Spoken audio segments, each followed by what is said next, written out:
tried to be nice. I've sat right back, I've tried to be quiet, but I can only take so much, and then I just explode. To feel it building inside, then I just need to let it go.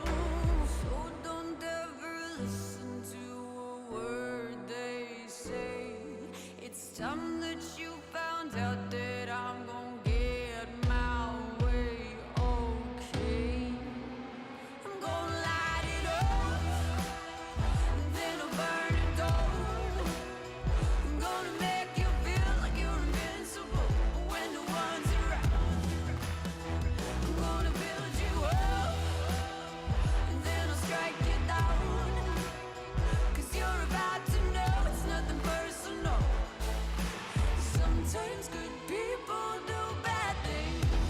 Oh, oh, oh.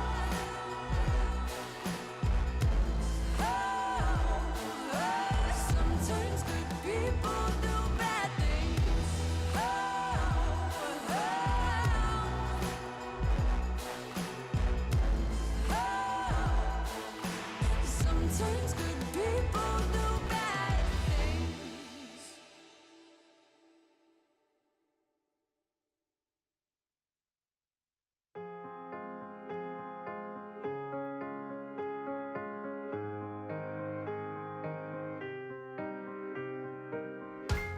You walk down the streets and see different faces with a hope without a chance. They reach out for love and for freedom forever. Do you remember how it feels? Let's walk for a while with a face full of smile until sadness disappears. When weakness overcomes you, face it, go through, and the things as they come, it will go further now.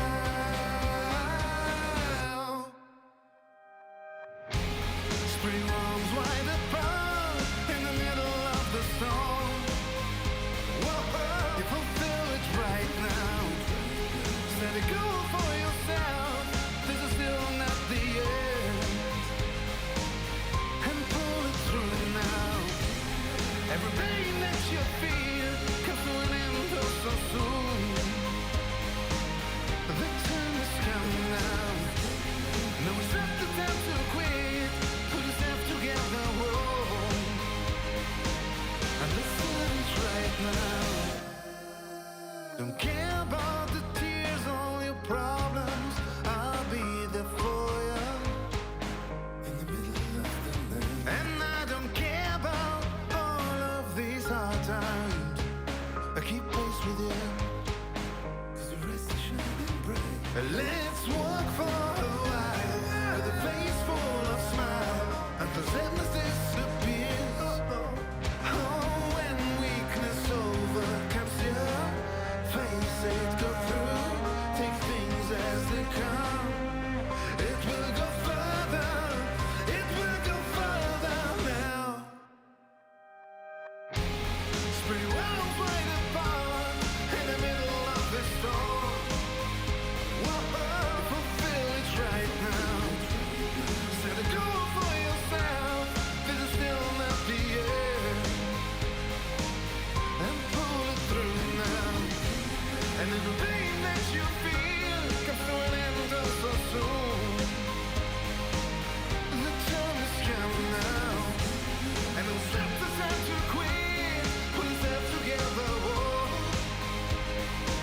And let it start it right now.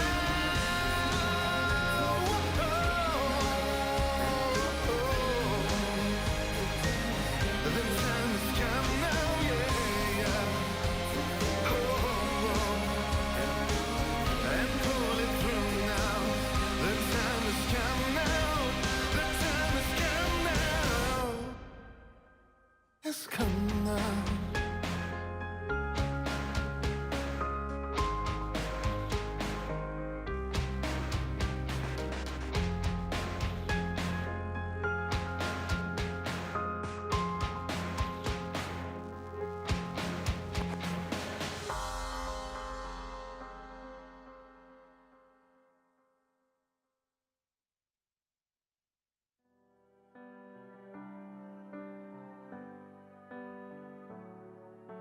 Staring out at an April snow and your taxi in the street.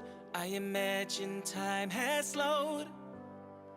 In sympathy, of packing up my heart to walk away. Still, it's all I want to say. 'Cause I learned to love for you. I don't want somebody new. Impossible for me to let it go, let it go. So if it's goodbye, if you're running free, you ought to know, ought to know. You're the reason I learned to love.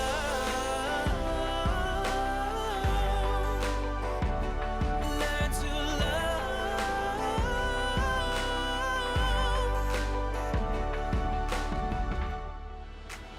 Holding on to a photograph from the day we made our vows, and I bet we would have laughed to see us now. You're packing up my heart to walk away. Still, it's all I want to say. 'Cause I learned to love for you, for you. I don't want somebody new. Impossible for me to let it go, let it go. So if it's goodbye, if you're running free, you ought to know, ought to know. You're the reason I learned to love.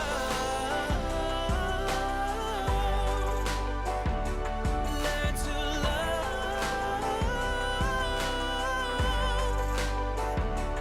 'Cause I learned to love for you. I don't want somebody new.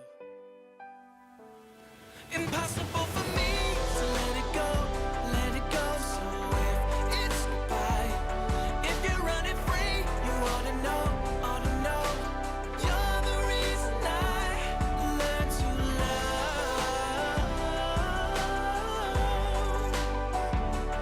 Learn to love.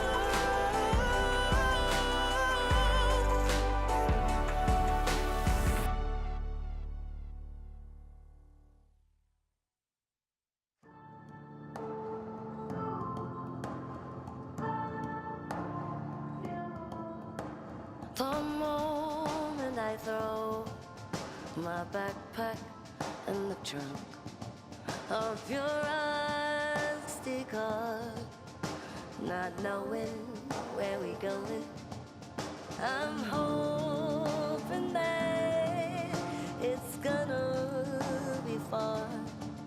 Oh, I'm hoping that it's gonna be far. And all I see is a white view light through soft clouds, the sun, the moon, and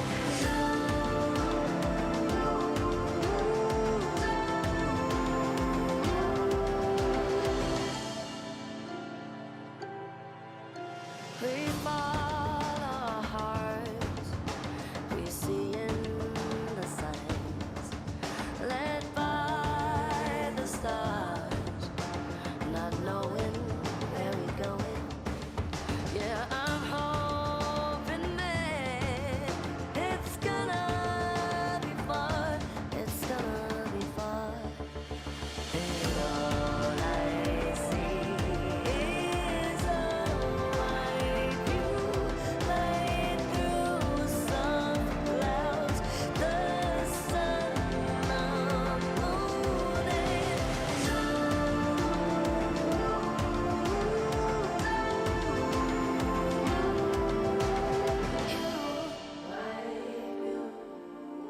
emotional landscapes right here, making memories with you.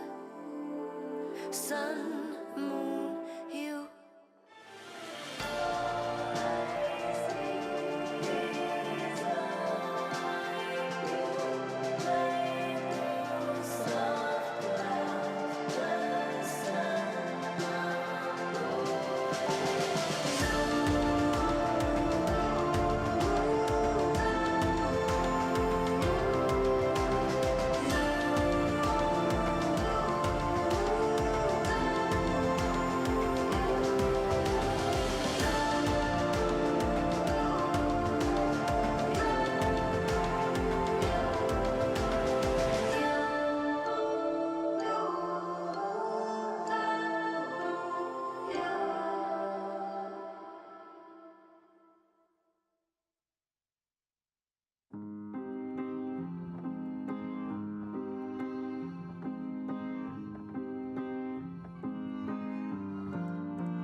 I saw you tonight, your beauty from inside, the glowing light is shine. I am with you. Oh, close my eyes, sense your vibe, being alive just feels so right. We are flying out of space and time. Sparks spraying between us, colorful clouds of dust. Coincidence might be divine. Wanna sing your melody, sounds like poetry to me. Let your key resonate all through my body. I saw you tonight, your beauty from inside, the glowing light is shine. I am with you. Oh, you saw me tonight, the soul of a child, the chaos of my mind. I am with you.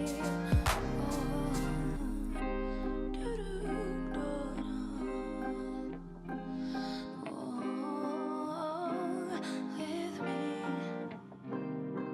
skin to skin, wondering landscapes we're discovering. Whole new world so new and welcoming. Am I dreaming? Are we here? Just imagine how it feels. Stop believing that it could be real. Wanna sing a melody, sounds like poetry to me. Let your key resonate all through my body.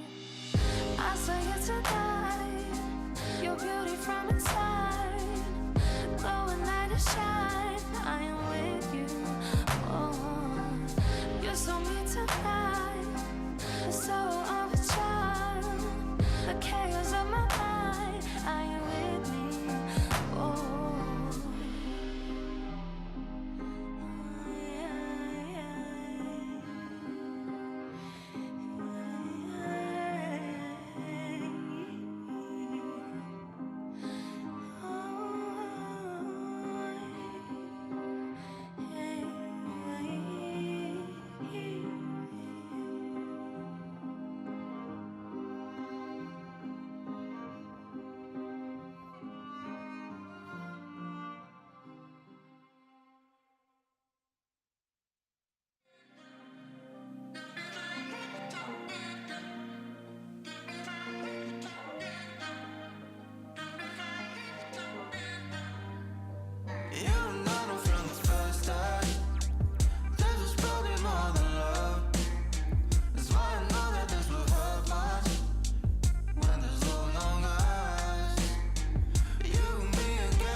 There's a place I wanna go, 15 miles to the coast, where the sun always shines, right down on the borderline. Here in Barbados, Santa Domingo, Kingston, Jamaica, Trinidad and Tobago.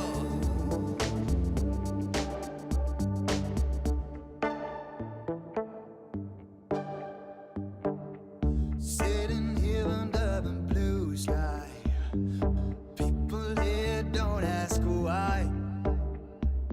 The sun comes down every evening, oh, the sun comes up, we're believing. Here in Barbados, Santa Domingo, Kingston, Jamaica, Trinidad and Tobago. Lazy breeze in a sea of green, slipping on the sunscreen. Lazy breeze in an open sky, never wanna say goodbye. Here in Barbados, Santa Domingo, Kingston, Jamaica, Trinidad and Tobago. Here in Barbados, Santa Domingo, Kingston, Jamaica, Trinidad and Tobago. Oh, here in Barbados, oh, Santa Domingo, oh, Kingston, Jamaica, Trinidad and Tobago. Oh, oh, oh, oh.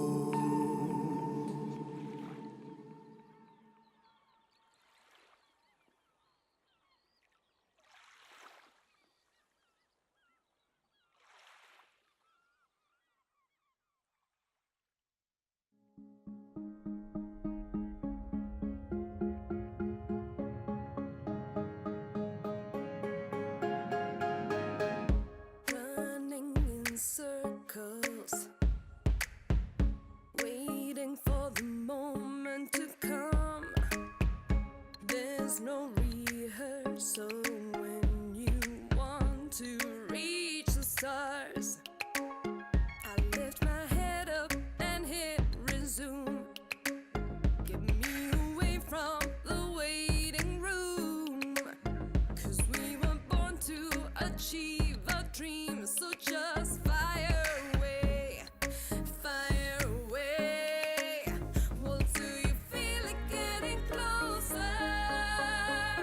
I know each day we're growing stronger. Well, do you feel it getting closer? My eyes on the clock, the game is on. The game is on. The game is on. The game is on. The game is on. The game is on. I feel I'm on the edge, testing my own limits. It's taking me to the top. I'm taking action, okay, here we go. Well, do you feel it getting closer?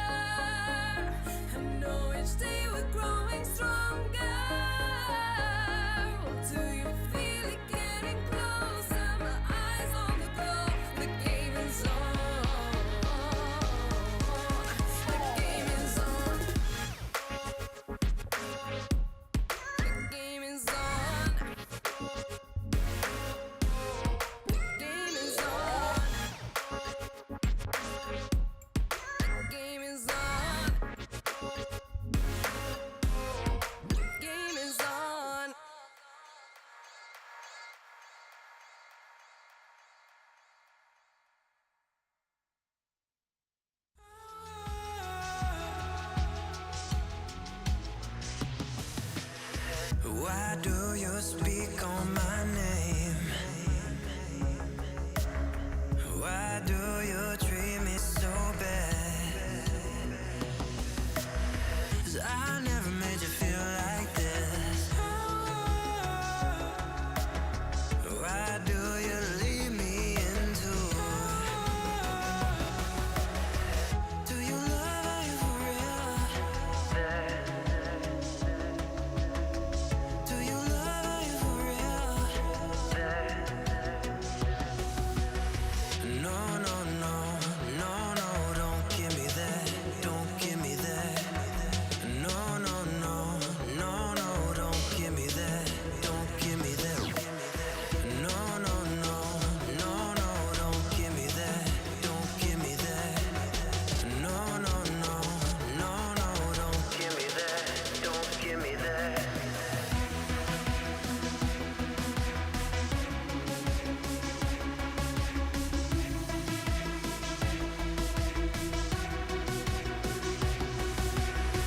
Why do you speak on my name? Do you love you for real? Why do you treat me so bad? Do you love you for real? 'Cause I never made you feel like this. Do you love you for real? Why do you leave me into? Do you love you for real? No, no, no, no, no, don't give me that, don't give me that. No, no, no, no, no, don't give me that, don't give me that. No, no, no, no, no, don't give me that, don't give me that. No, no, no, no, no, don't give me that, give me that, give me that.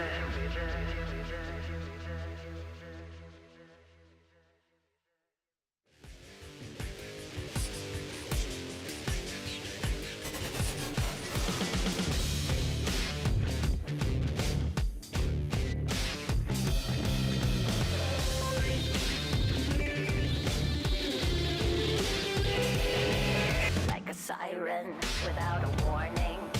You never know what hits you if you wake up in the morning like a temptress in a red dress. Seduction is destruction, so you better get a move. Danger, danger, look where you're going. The heart is open, your blood is overflowing, baby. Danger, danger, look where you're headed. Got your pedal to the metal, and life is not ready, baby. Yeah. I'm gonna use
begin? Do I repair this life of sin? Now I've already gone to somewhere I know is waiting for me. Down I go, where the river don't flow.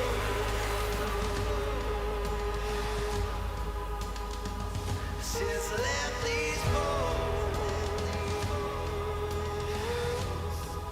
turn a gun now.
mercy on my wicked soul. Nobody told me what makes right from wrong. Came from the shadow with an eagle eye, leaving all my thoughts and my fears behind. Yeah, I'm gonna run from here. Run, run, run. Yeah, I'm gonna run from here. Run, run, run. Nobody come from here. So I leave today. Say goodbye to all of the pain. I'm moving up. I'm moving on. I'm letting go where I came from. I'm moving up. I'm moving on. I'm shaking off where I came from.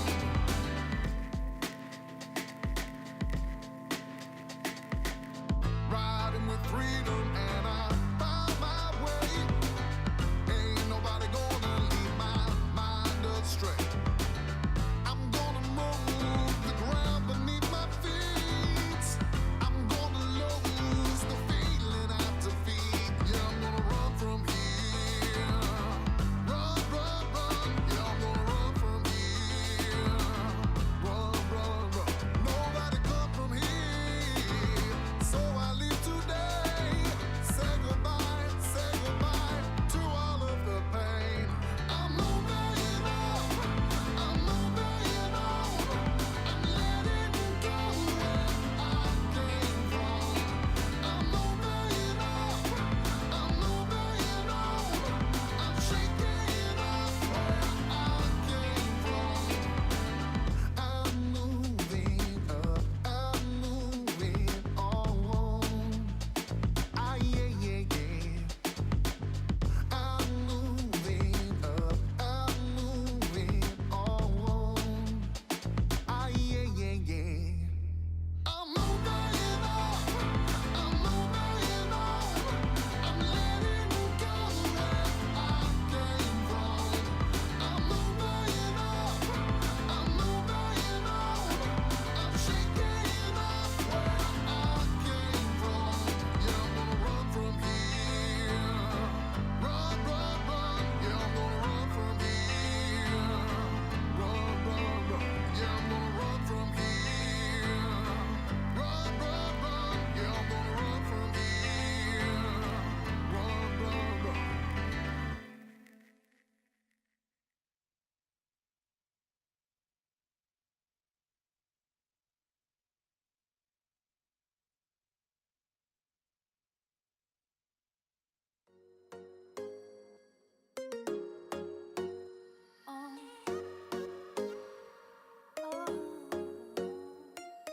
I don't care what you think of me. Live my life like I'm 17. Late night party lights. Oh my, I've lost my mind. Glitter eyes, watch me do my thing. And I know what you came here for. Eyes down, staring at the floor. You might say go, but your body resists. Your feet start moving to the sound of Prince. Don't say no, no, don't lose this. You gotta give it up, baby.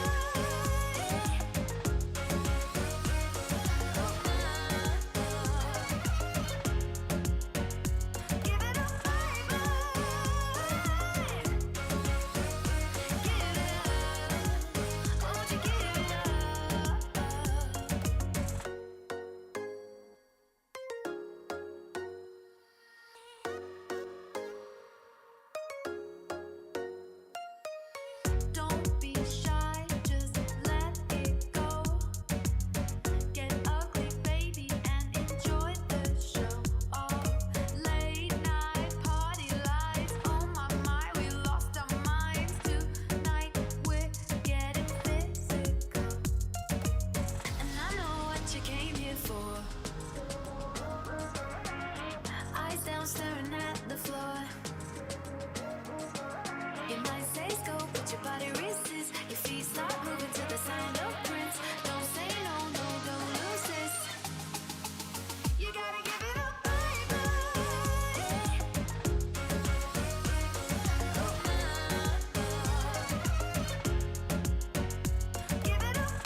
to go.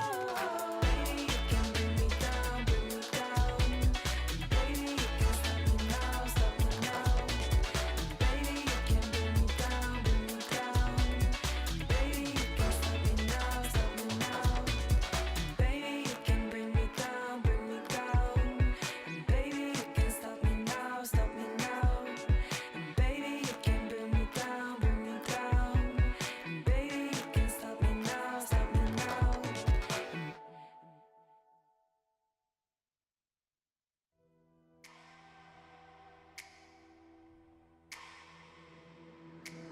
Guess who's back to blow your mind? But let me warn you one last time. Guess who's back to change your life? But it's not gonna be just fine. Whoa, I've got you under my spell tonight. Whoa, we're both heading to hell tonight. So don't ever listen to a word they say. It's time that you found out that I'm gonna get my way. Won't light it up, then I'll burn it down. I'm gonna make you feel like you're invincible when no one's around. I'm gonna build you up, and then I'll strike you down. 'Cause you're about to know it's nothing personal. Sometimes good people do bad things.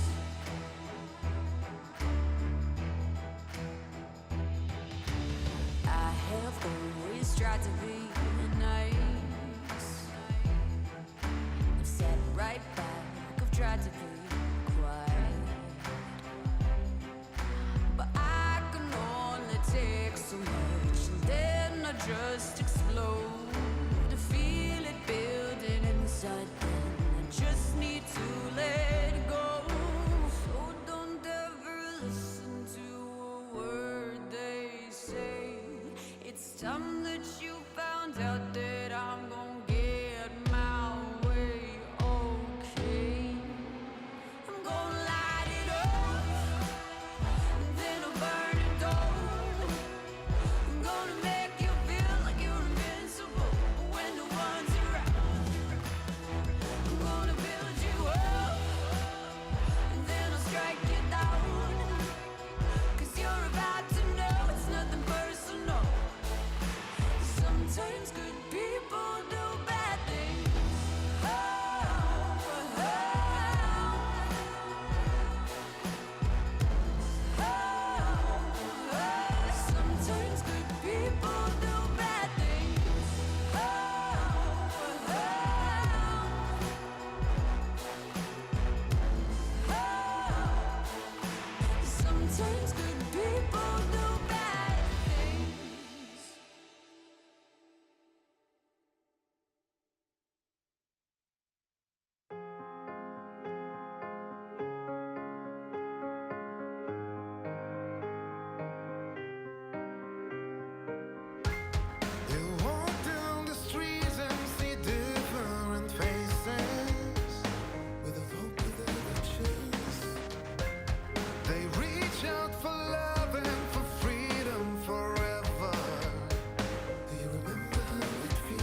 is coming.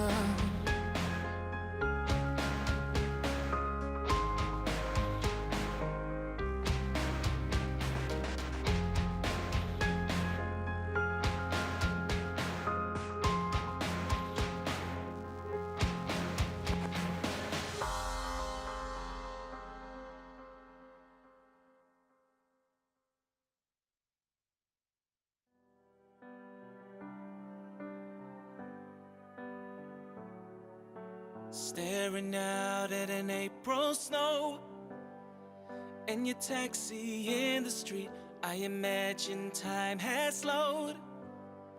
In sympathy, of packing up my heart to walk away. Still, it's all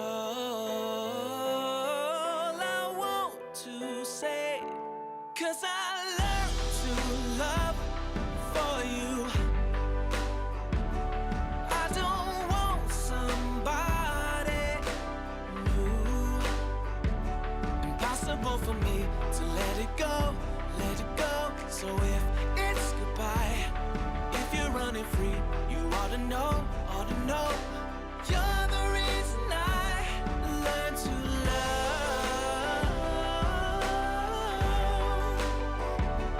learn to love.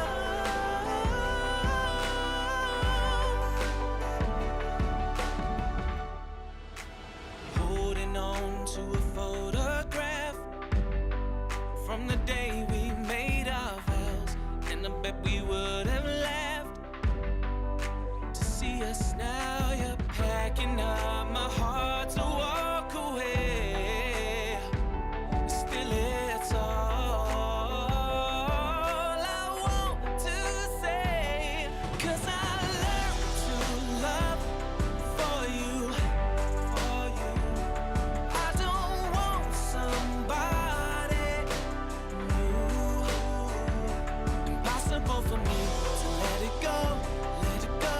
So if it's goodbye, if you're running free, you ought to know, ought to know. You're the reason I learned to love,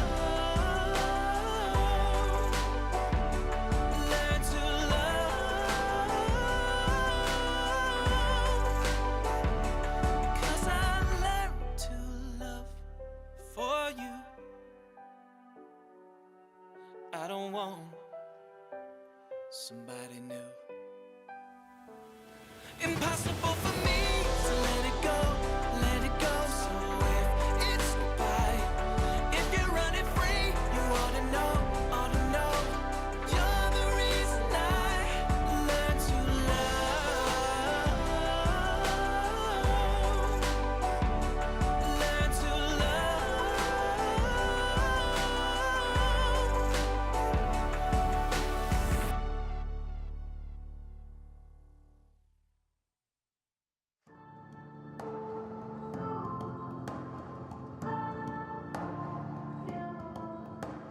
The moment I throw my backpack in the trunk of your rusty car, not knowing where we going, I'm hoping that it's gonna be far. Oh, I'm hoping that it's gonna be far. And all I see is a white view light through soft clouds. The sun around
emotional landscapes.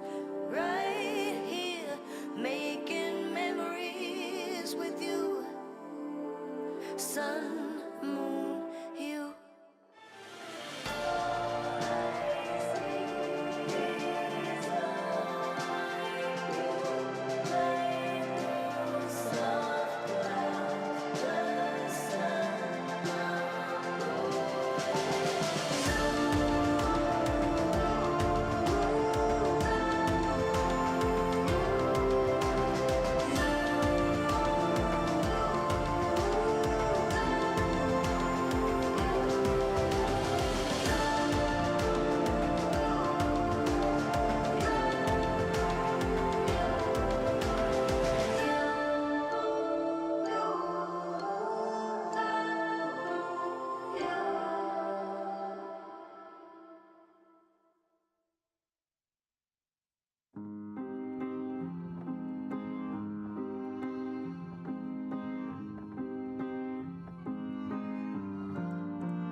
I saw you tonight, your beauty from inside, the glowing light is shine. I am with you. Oh, close my eyes, sense your vibe, being alive just feels so right. We are flying out of space and time. Sparks spraying between us, colorful clouds of dust. Coincidence might be divine. Wanna sing your melody, sounds like poetry to me. Let your key resonate all through my body. I saw you tonight, your beauty from inside, the glowing light is shine. I am with you. Oh, you saw me tonight, the soul of a child, the chaos of my mind. I am with you.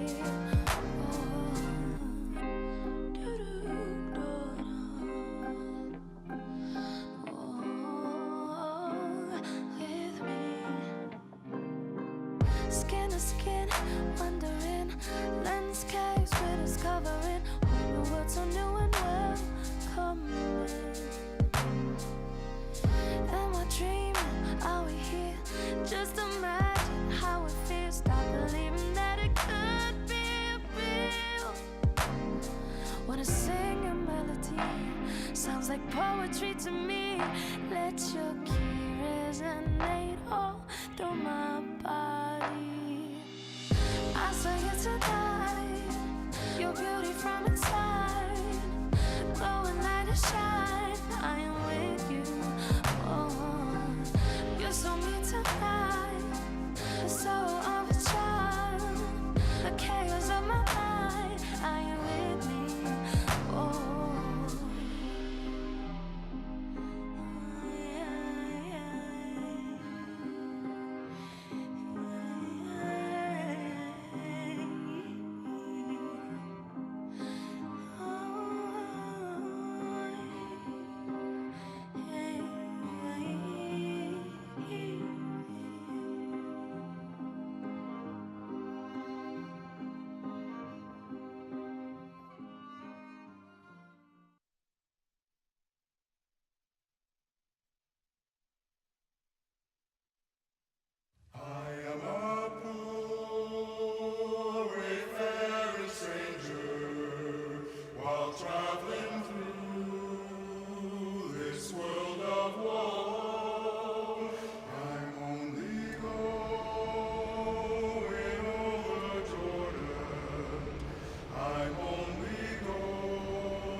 拉扯的相约红方，而且在我们时间打。这两个人有没有闪现？这件事情我立刻给他解释，我也不要给他人解释。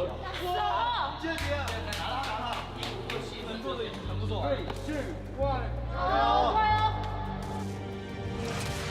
加油！去年世界赛夺冠的那一刻还是很幸福的，感觉是人生中最高光的时刻。因为我的胜负欲比较重嘛，然后输的比赛其实我都蛮遗憾的。去年的夺冠对今年的我意味着一个肯定吧，认可我自身的能力，能力越大，责任越大。状态起伏比较大的话，还是要通过更多的练习去稳定住自己的那个状态。现在问题比较多嘛，但还是朝着一个比较好的方向慢慢去改变，去进步吧。其实我打比赛的目标都是希望每一场比赛都能赢下来吧。我职业生涯的目标就是尽可能获得更多的冠军吧。无论什么阶段，只要还在打职业，我的目标永远是冠军。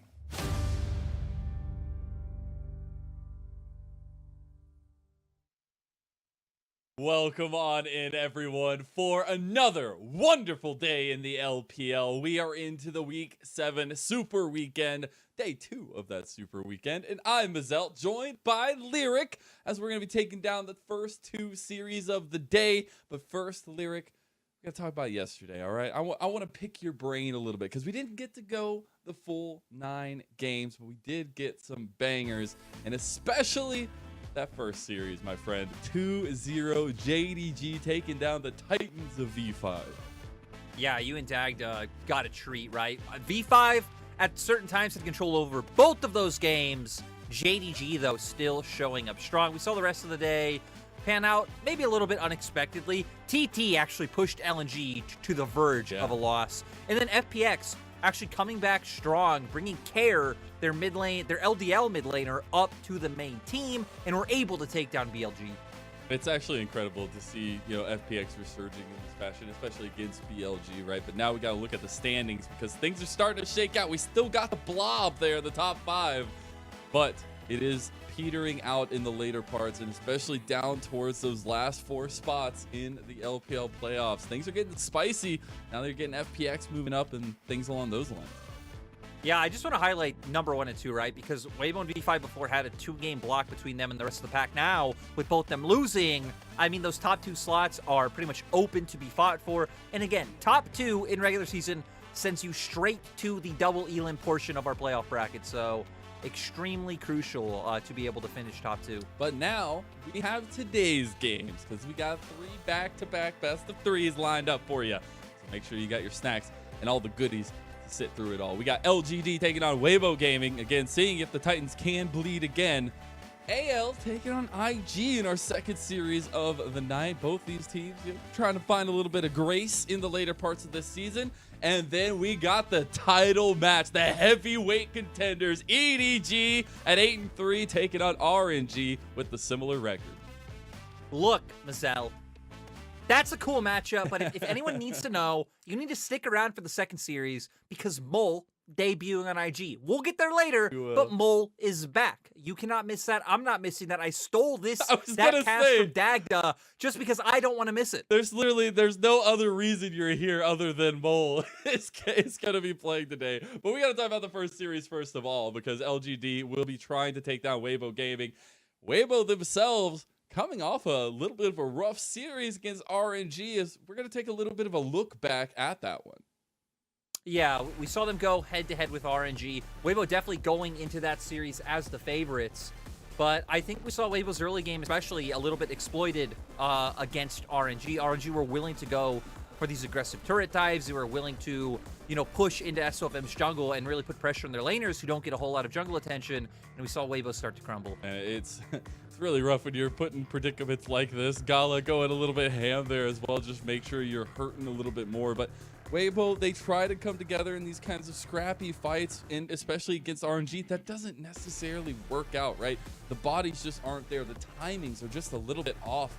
And when you're looking at Weibo as a whole, right, it does matter about timings. It does matter about that early game setup for themselves. And things against RNG are really difficult to set up, and you see it kind of crumbling there for Weibo themselves. But speaking of Weibo and a little bit of the way that they can be exploited, it is a bit through the style of me. Yeah, I think when we look at SOFM, it's not necessarily a negative, but it's just how he plays and how he's, been playing these past 2 years, is that you don't see a lot of link up between him and his laners. That's not saying they don't play together, but it's a lot more of, okay, let's say the Shy's a winning lane matchup. It's about enabling SOFM to go invade the enemy jungle, find his own leads, get tempo, take objectives, things along those lines. Because when it comes to jungle proximity with his laners, he's pretty much in the bottom 3 or at the bottom, just across the board. Even like sub-junglers coming in ranking higher than him, seeing how he's 20th, 21st across these categories. So that's why I think we saw RNG do such a good job in that game 1 of going for these early dives, because typically SOFM probably not going to be in a place where he will answer, and if you can get a strong lane matchup, build up the waves, it will be extremely doable today for LGD if they're able to do that. And it feels like it's a style that you don't necessarily see a lot of in the LPL. A lot of the times it's the junglers linking up with the laners, not like single-handedly trying to bring the game themselves into the fold, but definitely something for LGD to look out for and to exploit against Weibo Gaming. But talking about LGD a little bit more, it feels like their nature this split has been a bit of a double-edged sword. They are always buying into the aggression, and yes, against some of the lower teams, that does help, and it does work. But against top teams, it does not. And you see a little bit of that as we're going to roll some clips here of the team itself and seeing how they get themselves into some weird predicaments, and it is off the back of those aggressive plays. Look, when you say LGD are a double-edged sword, I more imagine that LGD are this awesome RPG character who carry 2 swords, and they swing them both extremely ferociously at the same time. Sometimes, though, they swing it a little bit too hard. The swords go straight into their back, and you know what, Nazelle? That's about the end of it for LGD. But the point is, if that doesn't happen, if they could get the double sword swing off, LGD have shown, right, with the aggression that you've hit on, that they're able to find early leads and snowball through there. I really feel like that is LGD's one way of being able to win out, is finding the advantage with Shadow and Jay and just being able to take over the game through there, making it so the enemy has less good choices to make. Eric has been able to serve as a bit of a backup late game hyper carry if the enemy team does make mistakes and give windows, but a team like Weibo hasn't given too many windows to be exploited. Yeah, exactly. But hey, exploitation just seems to be the name of the game tonight for both of these teams particularly. But we got to shine the spotlight in one place in particular. And when the Shy is part of the question, it's always going to be on him, but really it's on Fearness to prove himself against one of the top laners in the LPL. Yeah, I think looking at Fearness, he has been getting more resources coming out from the LGD squad. Both Shadow and Jay do put a bunch of time up towards that top side. And you can see, right? I think the stats tell very different stories. For Fearness, aggressive in the early game, 3rd when it comes to kill participation at 15. He's actually 3rd out of top laners for solo kills, even outpacing the Shy himself. But a little bit worse in terms of laning, a little bit lower damage numbers compared to the Shy, where we know the Shy's 1v1 laning is absolutely immaculate. Top laners in the LPL have always stated him as the gold standard. And for damage, he is 1st among top laners. This guy is still a premier carry, even if it isn't all about, finding the aggression with your team, being involved in these early game skirmishes. We've seen later on in the game, that is where the Shy is able to join in. If he does have something like a Scion or an Ornn, he's been much more willing on this Weibo roster than he was on IG to link up with the team and be a part of the fold. I'm so excited for the volatility in the top lane.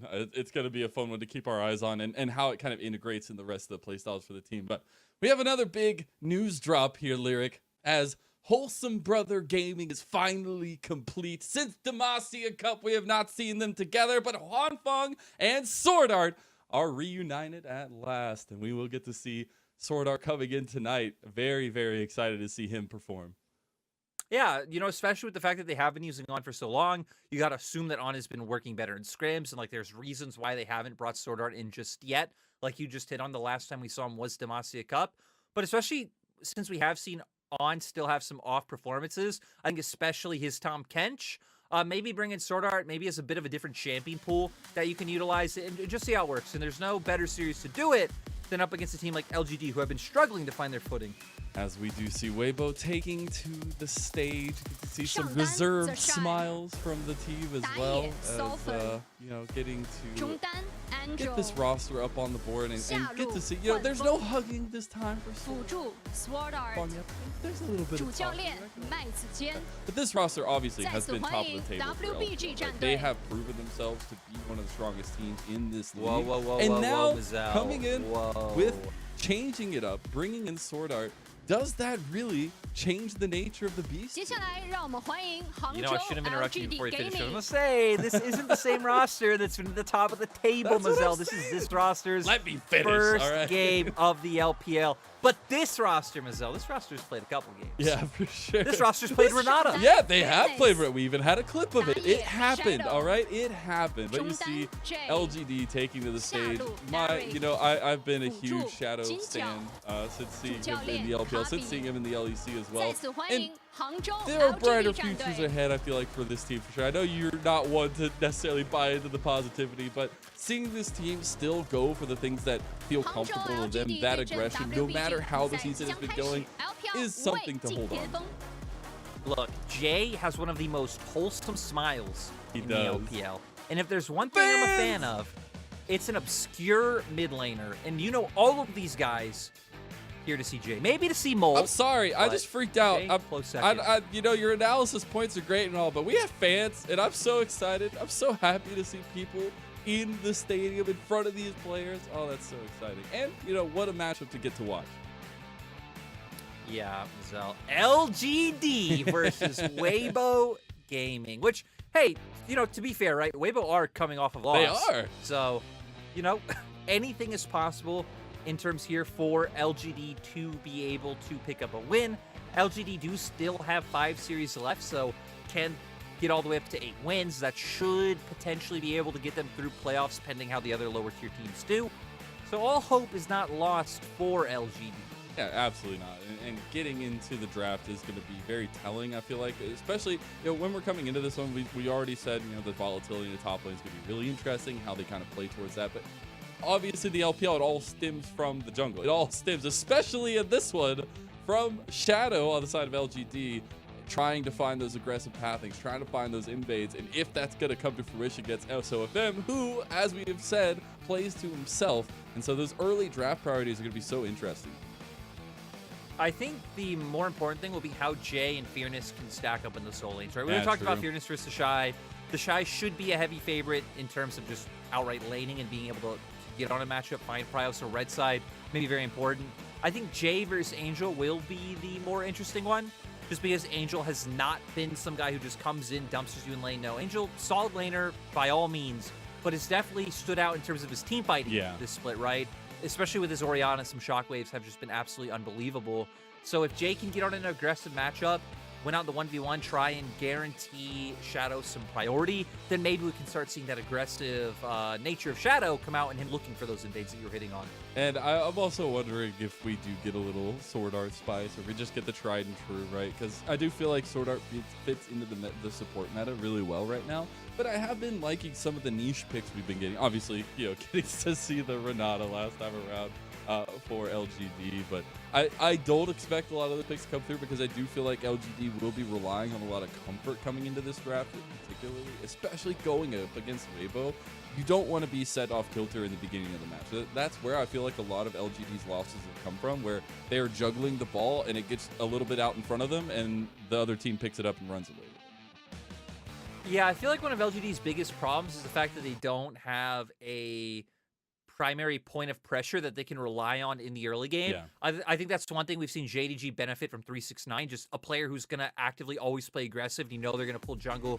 You put resources into them. LGD, not exactly having that type of player yet. Fearness has stepped up in some games and has been able to put up the pressure.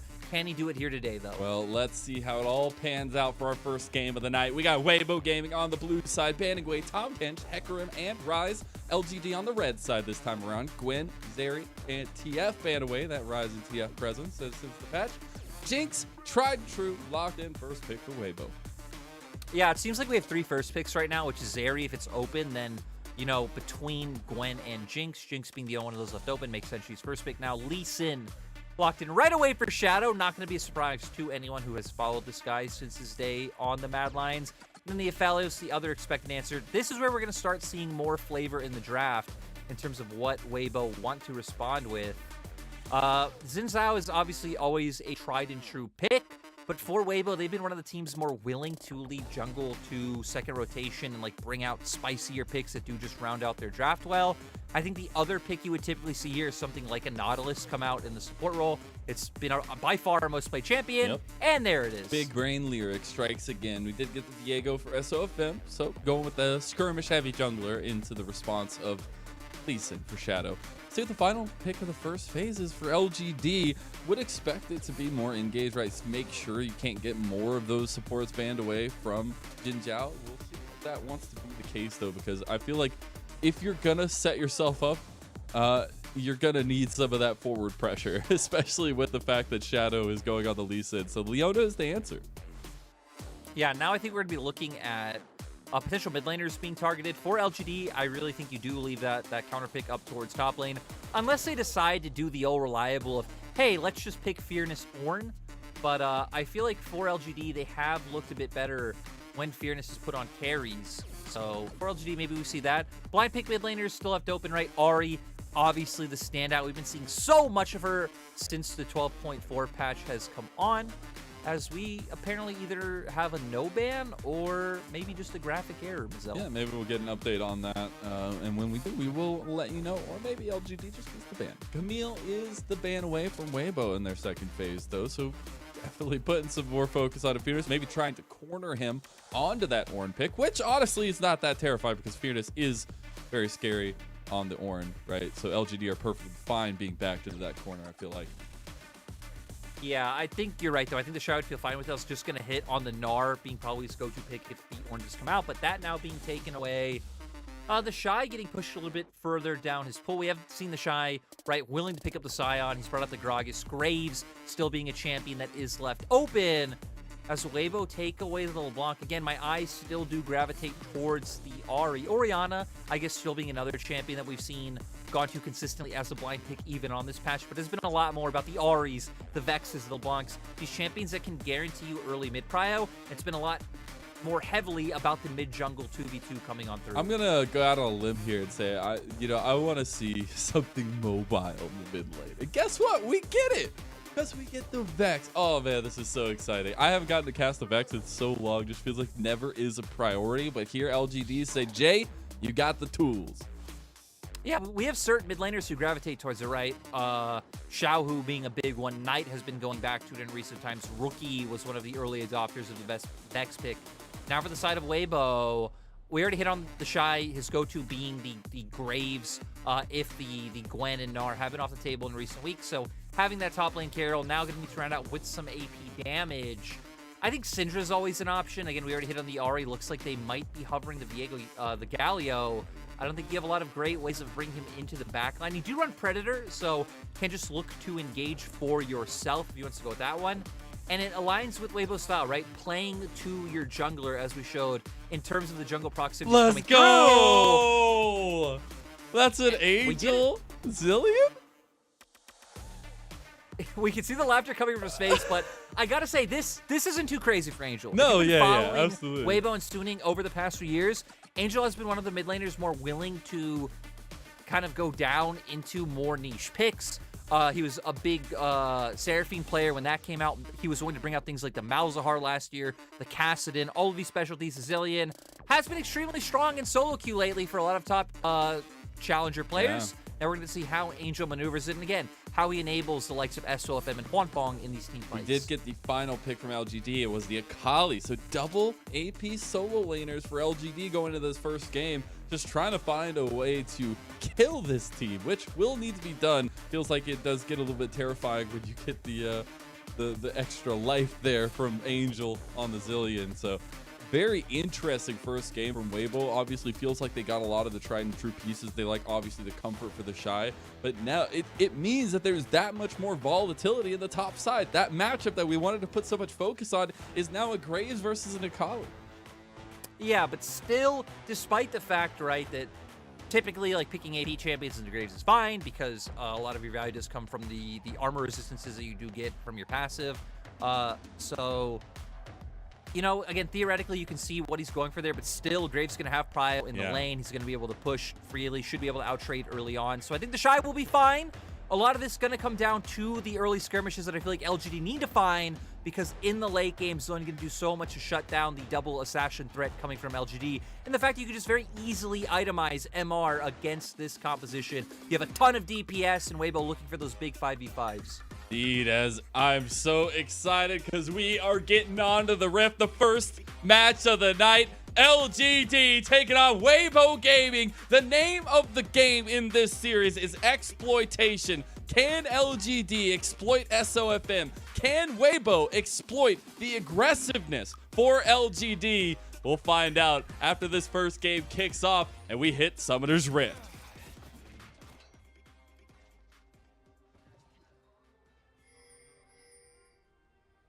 All too exciting. Oh man, what a beautiful skyscape as well. Always love the LGD background, getting to see the field advantage, I guess, for themselves. But here we are, Lyric, onto the Rift with no spiciness, just a little bit of vision gain.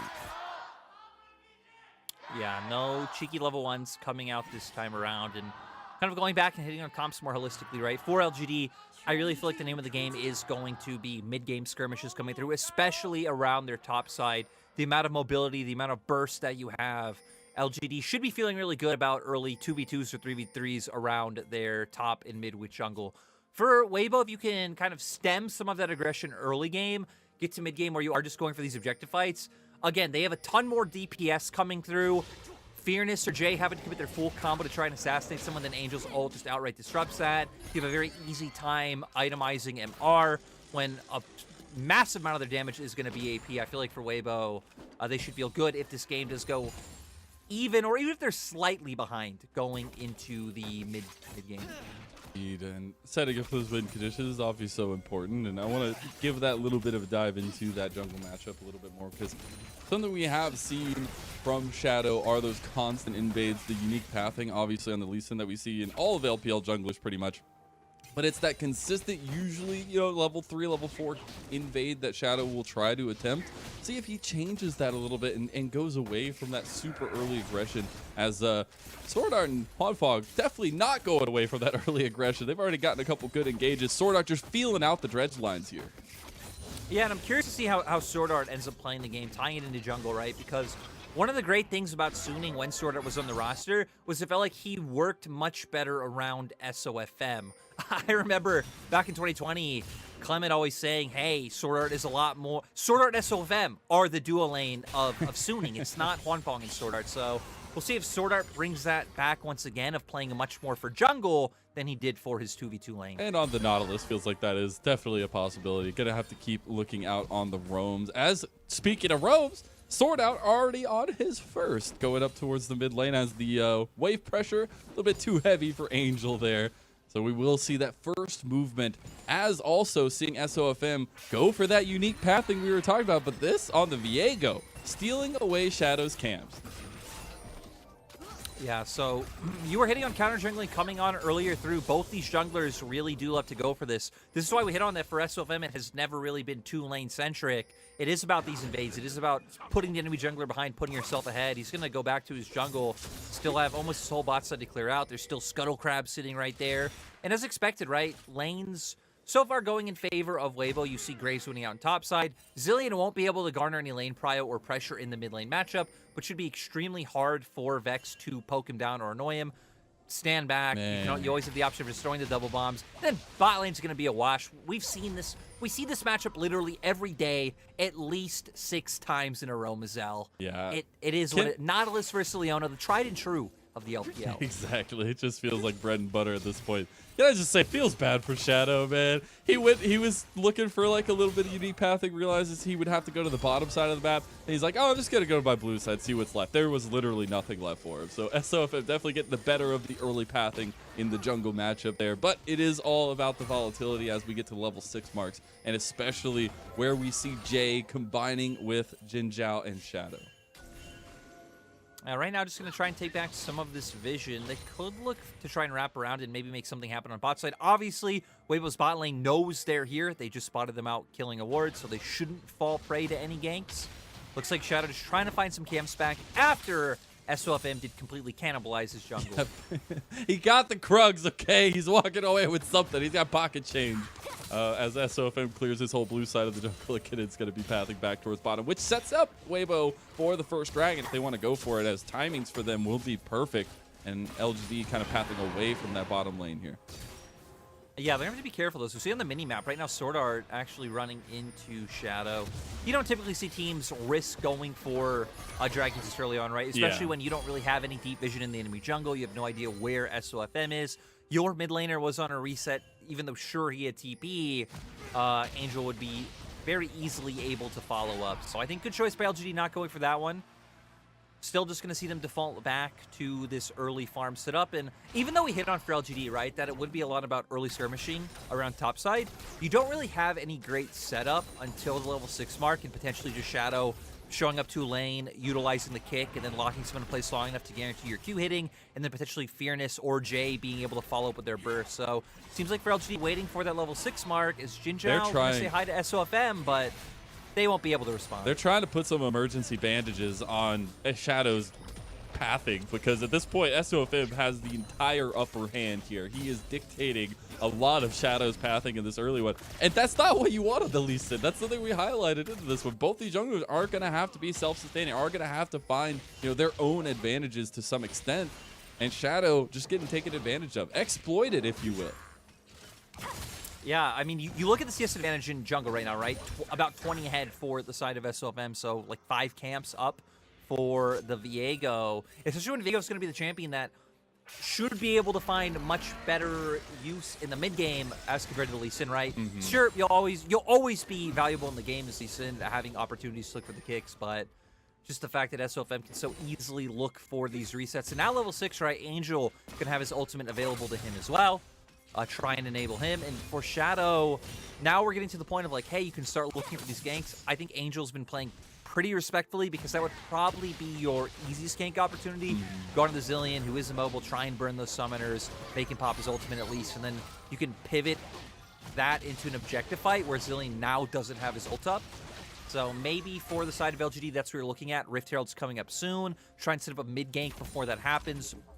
Force Angel to blow his ultimate, go into the fight in an advantageous position. Yeah, and it's so funny to me. We were talking about a little bit about volatility and stuff going into this one. And we've had a very quiet game, but the volatility has been in that jungle matchup, right? And seeing SOFM just kind of control the state of the map. But it's not been a bloody one. It's not been those big skirmishes just yet. Although we all know that's going to change as, yeah, SOFM still looking for that aggression. Shadow sees him on the entrance. We'll be bringing Fearness down as well. Red buff goes over to Shadow, and now SOFM needs to get out. Blastcone brings him away, and the Heartbreaker over the wall brings him to the Shy, and now it's a 2v2. Shadow, not level 6 yet, though. Yeah, so we're going to see it all pans out. Looks like Shadow was able to get his red buff, so nice Shadow, not losing another camp to the side of SOFM and making SOFM blow his ultimate, but still not going to be able to find any more. Fearness' ultimate also down. Feels like it could be a massive one. Maybe that's what's giving SOFM the confidence to start up this Herald. He also did see that Shadow was only level 5 the last time they spotted each other. Will hit level 6 now off those Krugs. Yeah, and Rift Herald going over to Weibo Gaming themselves, taking the first neutral objective of the game. No 5v5 fights, just a slow and steady takeover by Weibo Gaming. And this is exactly the pace that Weibo want, right? This is what we were hitting on before, that if everything goes calm, if everything's in a neutral state for the side of Weibo, they should just be favored. Now for SOFM, going to make his way towards the bottom side. Scuttles up, all of your bot camps are up. You can look to give your bot lane a bit of confidence to go for the push because they know they have cover coming from mid-jungle. So definitely a plethora of options open for Weibo. Man, Shadow can't take a break, can't catch a break. He finally got to level 6, then SOFM gets the free level from Angel. Feels bad, man. But hey, that is the combination, and that is the buff that you get. See, we're getting a little bit more jungle proximity because Angel has to go use the XP on SOFM. It's all about the synergy, Laird. No, if there's one thing that I feel like has defined Angel and SOFM as a duo, synergy. Synergy. maybe not the word. Well, then again, I feel like it's come and gone in waves. I feel like Yeah. there's been some metas, some points in time where you look at Wave, but you look at SOFM and Angel, like, my God, they're playing so well together. Then there's definitely been points where, like, hey, there isn't as much link up. You aren't really seeing them play too much around each other. But again, with Sorter back on the roster, maybe we will see more of that. Is for Weibo, it's kind of just been a stroll in the park so far. You're getting your vision down. You got Herald. You're getting Dragon. LGD still not trying to answer. It's like, even if you can't find a gank window in mid, right? Like, through all the times we've seen, the wave has been pretty much neutral in mid almost every time we've panned over it. You can still maybe just lean as Shadow, look to get pressure right, and then try and pivot that to a side. The Shy has been pretty much non-stop pushing in that top lane all game long, but I feel like LGD right now, respecting too much of things potentially being able to go wrong, right? Yeah. Of you leaning over to mid, you're falling behind in jungle, you go for the play top, you don't find it, and it's like, well, you just wasted so much time, but right now you're just bleeding out slowly. Yeah. It just feels like, to me, they got behind the timing window, and because Weibo haven't really made any false steps or any mistakes to that extent, they just have never been able to catch up, right? The back, you're always seeing Shadow is backing or coming out of base as SOFM is taking objectives and things along those lines. So it just seems like LGD were never able to keep up with the pace, at least thus far, 11 minutes in, to what Weibo has been bringing. Obviously, that can change once we get to those team fights in the AoE that's going to be coming down. Look, so Weibo Gaming are like your standard jasmine green milk tea with the egg custard pudding. Ooh. Super delicious. They know exactly what they're doing. Everything is calm and controlled, and you're just having a great day sipping on that. LGD are like your standard, black milk tea with boba. Highly overrated in most situations, just waiting for the moment to pop off, which might be now, Gazelle. I'm getting a whole new realization of boba. I love it. But it is an actuality there. They were trying to get something in the top lane, will not come to fruition, and now is Weibo looking at bottom lane, having used the Rift Herald, and SOFM continuing to be aggressive into Shadow's jungle. Yeah, we're going to see Eric and Jinzhao stick around, so they're not too concerned about being dove, because you look at Jay right now. Jay hovering towards the bottom side, Shadow also making his way down here, so they shouldn't be too afraid. If anything, Jay and Shadow might look for a window on Angel, but no, not even deciding to look for that. 4 plays. And I also, Mazel, just to add, the whole point of that boba, extremely overrated. Coconut jelly, great topping. Egg custard pudding, great topping. Okay. Boba, it's all right. Okay. Well, what about mix and matching, huh? Why don't you broaden your horizons a little bit? Why don't you put some boba with the egg custard pudding, huh? The thing is, once you mix and match too many toppings, it becomes more like a meal than it is a drink, which I feel like but then makes that's it a making lot it less more. enjoyable. It's making it easier. As esports people, we're always on the go. Just shove as many things as you can into the drink to make a meal on the go. I think that's perfect. I think Willy Wonka tried to do that or something. How did Willy Wonka end, Mazel? It didn't end very well. I will say that. But talking about this game a little bit more, which has still been a bit of a snooze fest in LPL terms, under Weibo's complete and utter macro domination in the early game at least, it's still something that LGD are only within 2,000. They're only 2,000 deficit, and they still have the strengths that come in the late game, right? I feel like even though we were talking about how Weibo Gaming are comfortable letting this game kind of play out the way it is, LGD do also have a lot of strength in the later games, and especially as you were kind of mentioning at the beginning of this day, Eric has become a centerpiece in the late game team fights.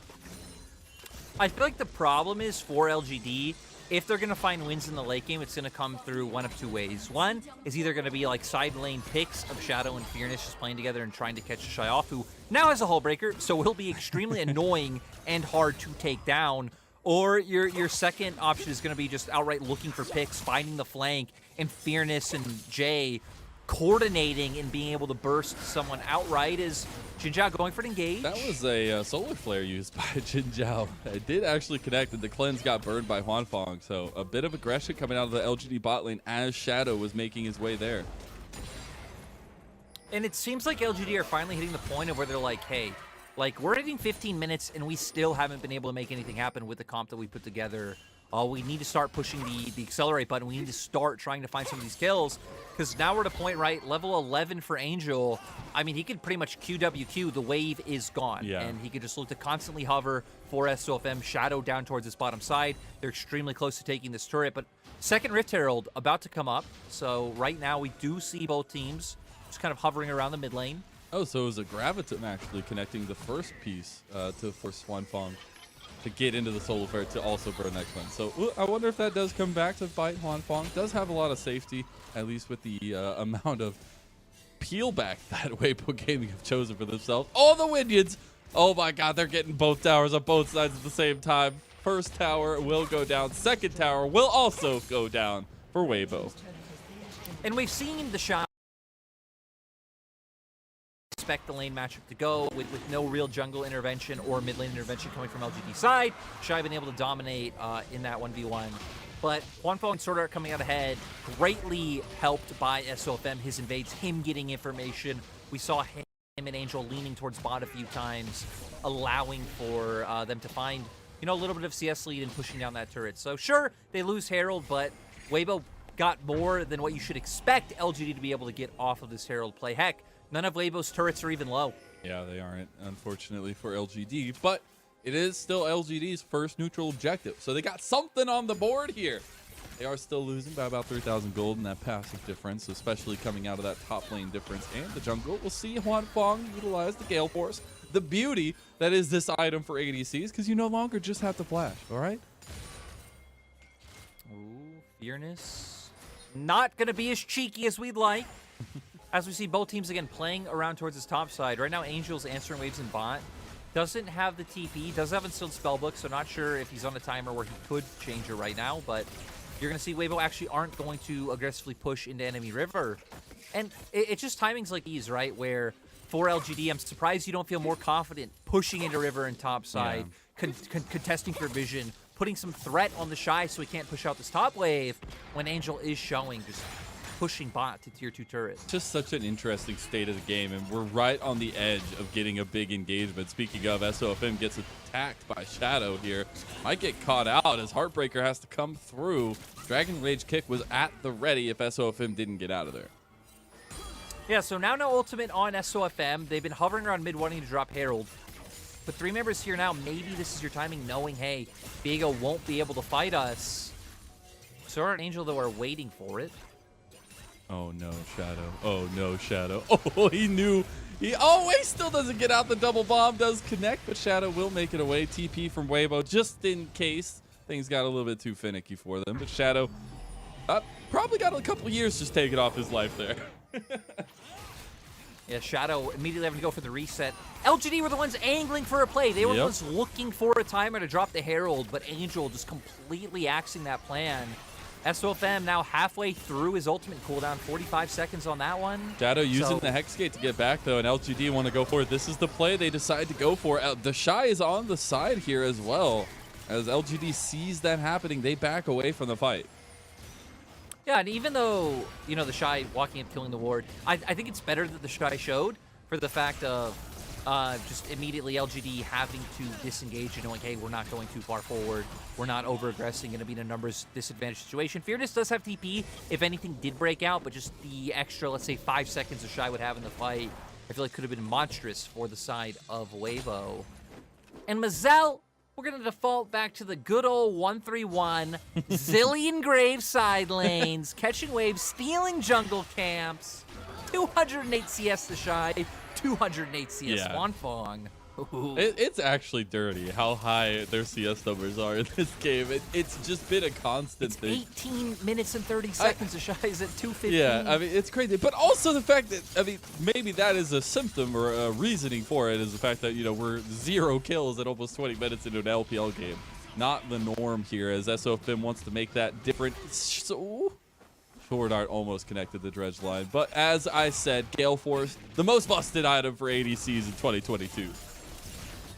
I do gotta say though, talking about ADCs with items, the Shy now picking up the Immortal Shield Bow is pretty much at the point where Heck, even if LGD do dedicate 2 members to trying to find a pick on the Shy in a side lane, I mean, he probably stalls enough time for another member of Weibo to be able to follow up, and for Weibo to be able to turn that fight. So I think another kind of potential window from LGD not taken earlier is going to come back and harm them. They might be able to take mid lane turret off this. They do, and they also take the fight. SOFM, is he going to be first blood? It looks like it's true. No, not yet, but now it will be him going down after the Dragon Rage kick from Shadow. Fearness TPing into the fight just in case. The double bomb connects onto Shadow, collateral damage as well, and the damage from Angel's bomb follows it up. Now the Shy's going forward, doesn't hit the end of the line as Jin Zhao goes golden, and Fearness is now in deep, but he's got the bombs on him. He goes in for the perfect execution, gets traded down, and now Huanfeng is on fire. He's excited. He's picking up kills left and right. He's blasting forward. Jin Zhao's down, and now Jay is going to die to a quadra kill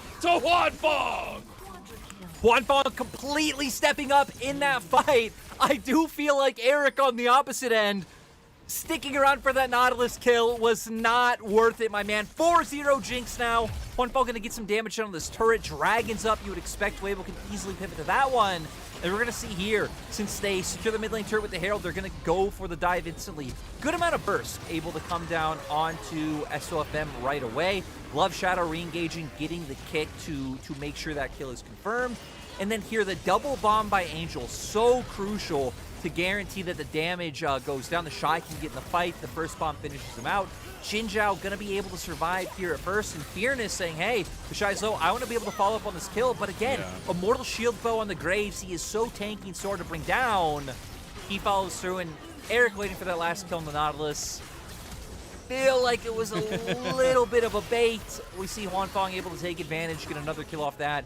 Get excited, pick up a bunch of kills. As Dragon did get taken while we were in that replay. Weibo now sitting on Soul Point. Can I also just say that chrono shift, I called it going golden, right? Because it's a little bit hard to see. Things are pixels on my end.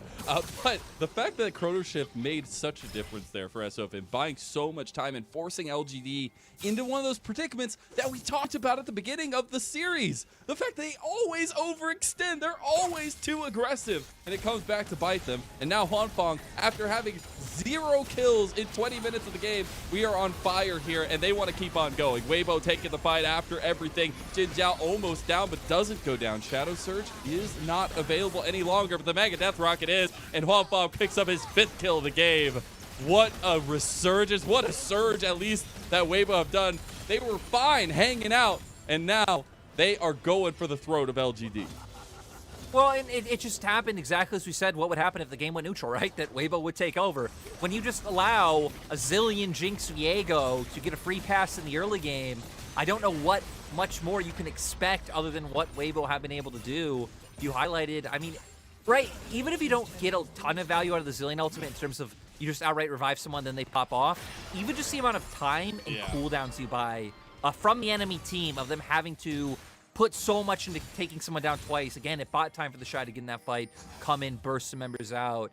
Angel find the double bomb. So LGD now in a position where they pretty much are relying on picks, either cheeky brush plays or Weibo making mistakes. We're going to see here, they felt confident looking for this play. What is pretty much a 4v4, but no TP on Urakali. The Shy able to follow up. We see Huanfeng with the rocket and the collateral damage coming out from the Shy, guaranteeing that last kill. Numbers advantage did make the difference.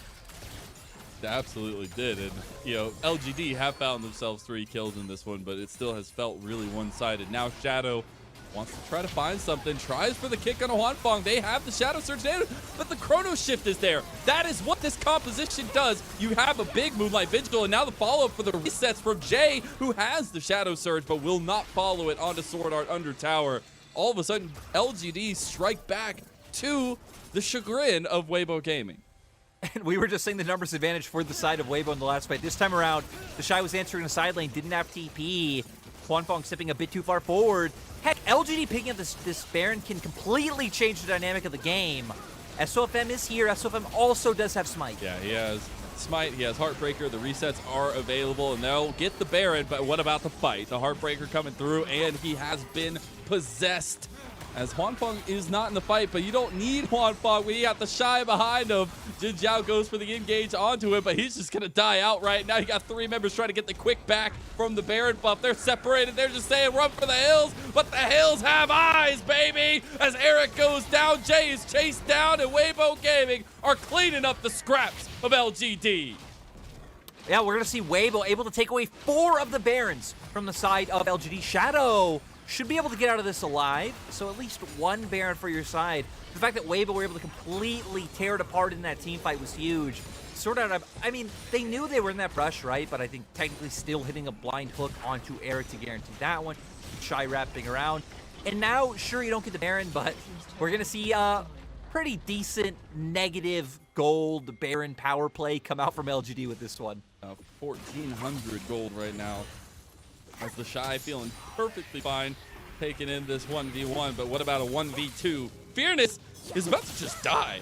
Does he get the 1v1? He goes gold, and Jin Zhao is here with the Solar Flare, but Fearness wants to finish it off. Shadow is chasing him down. I don't think he can do it. I don't think the Shy can make it out of this alive. It's going to require a miracle, and here goes Shadow. The Shy trying to make a miracle worker out of himself. The Chrono Shift is there from Angel. TP is now coming down for LGD. They are desperate to make this fight happen. Mega Death Rocket goes wide. The Shy is still tanking up a storm, but he has lost his Hull Breaker stack, and it means his death. Shadow Surge goes wide, and now Weibo Gaming are into this one. Huanfeng is still here. Huanfeng is getting another kill. It's all part of the plan for Weibo. Just give over all the kills later on, and SOFM picks up his 3rd of the game. And you know, you could see there that Weibo didn't initially plan on following up topside to help the Shy. But once Angel realized, hey, I'm actually decently close, I can go up there. Once again, I could buy time.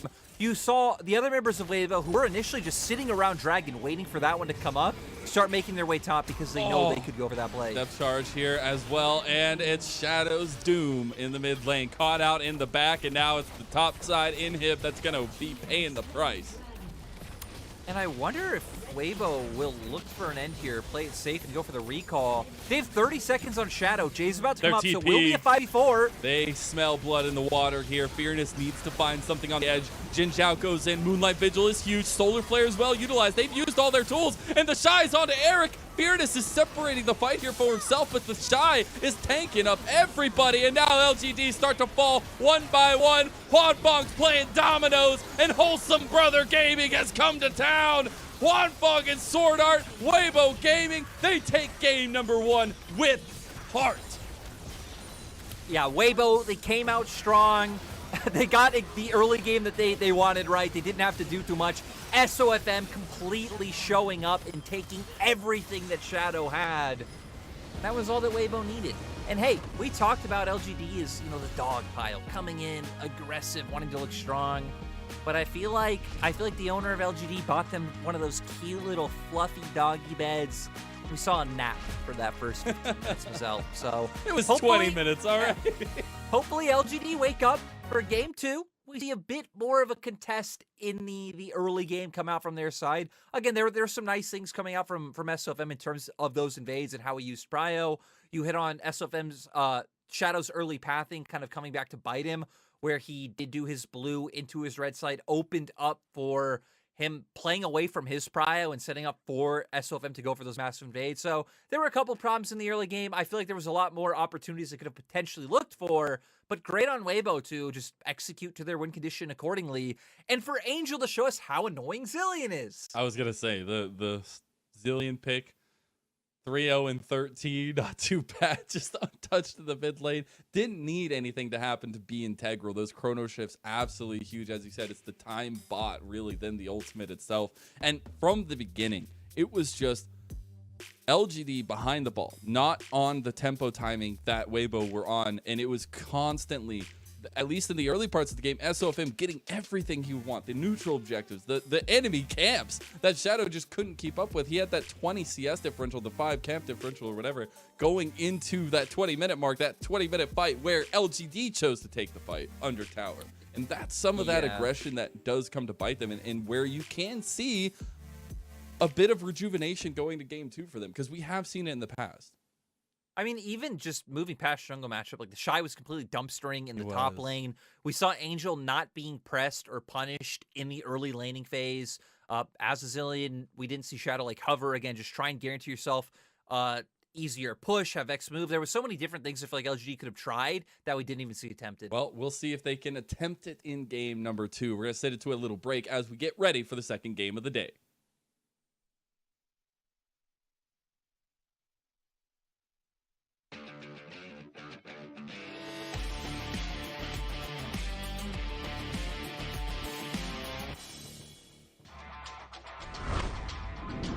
TP's in early here to make sure that he's with the team. This is a team fight Fiora.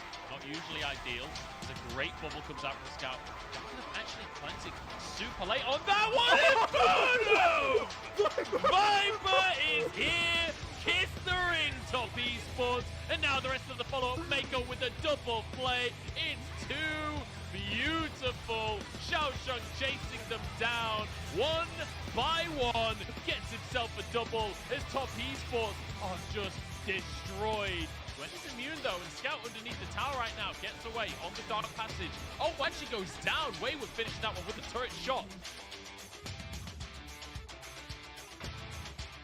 If you find momentum on this pick, you will just murder camps. And honestly, he's so focused on denying Gun. And this is something that we saw when Hecarim was really in the meta before, is that you can invade it. No flash means he's very vulnerable to things like this. And, you know, Shotgun historically does counter the horse, but it's going to be a blast cone, and he's jumped into the rest of the team. Kanavi spikes the blue buff. Shun has been found out. Missing soloing the blue buff, and Shun just flies into his own demise. Munchables believes in Mojo, and B5 this game, look at this. Pure Mojo as Jin Jiao gets knocked up, Dredgeline, he flies through the sky, but with the movements, he's Photic in the range. Another auto attack needed, now turning for Eric, but Shadow shows up. No one else from B5 is going to be a 2v3, but it might not matter. Eric getting auto attack to death, and Photic now launched on by Shadow. 3 talent strike with Wind becomes lightning, and audacious charge to turn it around. They jump on Photic, but he gets the support. Eaten up by PP God. This 2v2, PP God and Photic. I see a triple P, and I absolutely love it. Top esports approach, they can look to turn. They have to be really cautious though. They lost the last 50-50 in the previous game. They lose this one, it's doomed. Nice shockwave's going to be where I'm looking. Wayward jumping in, Needleworks back up and available. Tien off the back, don't burger flip it here. Cleared on the side, Sonic Wave hits in. Spine coming down, it's stolen. FPX, 1-for-1 in the series with the Barons. They may take down 2 with them, but Baron goes over.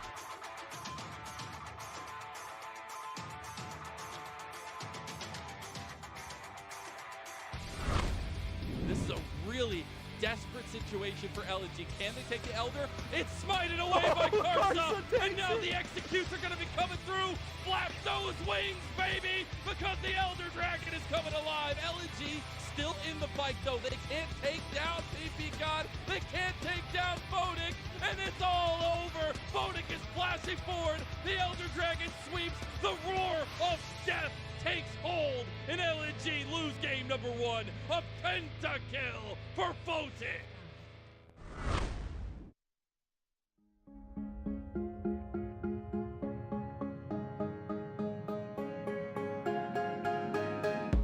Running in circles, waiting for the moment to come. There's no rehearsal when you want to reach the stars. I lift my head up and hit resume. Get me away from the waiting room, 'cause we were born to achieve a dream. So just fire away, fire away. Well, do you feel it getting closer? I know each day we're growing stronger. Well, do you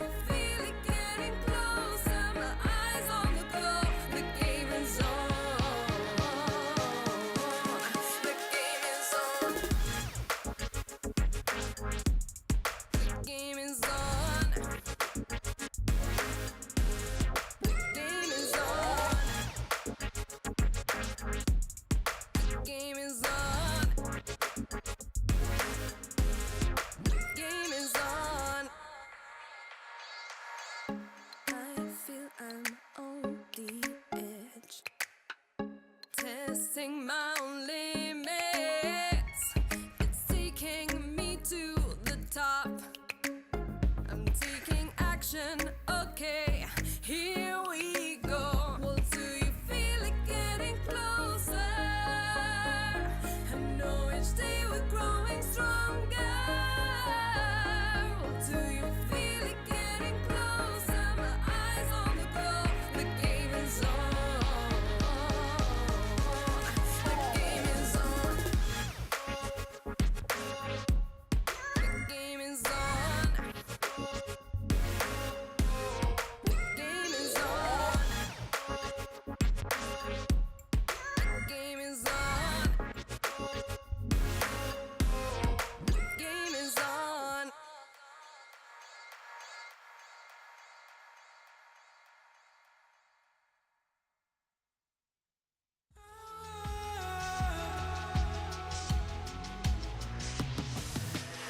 Why do you speak on my name? Why do you treat me so bad? 'Cause I never made you feel like this. Why do you leave me into? Do you love me for real? Do you love me for real? No, no, no, no, no, don't give me that, don't give me that. No, no, no, no, no, don't give me that, don't give me that. No, no, no, no, no, don't give me that, don't give me that. No, no, no, no, no, don't give me that, don't give me that.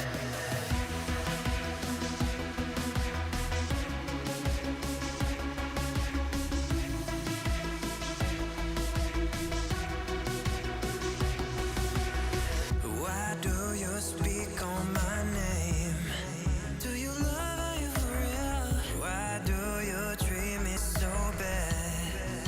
Do you love me for real? 'Cause I never made you feel like this. Do you love me for real? Why do you leave me into? Do you love me for real? No, no, no, no, no, don't give me that, don't give me that. No, no, no, no, no, don't give me that, don't give me that. No, no, no, no, no, don't give me that, don't give me that. No, no, no, no, no, don't give me that, give me that, give me, give me, give me, give me that.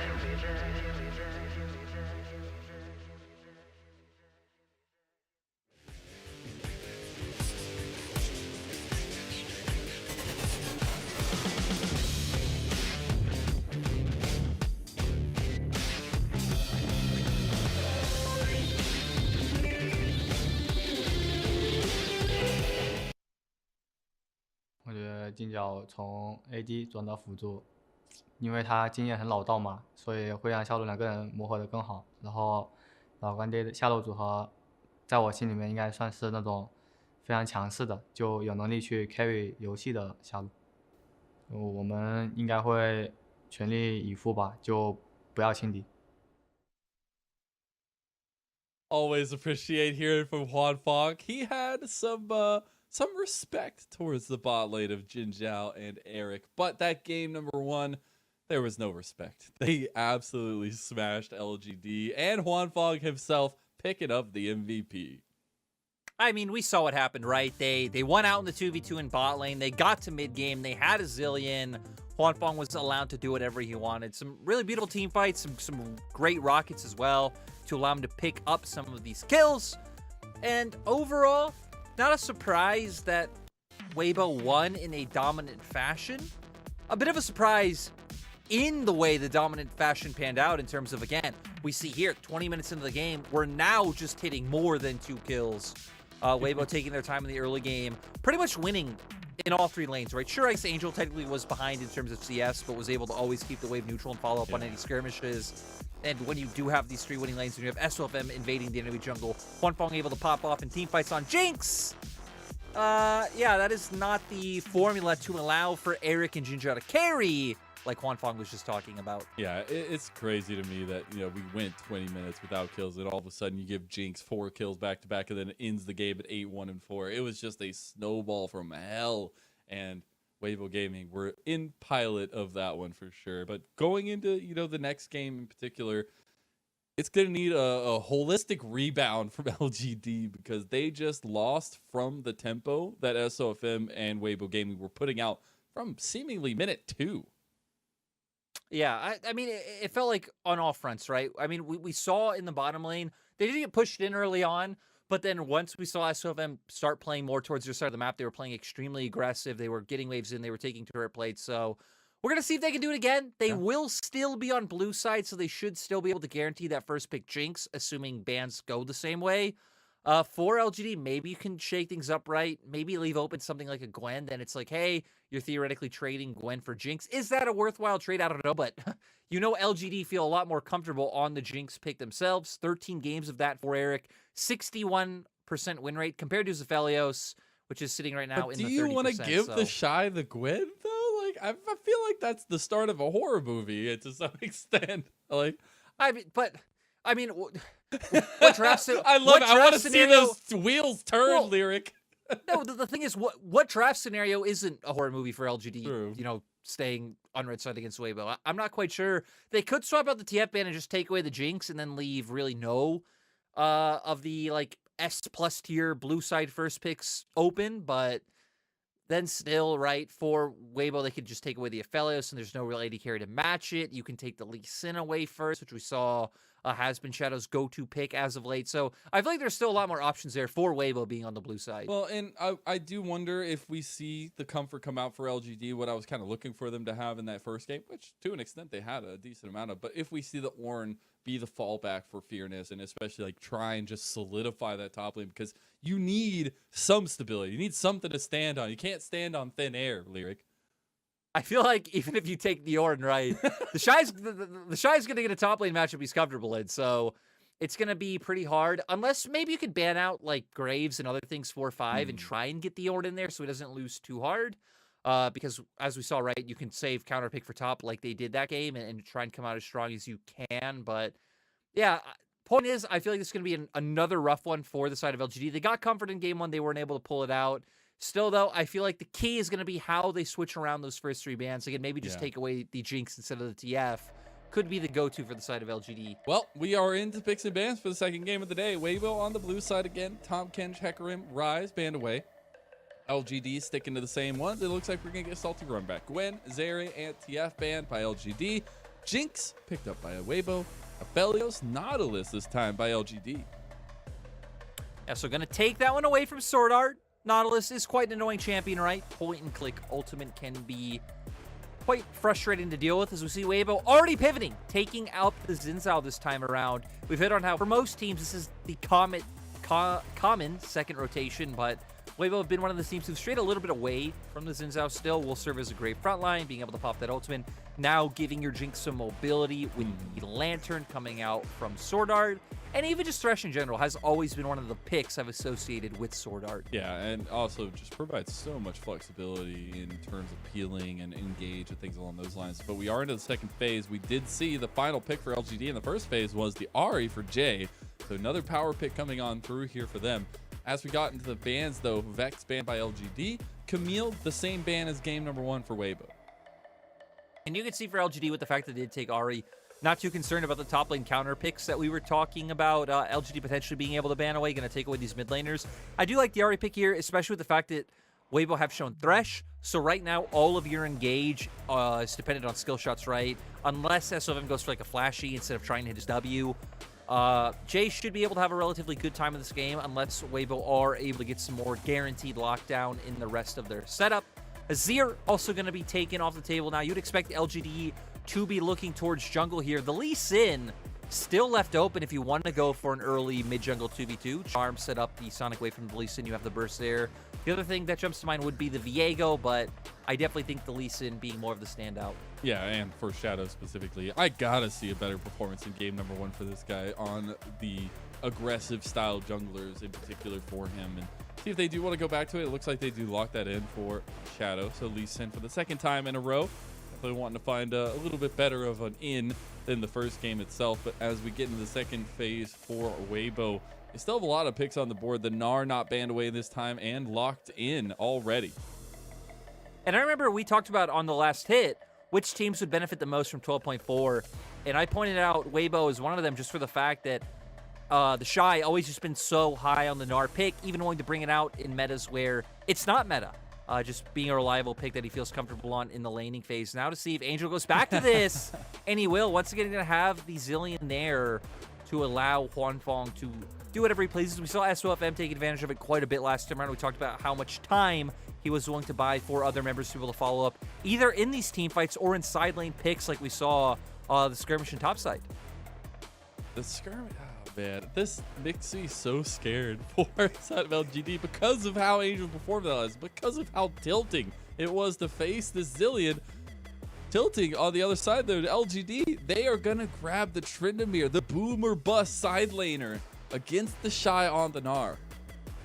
I feel like there's a big difference with this composition coming up from LGD is that at the very least, right, once we go into mid game, if they can keep their soul laners ahead, they will be able to win out in both side lanes. So potential 1-3-1 open, that then sets you up for picks because you're able to just walk in the enemy jungle while the enemy laners answering under their tier 2 turrets, get D-Vision, try and set up a charm to find kills. So I think for LGD, they're trying to not fight into the Zillion this time around like they did in game 1, avoid him at all costs, 1-3-1, find picks on side, invade enemy jungle, go for this style, try and avoid those outright 5v5s. Yeah, it's all about staying away from the big team fights, staying away from the meat and potatoes that is Weibo Gaming's composition, because we all know what they want to do. They want to, buy time as they did in game number 1, get to the parts where they have the 4v5s, 4v4s, 5v5s, and make the team fights happen. Bring it all together.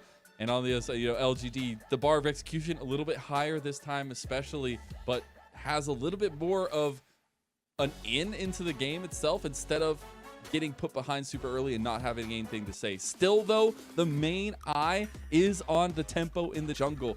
How does Shadow recover from that first game where SOFM completely ruled every single camp it seen for the first 20 minutes as we do hit the rift for the second game of the night? Can LGD bring us the distance for the first series? Can we get 3 full games against Weibo Gaming? We'll find out, unless Weibo want to make it a quick night for us as we hit it for game 2. And Mazel, we were talking about this a little bit before the game. We don't have official confirmation yet from the LPL, but I'm pretty sure if Weibo win this, they are locked into playoffs. 10th and below right now cannot hit 10 wins. So this would be a pretty nice win for Weibo, assuming that math does triumph. Looks like LGD are trying to triumph, though, with a bit of a cheeky level 1.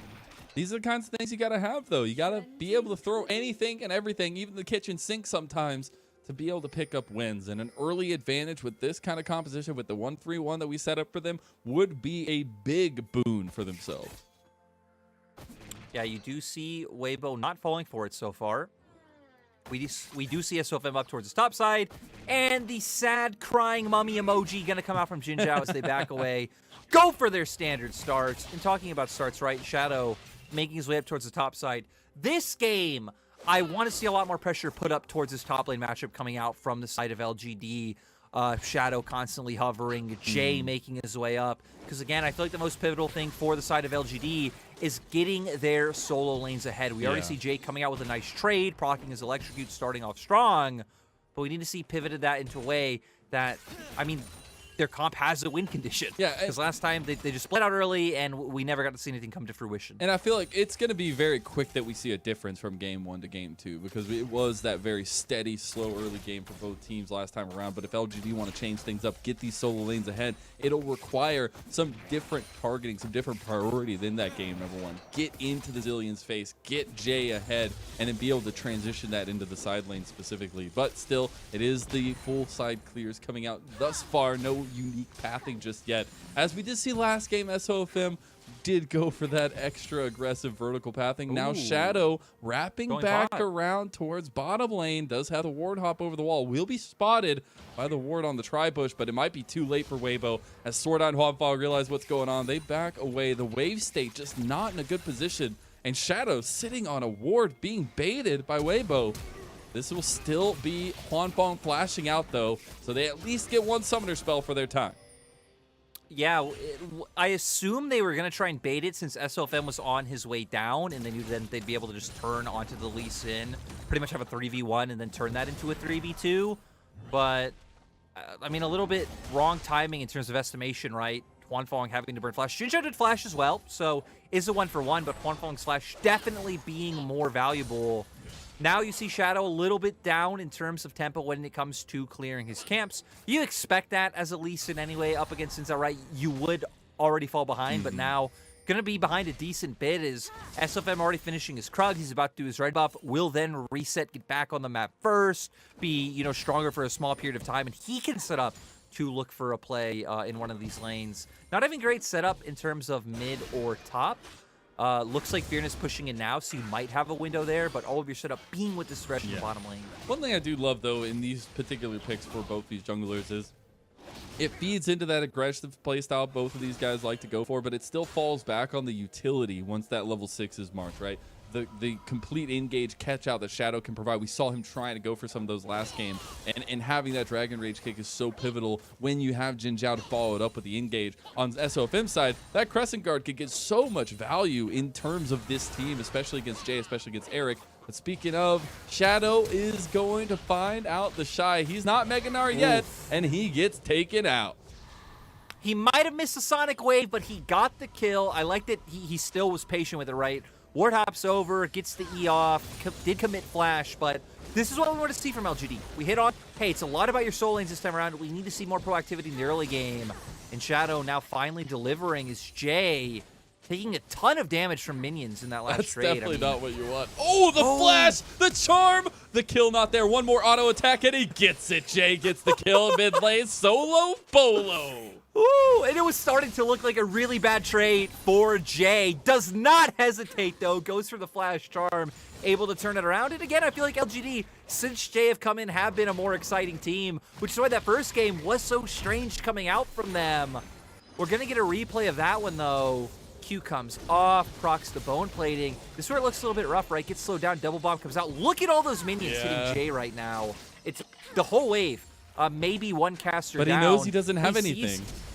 Yeah, he sees Angel walk forward. Yeah, still completely on cooldown. Goes in, lands the charm, and then with that last auto, able to confirm it. I love the thumbs up, too. Just the added beam on top of it. Like, I saw you in game number 1. Well, I got Ari now. And Jay finding the difference early on for LGD, who are now up 2-0 and have not fallen behind tempo in this game as they did in game number 1. It will be SOFM picking up first dragon for Weibo, though. It will be a Hextech dragon to start us off. And for LGD, we see them pivot back towards the top side as SOFM is taking dragon. I think this is kind of the right move, and we're going to see the game quickly turn into a dichotomy of who can carry harder. Will it be Huanfeng being enabled by SOFM and Sword Art, or will it be the soul lane as we talked about for LGD? If Fearness didn't flash there, he was going to die.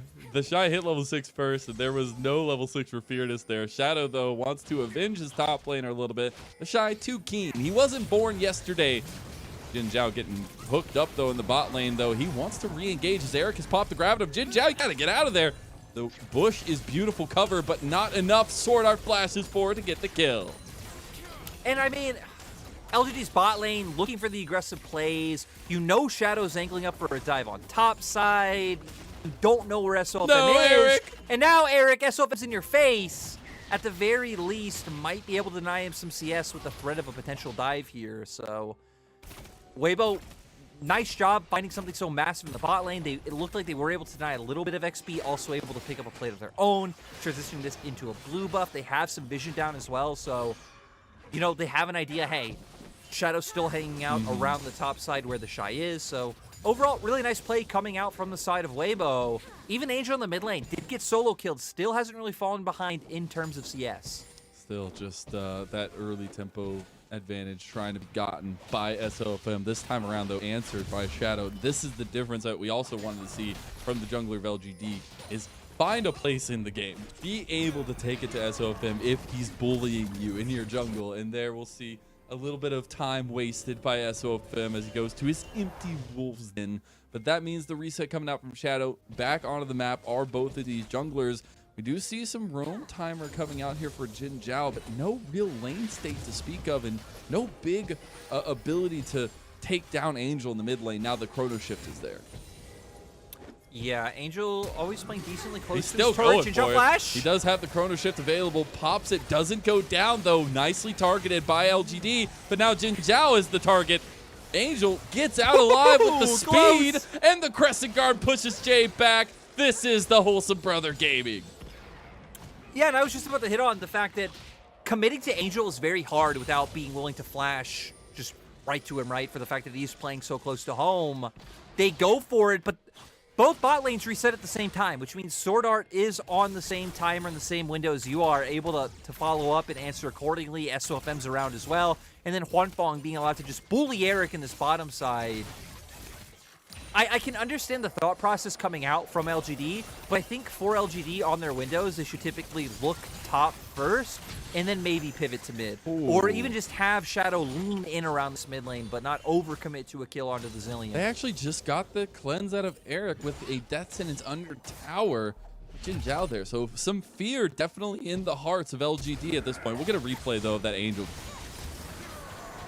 Yeah, and I mean, everything hits right, but by the time the CC chain comes off, he's still able to get that ulti down.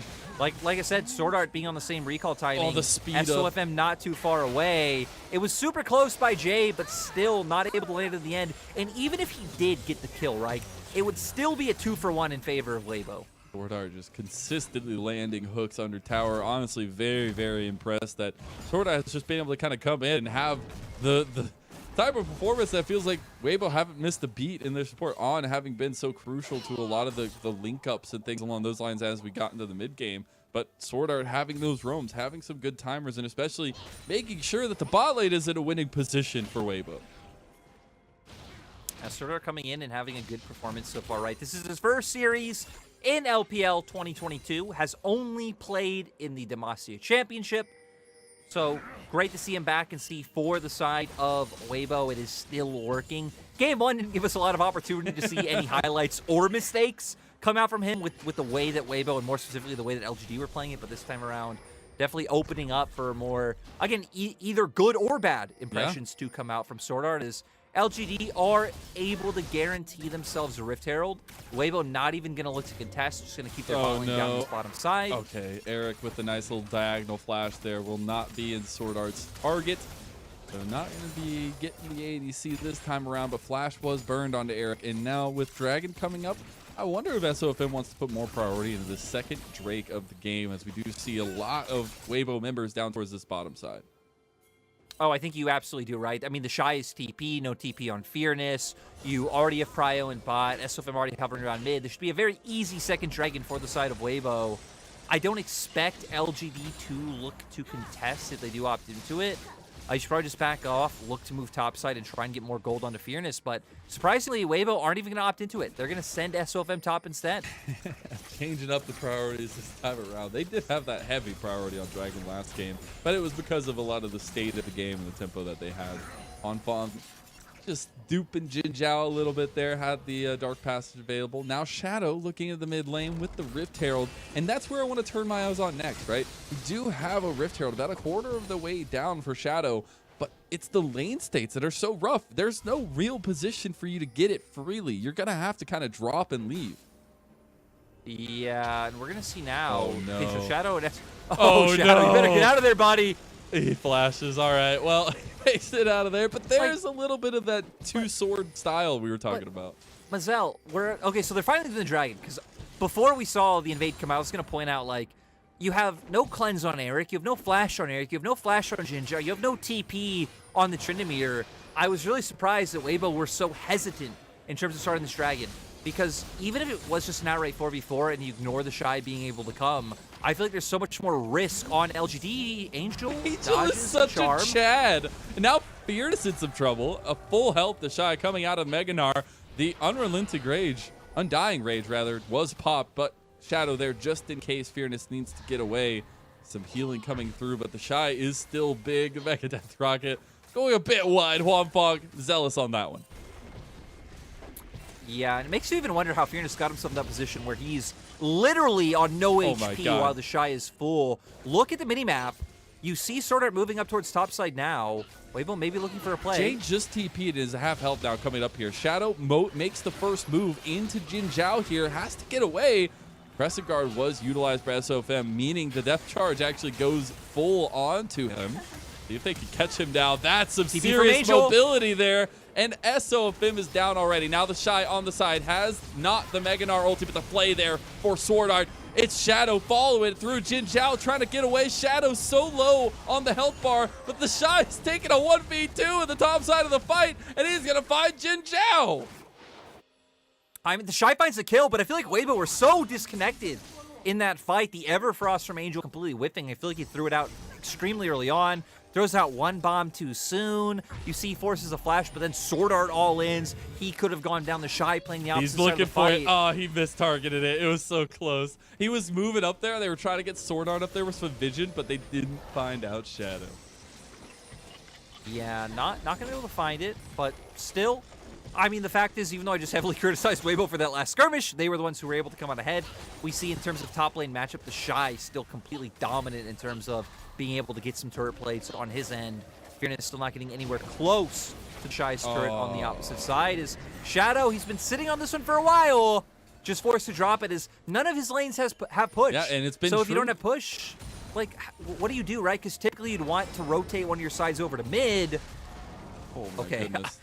I did take a pause just in case he died, but typically, right, you want to rotate over from mid to look for this. We see them going for it now. It does open up Eric to get bullied in the bottom lane, but hey, at least they'll be able to guarantee the charge goes off. Yeah, that's the biggest thing for me, is if you're going to drop it like that, you got to make sure to bring it into the tower. Don't just let it go. They don't get any turret plates or anything, but at least a little bit of chip damage onto that bottom tower.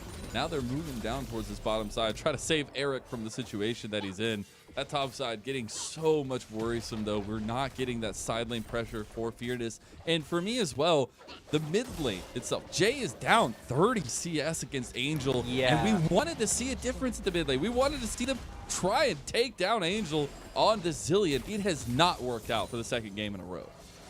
No, especially when you think about the fact that they put resources into it, right? They put resources into it, sending Jin Zhao mid, sending Shadow mid even once, and then almost every time they either had to back out on the losing end, one bomb. TP back though, depth charge utilized. Now Jin Zhao realizes they need to kind of back away. Here comes the power of the Shy. They take another tower, or at least there's the second tower of the game for Weibo, and it's right back to game one. They're just slowly, steadily building this lead up. Yeah, still a bit of a slow bleed coming out from LGD on the opposite side, but going back to the J point, right? Things were going pretty decently. He was even in CS, found the solo kill, but once those botch plays started coming out, is Mazel, this time we apparently do get non-stop action, as I'm lying. We don't get non-stop action. You we cursed get action it. That did stop. There was action, though. There was action. Still one of the also words. talking about action, there's some action in Angel's inventory now, as he has bought the BM book. No stacks on the book yet, but hey, you know, positivity is key. Speaking of positive, Weibo are going to be positively murdering Jay as he goes down to Huanfeng. Yeah, and we see the lane allocation coming out from Weibo, right? Already moving their bot lane towards mid. Jay trying to take a greedy path back towards that mid lane, despite the fact that Weibo have some nice vision around. I guess for LGD, they felt fine because you look where the rest of their vision is oh. How does that connect? Another nice hook coming out from Sword Art. How did that? I'm not big brain, I'm not analytical, but my goodness, I'd be seething if I were Jay in that situation. Yeah, Sword Art now sitting with 4 of the 5 kill participation right now. And Sword Art has honestly been a player that I feel like the community generally has a more negative impression of, which I find super weird, right? Looking at his career. Yeah. You know, obviously not some like standout superstar murking kids left and right, but I feel like fills the role of a veteran player who is incredibly successful in terms of the accolades that he has. And we've seen, again, what he was able to do with Huanfeng when Huanfeng came in on this roster. The fact that even when you consider him and Maple, him definitely being the much more successful of the two in terms of LPL. Neither match Karsa, but hey, it is what it is. And for me, it's the decision making, it's the shot calling that seems to come when Sword Art is on a team, right? It's that veteran decision making in moments where the experience becomes so key.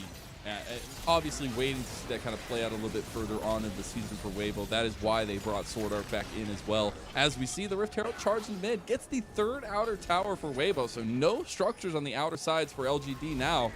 They continue to build this one up. Here comes the engage from Shadow. He immediately said, nah, I don't want that one. I'm backing out. And using a lot of cooldowns there as well. No engage from Jin Zhao besides the depth charge, which now gets utilized on Angel. And they're moving forward on SOFM. He has Crescent Guard available. He can buy so much time. He has the Chrono Shift on him as well. And he's on to Jay. Now you have Sword Art, Huanfeng, and Angel on the other side. It is still a trade back, though. SOFM goes down. Now it's a little bit of trouble. Fearness is getting them all down. Huanfeng goes down. The Shy is taking the top or the bottom side tower tier 2. But does it matter when you lose your whole team mid? It's kind of funny how the dynamic shift, right? In terms of, we were talking about how LGD would be the team wanting to play around their side lanes. Weibo would want to be the team grouping up, but LGD start falling so far behind. They're like, hey, we need to make a play somewhere. We're just going to drop all of our sideways to look to force this play mid. Luckily for them, it works out. They get bounty gold, they pick up a dragon, and they bring the golden closer. I think we were sitting at 5K before for the side of Weibo. Now bringing it up to 2K. LGD now doing their best to close the gap. The fight plus the double bounties from the dragon and the tower on the outer side and mid was huge. This is showing off a little bit of that mobility, the extended play that LGD can have with this composition, especially the Ahri. Yeah, we see him do a lot, but I feel like here, it's so strange that they turn this around because it starts off so bad. Jay going down, Jin Zhao pulling himself in, but Fearness really able to turn this one around, and Eric on the back end was getting damage down the whole time onto the members of Weibo.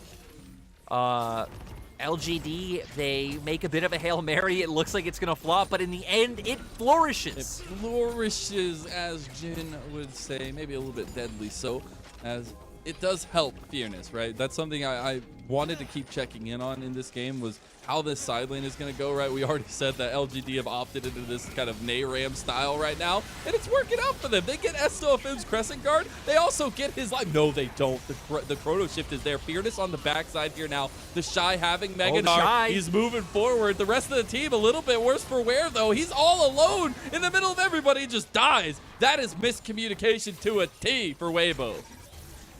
Yeah, that was so... Oh, that was close. But that was so strange coming out. You could see the Shy really seeing it. SOFM backing off, wanting to heal up, clear his jungle camps. It looked like the other three members of Weibo were conflicted with what they could go for. And the Shy so far committed throws at the ult, but we're going to see now, can LGD turn this and maybe find more kills? SOFM does not have Smite. They only have bodies to get into the pit. Will this go over? Jin Zhao on the side. It will already be burned down by LGD.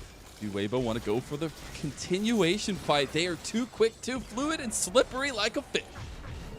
And only like 3 minutes ago, we were at a 5K gold lead for Weibo. And now here we are, game completely even. LGD picking up the Baron. Some botched fights coming out from the side of Weibo. They're going to be able to pick some gold up off of this, get waves pushed in, but still, LGD going to be able to put so much pressure down with the side laning coming out from the Tryndamere. Jin Zhao here finding the flash hook onto SOFM. They get him so extremely low, but Zillion able to save just in time. And then this things get a little bit weird. You can see Fearness zoning off the other members, but the Shy still wanting to go in. You can see Huanfeng and Sword Art, though, they don't feel comfortable walking up past the Tryndamere, and it leaves the Shy in that awkward place. So even then, just the zoning coming out from the Tryndamere really opening that one up, and my God. It was close, man. It was so close. Maybe that could have dissuaded LGD from going for the Baron, but at the end of the day, they didn't find it. LGD do have Baron, and again, now it comes to what Tryndamere does best, pushing in side lanes. You see the Lee Sin hovering around him. Eric and Jin Zhao just have to hold the line. They do, and it's going to be a tall task, right? The Shy is very scary in the side lane, especially with the Hullbreaker. Fearness himself now working on that second item will be a bit terrifying, but it's still, you know, the passive leads that are there for Weibo, for the Shy, for Angel. And again, we set it up at the beginning of this. LGD do not want to take late game team fights 5v5 straight up in front of objectives against this team. They have the composition to beautifully execute that. It's about the picks. It's about the side lanes. It's about the power. It's about the drive, Lyric. Yeah, they potentially could go for team fights if it's in an area where they have vision, right? And they can set up the flank coming out from Fearness to just get right onto Huanfeng, but still, obviously the side lane option just sets them up much better in terms of how their composition has been drafted. The thing, though, is Weibo can very easily try and force them into that next dragon fight, be on soul point, and then as LGD, you really can't avoid the fight anymore. So LGD probably have to look for the fight. Right now, just trying to get as much gold and items as they can before that fight is, once again, seeing Horizon focus built on Ahri. This is something we've been seeing more of in the past few days, which I find really interesting, right? You have numerous ways of proccing at both your Q and E, of course, to get the damage on that one. I would still think Shadow Flame would maybe be more consistent damage spread across a fight. Not 100% positive on the math at that one. Feel like in terms of like the short burst and in the slow being able to come out from that would set you up better for picks. So maybe that signals the way that Jay's going to be looking at angles in these fights, right? Again, hiding in brushes, looking to find picks in jungle, and finding your advantages that way. Yeah, and I will point out, we are getting to those second item completions across the board, and especially for LGD, where I think it's more important to highlight that, because Weibo have had some of those passive leads, have gotten the extra gold for Angel to go up EM book with no stacks in it, at least unless that's a visual bug to some extent, but I'm pretty sure it's correct. And now, using this little 2-item spike that they've gotten for themselves, LGD go for the dragon, putting them up 2-2 in terms of dragon stack. Yeah, and we saw the Shy's Mega was just timing out. Even the position that Fearness was taking in terms of zoning out the enemy doesn't really matter that they have wards there, right? Not feeling comfortable walking into River with Trinimir just sitting right there. And the sad thing for Weibo in that play is they didn't find anything on the opposite side of the map. They didn't move up top, get that wave cleared out. They didn't go and take Krugs, get maybe deeper vision down for next time Baron spawns or next time people are on the tops of the map. Just ultimately a free objective for the side of LGD.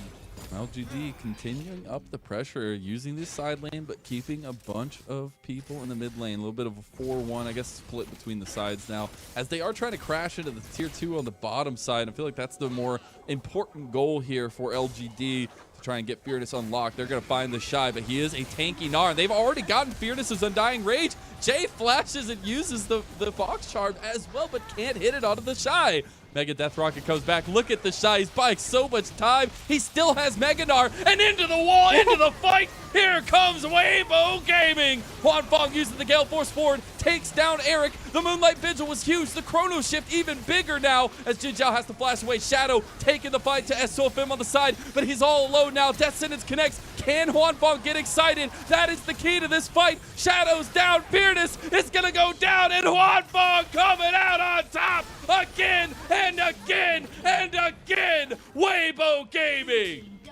Beautiful flash to come out from Huanfeng in the end to get space away from Fearness. Find the resets, gets excited, pops off. Also, salute to the Shy.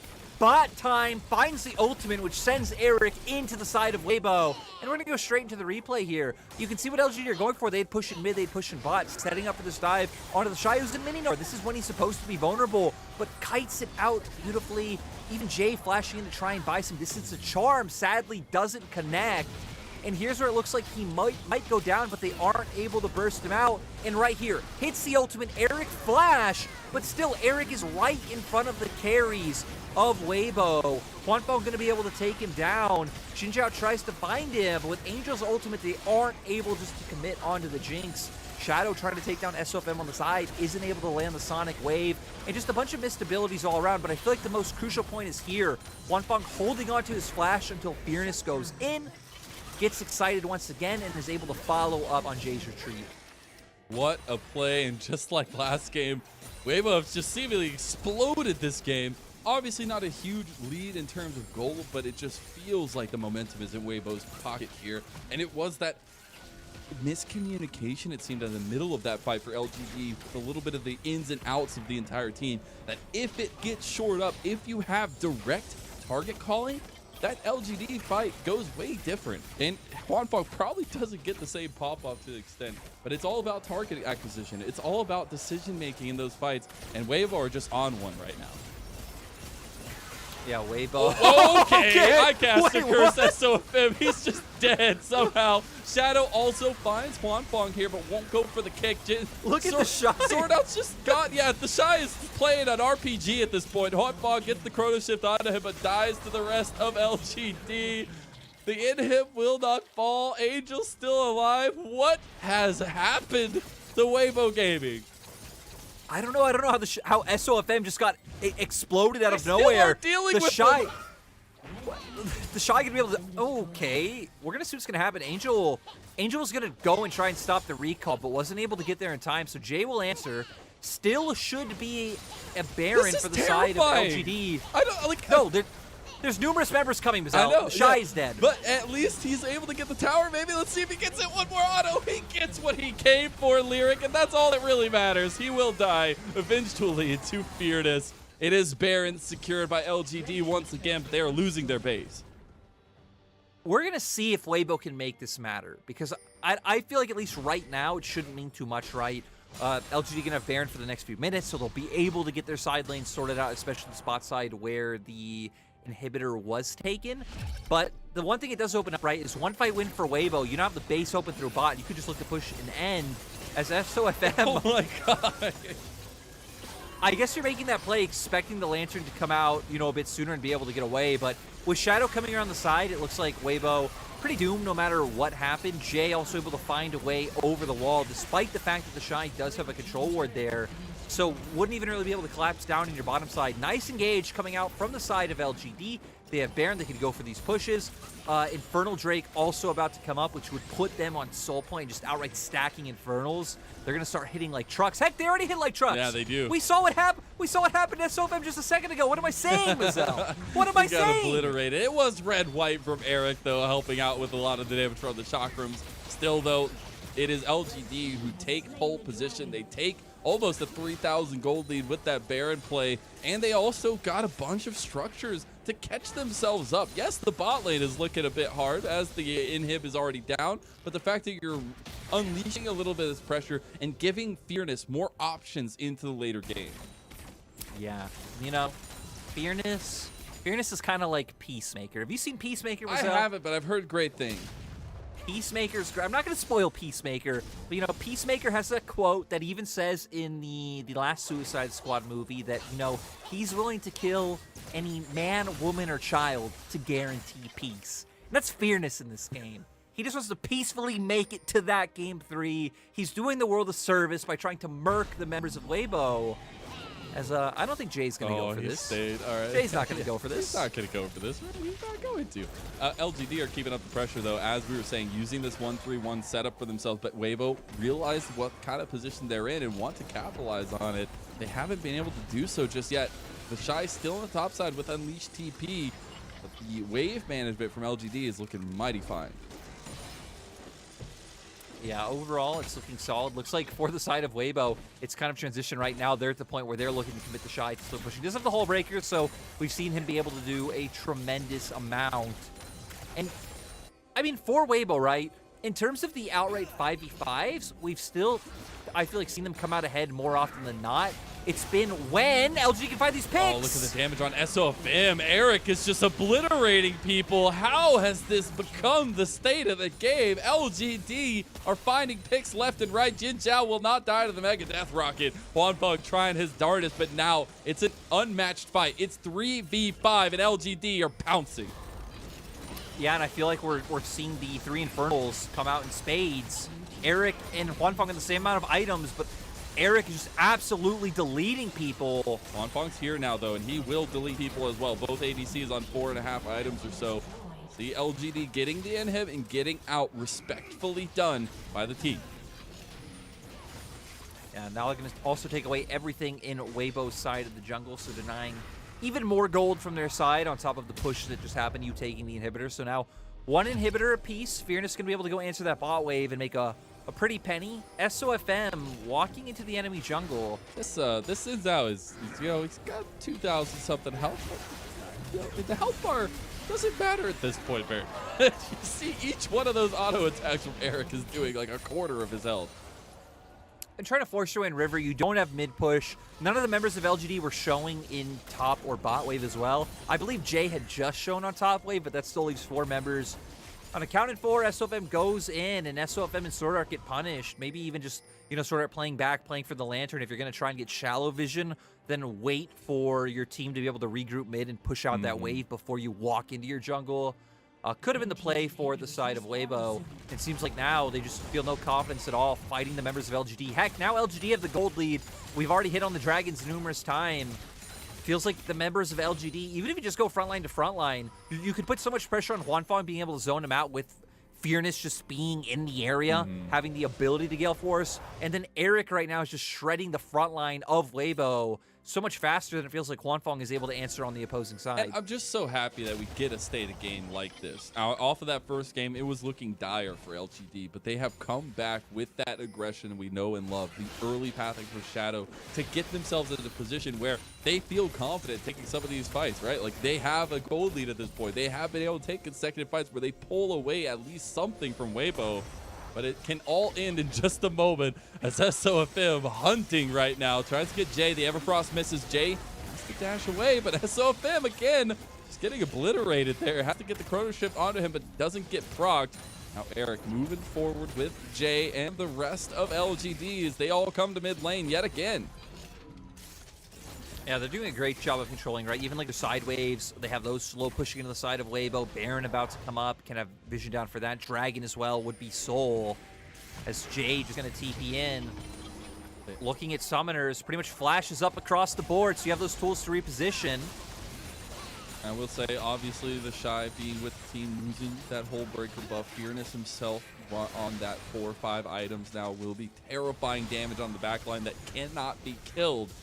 That's definitely something Juanfang has to watch out for, but it's always about the setups. We saw the Shy able to buy so much time with the Meganar, the tankiness that he provides in the setup that can follow as well. Mega Death Rocket used to just see the Baron, but look at the Baron, it's already gone! What? Those shock groups doing so much. As Dark Passage gets the Shy out, Meganar will be popped, but yet another Baron goes to LGD. And look at LGD right now. They say, hey, we don't really care too much about the Dragon. We'll keep 2 members here to put some pressure on you. But the other members going towards top to push into the base, they might just be able to guarantee themselves another inhibitor. Recalls are finally coming out for Weibo. They do guarantee themselves a Dragon. If you could hold off this next Baron push and bring it down to a 50-50 smite over Soul, that might be the best Weibo can ask for right now. We are on full items now for both AD carries, and it's looking a little bit dire for the Shy, who is putting Fearness down to work, and Fearness just dies without the ulti. We're getting Burke Syndrome up in here. Jin Zhao now in some trouble, and just like that, the aggression again bites LGD in the butt. I'm with Fearness, so where did that damage come from? Honestly, that's going to be one I'm really excited to see the replay on, because, I mean, LGD have just solidly had control of this game for the past 8 minutes, maybe 10 minutes even would be a better way of putting it, which is crazy considering Weibo at 18 minutes had a 4K gold lead, flipped the script. Script has flipped as this game is already messing with my mind, Mazel. Weibo might just go for an inhibitor of their own here. This is just burger flip heaven right now. We're going back and forth. Got to make sure both sides are charbroiled. As the inhib does fall in the mid lane, so too will the inhib in bot lane if Weibo can change their focus over here. The Baron buff still helping out on this siege defense, but it doesn't matter for very long. Second inhib falls. It means 2 waves of super minions coming in, at least in the mid and bottom lane, which also means Weibo have an easy priority in the top lane now to finish out the base. Still, right, it feels like this game is going to come down to a team fight in 30 minutes and 20 seconds. I'm not saying that neither of these teams will make a mistake. We've seen SOFM caught out numerous times. We're obviously going to see how Fearness just gets deleted here. He was laughing so hard in the player cam, by the way. I don't know what happened. Yeah. Oh, the third hit. Yeah. Just not the W passive coming out, and yeah, that. I mean, heck, that was a tremendous amount of damage coming out from the Shy. Not feeling like he just put that one down. Then Jin Zhao being there, maybe expecting that they could turn this into a fight. He does just outright go down. Oh man. Okay, Shadow tried to find the flank. They immediately popped the speed to get onto him, and now he's all alone. Does have the flash, makes it out alive that time. Hotfog still going, though. He had the speed up, he had the Gale Force, and he is still chasing Shadow. He is still going. The GA pump for Shadow. Oh, but look at LGD. Yeah, they are taking the base right now. Shadow is just a distraction, and Shadow finally dies. The inhib in mid lane will go down, and LGD finds something. Yeah, I mean, LGD at least will have those supers counteracting the enemy supers pushing in one lane.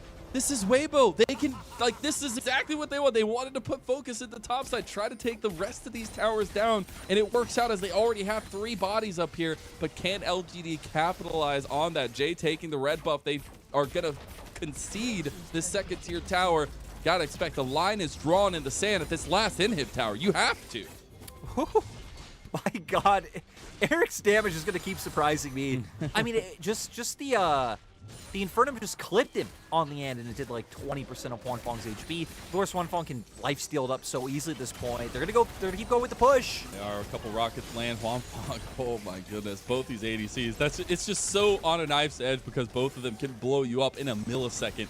But now Weibo moving in. Oh no, the Shy has found Fearless. Fearless backs away.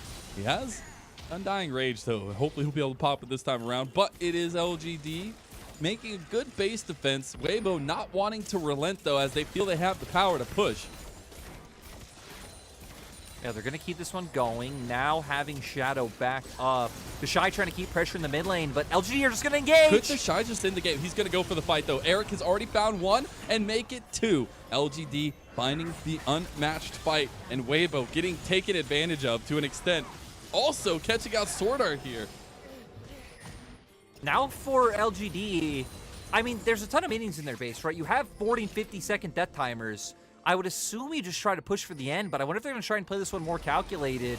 Having to be conscious of members like the Shy still alive. Does have the Undying Rage, though, buying a lot of time. The exhaust is there. The Shy wants to chase him down. The Undying Rage ain't going to save you today, and the Shy gets the kill. And now we see the other members of LGD trying to just funnel through the mid lane. It seems like they want to look for the end, but Jay being left alone to defend the base.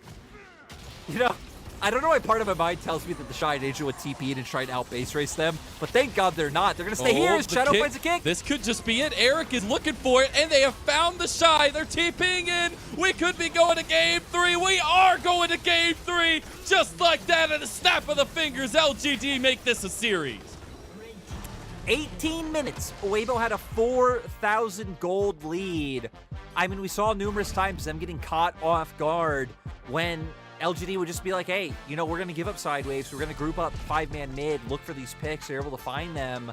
And then just seeing some, again, I don't want to like say poor communication, just bad plays in terms of what they were angling for coming off on the Rift. We saw disconnected ideas. Remember, like when the Shy going in, the other members not able to follow through because Fearless is zoning them. We saw many times where it looked like people were relying on like a lantern play from Sword Art, but Sword Art was like nowhere near the area or even too close to the target where a lantern wouldn't be really meaningful. So a bunch of mistakes coming out from the side of Weibo.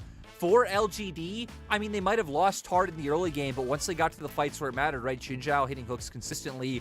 Fearless, even when he wasn't getting into the back of a fight, and obviously there were some flops like him not pressing his ultimate when he got picked off, felt like a lot of time he was putting so much threat onto Hwanfeng and Angel and the potential of him being there. Yeah. But at the end of the day, right, it felt like the meaningful damage was coming from Eric. Yeah, My God, absolutely. Every time he autoed, it surprised.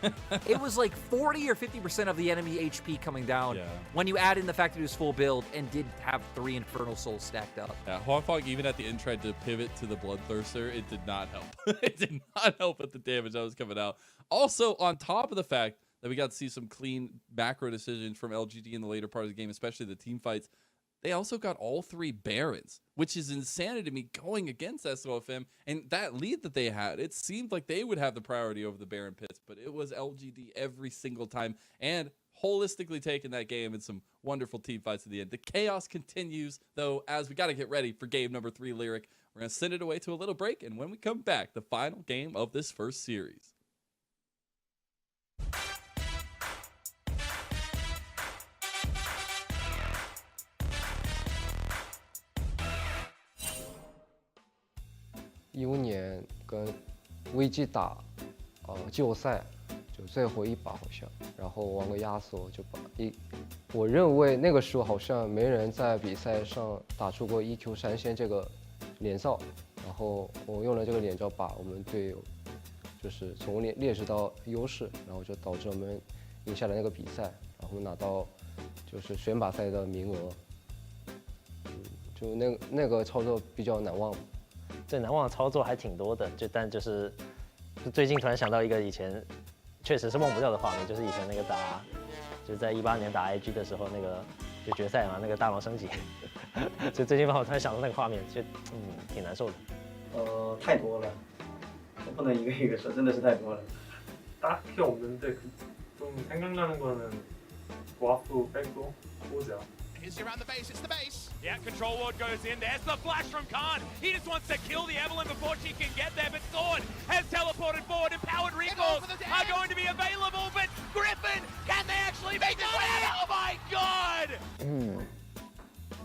其实我感觉我操作的很多很好的操作我都会记得，其实没有一个特别固定的。记忆比较深的话是可能。 有就是抢大龙的那种经历吧，就比如我有时候玩布隆，他们抢过大龙这样子。Haro can't get into the pit. He can't steal it. But what the heck? Mako! What throws out? 最难忘的操作，其实都忘了。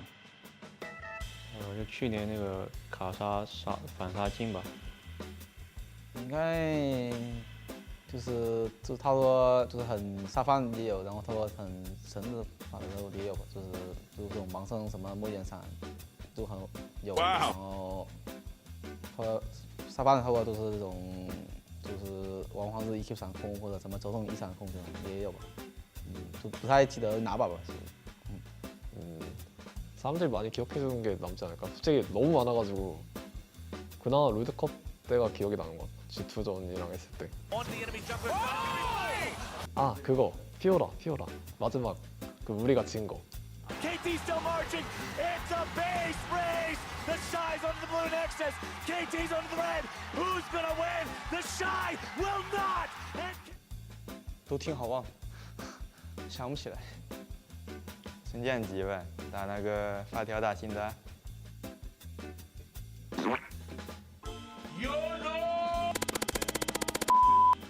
还是偷家吧，因为我给他们当眼了。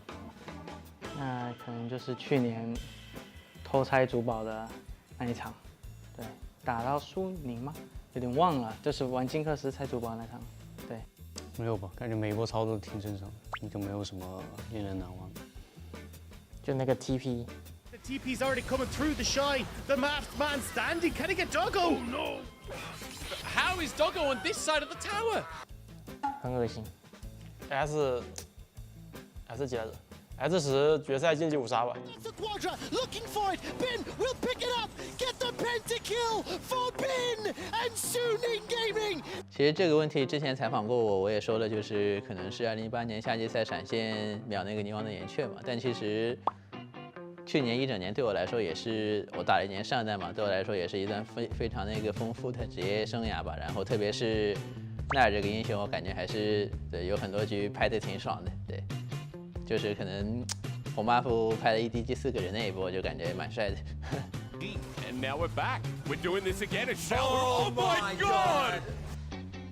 打 LPL 的时候吧，就是有一次侵略抢龙吧。暂时还没有最难忘的操作。去年打那个 OnePlus 的时候，就是在下路我们高地那边玩南战，应该1个人打4个吧，那个操作是不能忘记。 Kanavi, you absolute madman! He's 1v5 in the whole team. 就挺多的吧，像就硬要说一个，就20年季后赛打 Affirmations 那把 LG 就操作一下。 Yagao jumps back in and ignites. What a big ballsy play! I think was in LC when I played against G2. I mean, I had so many good moments against G2, but the best probably was when I kicked Willie Sin Perks into our team and we won the game. And now Rookie. Oh, early ignite on top of Rookie. Rookie alert. Gotta wait for your flash. He's still gonna Wow. die. 最难的操作就是打暗机，他那个阿卡丽把那个加料单杀。 On in the mid lane is Cream. 去年打 RNG 那把齐安娜吧。 It's on Cream, but Kiana in a dragon fight can get a big ult. There it is, immediate supreme display of talent. What a way to burn open. 没有吧，没有什么操作，都差不多。目前还没有。令我难忘的操作一般都是别人的，我觉得别人都好帅。印象比较深刻，基本都是在锤石吧，因为可能我从开始打职业的时候就是一直玩锤石，玩到现在，然后有各种，假如什么闪现预判钩啊，那时候就会自己做出来之后就会觉得啊，肯定很多人能为我欢呼，觉得这个很帅，所以说这些场景都会记着。没有，没有，就可能好像先打 LDL 就那个睿智开车到人家脸上，直接全崩了，好像。 可能是就是我们春季赛刚打的我那波飞机首加吧，如果导弹中一个的话就好了，就收下来。 Absolutely incredible! Somebody hit him. Forget the Nexus. Forget the Nexus lyric. Ace needs to kill him. He goes into GA. Yeah, Nexus boy. exposed. The Shy taking down Viewview. Finally, are we there? We're there.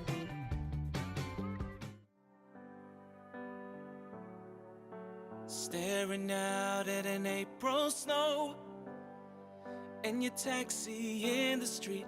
I imagine time has slowed. In sympathy, of packing up my heart to walk away. Still, it's all I want to say. 'Cause I learned to love for you. I don't want somebody new. Impossible for me to let it go, let it go. So if it's goodbye, if you're running free, you ought to know, ought to know. You're the reason I learned to love,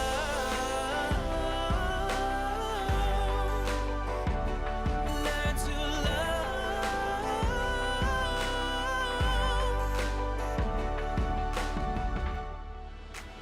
Holding on to a photograph from the day we made our vows, and I bet we would have laughed to see us now. You're packing up my heart to walk away. Still, it's all I want to say. 'Cause I learned to love for you, for you. I don't want somebody new. Impossible for me to let it go, let it go. So if it's goodbye, if you're running free, you ought to know, ought to know. You're the reason I learned to love.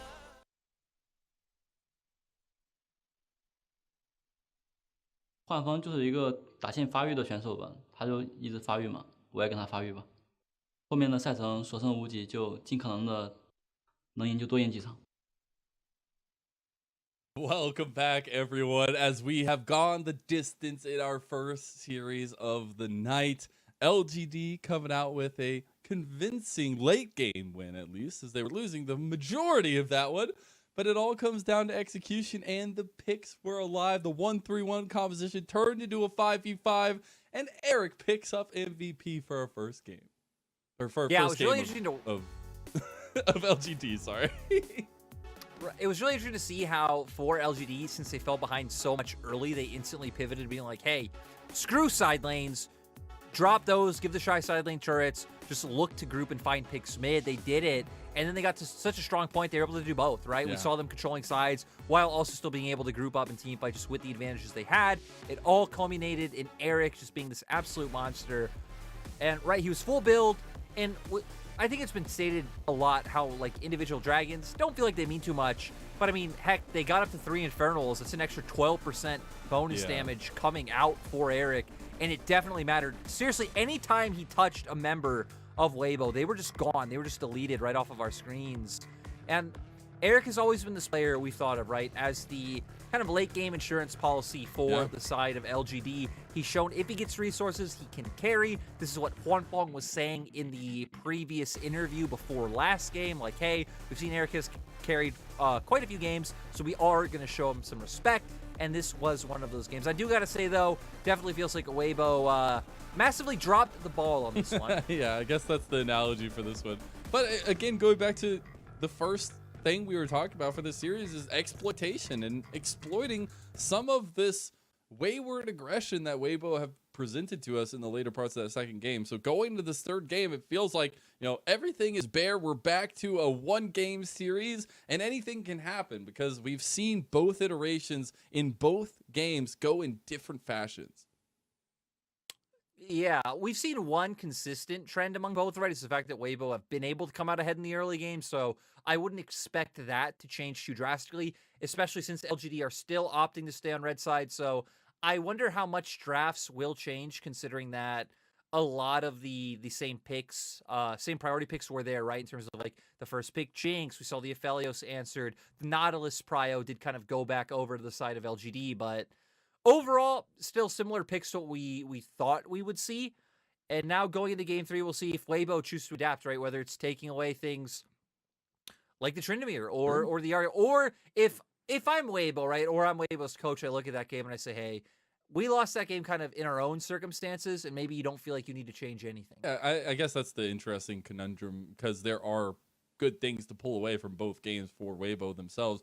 But I do wonder if we see a little bit more presence from SOFM towards the bottom side and see if they can shore up that Huanfeng and Sword Art duo that we all know and love at this point. And especially because we have seen that even with focus on top side, in the end, it doesn't really matter, to quote some Linkin Park lyrics, because both of these guys will find strengths in their own right. We saw that the Shy was finding those early advantages. He was split pushing like crazy, but then in the end, Fearness was holding his own on that matchup that we knew from the start would work out for the Tryndamere. So these picks are so crucial going to this third game, Lyric, as Weibo, again, third game on the blue side, ban away the Nautilus this time, but the Hecarim, the Rise. LGD get the Zeri, the Gwen, and the Graves ban.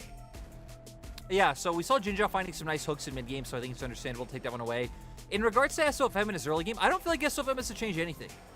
All your lanes were doing completely fine. I mean, Angel was up like 40 CS. Your bot lane was just outright winning in terms of the 2v2. Heck, we saw them get a 2v2 kill when Jinzhao overextended and the Shy was fine. So for Weibo, if there's anything you say to them, coming from Coach yourself, like, hey, early game, completely rock solid. Don't change anything up. Tahm Kench, though, coming out for Jinzhao in the bottom lane. So it seems like them recognizing, hey, Eric was the big stud last game. Let's give him some peel. Let's give him some protection. Obviously, you do still have the tools to go aggressive and be a bit of follow-up if you do have another primary engage right alongside you. And now the Lee Sin being hovered. Don't do that to us, SOFM. Your Lee Sin is clean. It is really clean. Also very comfort for him. But I do want to point out that the Tahm Kench making it through for the first time in the series is huge, right? It was a priority ban for Weibo in both previous games. I'm very much looking forward to that Tahm Kench, and especially Jinzhao. The Lee Sin does finally get locked in, though, for Weibo. It is interesting how the Tahm Kench didn't swayed either of their second or third picks, right? Because Tahm Kench's biggest strength is against single target burst or single target CC, which is exactly what Thresh and Lee Sin are. Obviously, right, as Lee Sin, there is still some outplay potential to Tahm Kench of him eating his ally and you just getting behind and still being able to find the kick. So that one will work out, and we're going to see the Ahri locked in once again for the side of LGD. Let's remember, despite the fact that Jay, it feels like overall had a very unimpactful game and did start to fall behind early, still was able to find that solo kill early on. I think Jay has looked much more proficient on assassins and champions that are able to utilize agency in some way as compared to enchanters, where it feels like, you know, hasn't been as much of a standout. Yeah, and it's the quickness of the decisions that you get with Ahri, right? The charm catch-outs and how quickly you can gap close as well. But we did get our second phase bans. A lot of normalcy there. The Gnar by LGD banned away. Vex as well. Malphite, the ban by Weibo, as well as the Camille. Yeah, and right now LGD gonna have to go towards a jungler themselves. Sinzao still left open, but it looks like Foreshadow might instead just prefer to go towards the Viego and again play for those skirmishes. Post 6, find those resets. be able to put some pressure onto Huanfeng on the back line. And now for Weibo, no Gnar this time around, so not going to be able to answer with that one. Graves also gone. Pretty much all the safe blind pick tops are off the table. I wonder if he'll pivot back towards the Scion, but no. Instead, wanting to keep up with the aggression, going towards the Jace. Jace, I think, incredibly good against both Tahm Kench and Aphelios, just being able to outrange him with that accelerated shock blast. And that is huge as well. The TF finally coming there. So a couple power picks making their way through in the third game as Weibo round out their composition with the Jace and the TF. A lot of lockdown potential and catch-out potential there on Weibo Gaming side. It was the answers of Viego from LGD. So Shadow not going with the Zinzao this time around, and trying to pull off a little bit of what SOFM was able to do in game number 1 on the Viego. And then we get Fearless's Tryndamere again. Yeah, I think this game is going to be extremely interesting just for the fact that, I mean, both teams know the plan, right? For Weibo, I think you're very clearly looking to put some emphasis on topside with the Destiny Gate available. For LGD, looking to pick the all-in matchup into the poke matchup of the Jace, looking to combo with Shadow and Jay. So I'm going to say this again. I expect to see a lot of resources put up to the top side. I feel like typically one team has shied away from the call to fight up towards it, and we've seen a lot of cross-mapping come to play in this series. But this time around, again, you have a TF, you have a Jace. I feel like it's a very easy setup, especially when there's a Tryndamere on the opposite side. Level 6 could be a bit more difficult to pivot towards that lane, and you always do have Huanfeng, who is a strong carry if you decide to pivot your resources down towards that bottom side. Yeah, and you still have the Thresh to provide a lot of that safety and all those stuff. But again, it is that top side of the match that means so much, I feel like, in this one. And the fact that Angel is on the TF, is on that mobile champion that can join in with the side lane pressures, that Weibo found themselves having a little bit of trouble with last time around, is so important, right? Yes, the Zillion was huge. In game 1, it was a major reason why they were able to find a lot of their success. Game 2, not as much, still a lot of stability there, but this is where Angel needs to get with the team, and quickly once that level 6 comes across. But this is where it all comes down to. LGD have pushed one of the top teams in the LPL to 3 games, and Weibo are going to have to scratch and claw to make sure they can continue their top of the table standings here in that first spot. LGD versus Weibo Gaming. Game number 3 starts now. And already to see a bit of an interesting start. Sword Art up towards the top side along with Shadow. Looks like neither team gonna walk too far forward aggressively. It would be kind of funny to have a 2v2 at level 1 between support and top laner and top and jungler. Sadly, Mazel, it's not our days. A ton of the Shy fans, who would have guessed? Rightfully Shy so. Extremely popular in the LPL. No way. Who'd have thunk it? Shadow actually on his way up to his top side finds the cheeky ward there put down by the Shy. Gives it a little thumbs up on the way out. But nicely done by Weibo Gaming to make sure they still get some ward vision at least for themselves. It's all about the early tussles for me between these two junglers, especially because last time we finally got to see Shadow take one of those aggressive pathings on the Lee Sin. This time we'll be looking at SOFM for a little bit of the same. Again, Mazel, just my philosophy in terms of junglers, it's all dictated by what your laners can do. So hopefully this time around, LGD's laners can fare better than they have in the last 2 outings. We do see the Shy going for phase rush. I think it makes sense, right? The second Tryndamere he's on to, trying to get that proc to get away, not let him run you down. Then you win out the trade on Tryndamere's retreat, getting a lot of that poke down with your range advantage. Looks like runes elsewhere are pretty stock and standard across the board, as both junglers going to be making their way probably up to play more around their top side right now, starting with their bot side camps. And we're obviously still putting a lot of that volatile spotlight in the top side for the Shy and Fearness, but again, like the mid lane having a little bit of different matchup this time for Angel, the bottom lane having had such crucial successes in the later parts of the game in the series so far. It is all about that early presence for both of these junglers and where they're really pathing to. And as we see both going towards the top side of the map, does mean we get to say we're okay looking at the focus towards the solo lanes for both these teams. Yeah, again, with these drafts, it is a little bit more expected, though in the LPL you never really You never know, man. You never know. The fact that we have Tahm Kench in here and Jin Zhao on the champion, hey, you never know what can happen. Yeah, and LGD still able to have a mid lane matchup where they have full control over the mid lane. Even before the TF nerfs and the RE changes, TF already able to find prio in this matchup. Let's remember that 12.3 was where TF's Q was nerfed a little bit at later ranks, starting at level 2. Your E also lost some attack speed, so that hurts in terms of being able to find push, being able to try and contest prio or contest trades.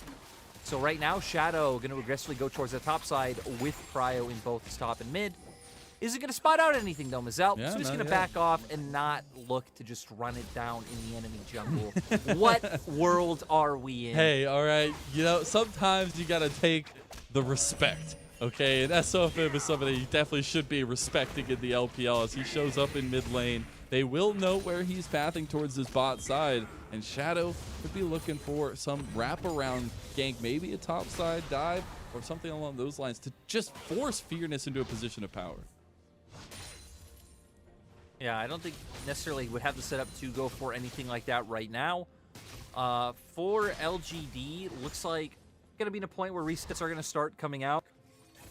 Enemy bot lane's pushed in, right? So Shadow theoretically has a detour he could make there, especially with camp still not quite up yet. His wolves are up, so... Jin Zhao forced to flash away from the Flame Chomper, still taking a ton of damage from the trade of Huan Feng. Huan Feng out mana now, though, will be a little bit less of those rockets going to the back of Jin Zhao. Still no flash on the Tom Kent, can be huge, and SOFM showing his face down here will be spotted out by the ward. Shadow's down here as well. Yeah, Shadow, not going to go for anything, just going to go and look to clear his camps.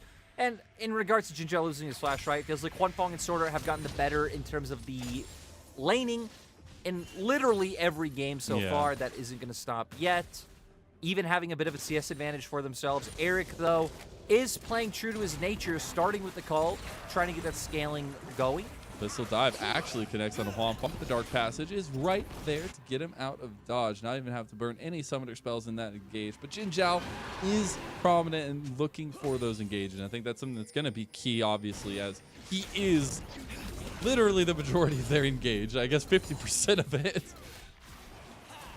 Yeah, pretty much all of it, actually, when you look at... I mean, LGD not having a lot of great ways to start off fights. I mean, this time around definitely is a lot more single target focus. I mean, obviously, Jin Zhao can find a multi-man knockup, but then as Tom Kent, you're putting yourself in harm's way. If you don't have flash up, that could be quite rough when you still want to be serving your job as kind of this backline appeal for the big boss Eric role. LGD, though, finally going to be the team who are able to sort themselves out with an early dragon. Hey, you take those dubs when you get them, all right? Early dragon focus for LGD is going to be okay, right? For, as we have said multiple times in this broadcast, though, single dragons, the early dragons, not the most important thing. I think SOFM is okay with keeping that one down. As now we do see that aggressiveness potentially coming out. Not level 6 yet, though, for either of these junglers. And that level 6 mark has been completed for the mid laners, though. Okay, getting away with a bit of that Spirit Rush utilized. Jin Zhao and Sword Out on the timer, though. Still no early blood. Yeah, they do chunk out Jay, which means now you do have a window with your Destiny Gate, right, to make a gank available where Jay theoretically won't be able to follow. Jay even used his ultimate, so going to be less threat on Angel in this mid lane matchup. Just going to look to aggressively push this one, keep Jay here, not let him find a safe back timing. Still, though, SOFM not really in position where you can look to set up anything, maybe in the bottom side, but both Jin Zhao and Eric are quite close to tower. Jin Zhao's no flash, so, you know, a TF gank with gold card can bring him down, but right now, TF hovering up towards his top side. He's got some pings up there, too. But this is that proactivity that I would expect to see and need to see from Angel picking up the TF, right? We're talking about losing a little bit more in the laning phase, needing to have the utility and bringing that to fruition. And when you play this TF is so crucial. So those early Destinies haven't necessarily been there just yet. They haven't been able to pull the full trigger on it, but the fact that they're looking and the ideas are there for both sides, as I've kind of said, is super promising, even though we're seemingly getting a similar game to the first one where no blood for 20 minutes. I don't know, that makes me kind of a sad boy, Lyric. Whoa, Mazel, don't worry. We're just waiting now for the second to this wave to be pushed out by Angel, and then for him to look at his sides, be like, hey, there's actually nothing I could do. There's no wave top. Again, Eric and Jin Zhao playing incredibly safe by their tower and bot side. and we're just gonna stay exactly where we've been. I thought you were gonna bring me somewhere promising, or like you were gonna lead me to some positivity that I could look forward to some bloodshed on Summoner's Rift in the LPL, but apparently not. Mazel, what's wrong with living in the moment? You know, sometimes appreciating the nice brushes of Summoner's Rift with the red banners. But it's that are 8 all over minutes, that say Lyric. the LPL. It's Rift Herald time. There's a timer. There's like an alarm. It's a bell ringing in all the heads of the LPL players on Summoner's Rift at 8 minutes, no matter what. No, you're actually wrong because you look at the minimap and Huanfeng is going back to bot lane. This isn't so the you know LPL anymore. I don't know how to take this, but it is the LPL, and we do get the Shy still trying to put down Fearness and finding advantage in the top side as well. Is a little bit low on mana. I'm not sure if it looks like there's a potential Honey Fruit River. Yep, now we do see SOFM walking out, so can look to get that back. The flash doesn't connect it, and now Shadow's just dead. That's the early game damage, and when you miss the combo, that's what happens. Yeah, SOFM able to find it. SOFM gonna look to keep chasing The Fearness down. Destiny Fearness has also, ult. he's going down towards bottom side, though, for the potential dive. Sword Art has found himself on the wrong side of dodge, takes a Moonlight Vigil to the face, and dies. Response from LGD. Yeah, and I mean, I'm sure we're gonna get a replay of that one, but from the angle Sword Art was at, right, it looks like they were maybe positioning to dive and waiting for Angel to be able to move and come in, but maybe pulling the trigger a little bit too soon. Didn't go for it. Angel did just use his Destiny Gate back towards mid. At least Weibo, though, winning out incredibly hard in this top side. They are, and what we wanted to see from them was focus on the Shy, especially if he's on the Jace pick. That's rightfully so, that he should get some of the resources at least. We have not gotten that early objective in the Rift Herald taken. It was threatened to be taken already for both junglers, but it will just be the reset into farming for SOFM.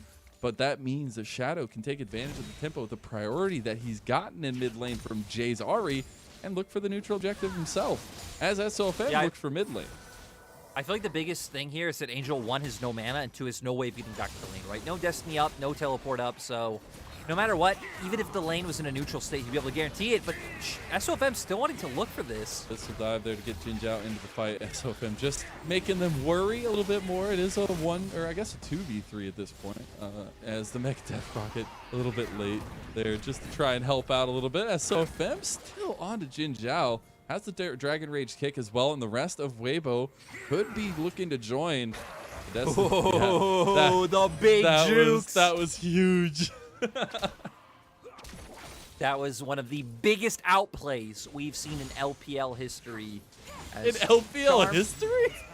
LPL history is, you know, Charm doesn't land. That was not an outplay, as, you know, Mazel, it feels like for the side of Weibo right now, I mean, Huanfeng is still up. Huanfeng is still going to scale up to be a monster and is definitely a win condition. But right now, all the dominance coming out on your top side. The Shy 1,000 gold up over Fearness right now. Not too bad, and that means that the focus for Weibo can kind of transition to the 4v4 on the other side of the map and kind of leaving the Shy up there until the striking when the iron is hot kind of comes alive for him. Rift Herald utilized by LGD on the bottom side to get Eric this gold, and that is that win condition. Eric is the late game carry, solved by the MVP performance of game number 2. It's nice to get him a full tower almost. Yeah, I mean, gonna get a ton of gold. Actually, they're gonna be able to secure themselves the tower, so gonna have a lane they can reliably play around. Right now, Huanfeng has Gale Force, so if Weibo can find any sort of opportunity right now, might be able to have the kill pressure, but Undying looks Rage like is down. Jinja and Eric gonna respect. Fearness had to pop the ulti there against the Shy and back off, as now the Shy just gets free time on the turret plates, while SOFM also taking the dragon right underneath Shadow's nose. So big plays from Weibo, even if it is a bit passive. Yeah, it's kind of funny that we've seen them in every game. It really doesn't matter too much if they get the Herald or not, just outright from how much they're winning in terms of plate gold in a lot of these matchups. It feels like at best LGD is matching them, and even now, right, Weibo's still up in terms of gold, just a small amount.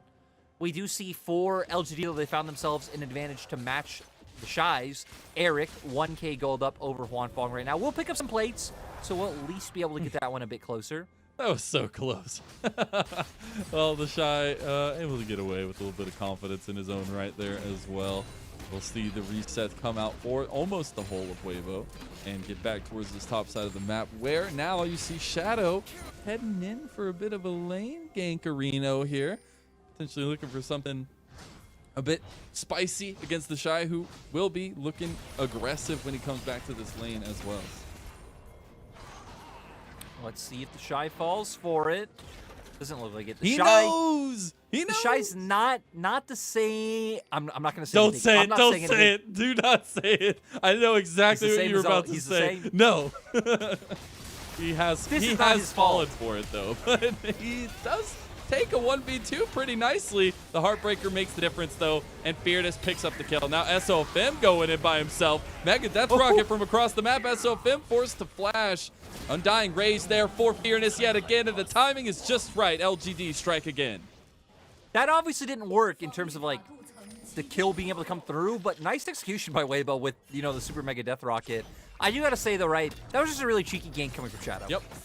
Made his way through lane, was sitting in that brush for like 30 seconds, unexpected, catches the Shy off guard, able to find the kill. And heck, in the end, right, we were talking about how Weibo were starting to cement themselves a little bit of a slow gold lead despite LGD using that Herald bot. Now LGD not only picking up some kills, looking to counter jungle, looking to spread this pressure throughout the map. They're going to transition to their 1-3-1 right now, knowing how strong Jay is in that isolated 1v1 when he is up against Angel. So overall, I think nice map adaptations coming out from LGD. Also, now it'd be nice to see them give a little bit of cover to Fearness. Yeah, I was going to say a bit of adaptation for Fearness though. Not the Navori Quick Blaze second, not the damage build so far. It's the Hull Breaker to start off for it because of the pressure that the Shy has had onto him so far. But now the pressure is on the Shy as both of them flash. Yeah, the Shy knows that Fearness's ultimate is not up, so wanting to aggressively trade as much as he can, potentially put him in solo kill territory. Wasn't able to do so, like you said. Hullbreaker built up, so those bonus stats are coming in handy. Weibo going to try and cement themselves some vision towards this top side. Even them just leaning allows the Shy to be able to take this turret, so they don't have to dedicate all too much as long as Fierce doesn't over-aggress. Braided towers now 1-to-1 in that aspect of the game, as we see both bottom laners in the mid lane, as rightfully so should be. Still a lot of pressure up towards that top side for Weibo, as you were saying, but now LGD are right back to what was working for them in game number 2, where they take, you know, a 1-3-1 composition, they shove it into the mid lane, and take towers, take objectives, take fights. Okay, Mazel, assuming the Shy gets away here. Okay, you got away. We have finally gotten confirmed by production that we are able to say it. If Weibo win here, they are our first team locked in the playoffs. Math says so. Everyone knows math equals just straight up facts. You cannot argue. I don't like Weibo math. win this game, locked in playoffs. I don't like math. I'm a play-by-play. Don't approach me. Just tell me. Don't tell me it involved math. Just tell me the results. And it means that the results are Weibo Gaming. They take this series. We'll be our first team locked into playoffs. As I said, very, very exciting for themselves. Something we were kind of hinting at a little bit the entire time, but now we actually get the full throttle to say so. And LGD want to make that not so, speaking of, as they take the mid tower, Lyric. Yeah, LGD, nice rotation right. Brought Jay over from bottom lane, where again, it right now looks like they do have a bit of a wave slow pushing to the enemy side. Looks like Angel gonna have to go to answer that one. They pivot up towards mid, take that turret, gonna instantly transition this into a Rift Herald. Weibo still with no response. Dragon up in 27 seconds. Both teams sitting at 1 apiece right now. And, you know, it's been that slow, steady game we got in game number 1. Last game, we had the action. We had the blood. We had craziness. The late game team fights. I feel like we're going to get the late game aspect of last game, but then we're getting the early game of game number 1. And I always love that about the LPL. It always seems to work out that way. We see all the flashes of the previous games in the final game. It's like a beautiful script or a story written. SOFM works on the second dragon of the game for Weibo. Will be an objective going their way without LGD contesting. Yeah, you started to see Jin Zhao and Shadow make their way down, but instead not going to opt into it. I mean, you look at Jay. Jay's on the top of the map trying to answer the Shy. Eric's still coming out of base. They don't necessarily know where Huan Fong is, so not wanting to look for that one. They might still get here in time, though. They were trying. Close. Yeah, Shadow's working his way there. The Rift Herald number 2, though, available for Shadow to utilize if he wants to try and break this top side, as they are all heading this way. Shy might have some company up there. should be pretty easy for them, right? I mean, it's the last outer turret left open. Dedicate the man advantage there. We can see them consistently be able to get pressure in mid lane. I mean, at this point, right, I think Huanfeng being deathly afraid of Eric looking for a Gale Force into a Moonlight Vigil, being able to lock him down, just burst him out. So paying respect, clearing his waves close to turret. Rift Herald is drop top, so LGD gonna have both side lanes completely open. Which, you know, in terms of pressure and in terms of how we've seen these games play out already today, is a boon. Because you can utilize some of these quick backward decisions. It does get the better of Weibo Gaming as Shadow gets caught out of the Destiny. It's a little bit scary there. TP now utilized to bring Jay to the mid lane. No objectives to fight about. They just want to keep the pressure up as they have Fearness pushing the side lane and bot. I also feel like we've seen LGD play side lanes in an interesting way, right? Is Jay popping the ultimate. This is the mobility I was talking about. Misses the charm, though, and that's the crucial piece to the puzzle. Yeah, sadly not able to guarantee that one to just secure a kill for the side of the Weibo if that one did hit. Now still looking to counter jungle and take away some of Weibo's camps. Angel not here, is on reset right now, does have Destiny. Yeah, can't join the fight. The rapid fire also completed, so those long range yellow cards are going to be there. SOFM moving in, gets the red buff as well away from Shadow. And now SOFM, he wanted to go for the kick, but he has to flash away, kicks Jin Chao away.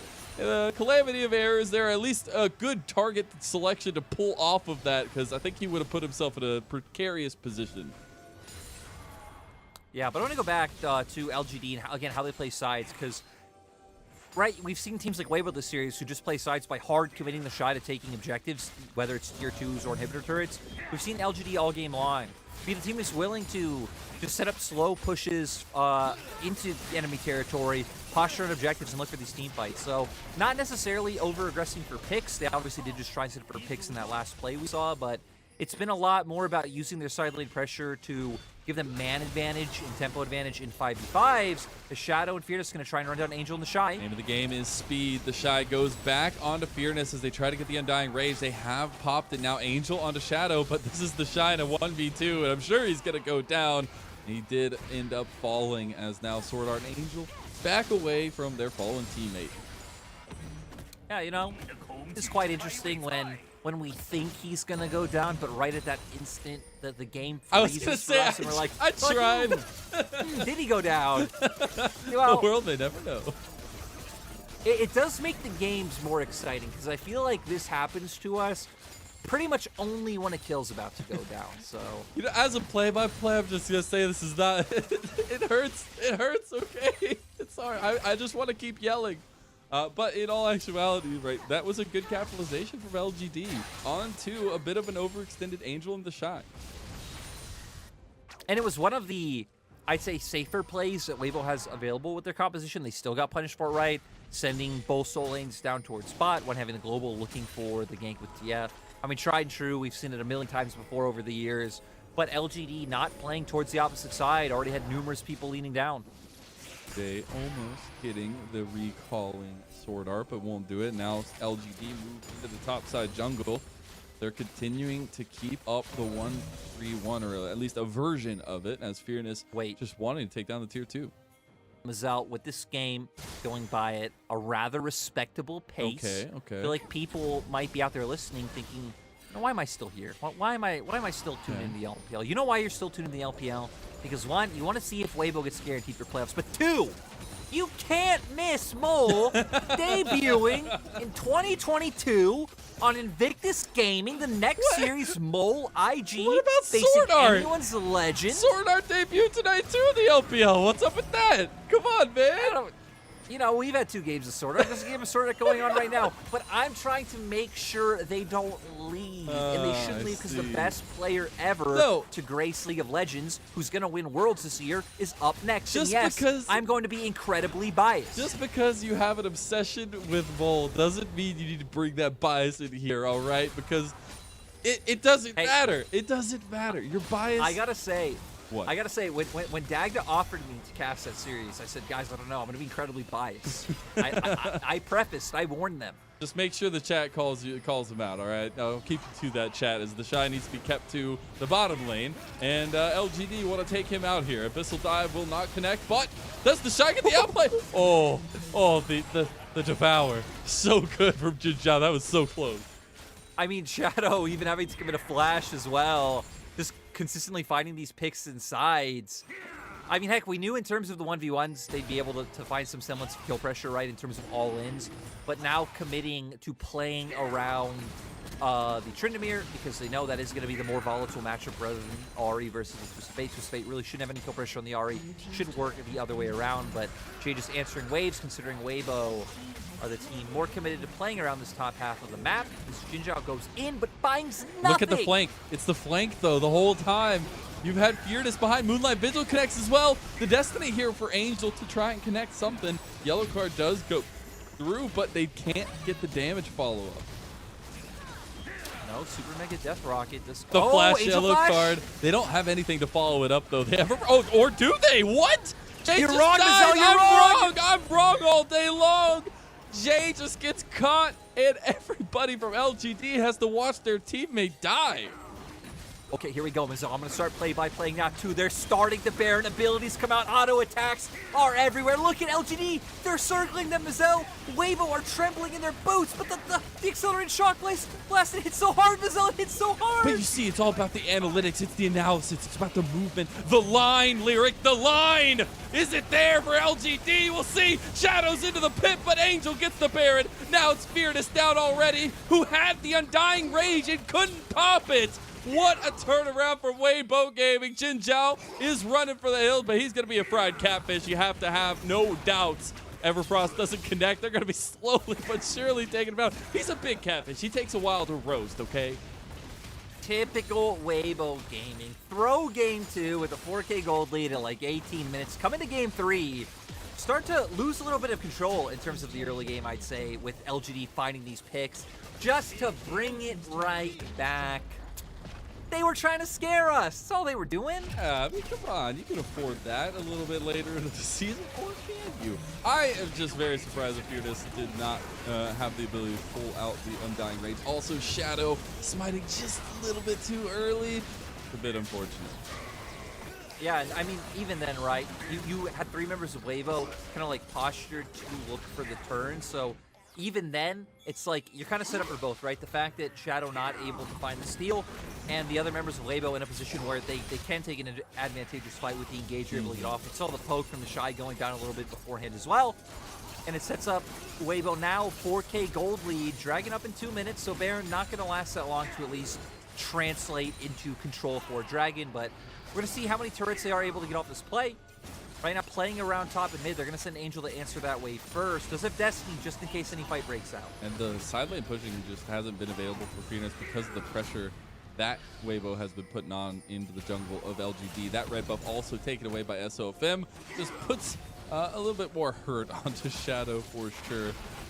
He is just hanging out this mid lane, trying to keep a little bit of defense for LGD as, oh my god, no, they want offense, all right? They want the Shy, and they find him, but afterwards, it's disaster because SOFM is on the behind of them. Wanfong is getting excited in the middle of the fight. Eric has a lot of chakrams, and Eric can put in some damage, but he's got to be real careful. The flash, oh, the Caliber doesn't connect, and he survives for a little bit longer, but Weibo, they definitely have the pressure here with the Baron buff. I mean, still a 2 for 2, right? When you're the team behind, like LGD, I mean, I think that's the best you can hope for. It is going to translate still into another turret for Weibo.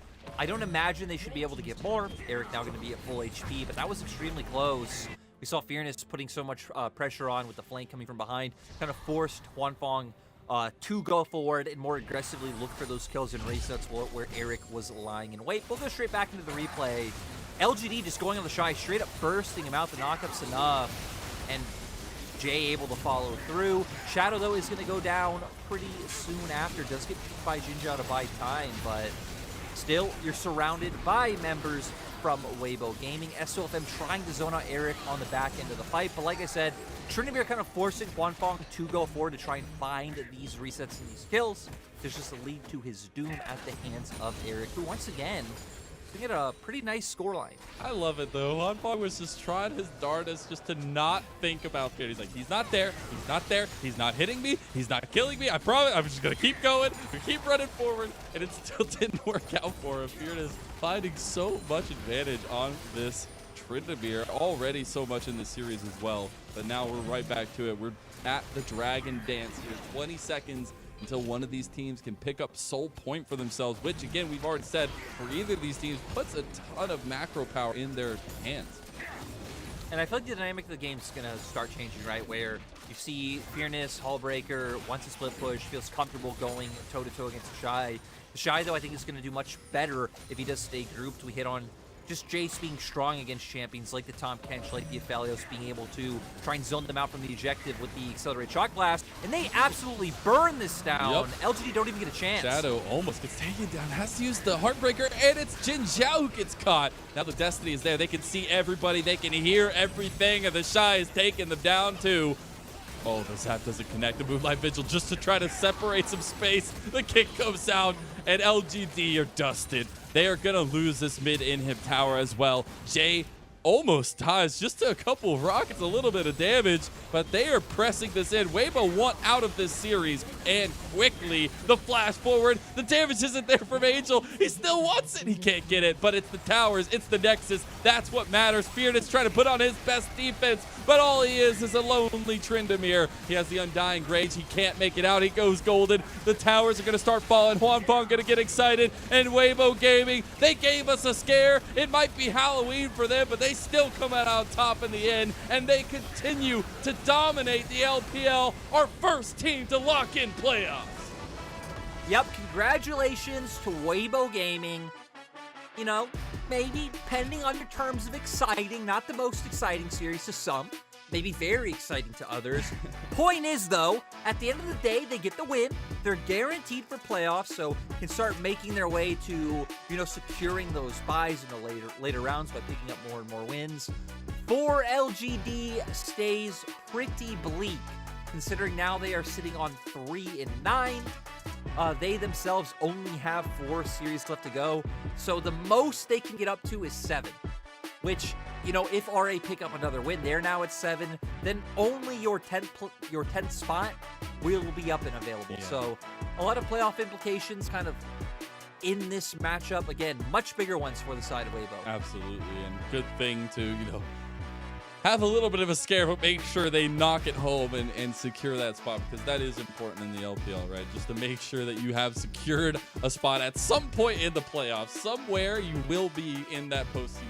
And I think that's super important for this team who have high aspirations, right? You don't pick up the Shy for no reason. You don't get Sword Art again for no reason and pair him with Hwanfong. You don't have this roster to not be successful. And they have found success. And even though they have to scrap for some of these fights, they have to scrap for some of these wins, the fact they still come out on top is telling.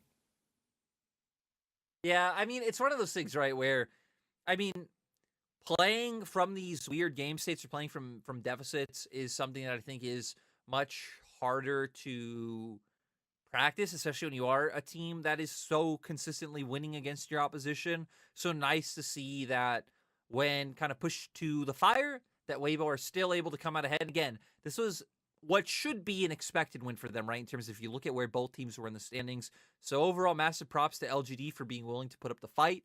Overall, despite the weakness of LGD's bottom lane and laning phase, able to make an impact in team fights. But I feel like that laning phase was the most telling aspect of the series, was that, again, almost all 3 games, Weibo in lane were just outshining LGD. Heck, that last game was the one where LGD fared the best. We saw mid lane able to get ahead for Jay. We saw top lane doing just fine. But even then, one pick coming out from the side of Weibo translates into a Baron, and you could see Weibo know exactly how to just round out the game from there. Yeah, and although, you know, LGD were able to take that second game and give us a run for the third game itself, it just feels like they were never able to fully fall into their style, the way that they like to play, and especially Shadow having the edge at some point early on in the game. And that is a crucial piece for LGD, and so they definitely need to kind of work through as well, looking at Fearness in the top lane as well to have a little bit of that stability to make that a possibility. But on the other side for Weibo Gaming, there are still some things to question about a little bit, especially that second game that just seemed to fall out in front of them. I mean, when I look at Weibo, I just have to compare them to the rest of the top teams in the LPL, and no team is like infallible, right? Infallible right now. There we go. There's the word I'm looking for. Yeah. And, you know, there's some mistakes. There's messy games. I do expect teams to look quite different once we head to best of 5. So I'm not sure how many red flags there are here. We can see the Shy putting off massive damage. I mean, he was dominating in the 1v1 once again, right? He constantly had Fearness push under turret, forcing out the Undying Rage early on. And then no surprise, Huanfeng's damage was huge. Not a single person from LGD over 10,000 damage. That is insane, especially because, as you see the gold graph, there was a point in time where they were having consistent fights and able to pull back something. I mean, right? And they found their lead. They found their edge from just picks. Yeah. Just constantly being like, hey, we're just going to punish the Shy in a side lane, do that, try and translate that into some kind of tangible control. That really only ever led them to getting vision control, maybe steal away some camps, but that doesn't equate to a lot of damage, right? It doesn't equate to any neutral objectives or turrets, so LGD kind of had soft control for a lot of this game, but we saw once the fight started breaking out for real, that's where Weibo were once again able to come online. And come online, they definitely did. The Shy maybe showing us a little bit of the two-sidedness that we know and love for him, but still, obviously, that last game on the Jays having such domination. And it was interesting to see Fearness try to pull out something different, try to go for the Hull Breaker to dissuade a little bit of that. Didn't matter. The Shy will take what is his in the side lane as well. And moving forward for Weibo, right, having locked in that playoff spot at least somewhere in the mix of it, does it change that reality going into the rest of the game? Do you see a little bit more experimental stuff coming out from this team?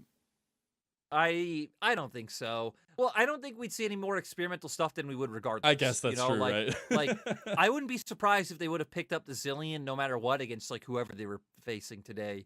And you look at the rest of their schedule, right? They play top esports next. After that, RA, then IG, then JDG. So you have two what are like theoretically harder matchups in TS and JDG. RA, though, are on a massive win streak. So that one's not going to be easy. And then IG is kind of a hard team to pin down right now, where they've shown they can beat some of the best teams, but they can also lose against their fellow bottom feeders. Obviously, that might change today with Mole coming into the roster, and that might change how they look, but... Of course, you just got to bring up Mole really quick. I mean, you have to. It's a change of the roster. It's the roster change. We'll talk about that a little bit, all right? Because we do have our MVP for the third game. And the fact, you know, that I did not actually get to hear who the name was is going to be really telling, because I'm really excited. It is Huanfeng. So ADC love. You know why you didn't hear it? You didn't hear it because you disrespect roster changes. Because you disrespect roster changes. That's why you didn't understand. But you know what? You know what? We'll let the disrespect slide today, Mazel. Because you know what? You can break down why Huanfeng's MVP. I mean, his numbers are self-explanatory, but it was impressive in his own right? Being able to whip out the Jinx, having those excited moments, but pairing up so well with Sword Art. Getting to see these two guys alive again together, playing on the Rift. Wholesome Brother Gaming is live and well, and it makes us all very, very happy. Well, our first playoff team is locked in for Weibo Gaming. Congratulations to them. Now we got to turn tails and go into our second series of the day, as on the other side of this break, Anyone's Legend take on Invictus Gaming. You don't want to miss it.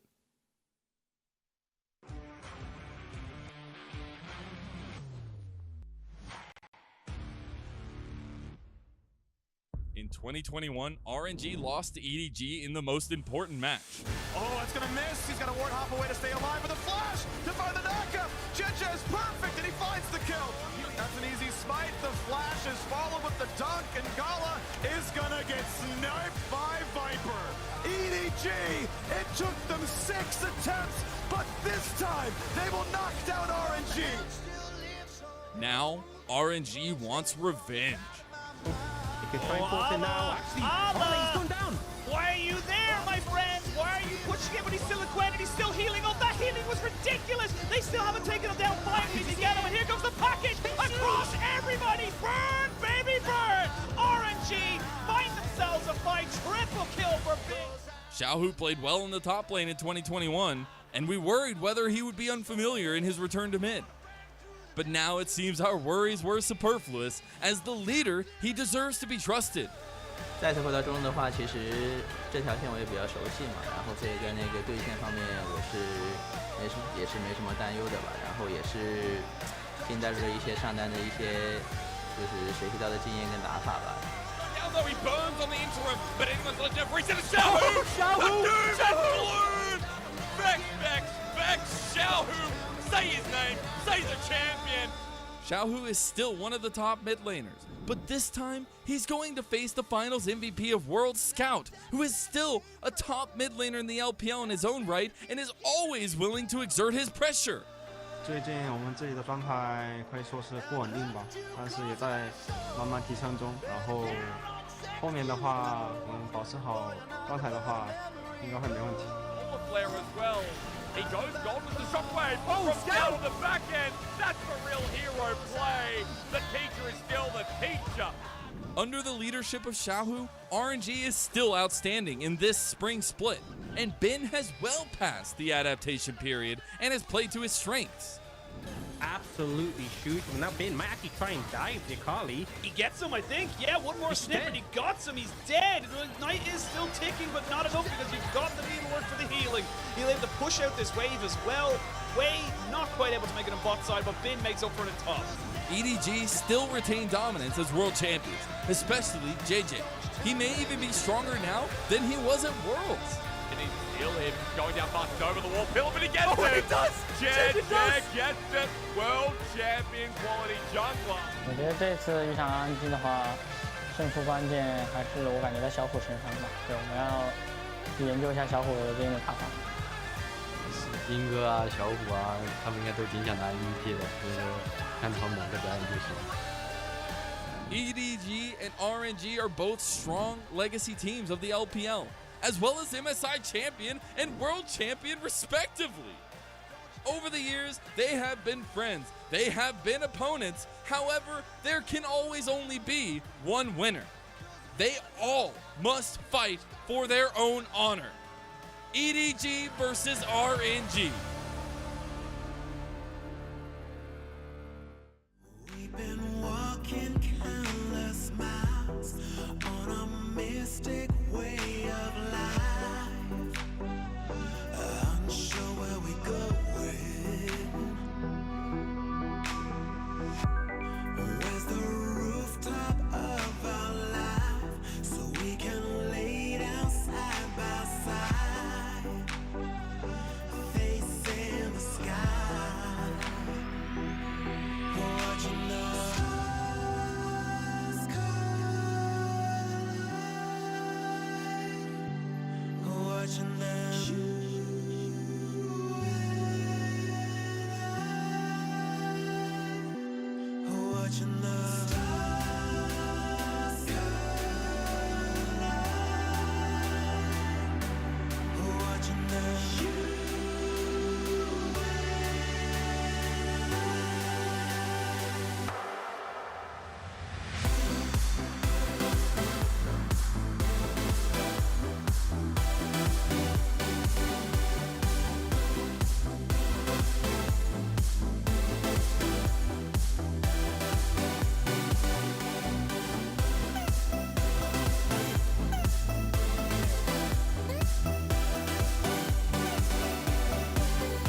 Wink 这位选手是打得非常激进的，对，所以我们就是注意在线上好好的处理，不要被就是线杀这种情况不要发生。对，想要赢下 IG 的话，我可能就是要注意他们的打野如何的带节奏吧，然后再加上下路他们也换人了嘛，我们下路现在如果打好的话，又能防止他们，又能就是阻止他们打野的节奏那么好，那我们应该可以赢下IG。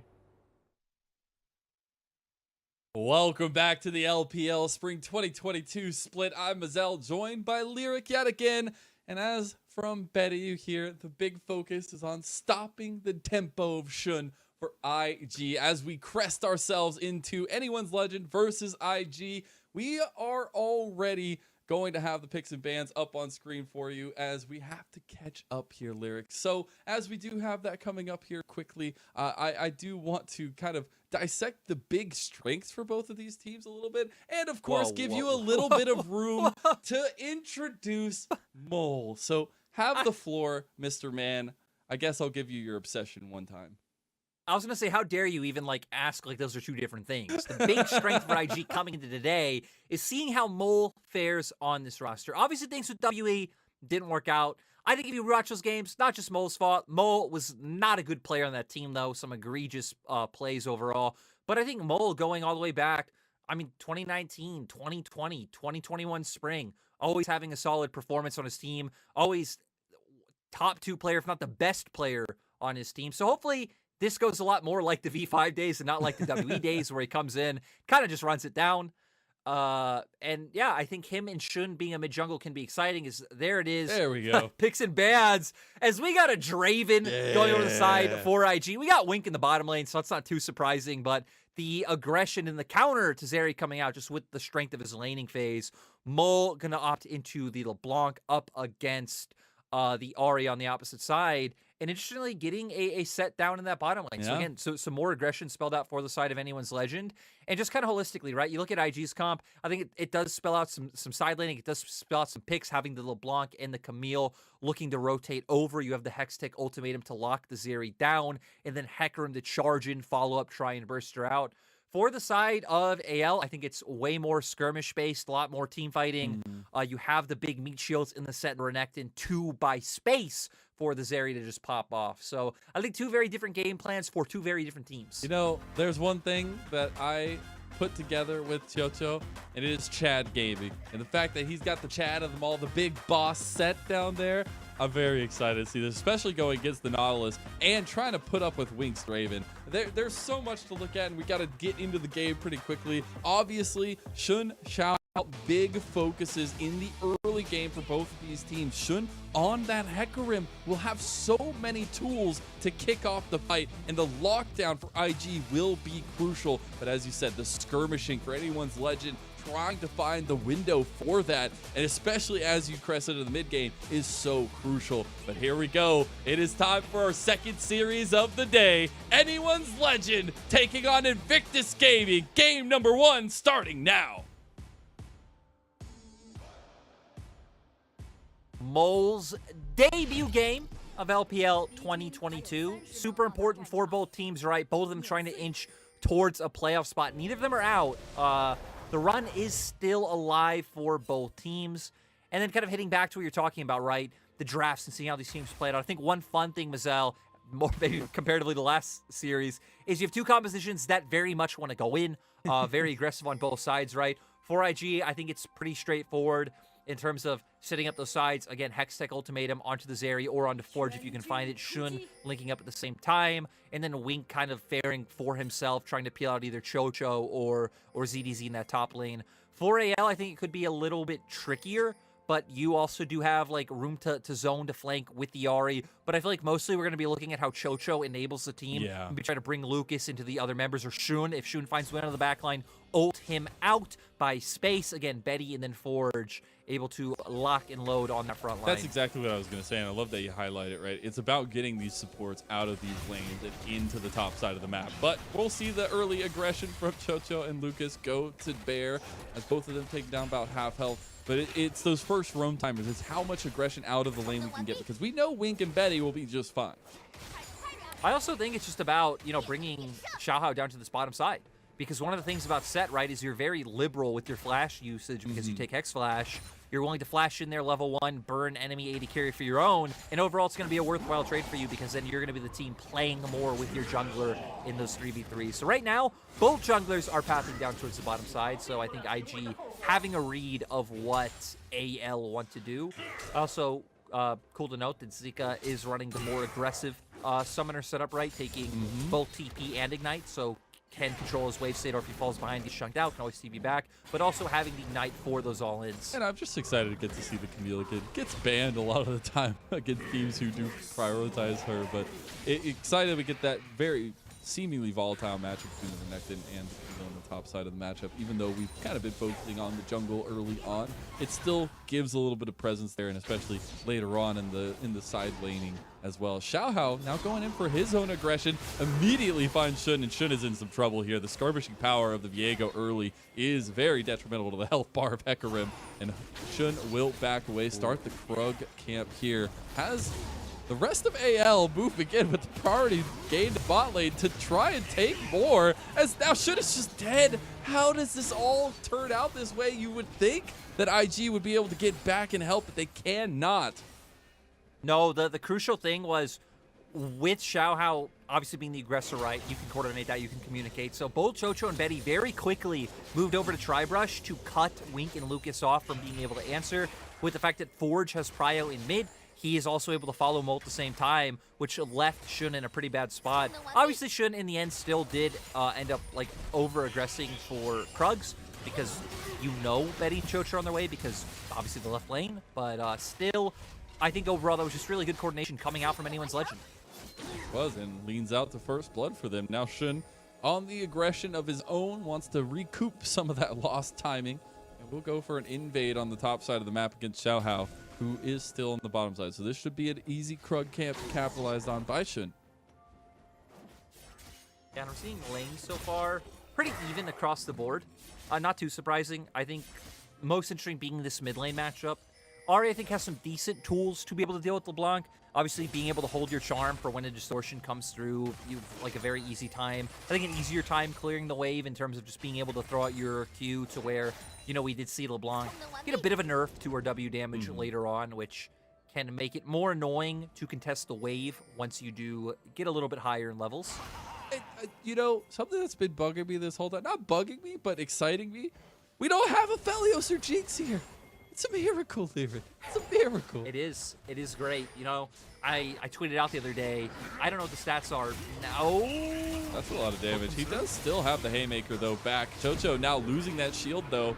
Be very careful, because the damage from Draven is obviously so strong early on. Yeah, able to get a decent amount of summoners out from the opposing side there.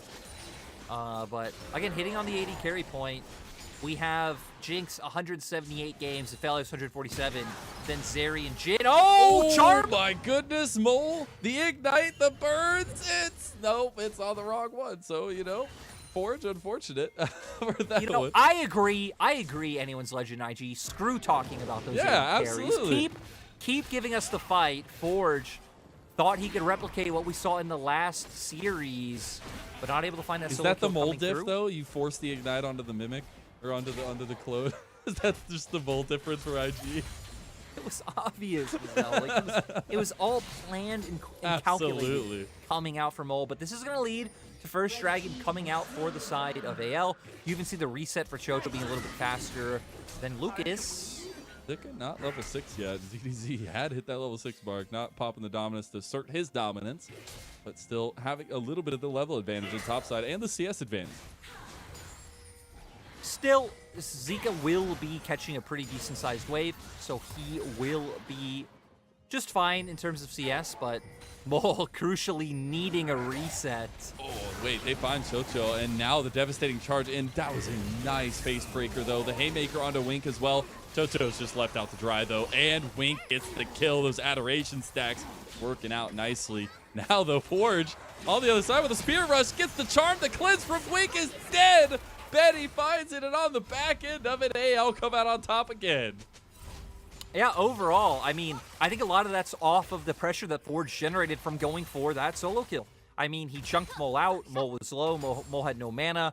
No one helped push out the wave or anything like that because they were looking for that kill on bot side. So they take advantage of the trade that Forge went out to find a window where he can move, and they punish with the kill. So AL, so far, coming out a little bit ahead. We're coming up to the 8-minute mark, so it should be that time where we get that skirmish for Herald.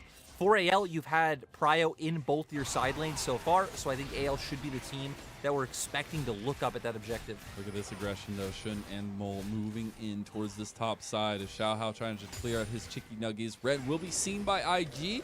Maybe setting up a little bit of trap here, though. I don't know. Actually, yeah, I was going to say the ward did scout them out on their way up here. But Xiaohao not feeling the confidence just yet. Now Forge being pulled back. A little bit of back and forth in this situation, but it's not going to be spotted out just yet. Now Chocho on the bottom side trying to go for it. Has a lot of damage as well as the surge from Betty, but they can't find the kill just yet. ZDZ in some trouble. What is going on? We have action all over the place. ZDZ is just dead to Zika, and now IG somehow found a kill on the top side. We didn't think anything was going to happen. Yeah, oh my God. Lucas just sacrificed his life. Can Weak turn it around? No, he can't. He cannot, and Lucas dies for his sins. Yeah, I mean, Lucas hitting the level 6 mark, thinking maybe he could turn it around. The fact that he's so low, maybe get him in turret range, pop the ultimate, and find a pick, but no. So, for all the work done by IG's top side, thrown away by Wink and Lucas in this bottom lane, which, I mean, in terms of laning, right, I think IG's bot lane, that's one issue that has stemmed true from last year going into this year. I think we saw some interesting play come out from On when they were running him, but obviously electing it back into Wink, who a lot of, like, reports from Chinese side and like players who played with him say he's a really vocal voice, so that could be a reason why IG opted into bringing him back on the roster, but getting punished for that one.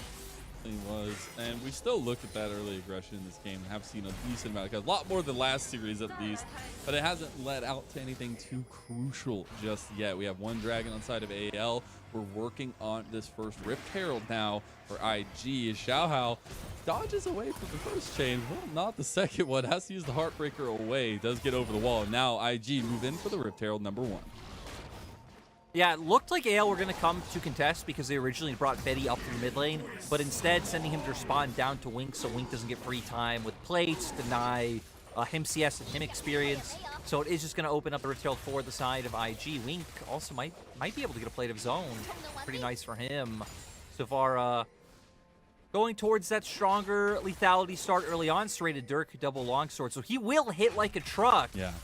The problem is we've seen, right, Chocho and Betty coming on the end of some advantageous trades, especially as Forge has been able to keep up Prio here in mid.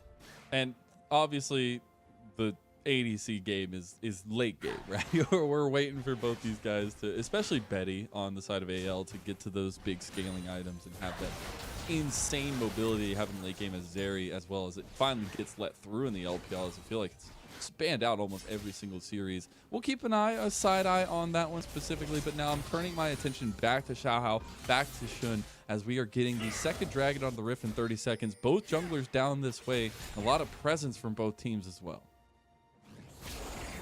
Yeah, both teams going to be heading down towards this bottom side, but I expect both teams to look differently as Shun going to head towards mid. Forge's ultimate and flash.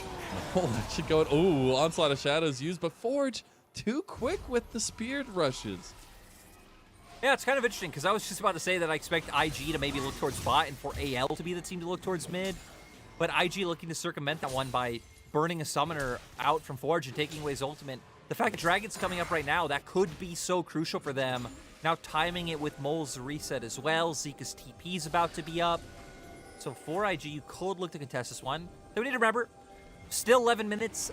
Those teleports are not unleashed yet.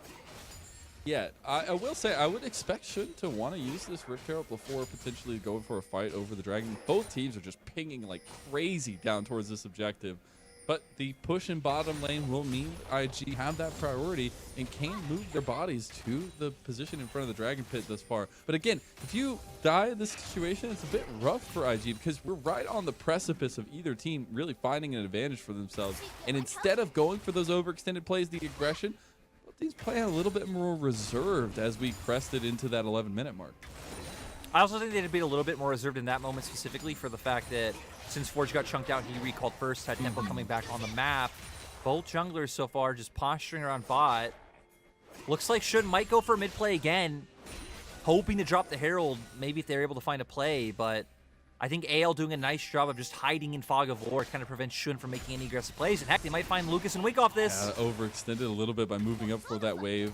Nicely calculated, though, from IG. Move them out of there. IG now looking in the mid lane yet again. Forge, about half his health bar taken out. Forge just dies to Shun's devastating charge plus damage. Now they'll surely look down towards this bottom side as the rest of AL are scrambling to try to get out from in front of this pit.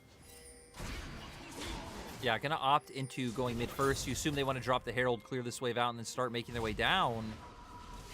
But no, in the end, they're not gonna look to do it. Oh, yes, yeah. they will, Mazel. They gotta have to at this point.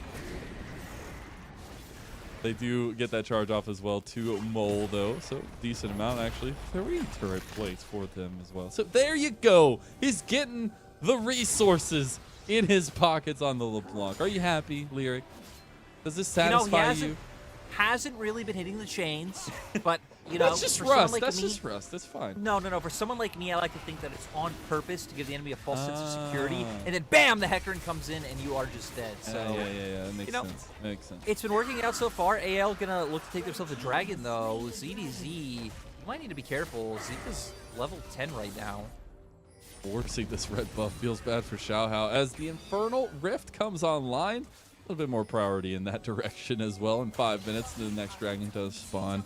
But until then, we did get just the re-farming of the jungle for both of these guys. No early big committals, at least, though 5v5s around the Rift Heralds. And that returns to the point of the next iteration of fighting we get is going to be in these side lanes, moving away from the mid lane, as we see Mole and Shun on their way up to ZDZ.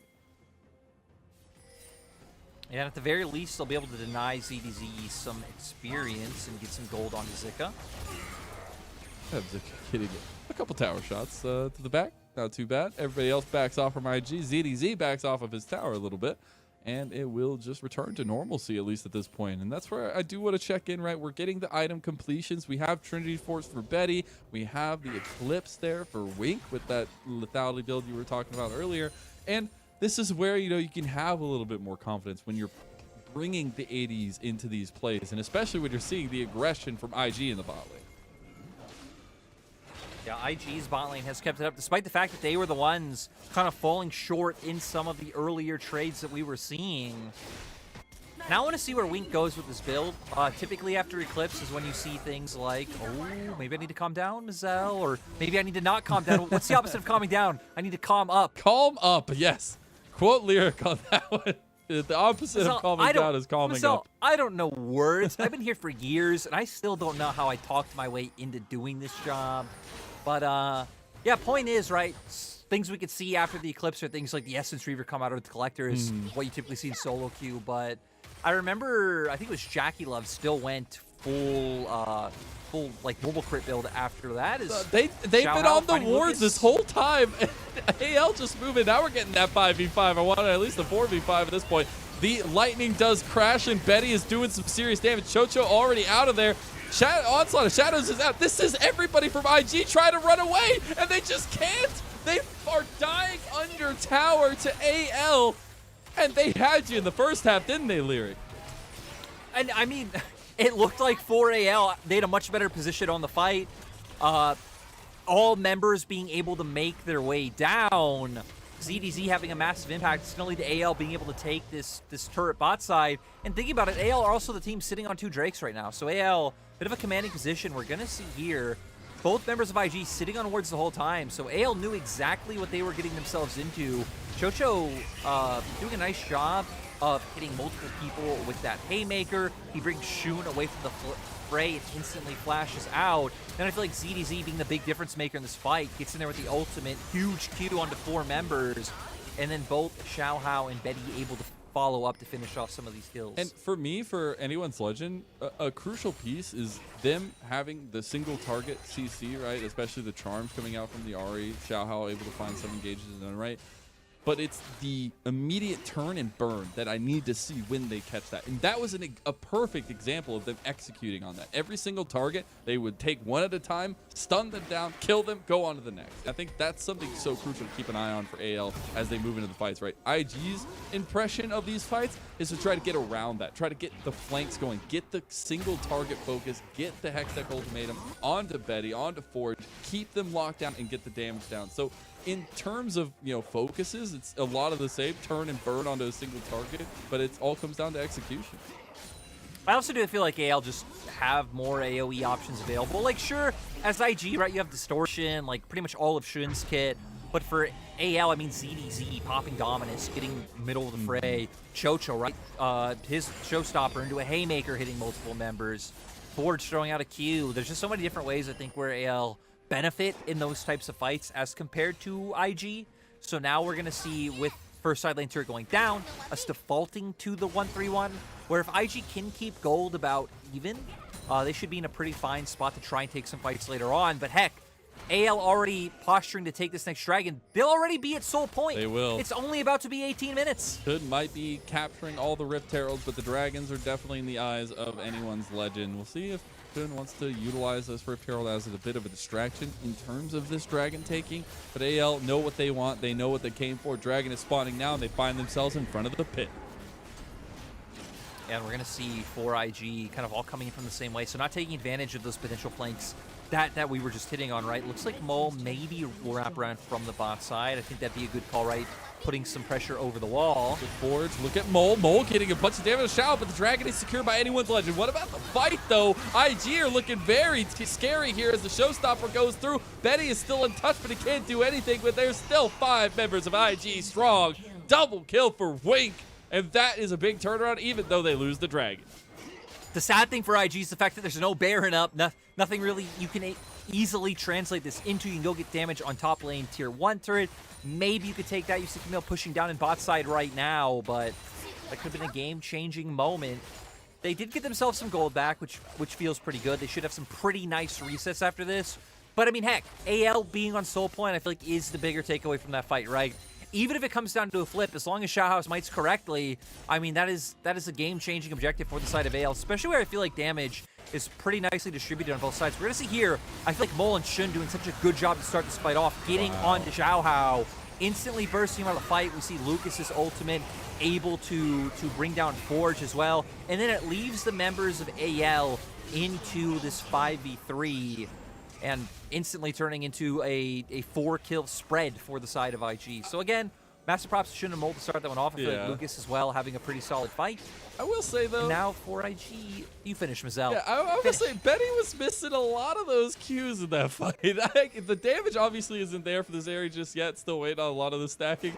I want to see Betty pick those up a little bit more because there was a lot of damage left on the table. And I think that is the difference maker in these fights, right? They don't have a lot of tankiness on the side of IG, and if you can catch out the crucial members, that's important. Speaking of crucial members, your boy Mole is about to get duped by anyone's legend if he falls for it. They are waiting for so long. He's gonna fall for it, but Mazel. no, but look at the rest of IG. They're up here too. So AL see that everybody's missing for IG, and they back away from the play.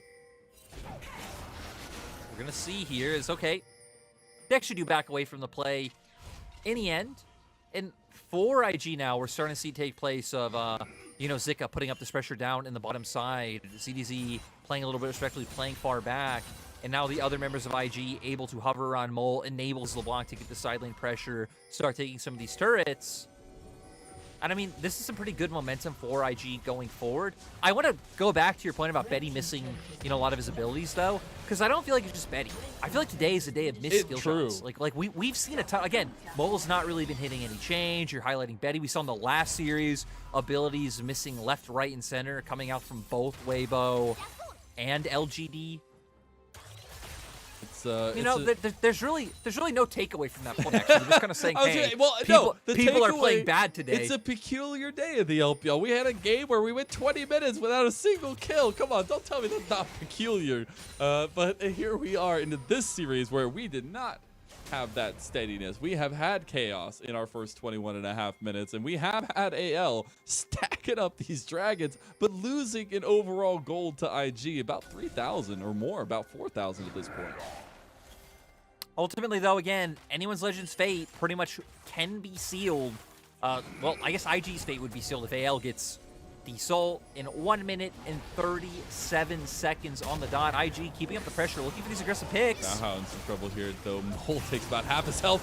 The onslaught of shadows as well onto the back. Does Xiaohao die? Showstopper for Chocho, and Xiaohao is out of the fight. Base breaker is not going to be enough to get Chocho out of there, and Betty just has to watch who now gets X-Deck Ultimatum, and this is the kind of combo you wanted, but Zika way overextended under tower, and now AL can push back. Betty didn't even die, and that is a really big throw from IG in that moment. Xiaohao now getting the resets. Betty on fire at this point. They are getting kills left and right.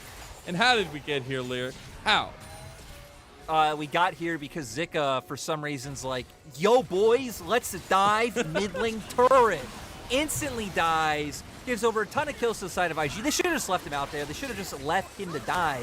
As now AL get a Baron, and not every re-debut of the year goes according to plan. We're gonna see how this one starts off, right? IG aggressively pushing for vision in bottom side as they do a push in bot with the Camille, and again, Dragon's coming up soon. Shane down onto Xiaohao, a good amount of damage coming off onto him. The Ignite Soy ticking away, but the best thing here is Chocho goes for the engage to try to help his jungler get away. They end up picking him off, but then Zika seeing an angle to get onto Betty. But you see Wink not able to follow up, Mole also not close enough to follow up.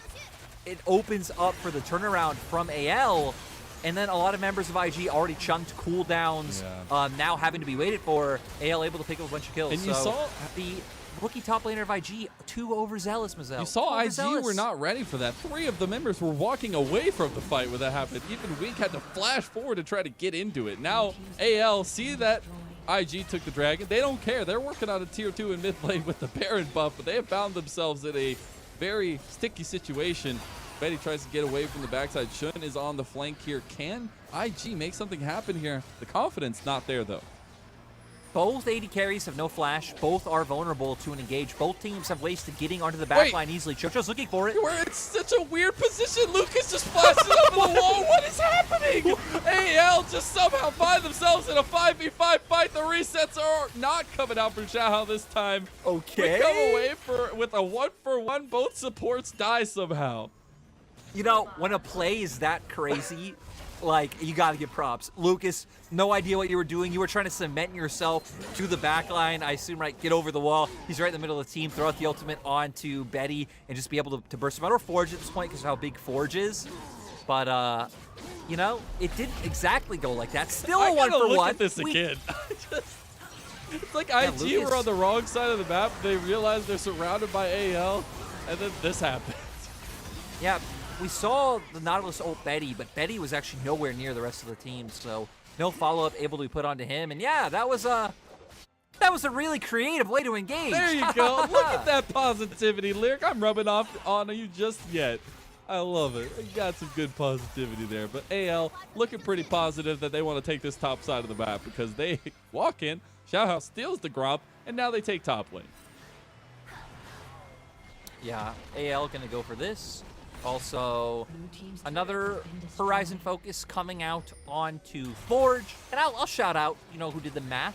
Molecule Lol, I think that's his Twitter, did the math on the items and pretty much said anytime you have Source Boots, it is better to go Shadow Flame. One of the things I just like more about that item in comparison to Horizon Focus is just the fact that I feel like you'd be getting off a lot more damage throughout an extended fight. Just, you know, kind of throwing out Qs, whittling down numerous members with that build, but still gonna opt for this. Also does have a stopwatch picked up, so the next time a team fight does break out, Forge at least gonna have a way to buy time for more of his cooldowns to come back up and potentially start finding these picks. The picks are cool here as we're at 2.5, 3 items coming online for a lot of the major members here, at least in terms of scaling aspects.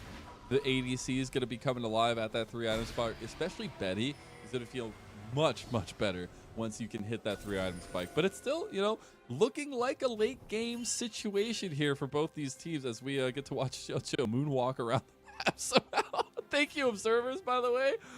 Very much appreciate that. Don't know what's going on with that. Chocho has always had my respect, and just another reason for him to have the respect for out there. But look at the minimap. ZDZ's getting picked off. Yeah, walk away from that one. ZDZ maybe not being able to walk away from this one, though. X-Tech ultimatum, CC down, and Zika gets the kill. I mean, ultimately, it's a nice bit of gold injection for the side of IG, and they also do burn Flash, which will ultimately be worth it come the next Dragon fight.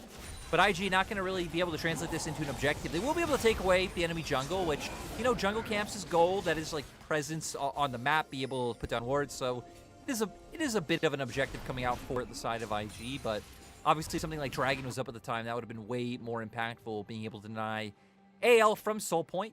Walking normally again. I guess not Soul Point, I guess it's Soul. Yeah, it is Soul for AL. Chocho checking in on him. He's walking normally again. We're all good on that avenue. But it is about a minute until that Dragon spawns. And this is, I want to reiterate, this is a fight that IG need to take, right? Like, you don't give over an Infernal Soul in these situations. You can say your if, ands, buts about it, about different souls, but the Infernal Soul will seemingly always be king.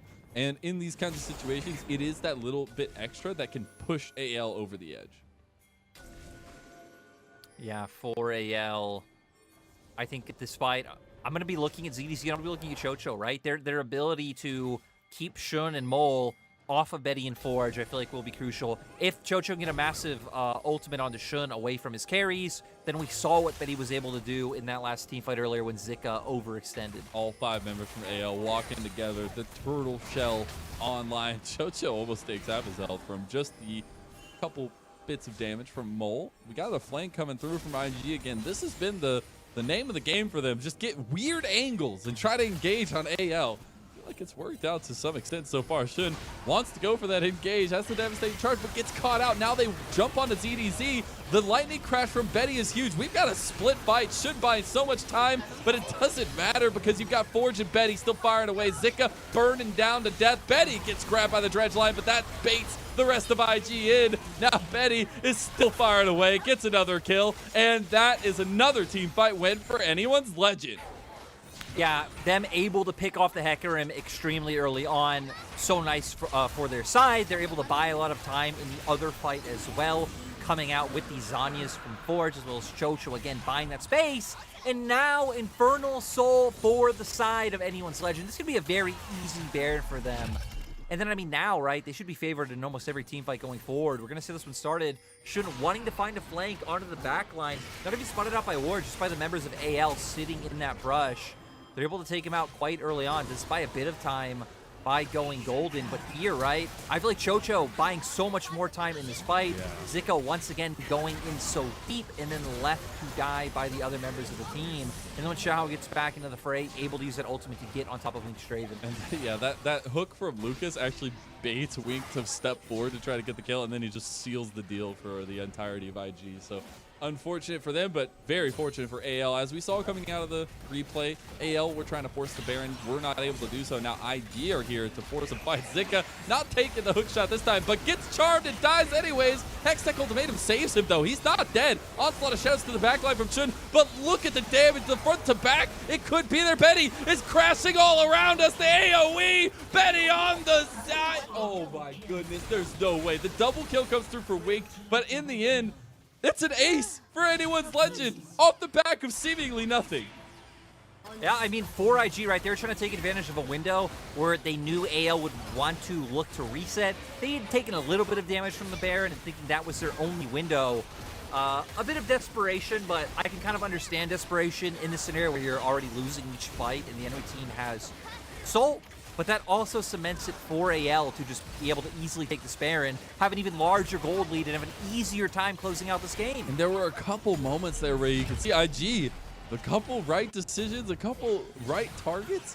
They could have taken that fight. The damage from Wink and Mole was huge, but the catch out here, Zika, that just can't happen. I mean, I was going to say, it's not really a catch. It's more like Zika serving himself up on a silver platter to the enemy team. And like you said, Betty and Forge able to dish up so much in that fight. And we even just talked about like things like the AoE being able to come from the side earlier on. Then you just added in the fact that, yeah, they are sitting on an Infernal Soul.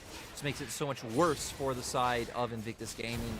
Now for IG, you are praying someone on AL makes a tragic mistake, runs it down. you require like no summoners or cooldowns invested to find that kill, and then maybe hopefully you can take the 5v4. Can I just take a moment to appreciate the dual carries for Anyone's Legend?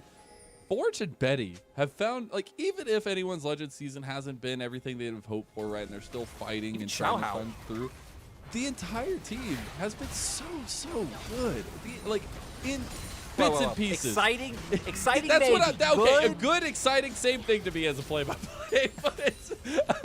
The fact is, there are moments of brightness for this team, and Betty in particular has been a shining star for them as well.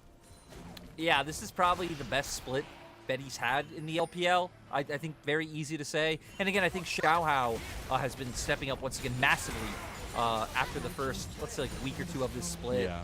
So nice to see Xiaohao back in that form where what made him so impressive last year, right? Xiao, I think, was one of the most exciting players to come into the LPL last year. Able to keep it up. Now, for IG, they're just doing everything they can. The only real poke they have, though, is from Mole, so not really having too much they can chain up with that one. Zika, though, can still try to be this massive threat in the side lane. Does have Hull Breaker, but at this point, right, for AL, they can just keep grouping. And heck, 2 minutes, it's Elder Dragon. There's no way for Zika really to opt out of that fight. Rabadon's also just got picked up by Forge, so he's on 4 items. 4 items completed for Betty. You got now 3 items completed for ZDZ, who got the Guardian Angel third, which is going to be a huge difference maker when you throw his body into the fight and just get to survive for so long. And it just gets that much harder to see how IG can win a fight without finding one of those crucial picks, without catching AL sleeping a little bit. Especially not now that since they're behind, we see like defensive items having to come out, right? Banshee's Veil just picked up by Mole. We see Chain Vests being sat on by Zika as well. So at this point, it kind of feels like your only hope is to try and blow someone up. But, excuse me, I don't know if IG have the damage to even do that. And by I don't know, I'm almost positive they do not. The IE was completed by Wing, so a little bit of damage in that department, but the side lane pressure is still there from AL. About 2 seconds on the Baron, not going to be enough to get the purple minions. Oh, actually, they did. Wow, 2 seconds was all it took to take down that tower. Yeah, 2 seconds sounds like all it will take to take down the whole of the IG roster at this point. See, we came in today saying we'll be biased, and now the bias is flipped in the opposite direction. You've completely forgotten about Molly. I'm just saying. I expected an extremely biased cast lyric, and I'm not getting that, all right? There's too much positivity from you. Wait for the Zoe game. Okay, gotcha. That's when the bias will come out in full force, and he'll be able to, maybe carry some of these teammates. We see pings coming out for the Dragon right now. Full map vision was shown by the Observer for a second. I don't know if IG can even. I mean, obviously you can't. Just like the Infernal Soul, you can't just give up an Elder Dragon. I mean, that's just a game-winning objective there. But I mean, at this point, right, you're just hoping for the best, yeah. right? The game is pretty much already lost, and you're hoping for some sort of mistake to come out from the members of AL. Smite key try needs and to be find on your way. point. The problem is, like, there's just so many key targets, and you look at Forge has Azanias and a stopwatch. Xiaohao sitting on the stopwatch as well. GA's across the board. You have to take down pretty much every member of AL twice. IG are the ones that are forced into the fight first. Mole on the side, but he will get spotted out by that ward placed there from AL. Spots it out himself. See what AL decide to do. The Dragon, quarter health here. Mole still on the side. Zika waiting his time to get into the fight itself as the Dragon does reset. Mole getting a little bit cheeky on the back there, but can be trigger pulled onto by AL at any moment. Banshee's Veil already popped. Forge has the distance. Nice move from Mole, though.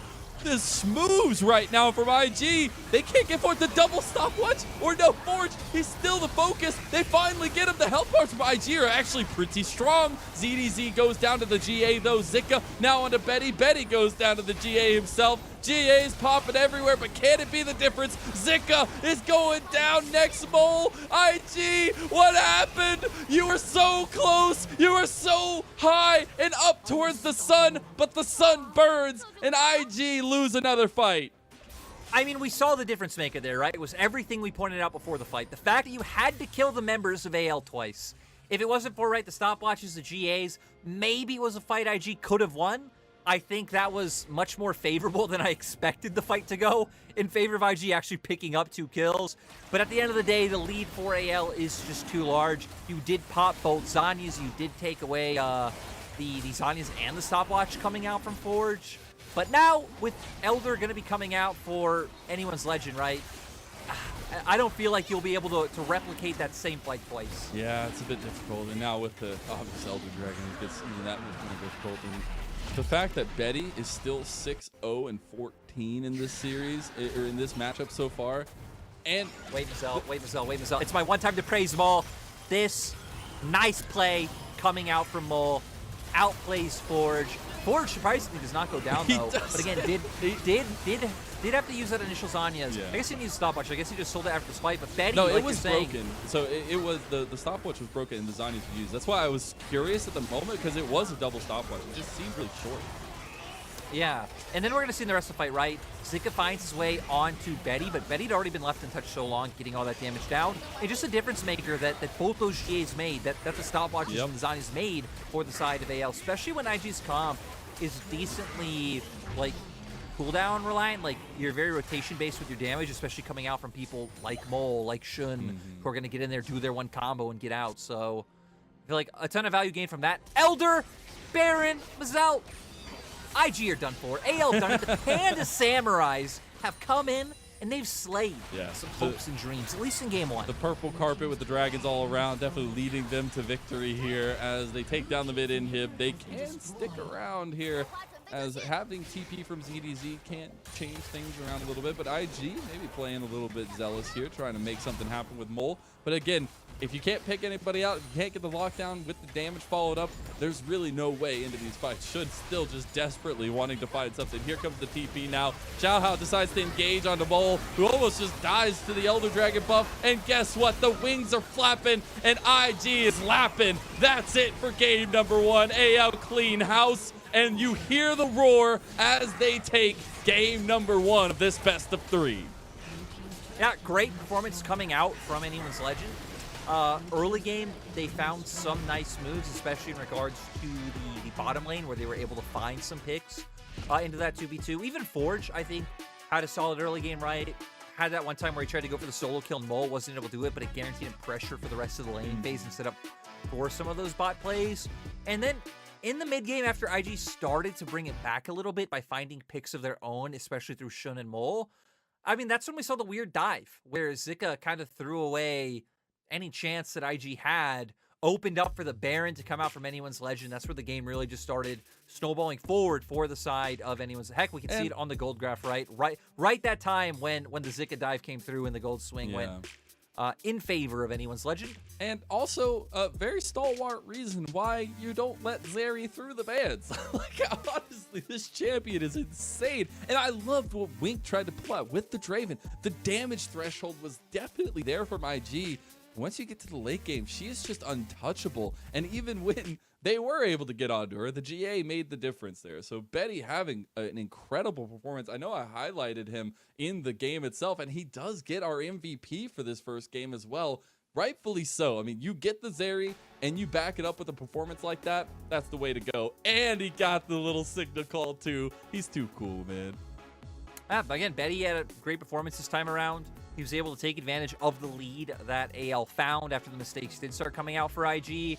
And we've already hit on a lot that Betty has felt like the prime carry for AL this split. I think since we've gotten into the second half of the season, Xiaohao has still been maybe the primary creator of action and leads coming out for AL. So I very much feel like Xiao is just as important as Betty on this roster, but Betty stepping up to be the late game damage dealer, to where we haven't really seen that sim ability from ZDZ or Forge consistently. And that is a huge difference, right? And it's not just the laning that we get to see a little bit of that spark there from AL's bot lane, but it's definitely the team fights where you see it all come together, and a little bit of the dog pile that is Anyone's Legends call sign, at least in these games. But we are ready for our break, so we're going to go ahead and send it away as we get ready for our second game of this second series. Don't touch that browser.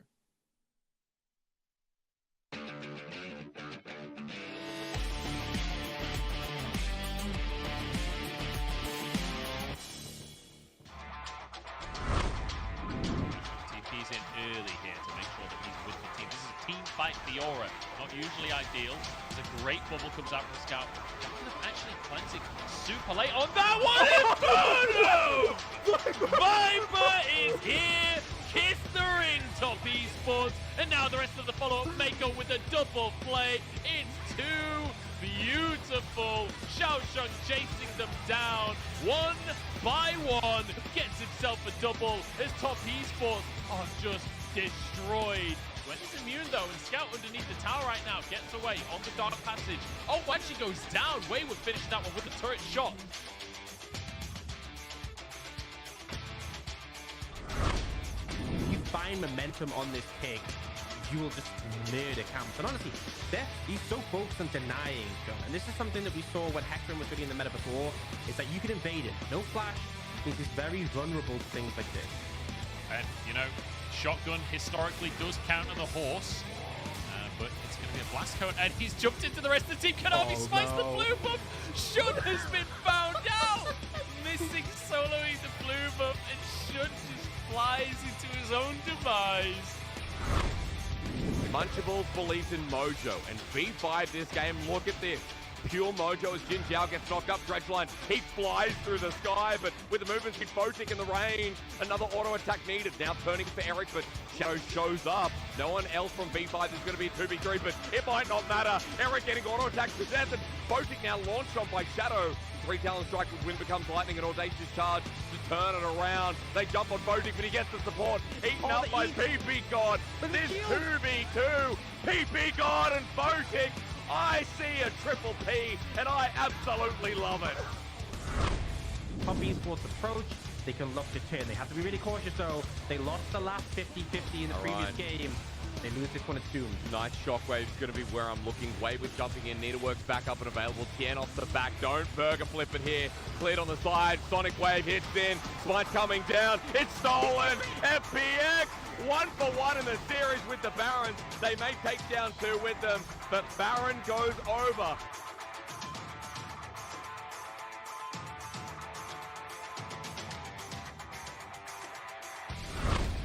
This is a really desperate situation for LG. Can they take the Elder? It's smited away by Karsa, and now the executes are going to be coming through. Flap those wings, baby, because the Elder Dragon is coming alive. LG still in the fight, though. They can't take down PP God. They can't take down Photic, and it's all over. Photic is flashing forward. The Elder Dragon sweeps. The roar of death takes hold, and LNG lose game number 1. A pentakill for Photic.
我们对战 IG 的话，我觉得他们比较看上野吧，那我们会比较看中下路吧。然后我们的优势的话，我们应该会配合的比对面好吧。As you hear from Forge, coordination is key. The mid right. and bot lane is key for AL to win. And they did just that, pulling it all together. Betty having a great performance, Forge having a great performance. Obviously, 2 studs on the roster. But as you had kind of alluded to, Xiaohao himself having a huge command over the map on that Viego, and especially in those team fights. Yeah, so Xiao, great performance. We're already going to go into draft Yes, game we 2, are. since game 2 is already underway. And one thing that jumps out to me straight away, right, is different dynamic coming out this time around. AL opting heavily into team fights. We see the Enchanter support coming out against Tom Kench, which is a very favorable matchup, right? You can just easily bully him out with those auto attacks coming through, have the massive hyper carry later on, and even TF, who can try and generate some side lane pressure. You're going to be outmatched by both of IG's carries, picking up the Sylas into the Twisted Fate, just a classic counter pick, and then also the Jax up on the opposite side. So we're going to see if IG can do better this time around when they're not just trying to run headstrong into the enemy team.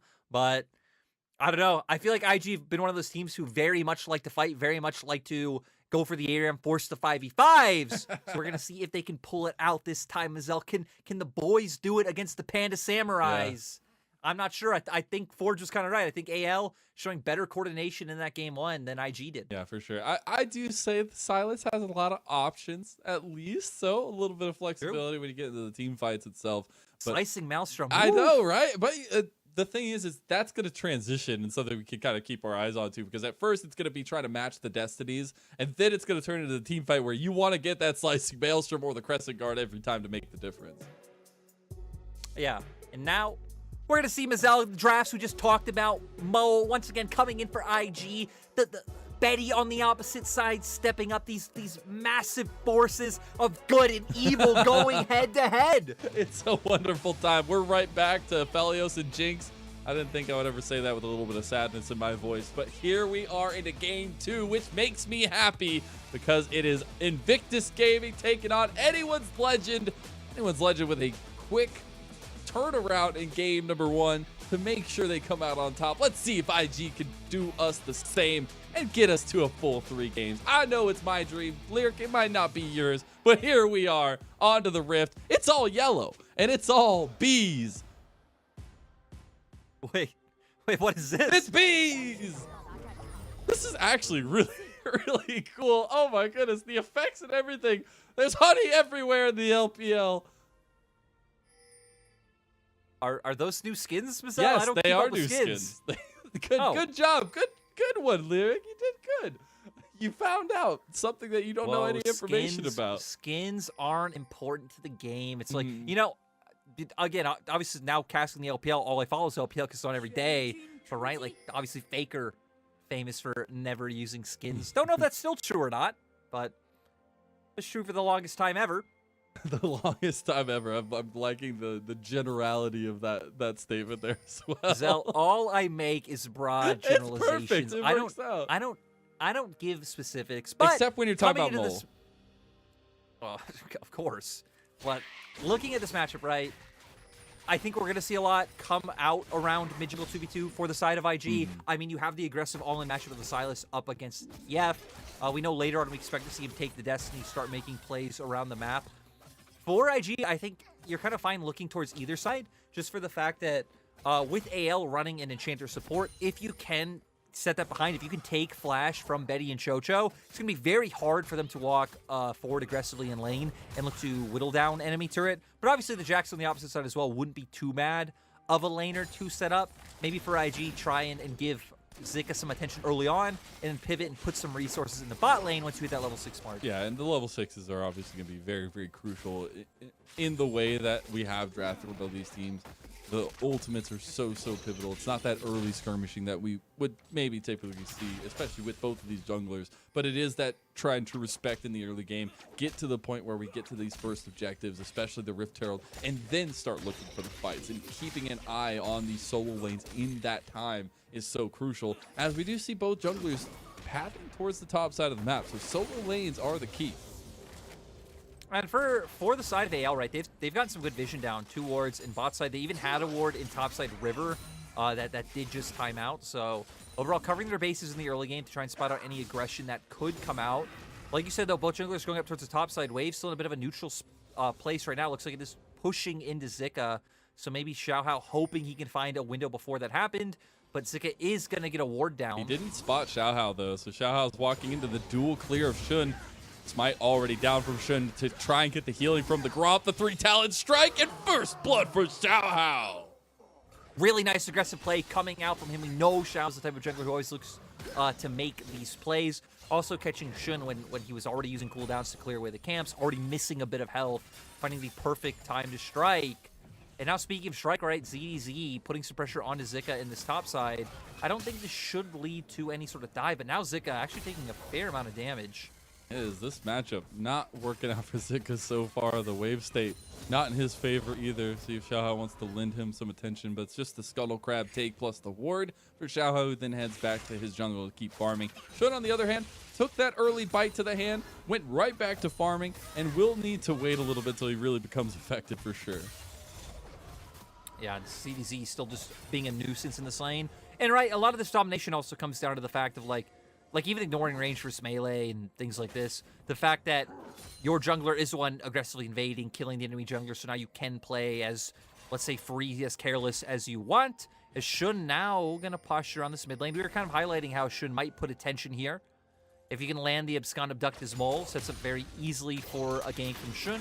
But instead, just going to pat down, maybe take his Raptors. You could potentially look to set up for that Scuttle. Your bot lane is reset right now, though, so you'd probably wait for them to come out of base on that one.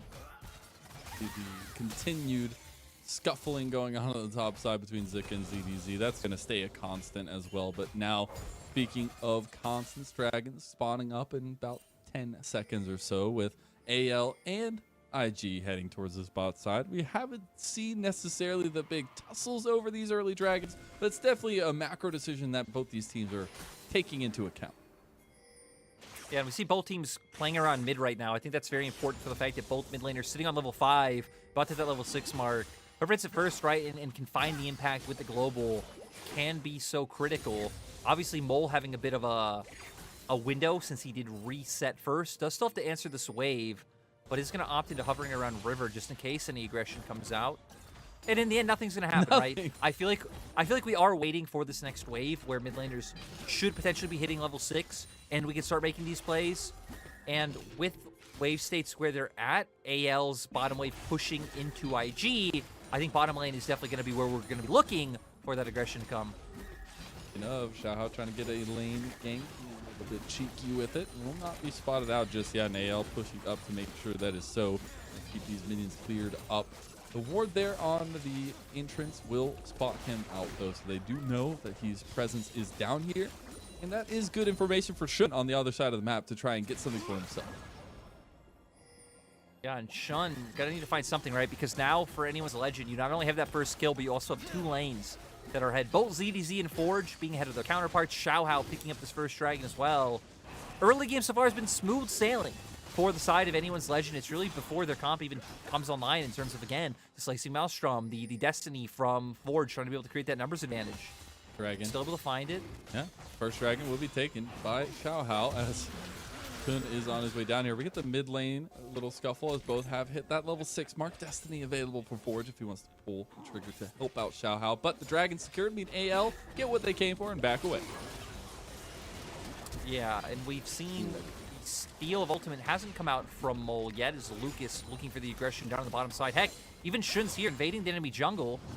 Not level 6 yet, but Forge is level 7. Double Destiny's coming in now. You don't know whose is which but the colors. And here comes the damage. Mole can't survive the burns. It's not enough to heal. What? Shun pulls it back, and it is Xiaohao who takes the bite. The coup de grace coming in clutch for Mole there to save his life. Shun being able to finish off that kill. Proactively utilizing the Silas and why he's picked in the Twisted Fate to look for these picks. Still not going to be able to find anything off of this. They aren't even going to opt into trying to steal away the blue buff. Just in terms of, right, Xiaohao being able to come off the map in terms of, like, being able to buy items, fresh reset. Forge obviously was still fine compared to Mole, who needed a recall. So instead, we are just going to see the resets come out from them. And then here, Shun goes in. You force up the TPs from both sides. Forge follows up, leaves him in a position where he needs to flash. And it looks like Mole's going to go down, gets away just in time. And then the final Q coming out from Shun to guarantee it. And again, the coup de grace on Mole, making sure he stays alive.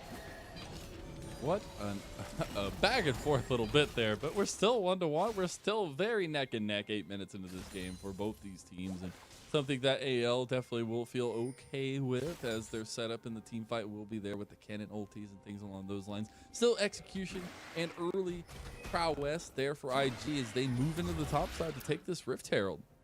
Also, Mazel, I'm dumb. It is Triumph I'm thinking of, not coup de yeah, grace. I was wondering where you're taking the healing from that one, but you know, I was like, maybe Mazel. I'm dumb. Mazel, remembering of names of things. That's my job. You know, I was gonna say back on team side, not really that important. You think pro players and coaches remember the names of abilities and runes and stuff like that? Not at all. I can promise you that. As he's just like you were I gotta saying, heal. It's fine. Yeah. IG are able to take the Rift Herald, so we're gonna see now where they do elected to use that one. They haven't really been able to pressure any lane in terms of where there'd be like an obvious answer of like, okay, this lane is 2 plates down for now. Still for the side of IG. Again, I kind of like to see them put a little bit of attention towards just making life for Betty and Chocho more difficult. As they have been absolute key to the victories for AL, it would behoove IG to do so, but it's still just going to be the hotly contested back and forth 2v2 in the bot lane. No real jungle attention to speak of just yet. It will be actually Shun heading down towards his bot side, towards his Krugs, as he doesn't really have anything else to farm. And we're still a little while out for the next objective, so it's going to be a pretty quiet next couple of minutes. You know, Mazel, I don't think it's going to be quiet next couple of minutes. I think in approximately 1 minute and let's say 30 seconds from now, we're going to see a fight. Not a fight at Dragon. That almost it's going to be a fight before Dragon. IG are going to aggressively push into the bot side, try to find a pick onto anyone's legend, and then we'll see if IG are able to play it correctly or if they get outplayed. What is a couple? couple? The point is, what is a couple? Enemy bot side jungle. What is a couple, Lyric? Tell me what a couple is. Is couple? A couple is two. Okay, it's two. So couple, which is not a minute and a half. That's 90 seconds. Come on, I mean you get close enough, right?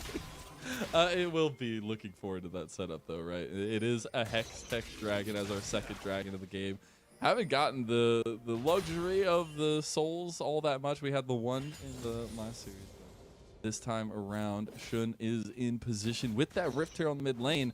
And this is where they could drop that to try and get that distraction. That's something I really liked about IG in the last game, is when they did get the Rift Herald, they used it nicely as a distraction in the mid lane to get that out of tower while they were fighting over the dragon. I mean, that was something we saw all the time last year as Yeah, well, right? exactly. Drop the Rift Herald to pull pressure away, enemy team has to respond, you get on Dragon first. Even if you aren't taking Dragon at the same time, you at least can get vision down, clear vision, just set up river control to make sure it's harder for the enemy to come in. And look, Mazel, they're pushing into the enemy jungle. Wards are down. Look how many wards from IG are in the side of blue of AL. Oh my goodness, nobody's going to be able to walk through there without everybody seeing them. Now Forge is in some trouble. The Counter-Strike connects, and Forge, he's not going to go down just yet. Still, though, going to chunk him out. He's going to be forced to back. Rift Herald going down immediately. Dragon up in 10 seconds, so they should have a window for this as He's Lucas finds the engage. Chocho has to use the wild growth, but gets gobbled up, and now into 3 members strong. IG will pick up a kill, and it goes to Mole. Pick an enemy bottom. You know, and I do want to say, I'm not watching the Chinese stream of this game. That was just a complete shot in the dark. I am lucky that I was right. I was wrong on the timing, though. It wasn't 30 seconds before Dragon. It was right when Dragon came up. But you know I what? was right. It was a couple minutes, okay? Give me what my due is. There you go. You got the couple minutes. IG, though, going to be able to pick up the Dragon. So, really nice roam by Zika. ZDZ didn't have TP at the time. Zika got the wave completely pushed in, able to roam down. Now looking at a counterplay from AL, because as Forge, you still have this Destiny up. You potentially have a window where Bull can't match you. ZDZ's been doing a nice job of getting these quick trades in topside to chunk Zika out. So you could potentially look to set up a play once again where you have the heavy trading come out, start having Forge lean up towards topside and try and shut down this Jax, get your Kennen a little bit ahead. And then with your Kennen ahead, right, he has TP advantage now. I wonder if he's going to TP back to lane, but you have that for upcoming team fights to try to get an advantageous position by the enemy. Slicing Maelstrom onto everyone.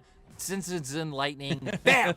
AL, find the kills. Yeah, that's the goal here at least, but it's still a lot of things to be checked off the list here for both these teams. And I will still say, you know, ZDZ's flanks later in the game are going to be terrifying, but you still have a lot of give and take in both sides when you're coming into those 5v5s. But we haven't gotten any of that just yet. We haven't had the classic 5v5s over the Rift Herald tonight, which is an oddity to me. But until then, we'll continue this slow and steady grind to the late game that we've had in all of our games so far tonight.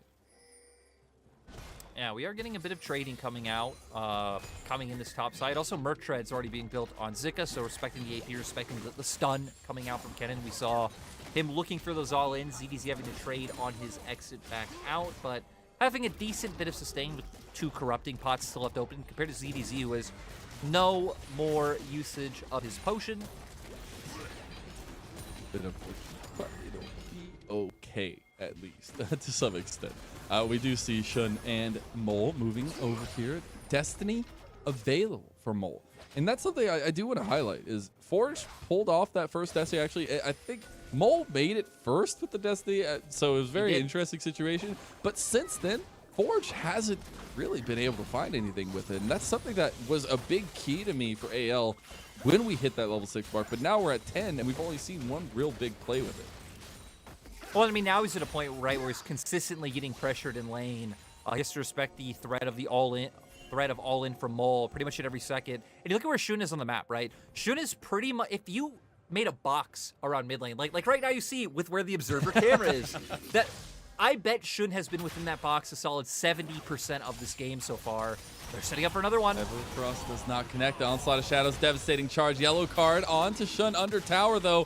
Forge beautifully piloted, and now AL moved to bot lane. Wink goes forward with the Gale Force, but it's not enough. Jojo using the Wild Growth. Mole is here with the Destiny, but Betty's now excited, and Betty's on fire again. Wink gets out with a nice flash, but it's not going to mean much. Mega Death Rocket to seal the deal.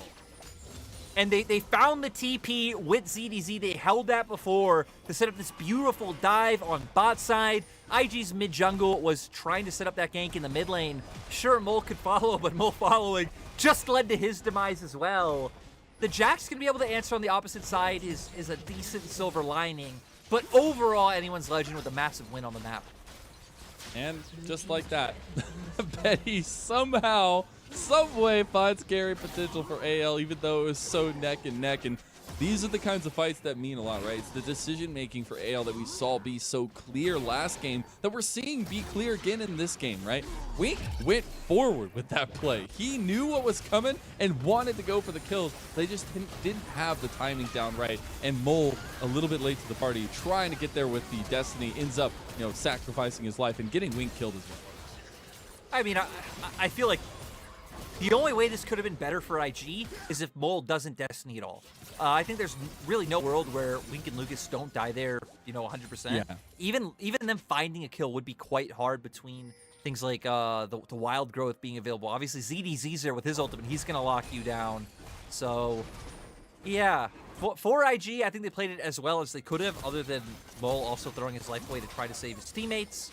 Now, though, we are going to get into the side lane situation, which for Zika, having the Triforce right now, I think he's feeling pretty huge. Even Mole, in terms of items. I mean, we're pretty much one mythic across the board for everyone.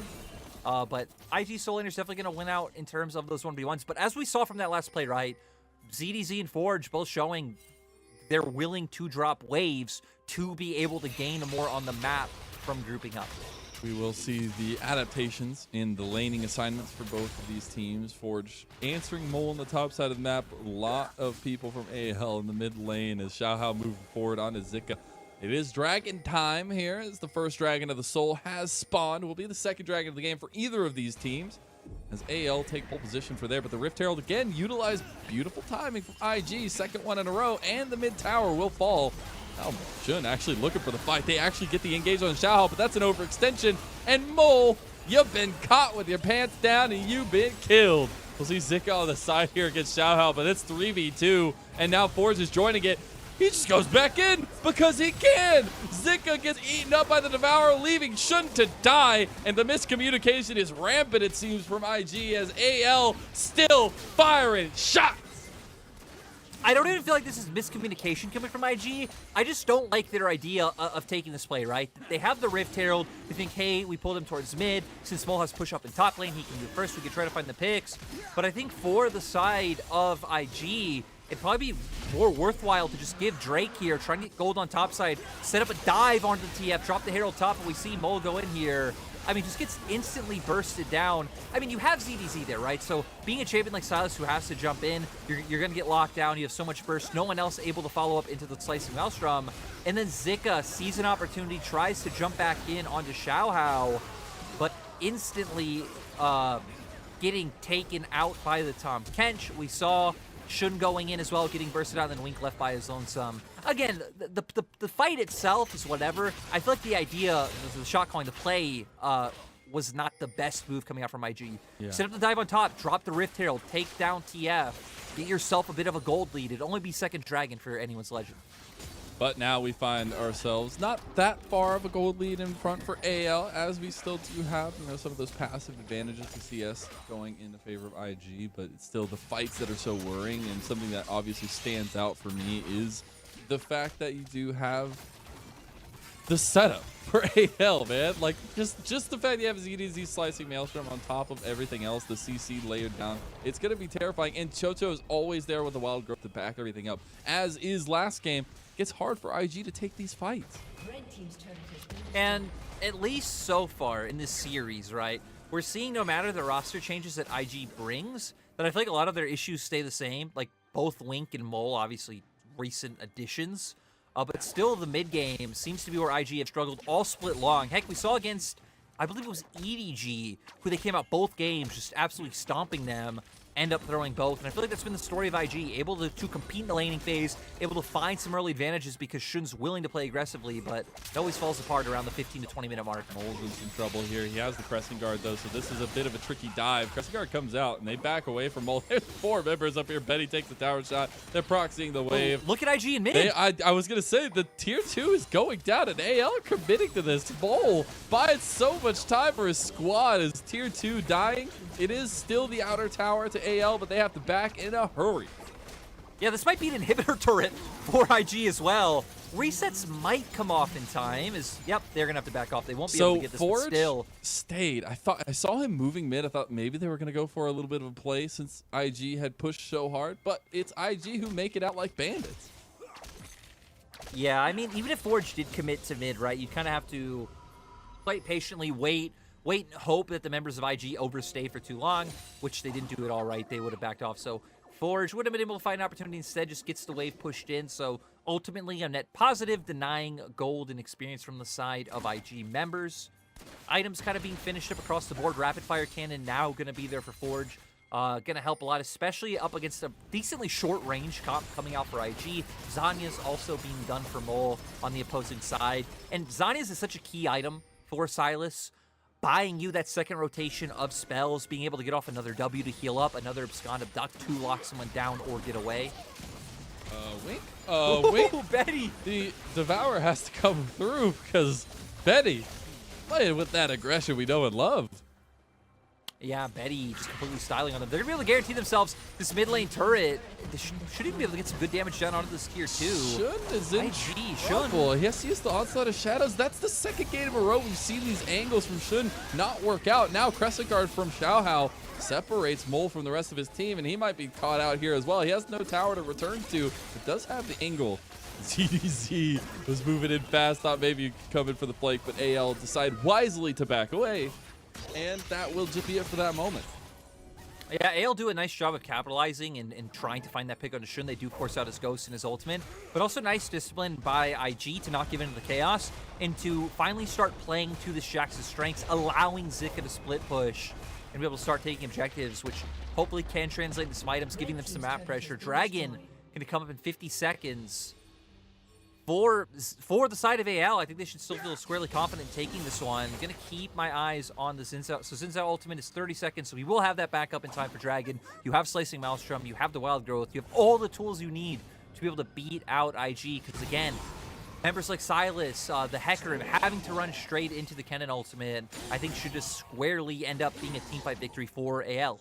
It should be, but it's all about execution when it comes down to the matter, and Shun's Smite can be there. 15 seconds till the spawn as AL flood into the river. So do IG. Molt taking the Scuttle Crab early, but Xiaohao takes this unmanned fight now. Not going to pull the trigger on the Crescent Guard just yet. He doesn't need to until it's the right moment Mo finally finishing up the Scuttle Crab. No, I'm pretty sure it got smited away. Yep, it did. Xiaohao gets it. Should on the flank, though. ZDZ can't get into the fight, and already Chocho's down. Wild Growth not available any longer. Xiaohao caught out here as well. IG somehow find the fight. ZDZ was in no position for the Slicing Maelstrom play, and now they've caught themselves out again. Slicing Maelstrom comes in, but it's a bit too late. This could be a full teamfight ace for IG. Ben making it out alive. Forge, maybe not so lucky as he gets chased down by Zika. It'll be the turn back onto the Dragon for IG, and what a fight. And I can't believe IG won that. They completely blew up Chocho. He was there and then he wasn't. And it was just Lucas and Mole. Only Lucas and Mole found that engage. Zika also somehow forced out ZDZ's flash. ZDZ was waiting where we see a control ward on the bottom side, the red ward kind of right in that entry point behind blue. But IG now going to pivot towards Baron. Xiaohao will be up now, so potentially could get here in time. I think IG have to back off as they are doing. So it will just be a Dragon over to the side of IG. Lucas taking a bit of damage on the back end of it. Zika has been just doing the Dragon. Will be second Dragon secured by the side of IG. Destiny actually popped by Forge. Just gotta find out where the team is. We'll be using it to go to the top side, continue to push that out. But AL definitely reeling from that moment. Yeah, I think for AL, I mean, we're going to see a replay, right? Because, I mean, seriously, Chocho just got instantly deleted while Mo was being forced away, right? I mean, the last thing is like, okay, Mo uses Everfrost on the Scuttle, and then instantly Chocho's dead. We're going to see here, does take the Crescent Guard, finds his way to the flash, abscond, a duck into the ultimate. Lucas flashing forward as well to finish that one off. But this is such a key to me, is Zika forcing ZDZ away on the opposite side by himself. ZDZ obviously not wanting to commit his ultimate just to a Jax, allows for IG to win out on the opposite side of the fight. They're going to try and find a turn now because they know they're being flanked. They really just have to commit to finding whatever they could. Slicing Maelstrom comes out, but they aren't able to get anything. Shun looking very animated in his player cam down there as well, trying to will the team into victory, as they did take the gold objective, at least the winning side of the gold there for IG, so at least turning in favor of them in some aspects. I also want to hit on you pointing out, like, you know, Shun being very animated, right? Because one thing I gotta assume is if they're changing all these players, but you're still seeing a lot of the same tendencies in terms of how they play, right?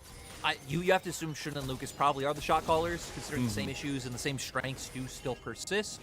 So speaking of Shun, he's just gonna, he walks up there, gets found out. The devastating charge fell down at the last second. Now Moonlight Vigil has to come out. Onslaught of Shadows. It is chaos here in the mid lane. Oh, the yellow card connects. ZDZ, he wants it, but the Devour from Lucas again comes up clutch. I'm surprised Mole and Zika TP'd so far away. They TP'd in their blue side jungle to be able to get here. I mean, some key summoners down. Cleanse now not going to be available for Wink, also losing a bunch of ultimates across the board. Wink, Lucas, and Shun all having to blow those. Now for AL, how feisty are they feeling, Mizzell? Do they feel confident maybe trying to bait a cheeky Baron? Give us a good flip? That's going to be a no. They are all getting a back off for anyone's legend, leaving Betty in the mid lane to continue to farm up a little bit. We'll just get the full resets coming out. We'll more than likely be looking at the next fight when both teams are sitting on their 3-item spikes. We already have that achieved for Forge. We are getting to that point for the solo laners as well as the ADCs. Yeah, both getting incredibly strong. And as we see the replay of...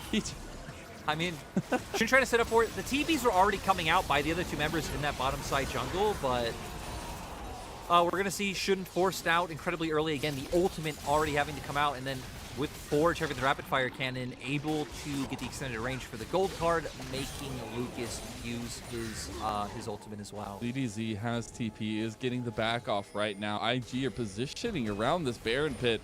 Seriously looking for a 5v5 fight. They want to force AL's hand here.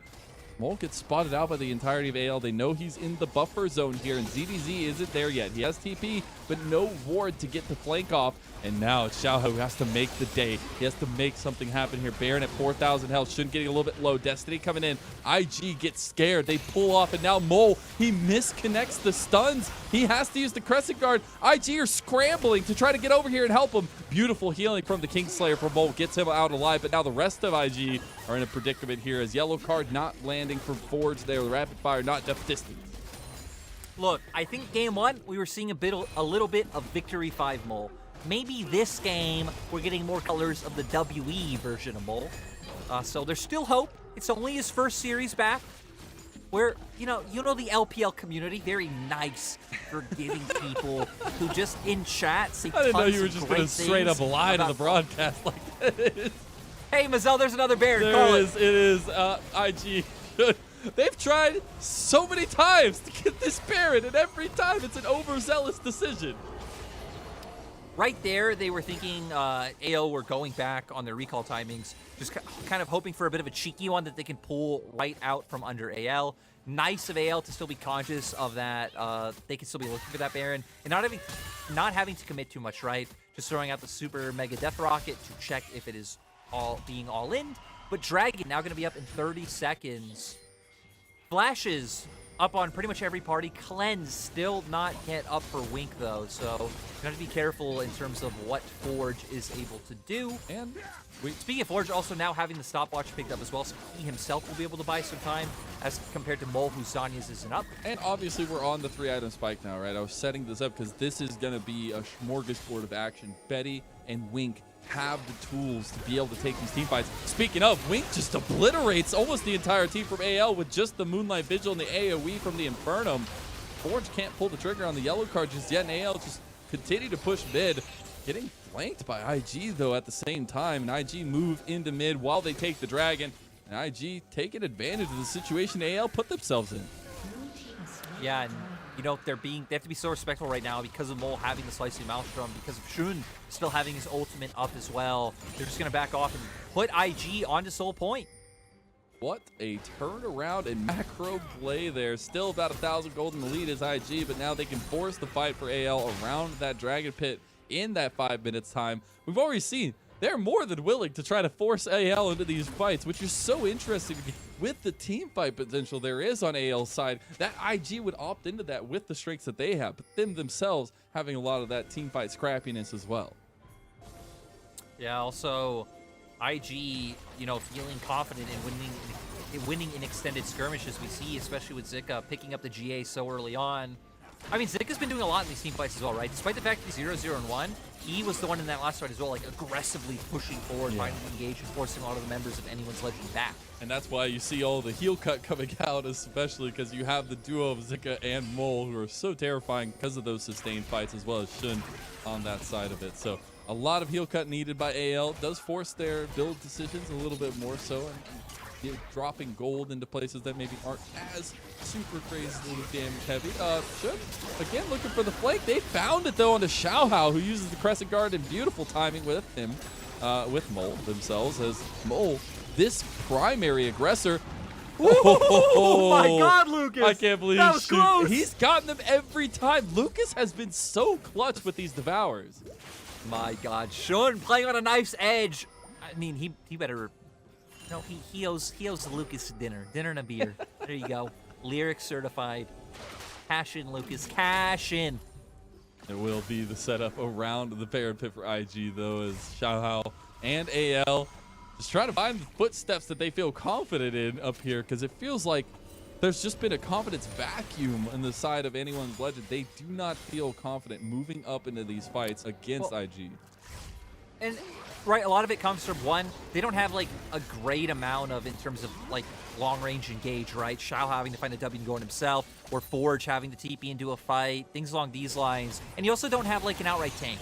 Xin Zhao's pretty much a tank, so you know, we'll give it the benefit of the doubt, but don't have an easy way of just walking into IG. They do get it. Oh no, the screen froze for me. Okay, 4,000 health on the Baron. You got IG still positioning in front of it. They don't want to flip this. They do not want to have a 50-50. Zika is pushing in the bottom side of the map, and IG back away from the Baron take. This is so many times we've seen this from IG, just forcing AL around the map. Yeah, IG trying to keep the Jacks up with the split push, but you know, Mazel will once again give the public service announcement that, you know, sometimes if it sounds like we don't know what's going on in the game, guys, it's because we literally can't see it sometimes. Remote broadcast, baby, as AL at least able to find a turret off of IG, pulling them around the map. And the back off of AL after taking the tower. Shun still looking on the side, ever looking for these picks and trying to catch out Xiaohao as well. Rest of IG are right here. The back starts from Shun, but I was going to say this would be a bit extended from IG, as they will just get the resets coming out from Shun and trying to get these items separated, right? We get another stopwatch completed for Mole. We have one on Wink now, and we're starting to get to the points where those stopwatches are so crucial in buying time for these team fights, as we had said, which have been so sustained. Yeah, and I'm kind of surprised that we don't see more coming out across the board, just for the side of AL. Though again, for AL, so when we were hitting on before in terms of them not pulling the trigger as much, right? I feel like for AL, a lot of it is trying to get them to come into you, force onto you, like those earlier fights where Slicing Maelstrom is kind of used as, not really a zoning tool, but just used to peel for your carries. Forge also sitting out right beside IG, but IG done a nice job keeping up the side lane pressure. So they've always had an avenue where they can force. And now we're just getting to 5v5 in mid lane. You still have ZDZ on the side. He does have That was a CP very available. ballsy Gale Force It was, coming out from Wing. but that's been the story of the night. I guess he's a Tom Kench. Yeah, exactly. They actually catch out ZDZ. This is a key piece, but he does not get caught. And now the 3 from IG get pounced on by AL. Zika and Mo, you got to get back to the fight. Your team needs you. Moonlight Vigil on the side, though. Chocho has to back away. Now you have ZDZ with that huge slicing maelstrom. But look at Zika. He's in the middle of everybody. His GA popped, and now IG are turning on to ZDZ. They take him down. This is going to be a very contested fight. It's 4v3. AL still with some serious damage and setup from Xiaohao, Chocho, and Forge. It will not be so this time around. I actually feel like IG came out on top because now they get the soul. Yeah, I feel like in that fight that the two mammoths were Zika. We just saw him there, again, buying so much time, getting the enemy team to dedicate so many resources to him. And then I kind of thought Mole was waiting way too long to pick up an ultimate from the enemy team, but still, him waiting to pick up Xiaohao's actually came in so clutch. Ulting ZDZ once he used the Slicing Maelstrom was still able to close a bit of distance with the Rocket Belt, but still. Now IG going to pivot this into a Baron. They just really want to get the Baron. Somebody on the team was like, I have a mission to get the Baron today. We have to get it at some point. And, you know, rightfully so, IG adhere to those win conditions and get the Baron for themselves. Now having the Soul, the Baron, and this previous fight. Yeah, we're going to see AL try to use this opportunity where both Zika and Mo are on the opposite side of the fight to try and win out. They are able to get one pick, but then Zika comes in, goes straight towards the backline. Look at Betty. Betty's putting all of his damage off on him. Once the counter-strike comes out, he's able to find the stun on the opposite end. Like I said, Mo able to knock ZDZ away, force his flash and his Rocket Belt to come out.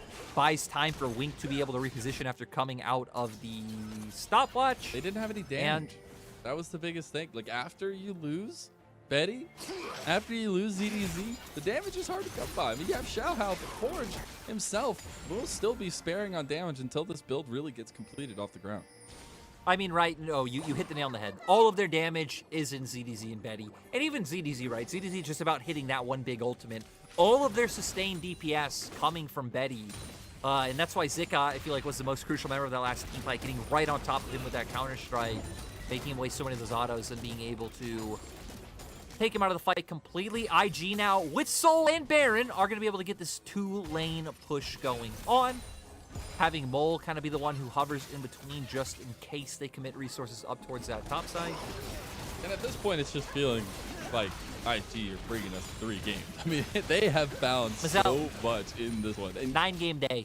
Honestly, it's looking like it's going to happen because we got the banger of RNG EDG right on the other side of this series, but we got to get through this one first. And IG trying to make us have a long night here for sure. Don't want us to catch up to the main broadcast at all. Betty will be securing that Lord Dobbs as his 4th item, but the base is crumbling around AL as we speak.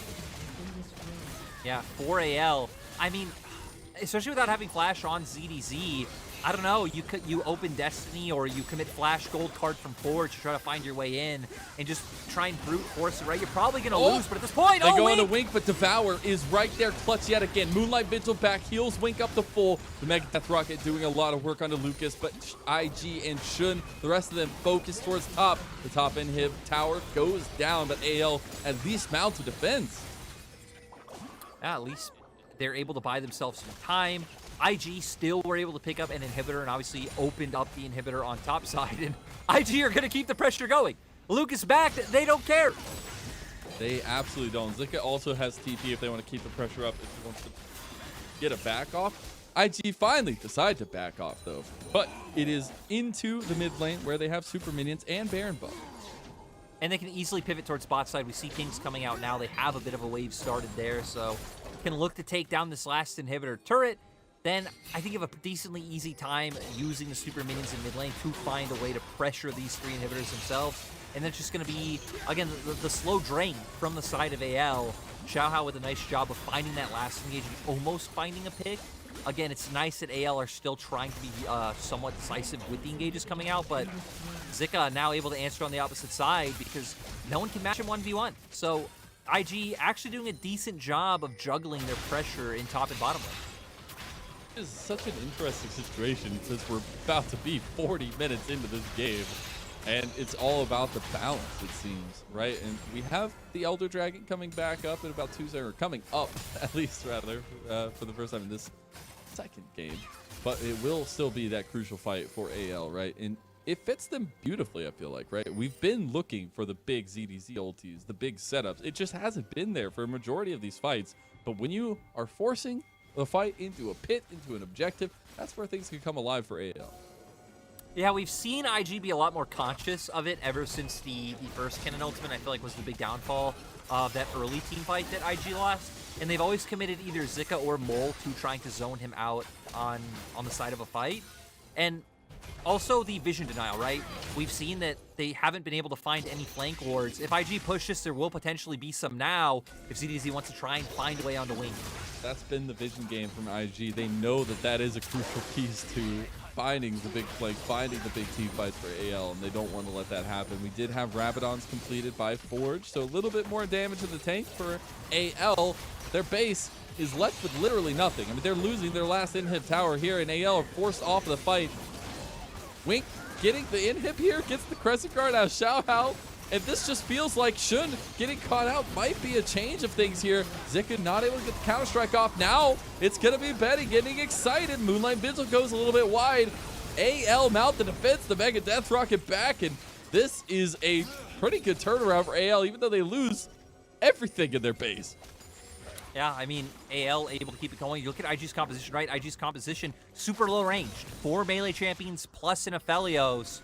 They don't have the greatest time of taking down turrets. Typically, you need to force fights with these compositions to be able to end. Now, though, they do have all inhibitors up. Elder coming up in 5 seconds, though. If anyone's Legend can find a way to force this, take this objective, this might be AL's way to legitimately get back into the game. DDZ has to keep an eye here on the top side, though, just so that Zika doesn't end the game. The Super Minions making it very difficult. The TP now coming in. It's up to ZDZ to hold Zika here, because this is the desperation play from AL. They get the Elder Dragon, but TP's coming in. They want to end the game. They're forcing onto a slicing maelstrom. The Dragon wings! It's beautiful as ZDZ makes the defense happen. Mega Death Rocket goes wide, but it don't matter when you got the Elder on your side. AL find the fight. What is this? Wink is caught. The wings, the GA, it doesn't matter. AL find it yet again. AL catching IG out. That has to be one of the most egregious throws I've ever seen. Nice job by ZDZ. Look Sees at the him base. coming in, pops the slicing maelstrom. I think he should be fine, Nizal. I think he should be able to clear it. They're sending Forge back now. But think about this. They just lost all of their inhibitors. The price they paid, they get an Elder Dragon and a Baron. Is that a price that you're willing to pay? And apparently AL say yes, yes it is. The final pieces to that play, the bounty secured by AL, their base in tatters. They lost the Nexus Tower. They almost lost the second one. ZDZ's farming up here, trying to get to the last item as well. But we're going to get a replay of that chaotic fight. I can understand what they were going for here because there's no way they should be able to get Elder Dragon, right? If AL are forcing Elder Dragon, they have jungler up, they have man advantage, they should be able to guarantee the objective. So they try to go for the force on the opposite side, obviously underestimating the amount of damage that ZDZ does, especially with Elder, because we saw, I think it was Bull, pretty much got blown up right away. I mean, the fight on this end doesn't matter, right? We see it's essentially a 2v, not essentially, it's a 2v4 coming out for AL's bot lane, so there's really no hope of them winning out that fight. Seems like they were trying to make the best of a bad situation, but again, you just gave Anyone's Legend so much momentum going forward. Yeah, absolutely did. And all of a sudden, just feels like they've gotten that confidence back. They know how to set up the fight now, Lyric. They know that they need to get ZDZ into the fight and find a way to navigate that. We are also on full builds for a majority of this game, so it is all about execution. It is all about the finite decisions in these team fights. Betty about to get excited from that first tower, just snowballing this into the inhib in mid lane. Yeah, and I also need to say, Zika needs to be careful. They're keeping Forge back. They do. This is a bit of a predicament. Xiaohao on the side needs to be able to separate this. Wink still does a ton of AoE damage. Here comes the TP from IG. They want to end the game now. Crescent Guard separating a lot of the damage. Zika trying to get onto Betty. They can't fight it. Zika doesn't have the Counter-Strike anymore. ZDZ is huge with a slicing maelstrom. How does the damage keep coming out? It's Wink trying to get the AoE, but it doesn't matter. You thought we were going the 9-game dream, but AL turned it around at the drop of a hat. They lost everything in their base but one tower and one Nexus, and they still come out on top. 2-0 victory for Anyone's Legend as they move up to 4-8. And you see the smiles on their faces, the laughter coming out. Betty overall, great series. ZDZ, I mean, again, really nice initial slicing Maelstrom early on in the game. Xiaohao set up that dive with the ward in bot lane turret. Kind of lost his mojo a little bit early on into the game, but then we saw him able to find some really clutch ultimates later on. Sadly, for me, for the IG fans of the world, for the Mole fans, Mole's debut, not really going according to plan. And heck now, I mean, for IG, right, in terms of playoffs, gonna be much harder. Every series matters so much when you are sitting at 4 wins, which now AL joins them at. So both teams, playoff dream still alive. Yeah. But 4-8 for both of them, it is looking rough. But hey, at least now for Anyone's Legend, right? They were in a 3-series loss streak before this, and they finally gotten out of that rut. And very disheartening for IG, right? Because you did see some of that success. You did see the potential of them bringing us to a third game. They were literally at the base for just a few missed calls and good capitalization from AL, meaning that they come out on top and definitely want to rework a lot of those situations for IG, and especially looking back at some of those decision-making calls and seeing if they can clean that up as the season goes on, right? Like maybe they're still in the contention for playoffs, but you've got to shore up a lot of these weaknesses that we did see today on their side. Now, Anyone's Legend do take place there and take that dub 2-0 victory for them in interesting fashion, as you see, kind of explained by this gold graph for game number 2. Yeah, and I wanna go back to your point you were just talking about with IG and like fixing these issues, because my problem with that is, again, I feel like IG had these same issues all split long. In terms of their mid game, right? I feel like that has consistently been where it falls apart for this Invictus Gaming core of Shun plus Lucas. Changing Zika, I feel like brought things back a little bit. But Wink and Mole, I mean, Mole's only been one series, Wink's been a few, not really making a difference in terms of that weakness. But yeah, the gold graph definitely reflects that greatly. Massive throw coming out from IG. And I mean, members like ZDZ, members like Betty, able to step up and capitalize. And like I hit on, right? Game 2, maybe not as much so, but I feel like Xiaohao, massive impact. But Xiaohao, we now don't get to talk about you because we were told Betty's the MVP. Yeah, what a surprise. What a surprise, man. The Zeri first, now the Jinx. That KP, that damage percentage, man, these stats for this guy are going to be so ridiculous. But it's not just the stats. It is the gameplay. It is the confidence that is just oozing out of this guy when he's playing ADC. The constant gale forces forward, trying to catch out his opposition and make them pay for one single overstep, one little miscalculation. What a weird world where Betty's on RNG and looks pretty bad playing with Ming. Goes to RW, goes to AL, plays with Chocho, and it reinvigorates his career. It really does. It's incredible. Chocho himself, no slouch, has been incredible in his own right. AL do come out with a 2-0 victory, and the first 2 series of the day are done, Lyric. That means that me and you, are finished, but that does not mean we are done with the LPL action, as match of the week is coming up next. RNG versus the defending world champions at EDG. Munchables and Dagda are going to be bringing you the action, so do not miss it. We'll see you there.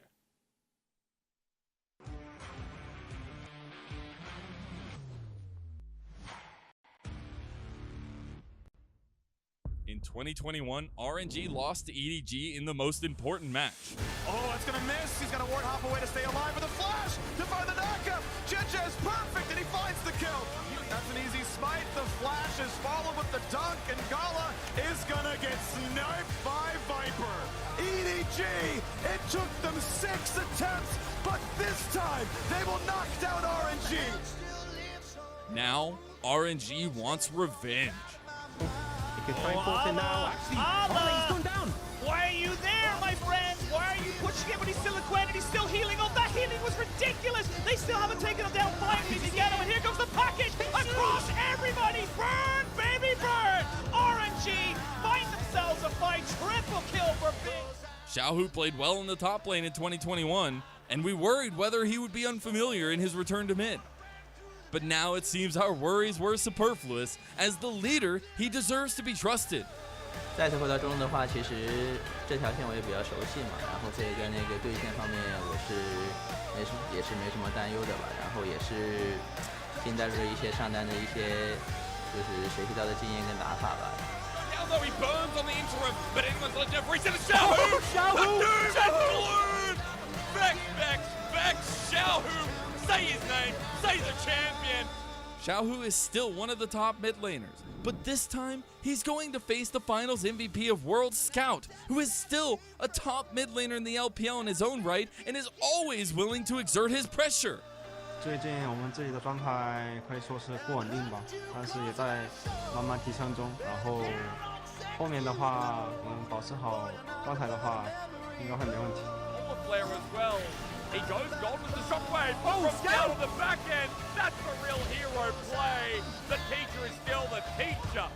Under the leadership of Xiaohu, RNG is still outstanding in this spring split, and Bin has well passed the adaptation period and has played to his strengths.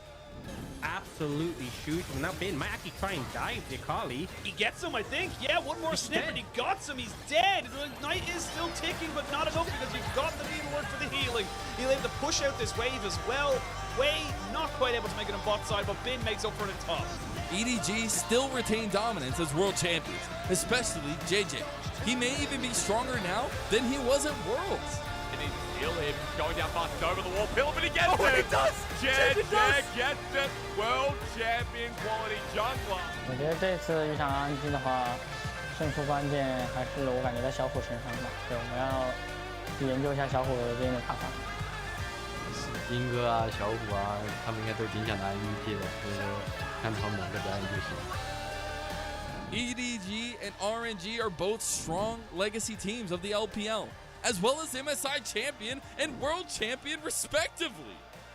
Over the years, they have been friends, they have been opponents, however, there can always only be one winner. They all must fight for their own honor. EDG versus RNG.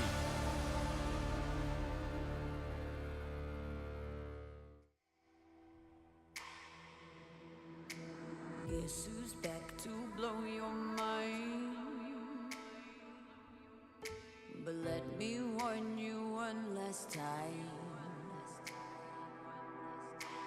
Guess who's back to change your life? But it's not gonna be just fine. Whoa, I've got you under my spell tonight. Whoa, we're both heading to hell tonight. So don't ever listen to a word they say. It's time that you found out that I'm gonna get my way. Won't light it up, then I'll burn it down. I'm gonna make you. 打 RNG 的话，可能就碰一碰吧，硬碰硬吧。现在 EDG 的状态还是挺不好的吧，还是先从提高个人状态开始吧，然后争取打好接下来的每场比赛。Hello, everybody, and welcome to the LPL. It's series number 3, and thank you very much, Marcel and Lyric, for taking us through those first couple of series. But now it's time for the match of the week, and it is going to be an absolute banger. We have EDG versus RNG, two of the most storied organizations in the entire LPL. My name is Munchables. I'm joined by Dagda, and Dagda, we all know this is going to be one for the ages.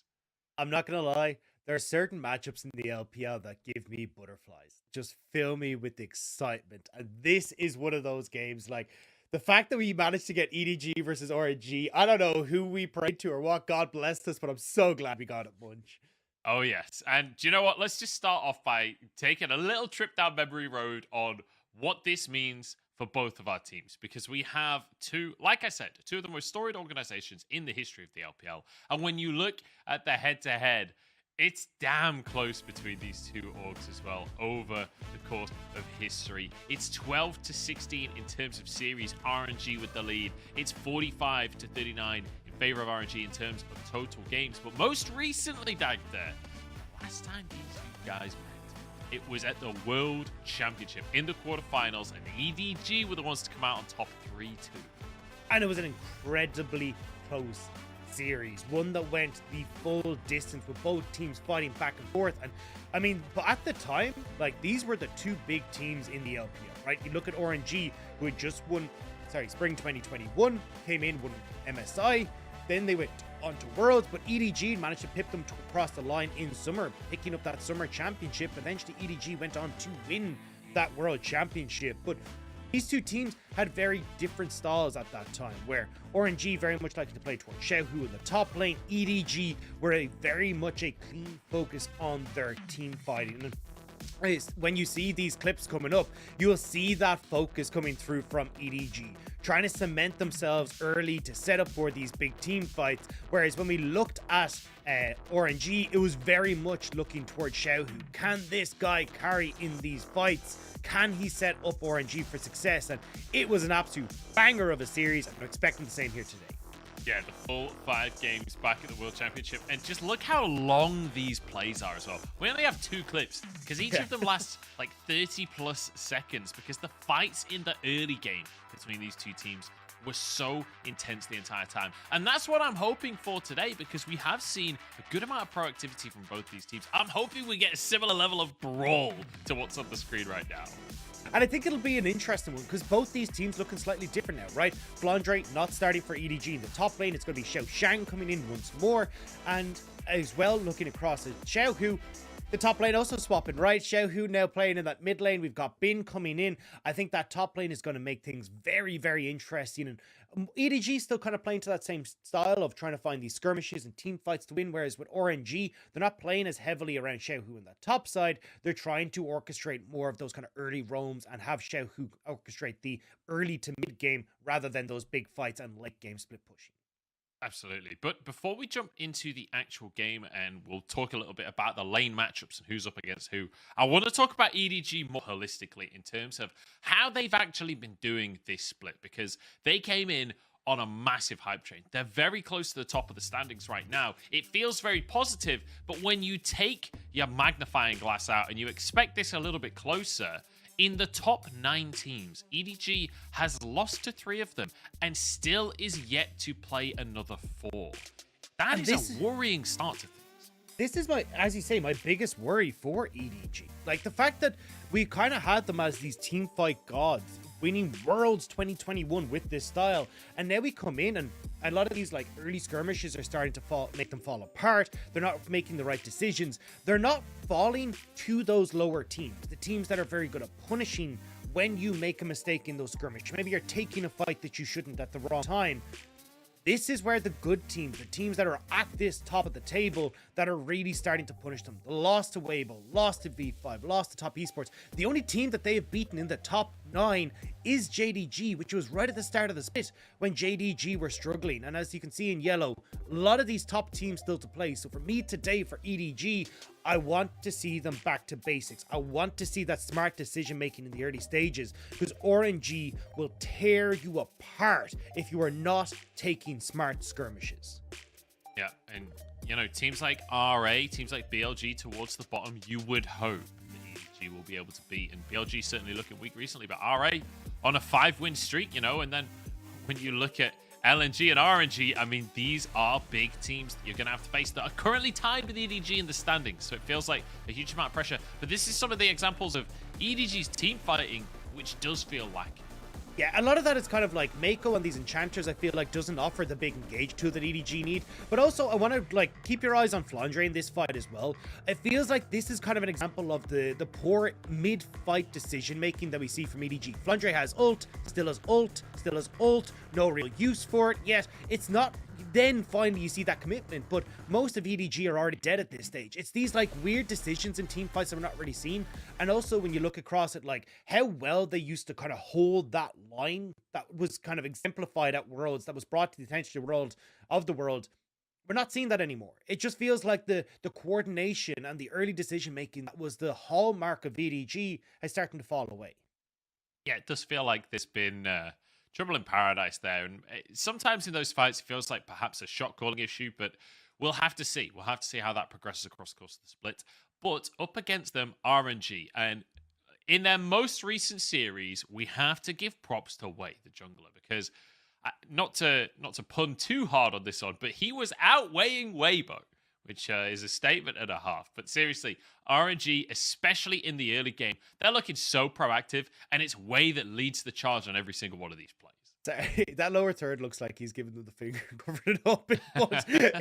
I have to say, I agree. I think Wei had a phenomenal game against Weibo, and it was great to see him being more proactive.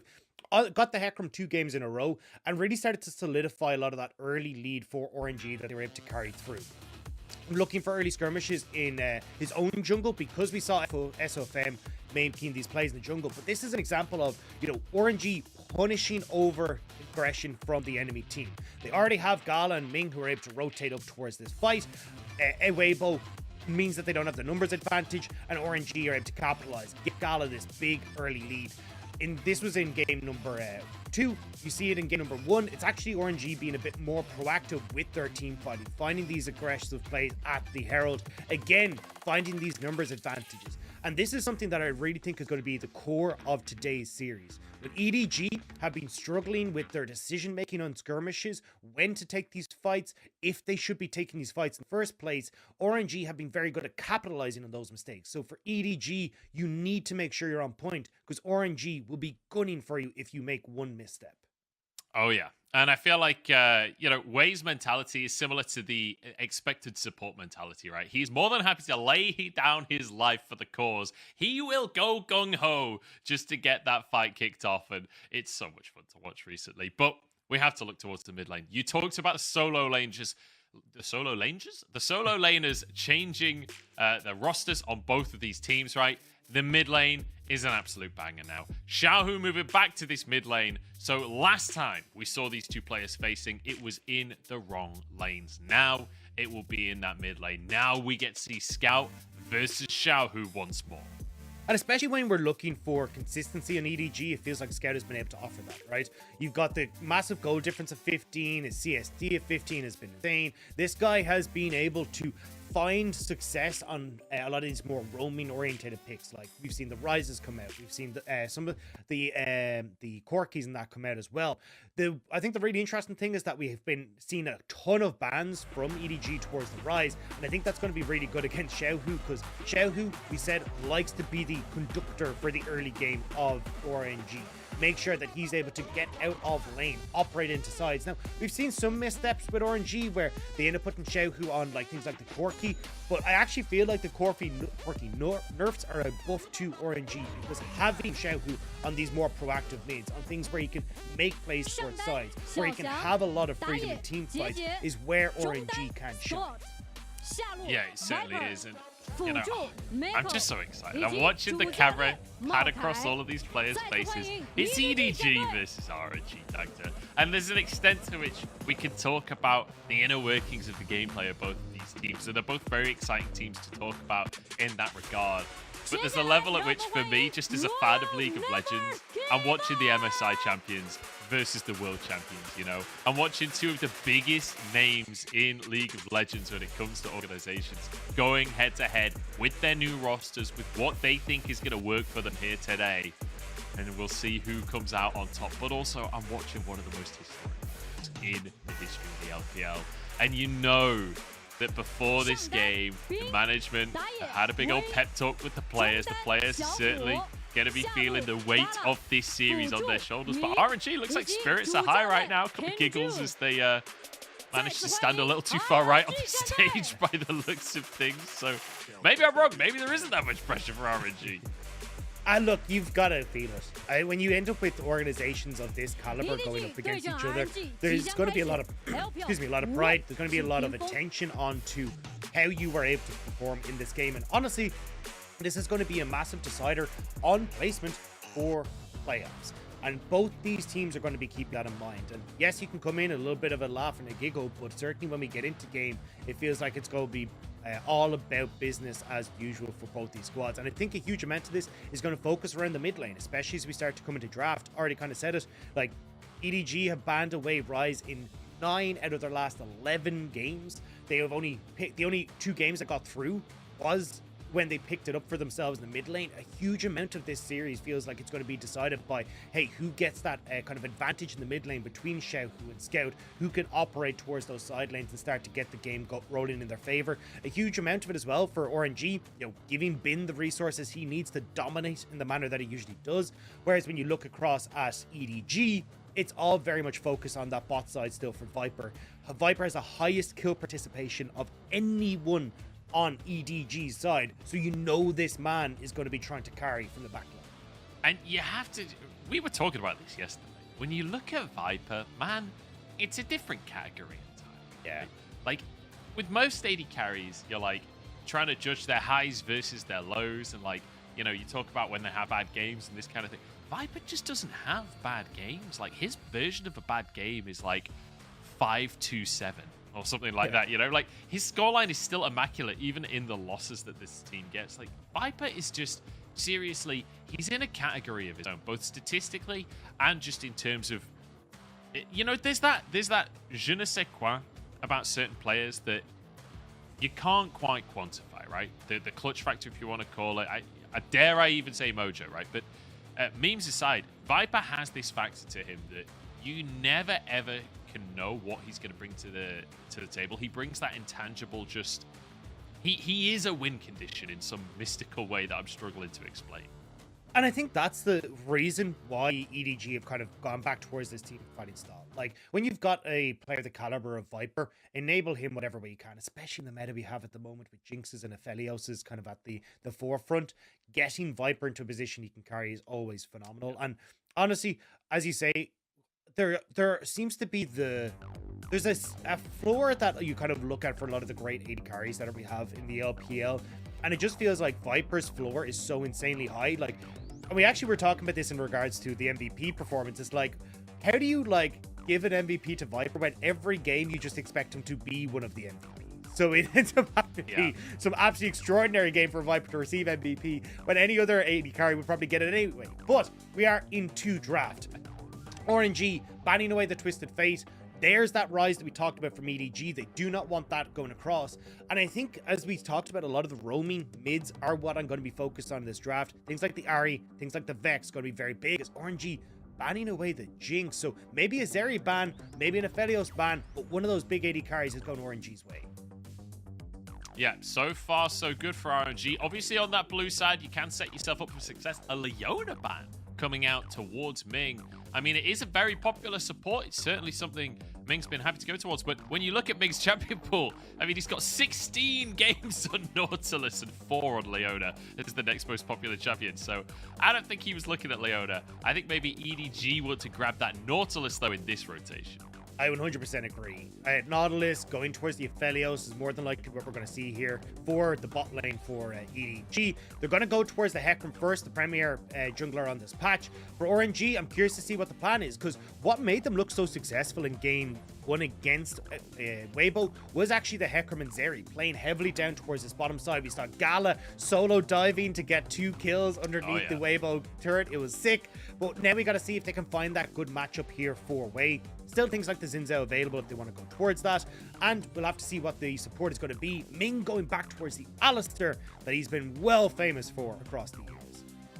Yeah, it's not something he's played so far this split, but I'm still confident that he remembers how to play one of his signature champions. You know, it's one of those things where I'm just going to go on trust on that one. It's going to be a Gnar locked in here for Bin. So blind pick up in that top lane, despite not having a jungler locked in yet. And I love this from RNG, because what you're basically doing is calling out EDG, saying, hey, you want that AD carry? Go for it. We're going to start banning away these top lane picks that are going to make your life a living hell for Xiaoshang. And for RNG, it nearly feels like they're going, hey, look, we're going to make sure Bin has that solidified time in that top lane that he's going to be super good in. And we're going to then put our attention down towards Gala and Ming, that bot side. Something as well that works super well with a dive composition, which is what it feels like RNG are certainly setting up here for. But EDG going towards the Kai'Sa. So not opting towards the Aphelios that we expected, actually going to start looking for something that can have that shorter range, play to wave clear against the Zeri, and a lot of movement and freedom in these fights, and a ton of long range damage as well, if it is that Crown of the Shattered Queen build that we see an awful lot of the time. Viego being banned away from Wei here, and this is the downside, right, of the strategy from RNG is it does mean that JJ can remove a couple of the junglers that he doesn't want to deal with as this Hecarim, but there will very likely be either Lee Sin or Xin Zhao still available by the end of the ban. So feels like an aggressive option could be there for the side of RNG. But it will be a Kennen ban, as you mentioned, trying to remove some of these tougher top lane matchups so they're not.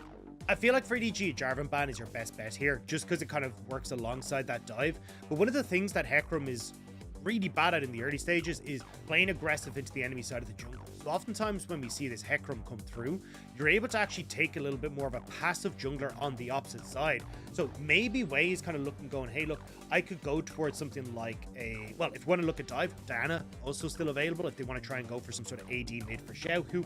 And you can go towards things like a Zac or a Sejuani. This is something that V5 are very good at doing.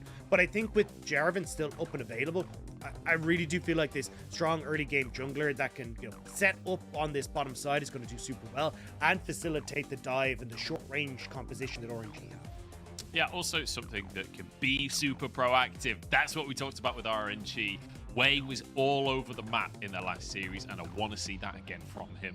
But now over to EDG. They have to decide which solo lane they want to go for first. But with a Gnar on the other side already, I was going to say you'd expect it to be top, but they're actually hovering the Silas. I might just go for a blind pick in the mid lane instead. Yeah, I'd be surprised if they went for the blind pick. I think this is the better option here. With the Ahri banned away, Vex is kind of the big wave clear that we see in the mid lane. So kind of keeping themselves safe here. And also something that, although she is great in dive compositions, also facilitates very well against dive compositions, because you tend to have a lot of dashes and movement and that big personal space, able to buy space for your own team. So for RNG, maybe they go back towards the Jarvan. Xin Zhao also kind of facilitating that dive style, but I'm curious to see what they round out this mid lane with, because Vex kind of a takeaway from that dive from Xiaohu. So I'm curious if we just end up seeing the LeBlanc. Maybe we see something like an Orianna where it's just like, okay, put the ball on towards Xin Zhao or on towards Gnar and facilitate these all in, this big wombo combo style. Yeah, there is things like Galio as well. I was about to mention it as he popped up, because we've got the rise of the TF being banned, right? And Galio ends up being that kind of second fiddle global mid laner where you can still have that global presence, but you don't necessarily offer the same level of damage threat. So very weak on the magic damage here from RNG. Yeah, I think that's relatively okay. Oftentimes what we see with Hecarim is... That's a Silas top lane. Okay. So this is actually a counter that was around a little while ago. So the idea basically is that you suck in the early stages against this Gnar, but you basically are able to bring to the forefront what Gnar brings to team fights as well. And it can be a little bit of a struggle, kind of levels 1, 2, 7. We saw this a lot over in the LCK, I believe, was where it kind of really got like rolling. But once you get into like the actual team fights and you've got a couple of levels under your belt, it becomes really difficult for Gnar to try and like push you out. And because you're able to heal up, you're able to trade super effectively, and you offer just as much as Gnar does in team fights. The only caveat to that, I will say though, Hullbreaker now exists as an item. So if That's Nara true. does end up going for the whole breaker, this can make it a little bit more of a difficult matchup for Xiao Shang in that top lane. Yeah, Xiaoshang just going to have to try and weather the storm and get to the team fights. But man, I am excited for this trap. Look at some of the picks it got coming through. Yeah. That Nautilus Kaiser feels very vintage 2021, right? You've got the Vex in the mid lane, which is always exciting. A Silas is a counter pick for that top lane. Then we've got this Galio Alistair combo that is so powerful in teamfights to set up for this area on the side of RNG.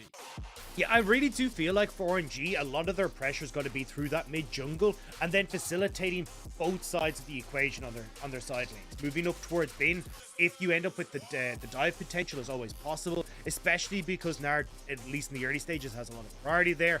Always the opportunity to try and turn on plays on that bot side or even set up for dives. Level 6 with this Alistair being able to tank the tower. I think RNG have a lot of tools to try and set themselves up, and it'll be on EDG to try and take the reins away from RNG.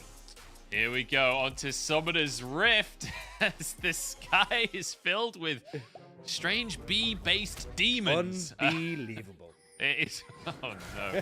Gala. Oh, the hook hits the wolf from Mako. It's a disaster for RNG that turns into a disaster for EDG, but Viper might just flash for this one. Halo Blades is almost coming off a cooldown. Again, Gala still in trouble. Ming now the target. Is big damage coming out from Viper. And now a fear across the team. Mako trying to find more. Xiaohu now the target. EDG just whittling away, but they can't really quite finish anyone off.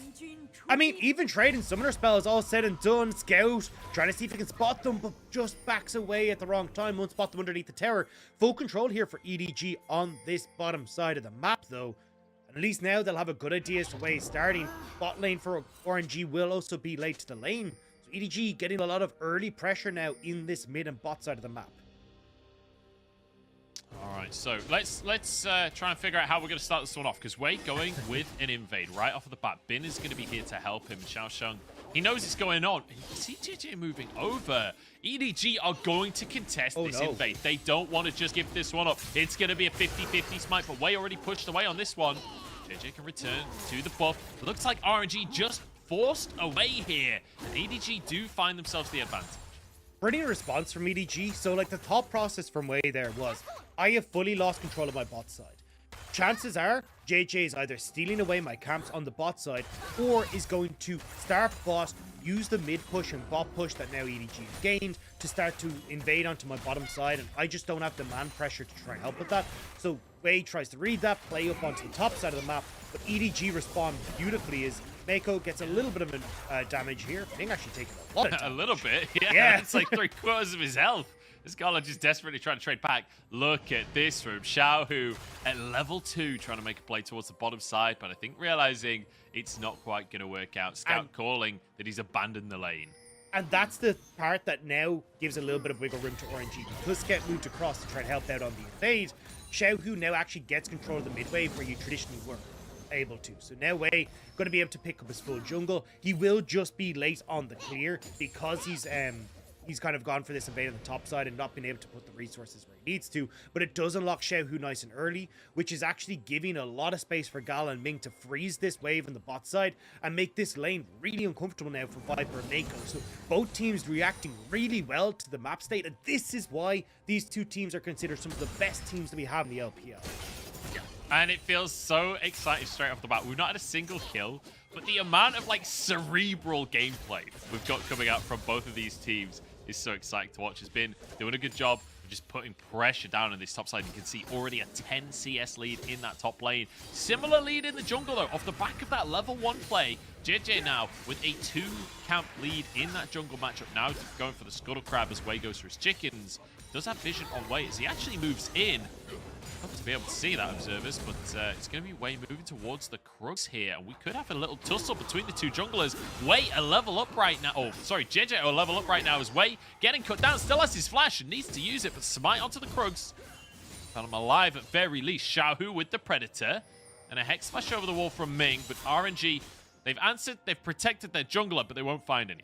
Yeah, JJ just getting a little bit of damage down, but with push and that off of that freeze that we talked about for Gal in that bot lane, you're not able to have Viper come across and help him out. They would have tried to play off the fact that you've got the quicker reset for Viper in that bot lane, but just not able to bring the AD carry in means that they back away. But again, a ton of vision established for EDG on this bottom side jungle. They'll be able to track Wei super effectively. And when we said for RNG, a lot of like what they want to do is like play through Wei, play through Xiao, who unlock this Galio. They're not going to be able to do so. It's top lane.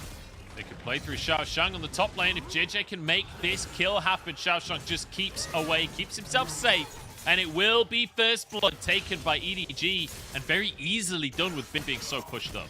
And I'm so glad to see this really strong early game from JJ. This is one of the guys when we talk about the early game decision making, the decision making in skirmish is not quite working out for EDG. A lot of that has kind of been falling on JJ's head. This time around though, he's taking that and just going, right, I know exactly what I need to do. Getting great control in the enemy jungle to spot out where Wei is, so then this better skirmisher on the Xin Zhao isn't able to have pressure on the map. And now moving up to kind of fix the top lane matchup, because as we talked about, Silas not really been able to get a good matchup in the early stages against this Gnar. And JJ's just been everywhere, keeping RNG in check at every step of the way. And just look at the inventory right now for Bin. And I feel like that's the most Bin purchase you could go with, right? If you want to get healing reduction, you could go for the Bramble Vest. That's what quite a lot of top laners would do on the Gnar, but no, he goes for the Executioners. He wants to bully this Sylas. Despite that gank, Bin is not going to change his playstyle up in that top side, and I think rightly so with the matchup that he has. But I'm looking towards the mid lane, Dagda, because we're at level 5 right now. Scout currently level 6. Xiaohu not far off of level 6 himself. And I feel like over the next minute or so, we're going to see these mid laners roaming around the map and trying to make it happen. The problem for RNG is that Wei is that level behind. Even now, trying to invade to get vision. Like, if he goes on JJ may just have the support to turn this around. Wei needs to be careful, but it means in like situations where you end up in skirmishes, that level advantage is going to pay dividends for EDG. Big window here for Xiaoshang, but Bin turns Mega Gnar. Nice little sidestep. Xiaoshang dodging everything. Very nicely played here by the EDG top laner. Remember, this is the guy replacing Flandre right now. This is the guy that EDG are choosing to have as their mainstay top laner for the time being. And you can see why, because he consistently is performing well in that top side. And again, like, this is a matchup now that's starting to swing in his favor. So for Xiaoshang, you can see very knowledgeable in this matchup. That's why he decided to take the Sylas, and with that early help from JJ, now he's able to get better control. That CS with that lead that Bin had established, now starting to fall away. The Dark Seal, the Doran's Ring as well. These early items helping to make sure that Xiaoshang is going to be in a great spot now in this top lane. And every lane now kind of in a good spot for EDG. You've got the top lane going well. Mid still has good push here for the Scout. RNG though, the only lane that they do have control of is this bot side, and that's why they're picking up this dragon. Yeah, so finding an advantage on the bottom side of the map for the side of RNG, but a small gold lead off the back of that first blood in favor of EDG. There is a small CS lead, as you mentioned, the control in that bottom lane in favor of RNG, and Gala has been able to exploit that slightly, generally speaking, relatively even across the board here. And I'm curious what your take is, Dagda, on when we're likely to see these teams starting to be a bit more proactive. Because, you know, with the Zeri, there's a lot of scaling there. It's not like this EDG composition doesn't scale at all itself. Like, do you anticipate that we'll see scrapping early on for Dragon number 2, for the Heralds that are just spawning onto the map now? Or do you think it'll just go one way? I definitely think for EDG, playing this game slow is their best bet. Especially, like, looking at Viper's build here. You've got the Cull that came through first, and he's not going for this AP Kai'Sa that we see a lot of the times. He's just going for the Kraken Slayer or Gale Force. He's going this quick Kai'Sa. Huge amount of damage against the front line of RNG, but it takes, you know, a while to come online. So you're definitely going to be waiting for this Kai'Sa to come on. Scout is going to be able to do a lot in the later portion of the game, and you're kind of starting to get yourselves into this mid-game stride with Xiaoshang and Scout and JJ. So I think EDG will start to become more proactive. I actually think RNG have kind of missed their window. And I wanted to see a huge amount of pressure put towards like the bot side with the dives coming through from Xiaohu, but they haven't really been able to put like too much pressure on the map simply because of the way JJ has orchestrated this early game.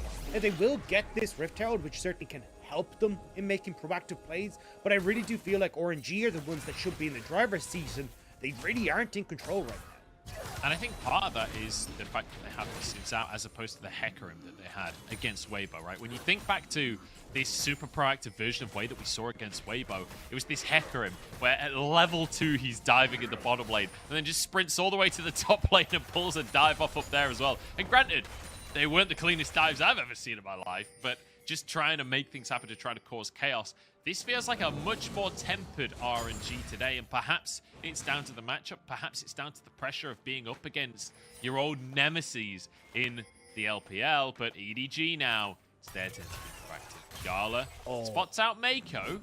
JJ has not been spotted himself just yet, so Gala does need to be cautious. Could be a flash from Mako to force a fight.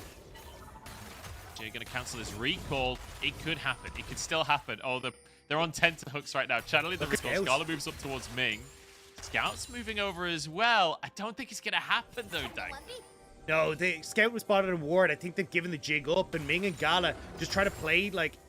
Ew, JJ's still here. He's got his ultimate available. He's just going to charge across the play. Knock up onto Gala. Knock back onto Gala. Knock down onto Gala. JJ gets his second kill of the game as Scout aggressed on in the river, but backs away with his life.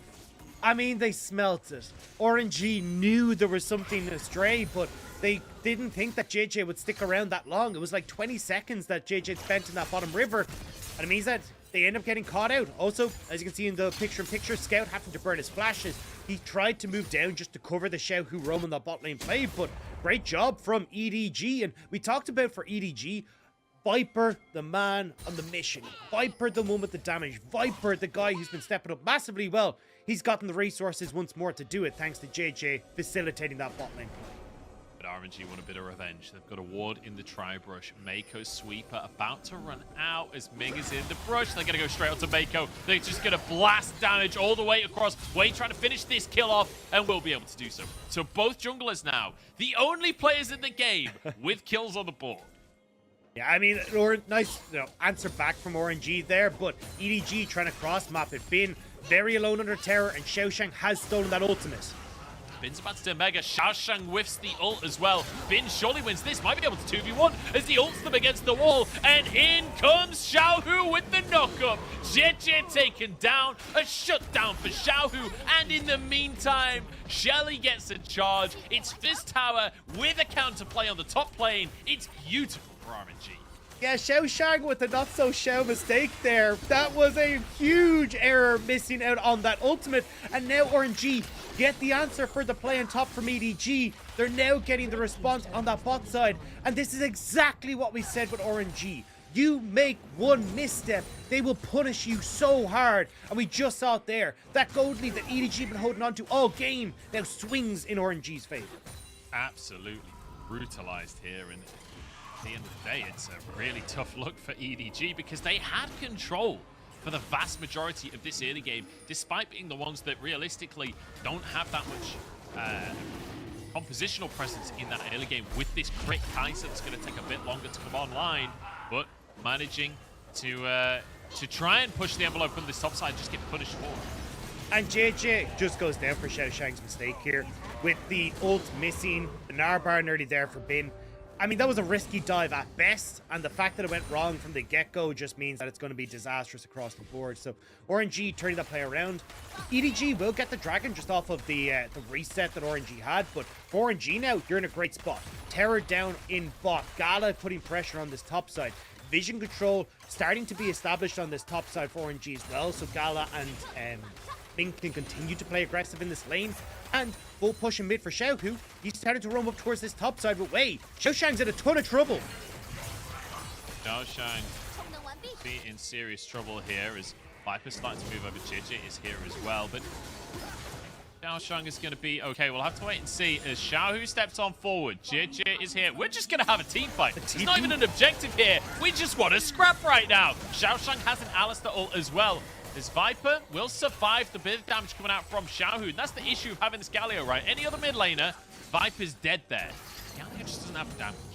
Yeah, Wei getting that Crescent card to keep himself safe. And I can understand EDG wanting to pull trigger on that.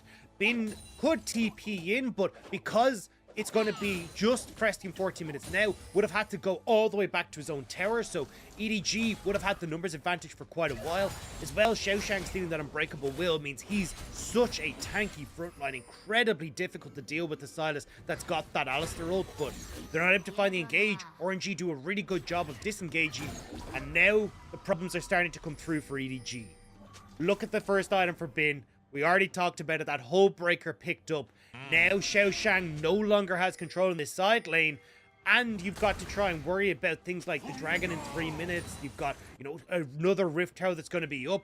If you try and contest that, Bin is just going to do so much damage to this bot side. He may not need to take the inhibitor just yet, but taking a turret will put as many issues in EDG's book as possible. And it feels like things are starting to really build in favor of RNG. Xiaoshang makes an attempt there. JJ moving over to the bottom side as well. Scout's here. Mako is here too. This is a 4-man squad down in the bottom lane. It's 2.5 minutes until the Drake comes up. They want a tower for themselves.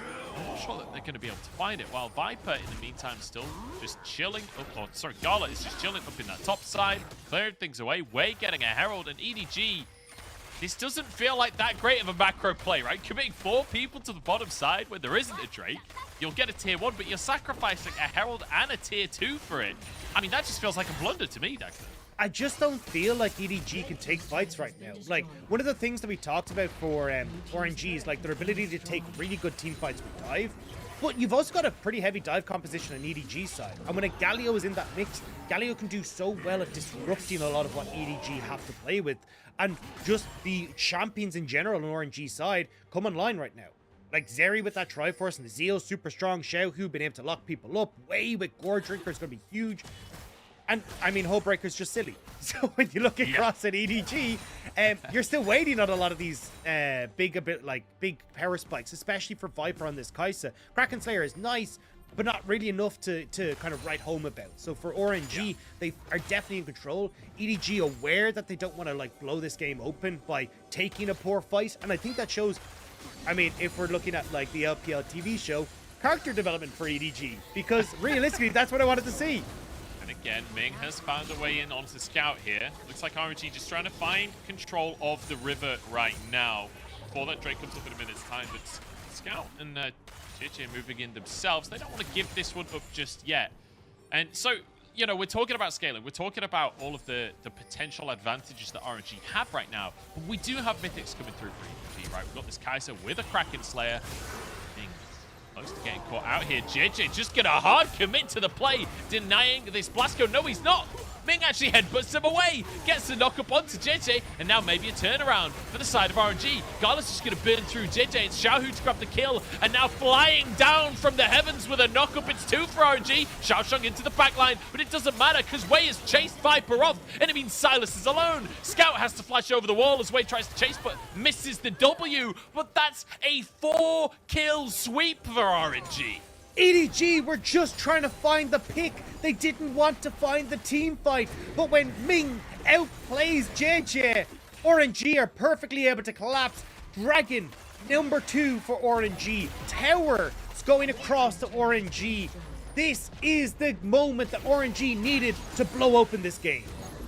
And there's a little bit of information that I neglected to mention. We were talking about the history between the two teams. How EDG's won the most recent series. Well, RNG, they won the 4 series before that one. RNG have been the kings of this matchup, and they are showing it so far in Game 1. Yeah, really, really good job here from Ming and RNG. Ming just stays alive so long here that EDG are overextended. You can see with Bin, that brilliant TP ward there means that he's able to completely cut off EDG from the rest of the fight. Xiaoshang tries to recover by flashing in, but Wei was already in towards Viper and Scout. They're completely zoned out of this equation, and Gala, because Zeri's able to hop over walls, quickly follows up and wins. So for RNG now, they're in a phenomenal spot. And I want to point something that I think is pretty important out, right? That out of the last 15 times these two teams have faced up against each other, RNG has won 12. There have only been 3 series wins for EDG. 15 times these two teams have faced off. And that means RNG, the fact that they have this head-to-head has all come in the last few years, right? It's all been recent. EDG used to be the kings of this matchup. It used to be so heavily in their favor. But RNG over the last few years have been dominant. And it was only in the World Championship where it really came alive for EDG. And now today, it feels like RNG back on top. 4K is their gold lead. And this is an EDG that has been struggling recently when it comes to the team fight. So when it comes to some of the decision making, this is what we're talking about before this series started today, is that occasionally we feel like EDG's decision making just isn't working out. And that kind of engage there where they're going so deep, where JJ's diving over the wall to try and get onto Ming. That's the kind of decision making we're talking about. And it hurts for EDG fans because this was the world champion. 6 LPL championships for EDG. You think they're back, but now RNG putting them under pressure. And once more, EDG on the back foot. And for world champions, we wanted more, but they're not able to do so. EDG, though, ceding ground here to RNG as that vision gets established on the top side for Baron.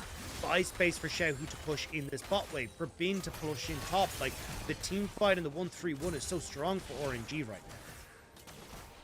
EDG, they may be the world champions, but Xiaohu is the emperor, and it's spring, you know? True. It's one of those situations. If we're talking titles, Xiaohu's trumping every single time in spring. Morella Nomicon actually finished up for him now. That'll be his second item completed.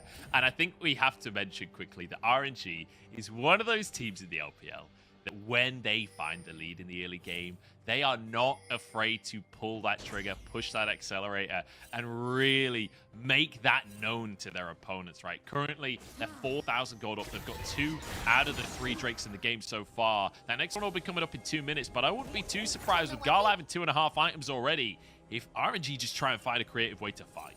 And as you're saying, for RNG, these are a team that are very good at pushing the envelope with their lead. And again, that is obviously with Gala being as fed as all hell right now, but it is a lot of how they kind of establish vision control in the area that they want to like move into. You see all that vision on the top side.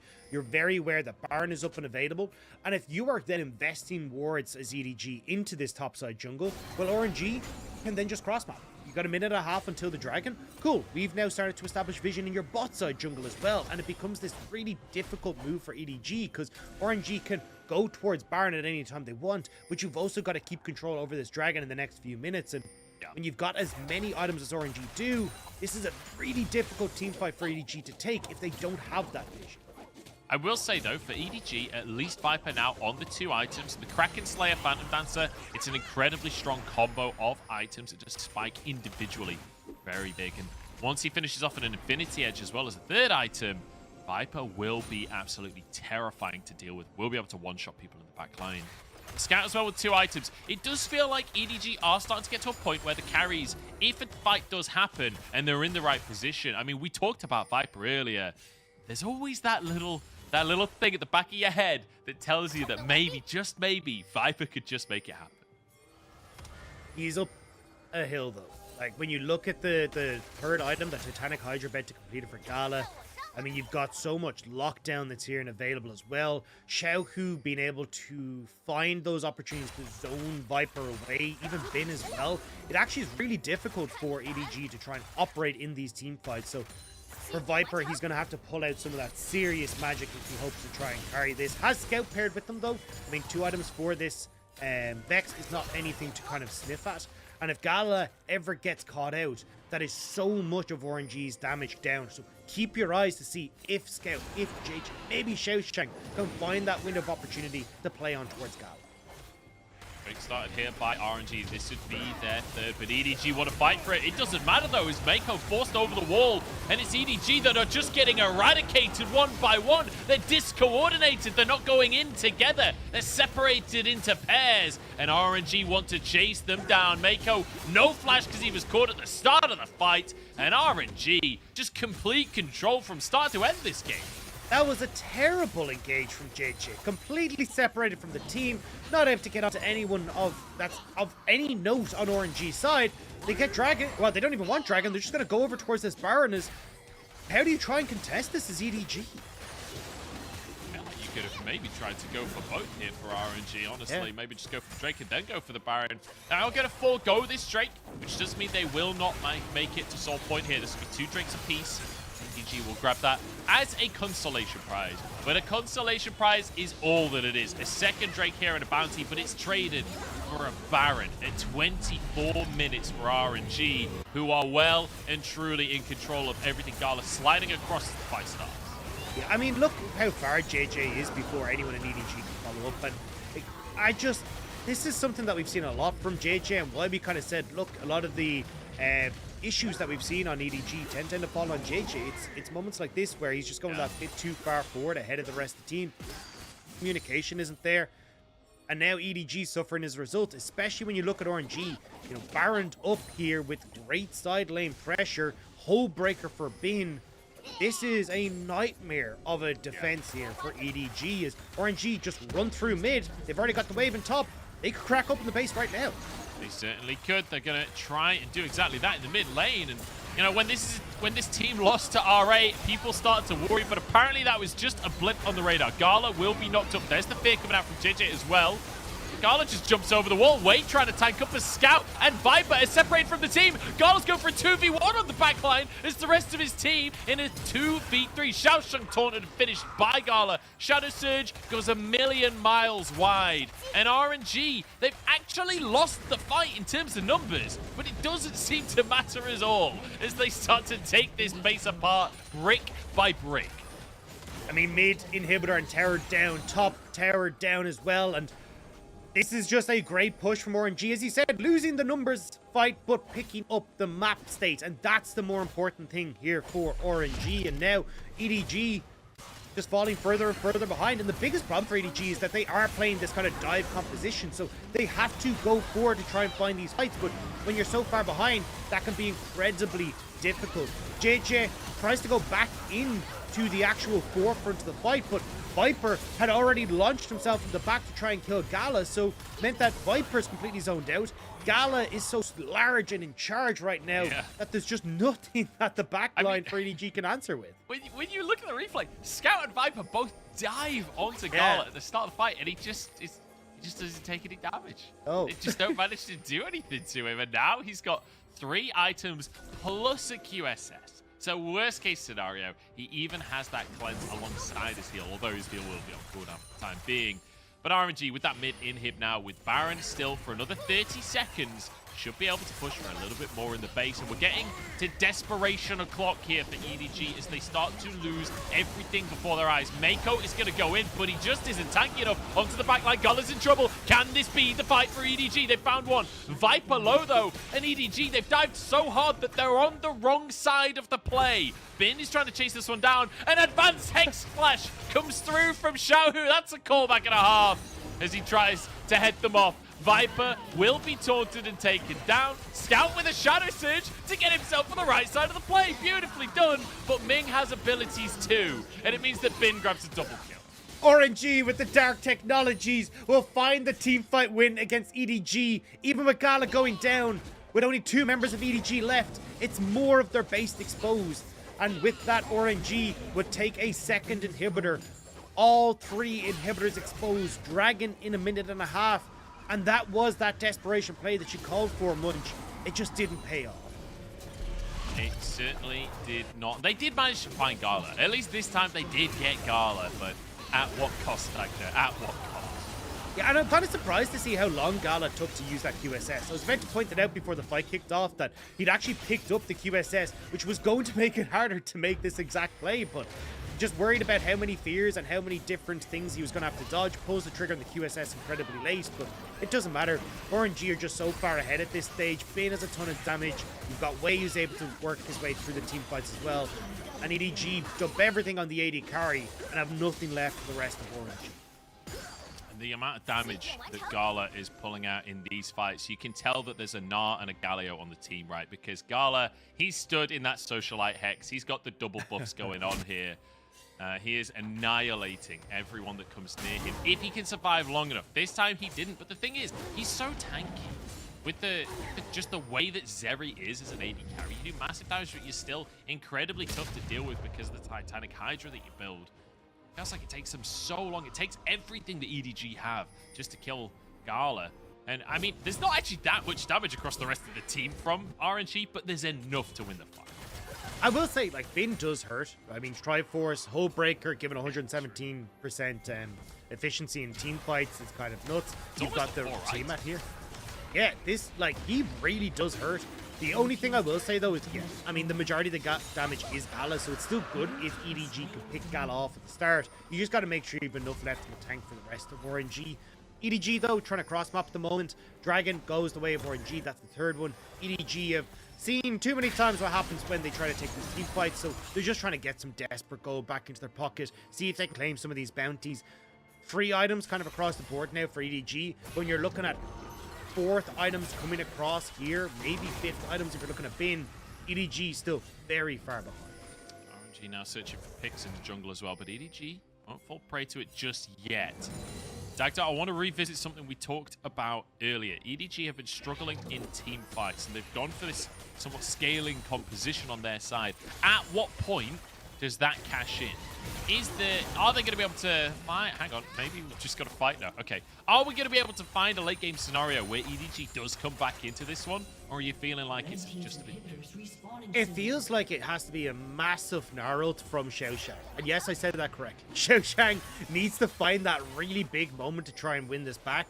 Enable Viper to try and fight this front to back, but RNG aren't really giving them that opportunity. They're flanking from too many different angles. Scout now with a good position maybe to get on towards Gala.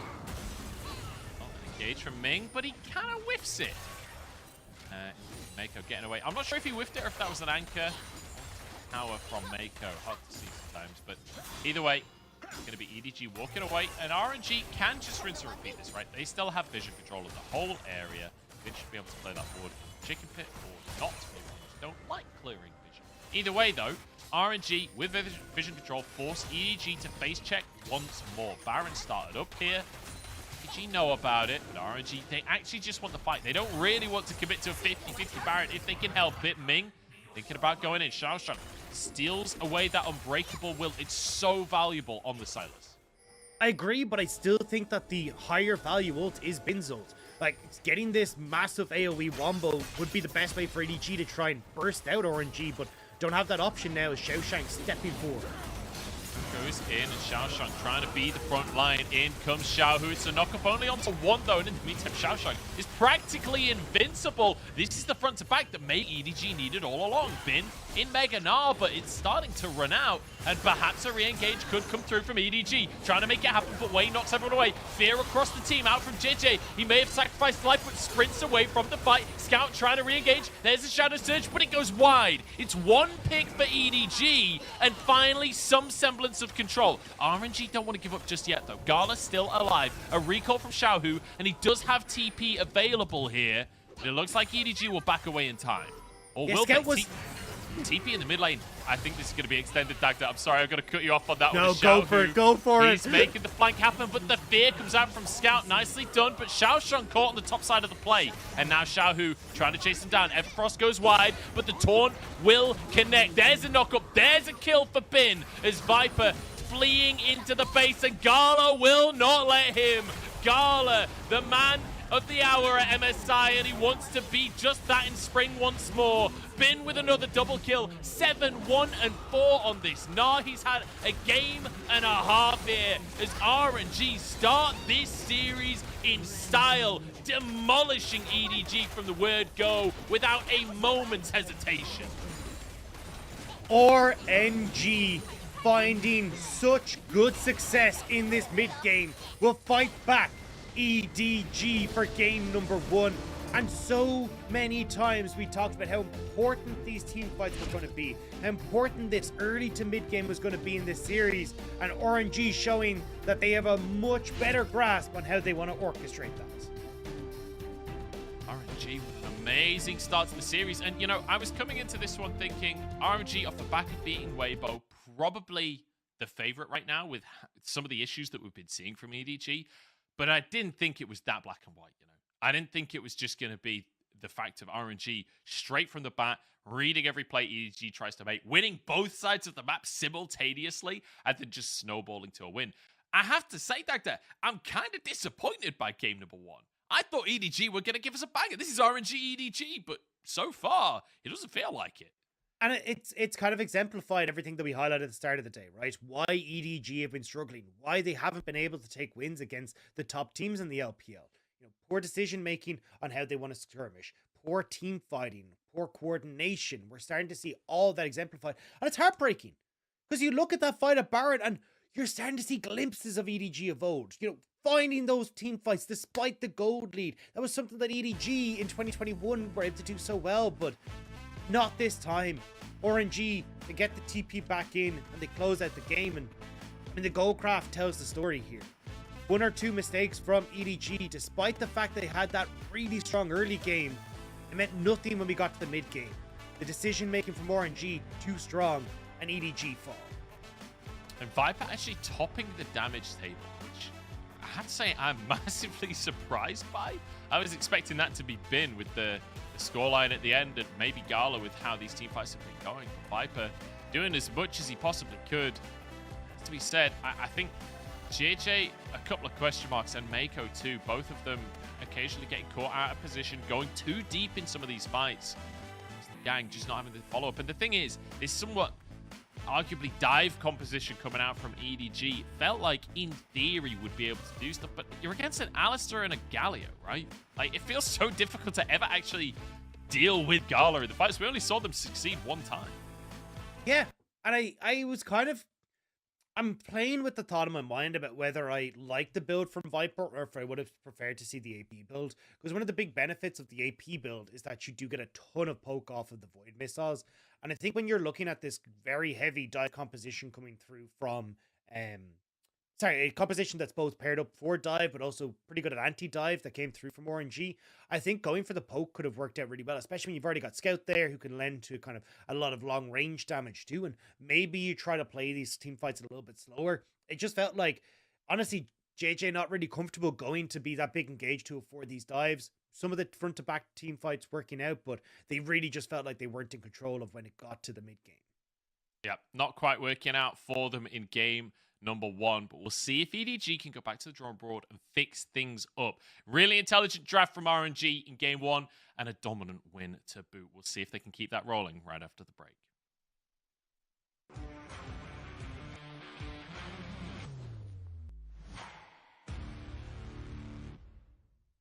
In 2021, RNG lost to EDG in the most important match. Oh, that's gonna miss. He's got a warthog away to stay alive with a flash to find the knockup. Jeje is perfect, and he finds the kill. That's an easy smite. The flash is followed with the dunk, and Gala is gonna get sniped by Viper. EDG, it took them 6 attempts, but this time they will knock down RNG. Now, RNG wants revenge.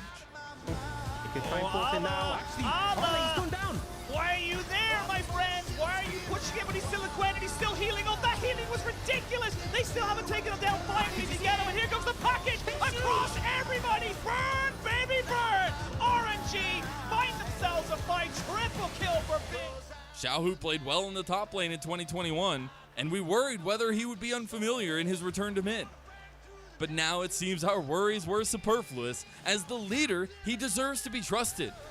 再次回到中的话，其实这条线我也比较熟悉嘛，然后这个那个对线方面我是也是没什么担忧的吧，然后也是新带入了一些上单的一些就是学习到的经验跟打法吧。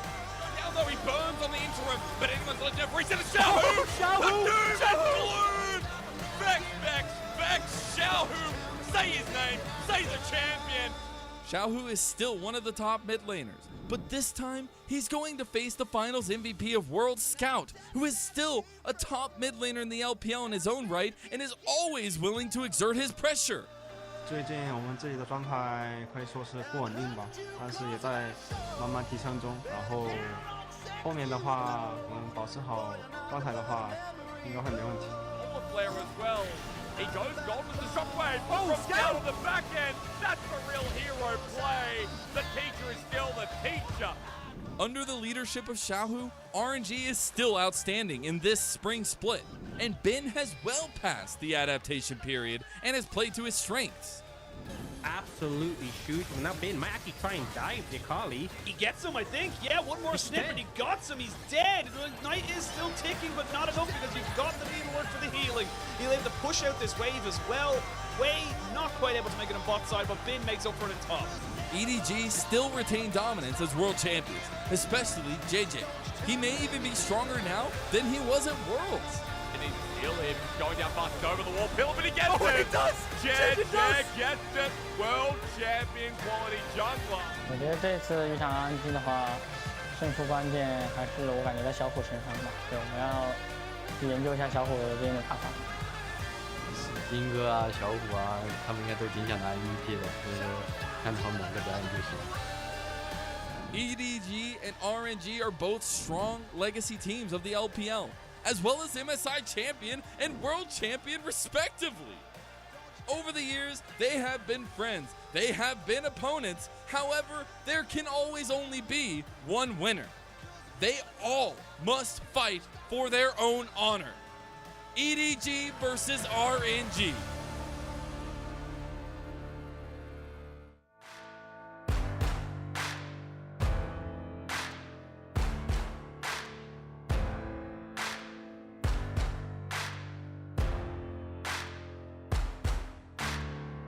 Can you hear the voices calling? Longing for your dirty souls, the wolves are hauling. Can you hear the voices calling? Do you feel how they are dragging? Waiting for a second to push you to your limits, growing stronger, feeling better. But do you feel them? Can you hear them say?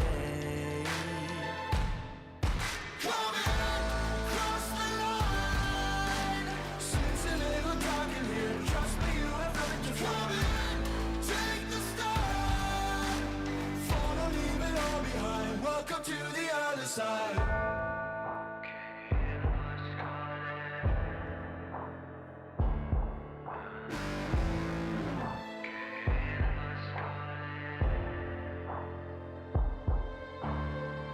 Do you feel how they are dragging? Do you feel them? Can you hear them say? Do you feel how they are dragging? Can you hear them say? Cross the line. Since a little dark in here, trust me, you have nothing to come in. Take the start. Follow, leave it all behind. Welcome to the other side. Cross the line. Since a little dark in here, trust me, you have nothing to come in. Take the start. Follow, leave it all behind. Welcome to the other side.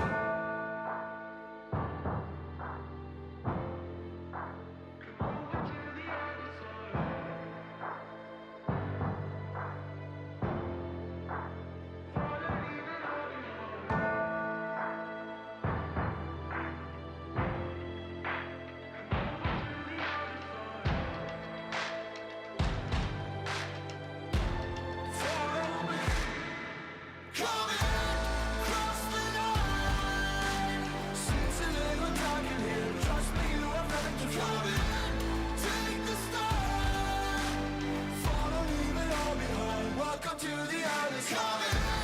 Cross the line. Since a little dark in here, trust me, you have nothing to come in. Take the start. Follow, leave it all behind. Welcome to the other side.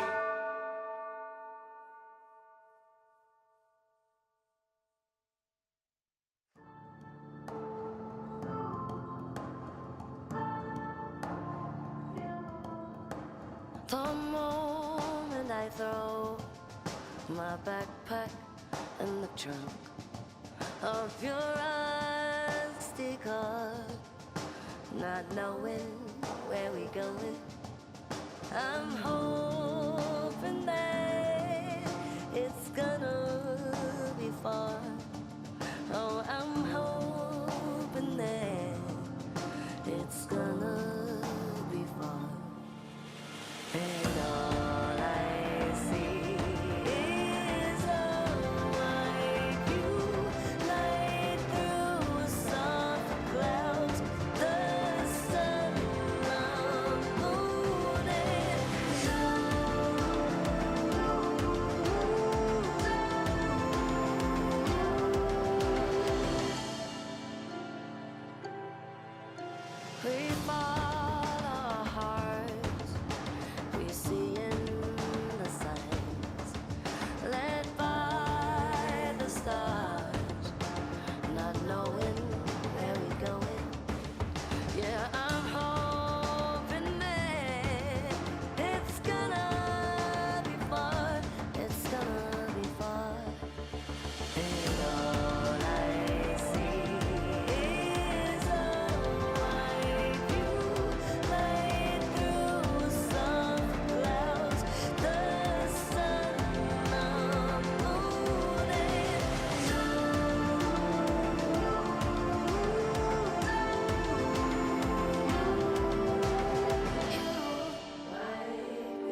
emotional landscapes. Right here, making memories with you. Sun, moon, you. RNG 明和 Gala 的话，去年我们也打过嘛世界赛，然后一直都是发挥挺好的。然后新赛季的话，新的版本可能，他们掌握的也是蛮熟悉的。对，我觉得现在，打 RNG 这场的话，算是比较关键的一场吧。我感觉是必须要拿下，因为我们现在分数也不是特别高，然后上面的队伍其实输的比较少，他们分很高。对。Yep, he's not wrong. It is the teams at the top of the standings that he's going to have to compete against. And right now, as we said at the start, EDG are struggling to get the wins onto the board against other top teams in the LPL. It has been a tough split for them when it comes to the top 8 right now. So still a lot of work to be done for EDG. But on the other side, RNG sitting pretty with a 1-0 lead. And Ming especially looking fantastic and bringing out a classic, right? With this Alistair lock-in. It's the first time he played it all split. And yet still looking beautiful. I'm telling Porkies, it was Bin. I just misheard him. I mean, Ming also did have a great game. Yeah. Bin gets MVP. I mean, Bin did a really good job in this. Getting that early control in the matchup, as we talked about, like Silas comes on level 6, level 7, being able to turn this matchup around, but Bin having really good control in the early stages, punishing Xiaoshang for this misstep where they weren't quite able to get the turnaround Mega Gnar ult onto the Gnar. And from that point forward, Bin was huge. Like, Hullbreaker picked up. I loved his itemization in this game. Made it really difficult for Xiaoshang to try and contest them in the side lanes. And when we got in towards team fights, he was consistently coming in with these big ultimates, you know, providing a huge amount of space for the RNG backline to just do as they wanted throughout the rest of the team. Yeah, this not just beautiful. And again, like his scoreline at the end was absurd. But we're already ready to jump into game number 2. We're already ready to get into our picks and bans. Figure out how this one goes down, whether or not EDG can actually come back in. And you know, EDG, they're on the same page as me. They thought Ming was the MVP because they're banning away that Alistair straight off of the bat. When's the last time you saw an Alistair ban like that? I genuinely can't remember. Yeah. I mean, I'm actually trying to rack my brain about it. I don't know, but EDG paying respect where respect is due. Very different style of draft, though, coming through here with, you know, Jinx banned away, Caitlyn banned away, RNG once more setting up to kind of go, hey, look, we're going to take the Zeri here. You're going to be left with the Aphelios. I don't feel like the Kai'Sa was the issue for EDG. I actually kind of liked the pick. It just felt like EDG's team fight had already gone so astray at that stage. So, honestly, for RNG, I think you just run it back. Take the Zeri. You're going to see the Hecarim picked up for JJ on the opposite side. And it never really felt to me like EDG, again, their draft was the issue, so maybe we just get the run back.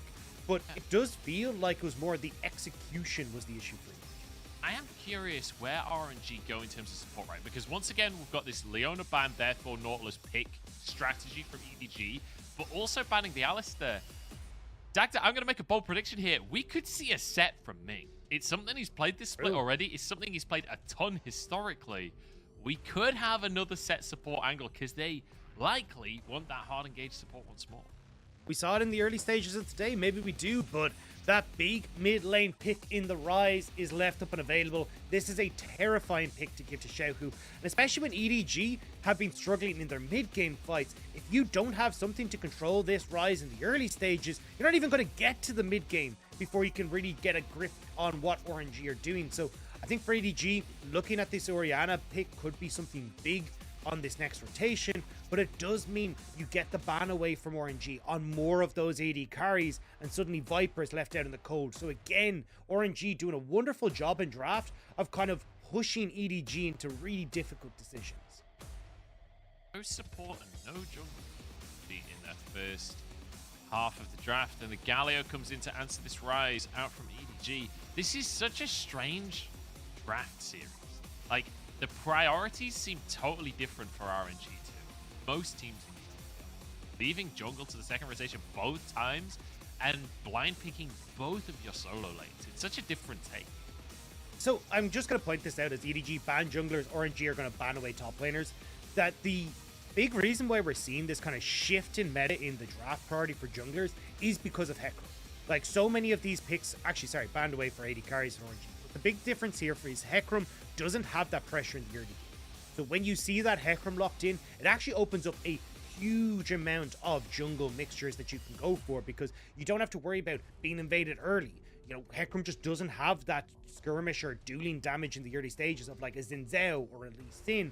And also, teams are perfectly happy to kind of go, okay, cool, well, Hecarim's there. We can still go towards things like the Jarvan, the Lee Sin, there are plenty of picks available that you can still work with on RNG side. Hell, even something like a Rek'Sai, honestly, for RNG wouldn't be the worst thing if you want to go doubling down on this early game potential here. Yeah, I want to talk about AD carries really quick, though, because we have 4 AD carry bans coming out from RNG. The thing is, though, Viper is one of the most flexible AD carry players in our entire league. He hasn't played Tristana so far this split, but he has the Jhin, he has the Ezreal that he could go towards as well. Like, he's still got plenty of picks up his sleeve that he can go with. This Tristana, though, we have seen a few times, not from Viper specifically, but alongside this Nautilus, it's a killer 2v2. And I think it's something that has great presence in lane, but also works really well with dive. Like, one of the things with Tristana is she gets an exceptional range, so it's very difficult for dive compositions like RNG are setting up for to really get on top of the Tristana, especially when she has her jump. But also, if you end up winning the dive, she's very good at being able to chase down the low health members and continue forward in that pressure in the team fight. So, I mean, we're looking at dive versus dive, same as we saw in the last game. Munch, you're a prophet with this set pick. I bow down to your analysis. But realistically, I think this game is very much going to be on this early game. Whoever gets the lead will follow it through more than likely into the rest of the game. I'm just in Ming's head. I just know that this guy wants to go in. And when you take his Nautilus, you ban the 2 other big engaged spots. So that's the answer. Viego going to be locked in here for Wei. It's a matchup we see very regularly against the Hecarim, and instantly we get the Camille out from Xiaoshang. This is a very, very good matchup for the Camille. It's something that you can really take over the game if you find those key moments to get in onto.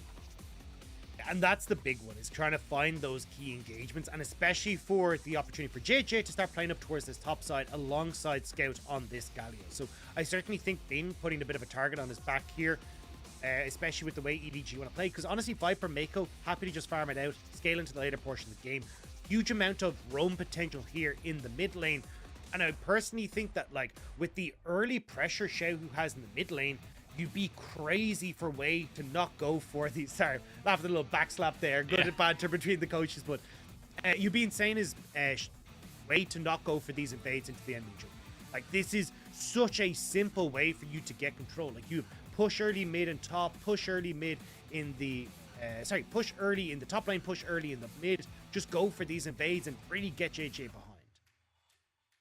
Could certainly be a way to go for it. That said, it didn't work in game number 1. If we think back to how game number 1 started, it was all about JJ. Even though EDG lost the game, that level 1 play from Wei and Vince trying to invade, it was denied by JJ and the gang.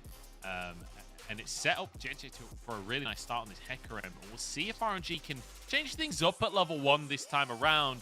They've got a different jungler to work with, they've got different lanes to work with, so maybe things can be a little more positive. But ultimately, it didn't matter in the grand scheme of the game. RNG pretty much just rinsed EDG beyond that level 1 play. So whether or not the level 1 works, we'll have to wait and see. But RNG, certainly a favorite coming into game number 2 in EDG. They've been struggling towards the latter half of this split. They've been struggling against the other top teams in the LPL. And now they are struggling against their rivals in RNG, who are looking to continue their climb up the standings. And it feels like for EDG, the world champions, this summer split winners, not finding that success is really strange. The team fights were the strength. RNG, though, already in River here. Seeing if they're MSI. Oh, Xiao Hu's going to have to flash here, but Mako hasn't used his hook yet. And instead goes on to Ming. Jump forwards from Viper. It's just going to be damage onto Ming, but a flash forced out from Xiao Hu. That's a very vulnerable mid laner all of a sudden. Especially if JJ can get into that lane. It's going to be a little bit difficult because it feels like, as we said, Wei has options to try and play off of the wave state that is in that mid lane, but we'll have to see if RNG can get control early and wrestle that back, but certainly Xiao Hu going to need to play on the back foot a little bit with that summoner spell burn. Well, JJ gets to start on his chickens, and we'll see if Wei does get aggressive and try and get some invades off, but with his mid laner having no flash, maybe RNG have to be a little more cautious on the way they start things off. And I love this from EDG, kind of answering what happened in game number 1, right? Game number 1, it was RNG trying to be cheeky, trying to make things happen at level 1. This time, it's EDG saying, look, we're going to be proactive. We're not going to let you have your run-of-the-mill like we did in the first game of the series. Good little trades here from Xiaoshang up at the top side, managing to control the brushes. Xiaohu gets level 2, and Scout knows all about that. Scout taking a massive chunk of damage there. And this is what we're talking about, at least in the mid lane, with Xiaohu having control, potentially setting up Wei to go for some of these early invades. Bin, though, as you say, taking a lot of damage early. Xiaoshang playing really well, both in how he traded, but also using the bushes on the sideline to make sure Bin wasn't able to trade back effectively. So now, JJ at least getting a little bit of control on that top side, which makes things a lot easier and gives him a breath of fresh air when it comes towards potential pressure from the enemy jungle. Xiaohu has no flash, remember. JJ gonna use the ghost, but a rune prism is so nice. Knocked towards the tower. Xiaohu will survive, and that was clutch from the RNG mid laner. Clutch from Xiaohu, mistake from JJ. You had the ghost still pop there. JJ, despite the rune prism, could have moved in behind Xiaohu and knocked him away from the turret, but automatically attacking Xiaohu just pushes him towards the safety of his turret, and Xiaohu can get out. Now, it's not going to set JJ massively far behind, like more of a kind of transitional gank, but not having the ghost now available is going to make those mid lane ganks that little bit tougher. And that's halfway on the timer for the flash, right? We've talked about the window that EDG could possibly have to abuse that flashless rise in the mid lane. Well, it's 2.5 minutes remaining. JJ to be able to make that happen. Wait up on this top side. We'll get the Scuttle Crab for himself. Looks like he might drop a ward before going for a reset for himself. He will not find any camps up there. A play towards Xiaoshang could be available. But I kind of want to revisit this bottom lane that we were talking about so much early on, because there were 4 AD carry bans towards Viper. He ended up going for this Tristana, and he's up against this set. Like, this is a weird 2v2. This is not a standard 2v2 in the current meta. Definitely. Ming is certainly looking to go for the counter pick on the support. One of the big things about Nautilus is that while he's great at setting up engages and being that mainstay engage tool in team fights, laning phase definitely not as strong against these super tanks in the bot lane, the likes of Leona's sets, who can take a whole lot of damage and kind of set up their AD carry for success. So Mako definitely going to be on the back end of things if RNG can find that engage, but with Viper and the Tristana, she's insanely good at having consistent push in this bot lane, and you can already see it, Gala not really being able to get that control over the wave, which would allow Ming to play aggressive in this lane. So it's actually the AD carries that are making the big difference in the support matchup on the bottom half of the map. And ordinarily, I'd be leaning towards Viper in that conversation. Certainly an incredibly talented AD carry, and as we said before, he's one of those players that it feels like no matter the situation, he's on top. Like last game, the fact that EDG got bodied basically every fight, and Viper's still somehow on Kai'Sa, on a full AD Kai'Sa, tops the damage table, kind of boggles my mind. But even still, it's down to whether or not Gala can step up, because Gala has been an exceptional AD carry over the course of the last year. It feels like last year was his year to prove himself, and he really did, especially in the spring when it came to coming to MSI. Bottom side, though, we'll just be clearing some. I'm a little bit worried now for Wei. So JJ's pathing, he actually stayed out on the map extremely long, so then he could get the second reset of his camps on top side. Means he's got that full Bammy Cinder on reset. His jungler's uneven match, but being in trouble. Forget junglers though. Scout is like, you know what? It's my turn to make a gank happen. Xiaoshang is here. There's a knockup. There's a flash from Xiaoshang. And a very quick kill for EDG. First blood for Scout on the Galleon. And this is what I want to see from EDG. The fact that they're able to play up towards Xiaoshang, get him resources, because one of the things that we have on both sides is like great side lane pressure, great team fighting, but definitely Xiaoshang can get the lead in the long run against Bin. So having that pressure in side lane, especially when you get towards the later portion of the game, will give you first move towards those objectives, first move towards these team fights. And when we said in the early game, a lot of this game is going to be dictated by who gets these early leads. EDG strike first. Certainly happen.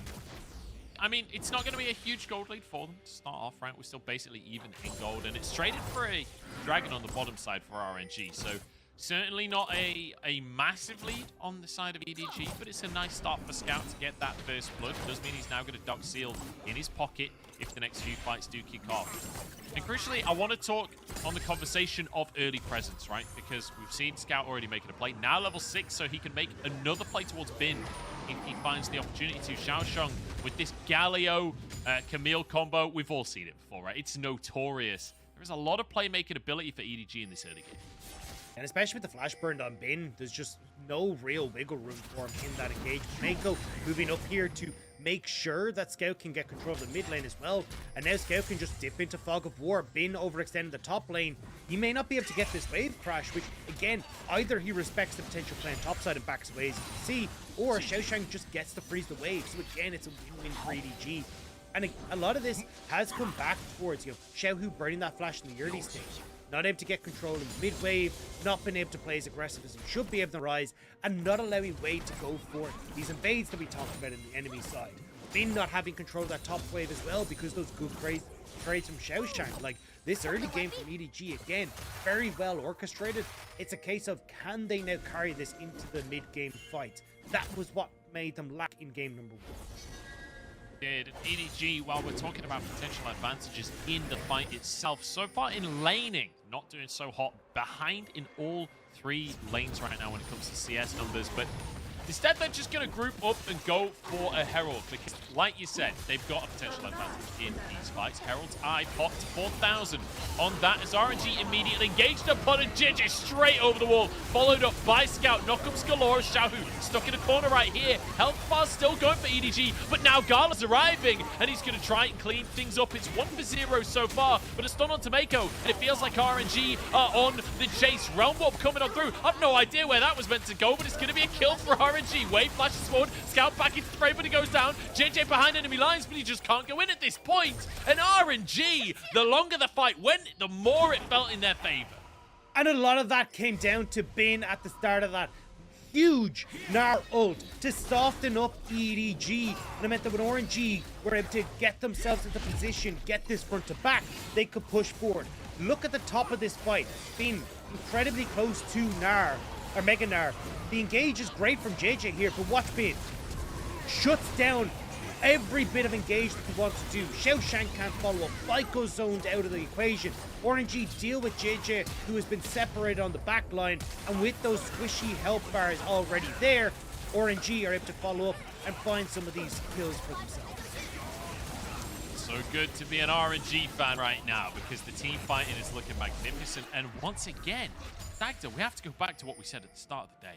EDG, when it comes to the 5v5s, have been lacking. It doesn't feel like this is the same team fighting team that we saw back at the World Championship. It feels like it's been somehow getting worse over the course of the split, because at the start of the split, it didn't feel like EDG had taken a break at all as JJ just decided to try and 2v1 for the chicken. We'll walk away in the end. But when it comes to these 5v5s, this is a seriously disappointing version of the EDG roster. And I think a huge amount of this is kind of coming down to who is doing the engagement. In EDG for Season 11, it was all about Mako. It was all about these engaged supports. He's most played was Alistar over the course, followed by Rel. Like, these are big picks that you can go for engages on. Even though you have the Nautilus here, Nautilus is kind of settled into this kind of follow-up engagement. A lot of the engages we're seeing are coming from junglers, like the Hecarim, and JJ just hasn't really slotted into that big engage style.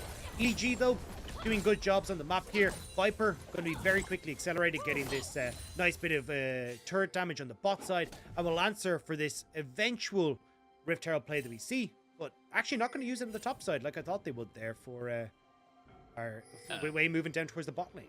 Deciding not to commit to that one, as I think Gala is moving to the bot lane as well. He was like kind of hidden behind Ming on the minimap, so it was hard to say exactly, but looks like deciding not to go for that one, so it will be just a bunch of gold given over to Viper for not much of a trade from the side of RNG. It does mean EDG are currently ahead in gold by about 500, but way here in the bottom side as well could spell that this Herald play does end up down here instead. Currently, though, still 11.5 minutes on the clock, so a little while to work on these plays to try and figure out a way to make this Herald play work, but RNG will find that window. It's a different question because Break is up onto the map, and EDG are the ones on the scene to start this one off. I think RNG are just going to give this. They're like, hey, look, Cloud Dragon, who really cares? We've got full push on top side. There's 4 plates sitting there and waiting for us. Let's just try and make a play up towards that side. Xiaoshang, though, is sitting in the mid lane. So just kind of going, hey, look, I can't really defend this top lane turret, especially as they see Xiaohu and Wei moving up. So EDG will see top lane turret for the Dragon, while Viper answers on this bot side with a tower of their own. Rift Herald's still there though, so RNG will eventually match up in pace, but that gold going to Bin instead of Gala is a bit of a question mark. I don't like this at all from RNG. They're not even going to get the first tower on the plate, and now engaged upon by EDG. It's a full-on 3v3 scrap here. JJ smites to keep himself alive, and now Hex Smash over the wall as Big is desperate to join his buddies in the top lane. Xiaoshang trying to get away under the tower. But guess what? The health loss is so low from EDG that RNG could just keep this going. So yes, Viper got the first tower of the game, but RNG get 2 towers. And now I have no idea who won the trade. I don't understand why EDG fought though. You don't need to. You're already trading. Like, defend your tier 2. It was for the banter, Dagda. Think about the banter, man. Look, you know, I have to call up the Archbishop of Banterbury right now because I can't really deal with this. Like, EDG, it's all fun and games until you get smacked down again by RNG. Like, this was not an engage that you wanted to take. RNG had full push, had control of top side, and yeah, Viper would get half turret damage on that tier 2 buff, but you burnt a lot on EDG to try and keep that play in check. And, I mean, RNG's strong side right now is that top. Like, why are you fighting towards RNG's strength? Play towards yours. Yeah, it feels like a bit of a weird one from the side of EDG, and losing out massively in that top side because of that Herald play, and now 1,000 gold lead in favor of RNG, but once again, we have to return to the conversation. Viper is getting real big. Viper is the kind of player that can win a game by himself. 1.5 items on the Tristana and 1,500 gold ahead individually. But a great little pullback from Ming to start things off here. Mako in all kinds of trouble. Forced to flash Dredgeline away to the wall. Riptide to slow the enemy down. He will walk away with his life. But a Drake apiece to start this one off, Dagda. 3 minutes until a Hextech Soul will come onto the map. So it's worth mentioning some of the potential flank opportunities that things like this Gnar from Bin, things like this Camille from Xiaoshang might be able to get later on in the game. There are 2 things that this game is now going to live and die by, the position that we're in. 1 is engages from JJ. 2 is Viper being able to get damage off. He is not only 1,500 gold ahead of his counterpart, he's almost 1,500 ahead of like everyone else in the game. Like, it is absolutely insane how much gold Viper has. And as long as he's able to free hit, he's going to win out on the fights. Just because Gala, you know, at half item behind, you don't really have any big damage dealers across the board, and the safety that this Tristana offers. So for RNG, they need to start trying to find some advantages by using Xiaohu to try and get picks, get some gold back in their favor, because Viper is terrifying despite the fact that RNG are sitting about 1,000 gold lead across the board. And crucially, it's a gold lead that EDG could currently use if they want to try and force the Herald that's coming up in 30 seconds time. But it looks like RNG are going to be on hand to try and contest. Bin on the bottom side of the map, but he has TP available. He individually is about 1,000 gold up as well in that sideline. So Xiaoshang, a bit of a hard time to be able to match that Gnar for the time being. EDG with vision control of the area so far. It looks like Bin is going to try and just walk up if he can. He's just going to wander his way up. Will be spotted by a ward. Pink in the pixel brush will spot him out. So EDG back away as soon as the Gnar does show. Very aware that he's close to that Mega Gnar form. So going to respect Bin at the moment. And this may give Xiaoshang the opportunity to just push in on this bottom lane. Trade the Rift Herald here for that tier 2 on the side. And honestly, I wouldn't be against EDG trying to make that. I think in a lot of situations, trying to answer for these side lanes where Xiaoshang can put more pressure on this bottom lane is going to be a late game win condition that they can actually play towards. Whereas if the mid lane goes down, I think you still have relative ease here for EDG to try and control that mid wave with how big Viper is. Might get aggressed upon here by Bin as the slow comes on through, but shot wall dive will pull him out to safety. And that, ladies and gentlemen, is Gnar vs Camille. Chuck a couple of boomerangs, the grappling hooks come out, and nothing ever happens. Now Herald kicked off here, 8,500 on the health bar as EDG try and start things. But it's going to be RNG to commit a TP for Bin immediately as he turns mini Gnar. Not the best timing I've ever seen on an RTP. as he has to just try and escape Xiaosheng, threatening the engage, and EDG will be the team to just take the Herald here. Very nicely done, and honestly, a little bit of a whip on the timing here from Orange. Yeah, beware of dog sign, and it's a chihuahua that comes barking up from being said. Hey, they got a vicious fight, I will say. I will say, true, but not the most terrified, as EDG kind of call the bluff and say, right, you guys don't have this, we're going to be able to get it. And again, nice kind of play here from EDG, as long as they're able to find this win at the Dragon fight. Set up for Viper. This engagement needs to be so crucial for EDG. Yeah, RNG just coming yapping up the drive, and EDG just with a strong thigh boot the guy into the distance. It's going to be Drake taking here. 2,500 HP, but it's going to be a fight actually as Viper still sitting pretty on the back line. That's one kill for him. Resets coming on through his Ming trying to tank on up. Nobody onto Viper just yet for the rest of his team. Starting to get low on the health bars. Viper hammering away onto this front line. The Crack Slave doing work. Wei trying to get the resets, trying to finish these health bars off. Xiao who flashes but can't finish the kills. And Viper's in the back of the pit, but a stopwatch ruins everything. Wei getting that one, but the resets are here. And Viper cleanses, charges forward, trying to chase down Bin, trying to finish off the fight, but he can't quite find that last kill. Into the mid lane he'll go as the Herald is dropped by JJ. And that was exactly the engage that EDG needed. It didn't look like they might have been able to bring it across the finish line, but Viper free hitting this whole time. Now sitting at 4-0. Viper is taking over the game, Munch. This is beautiful from Viper, and the way that the rest of the team is just that they're just such big beefy boys. They're just there to try and tank as long as they can. And phenomenal engage coming through from JJ. Sets up perfectly for Xiaosheng to lock up Gala, the AD carry taken out of the equation. And the damage is definitely there for Xiaohu. Like, Xiaohu is doing a ton of work for RNG here, but Viper, full health, man on a mission. That is what you want to see from an AD carry. That is what you want to see from an MVP performer. I absolutely love it. I think, honestly, if Viper commits to killing Xiaohu instead of waiting for Wei to come out and stop punch, I think he maybe just triple kills them there and finishes the fight off. But either way, beautiful stuff. I love that he sees them as a 3. His team is all bagging off. He's like, nah, that's a 1v3 that I'm willing to take. That is the cojones that I love out of my AD carries. But Xiaohu as well, having a pretty good game for himself. 3, 1, and 2. He's got to be the carry for the side of RNG. And that's a sentence we've said plenty of times before. We talked about the mid lane matchup. And I feel like this Galio has been the crux of it so far. Game number 1, the Galio working out beautifully for Xiaohu. Now game number 2, so far, Scout essentially opting out of this matchup and saying, look, I'm allowing Viper to be the main character. I think that's the thing, is that Galio does really well when we see these super heavy dive combos. And just gives you so much zone control, especially with like a short range AD carry and a short range mid laner like Xiaohu has. It just becomes so difficult for you to operate. You don't really want to step into the zone of control that Scout offers with an ultimate. And even when Scout lands, you still have to be so careful with things like the Everfrost, a Predator as he runs you down with the taunt. Like, trying to position becomes a nightmare for RNG. And with Xiaosheng and Scout kind of having that definitive go button, with JJ looking much better in that last fight with his engagement, it's becoming easier and easier for EDG to set up Viper to be that main character.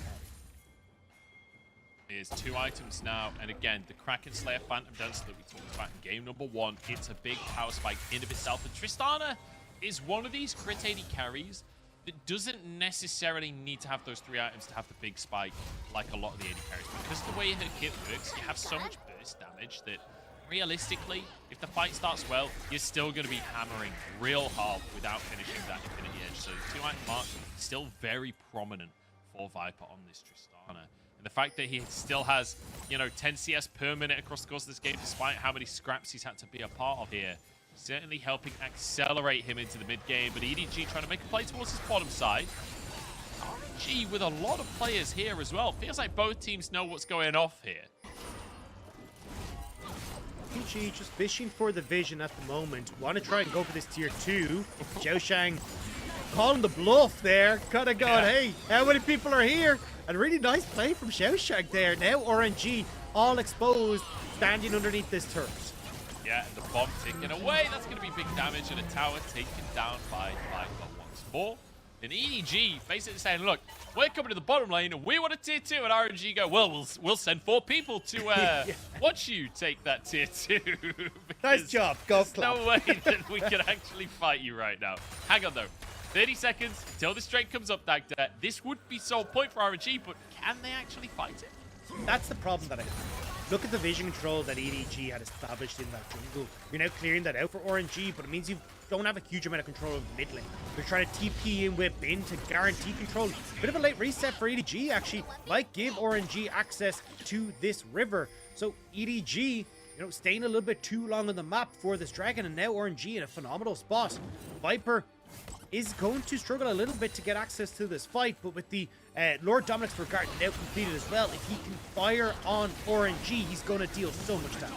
Oh, Drake just being burnt, and then the Rumble bound to safety. RNG making it look good as they get themselves a third Drake. And because EDG have positioned themselves in river, they actually aren't in a position to go towards a rush in mid lane. Should get the tier 2 just off of this wave here, and with Viper doing Viper things, but maybe not actually.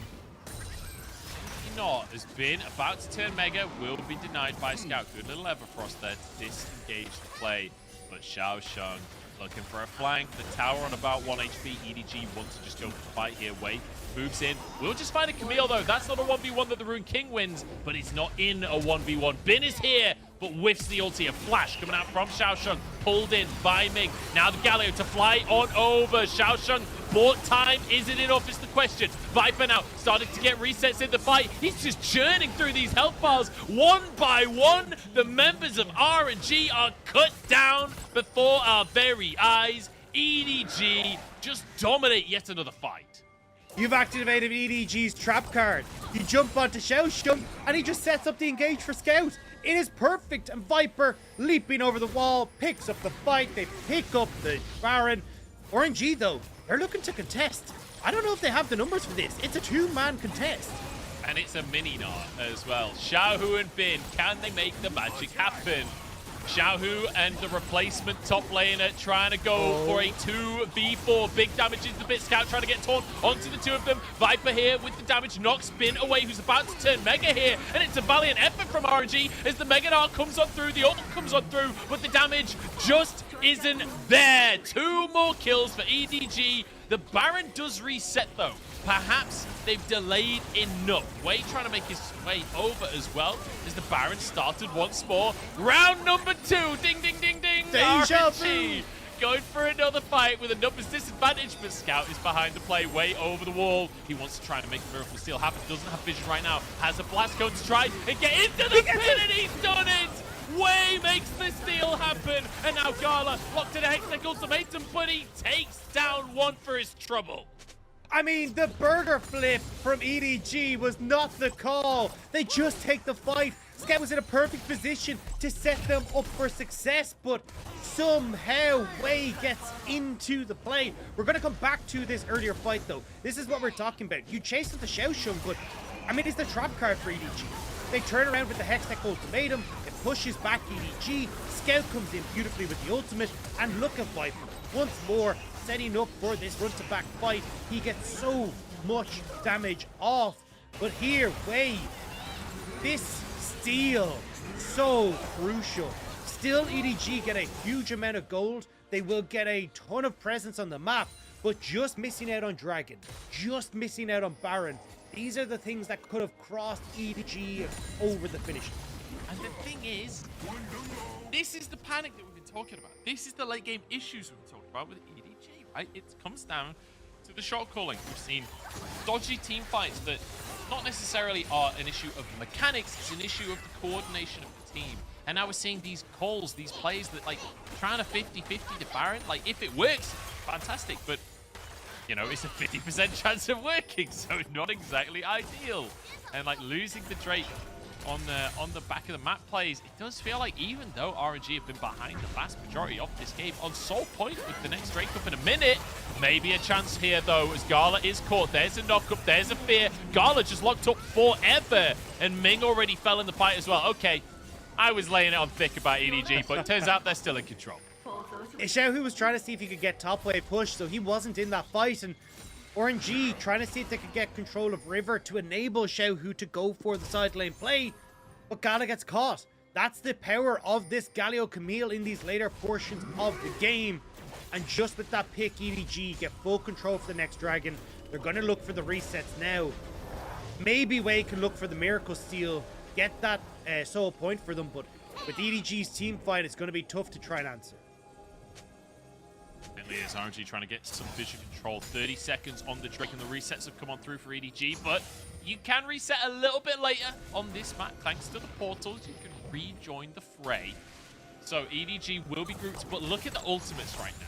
Scout doesn't have his. JJ doesn't have his. Xiaoshang doesn't have his. This could be an opportunity for RNG to make a crucial fight happen and take over the game. If they get this Drake, I would consider them favorites in the upcoming team fights beyond that point. We do have a Zeri that's starting to feel pretty strong.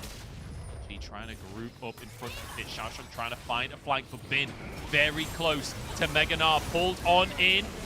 Oh, he just gets burst down. Never mind. Forget Meganar. He's Mega gone in this one as the resets come through for Viper once more. The re-engage from RNG, but they just don't have the health bars. They just don't have the damage, and they just don't have anything left in the tank as Viper flashes for the triple kill, and EDG will waltz into the base.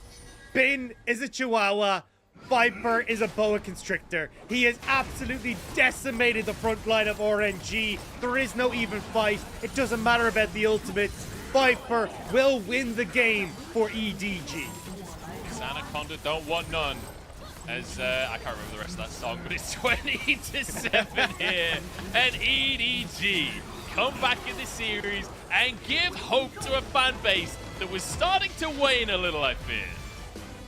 And again, EDG, good early game decisions. Great opportunities by burning the flash and shout, keeping control of the early game. But when it came down to it, RNG were trying to trade too heavily for Bin in that top side with the Rift Herald. Viper got massive off of early turret plates, off of solo XP he was able to get in that bot side of the map as well. And this Tristana, we called it at the start, if Trist was able to just get free hits and fights, if she could get the good engages to set her up, EDG had a very clear win condition.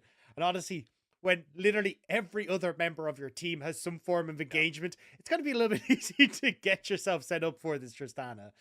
And I just want to reiterate as well, I feel like we should have been talking about this more in the game, to be honest.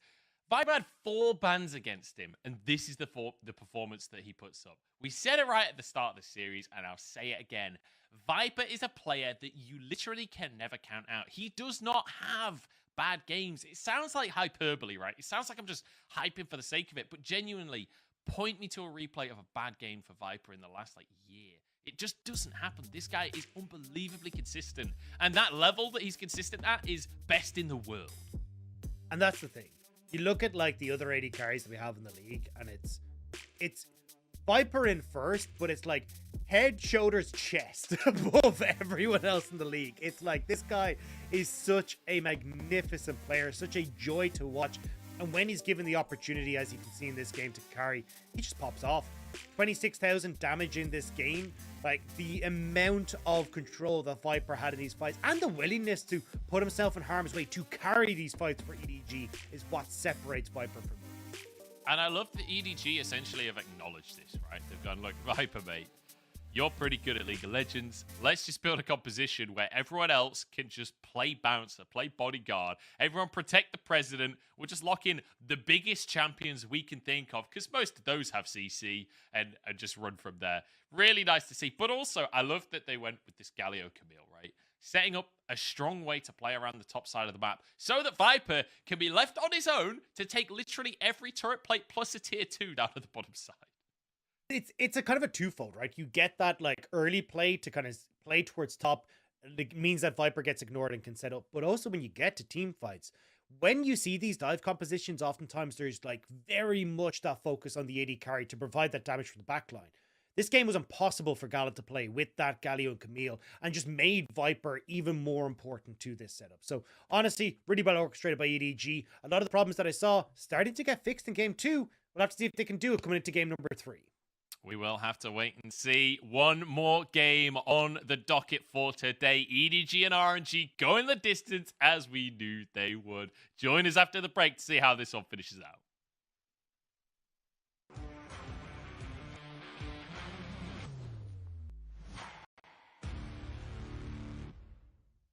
In 2021, RNG lost to EDG in the most important match. Oh, it's gonna miss. He's got a ward hop away to stay alive with a flash to find the knockup. Jeje is perfect and he finds the kill. That's an easy smite. The flash is followed with the dunk, and Gala is gonna get sniped by Viper. EDG, it took them 6 attempts, but this time they will knock down RNG. Now, RNG wants revenge. He's going down. Why are you there, my friend? Why are you pushing him when he's still a Gwen and he's still healing? Oh, that healing was ridiculous. They still haven't taken him down finally together. And here comes the package across everybody. Burn, baby, burn. RNG find themselves a fight. Triple kill for Big. Xiaohu played well in the top lane in 2021, and we worried whether he would be unfamiliar in his return to mid. But now it seems our worries were superfluous. As the leader, he deserves to be trusted. 再次回到中的话，其实这条线我也比较熟悉嘛，然后所以在那个对线方面我是也是没什么担忧的吧，然后也是新带入了一些上单的一些就是学习到的经验跟打法吧。 Although he burns on the interim, but anyone's left over. He's in a Xiaohu! Xiaohu! Vex! Xiaohu! Say his name! Say the champion! Xiaohu is still one of the top mid laners, but this time he's going to face the finals MVP of World Scout, who is still a top mid laner in the LPL in his own right and is always willing to exert his pressure. 最近我们这里的状态可以说是不稳定吧，但是也在慢慢提升中。然后后面的话，我们保持好状态的话，应该会没问题。 Flare as well. He goes gold with the shockwave. Oh, from down to the back end. That's the real hero play. The teacher is still the teacher. Under the leadership of Xiaohu, RNG is still outstanding in this spring split, and Bin has well passed the adaptation period and has played to his strengths. Absolutely shoot him. Now Ben might actually try and dive Nikali. He gets him, I think. Yeah, one more snip and he got him. He's dead. The night is still ticking, but not enough because you've got the needlework for the healing. He'll able to push out this wave as well. Way not quite able to make it on bot side, but Ben makes up for it in top. EDG still retain dominance as world champions, especially JJ. He may even be stronger now than he was at Worlds. And he's still him. Going down fast over the wall. Pill, but he gets it. He does. Jed gets it. World champion quality jungler. 我觉得这次遇上 RNG 的话，胜负关键还是我感觉在小虎身上吧。对，我们要去研究一下小虎这边的打法。斌哥啊、小虎啊，他们应该都挺想拿 MVP 的，就是看他们两个表演就行。 EDG and RNG are both strong legacy teams of the LPL, as well as MSI champion and world champion respectively.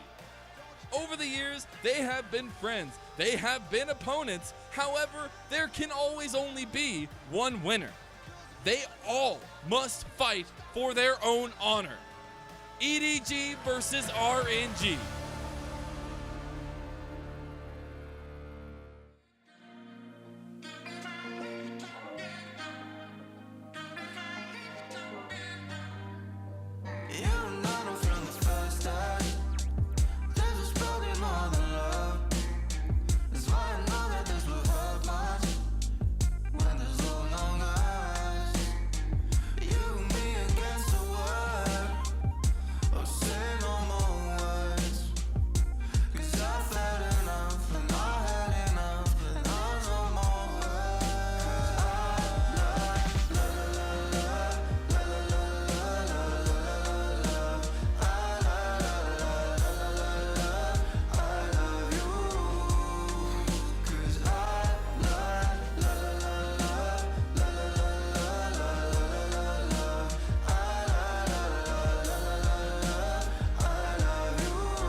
place I wanna go. 15 miles to the coast, where the sun always shines, right down on the borderline. Here in Barbados, Santa Domingo, Kingston, Jamaica, Trinidad and Tobago.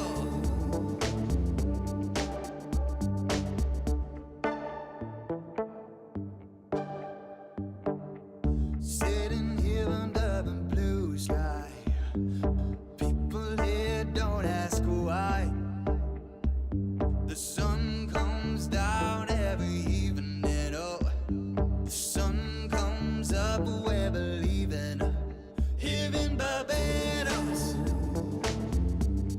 Santa Domingo,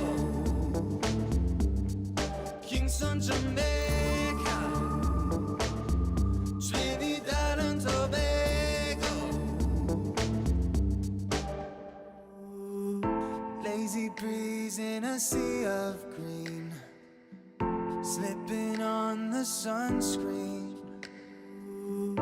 Lazy breeze in an open sky.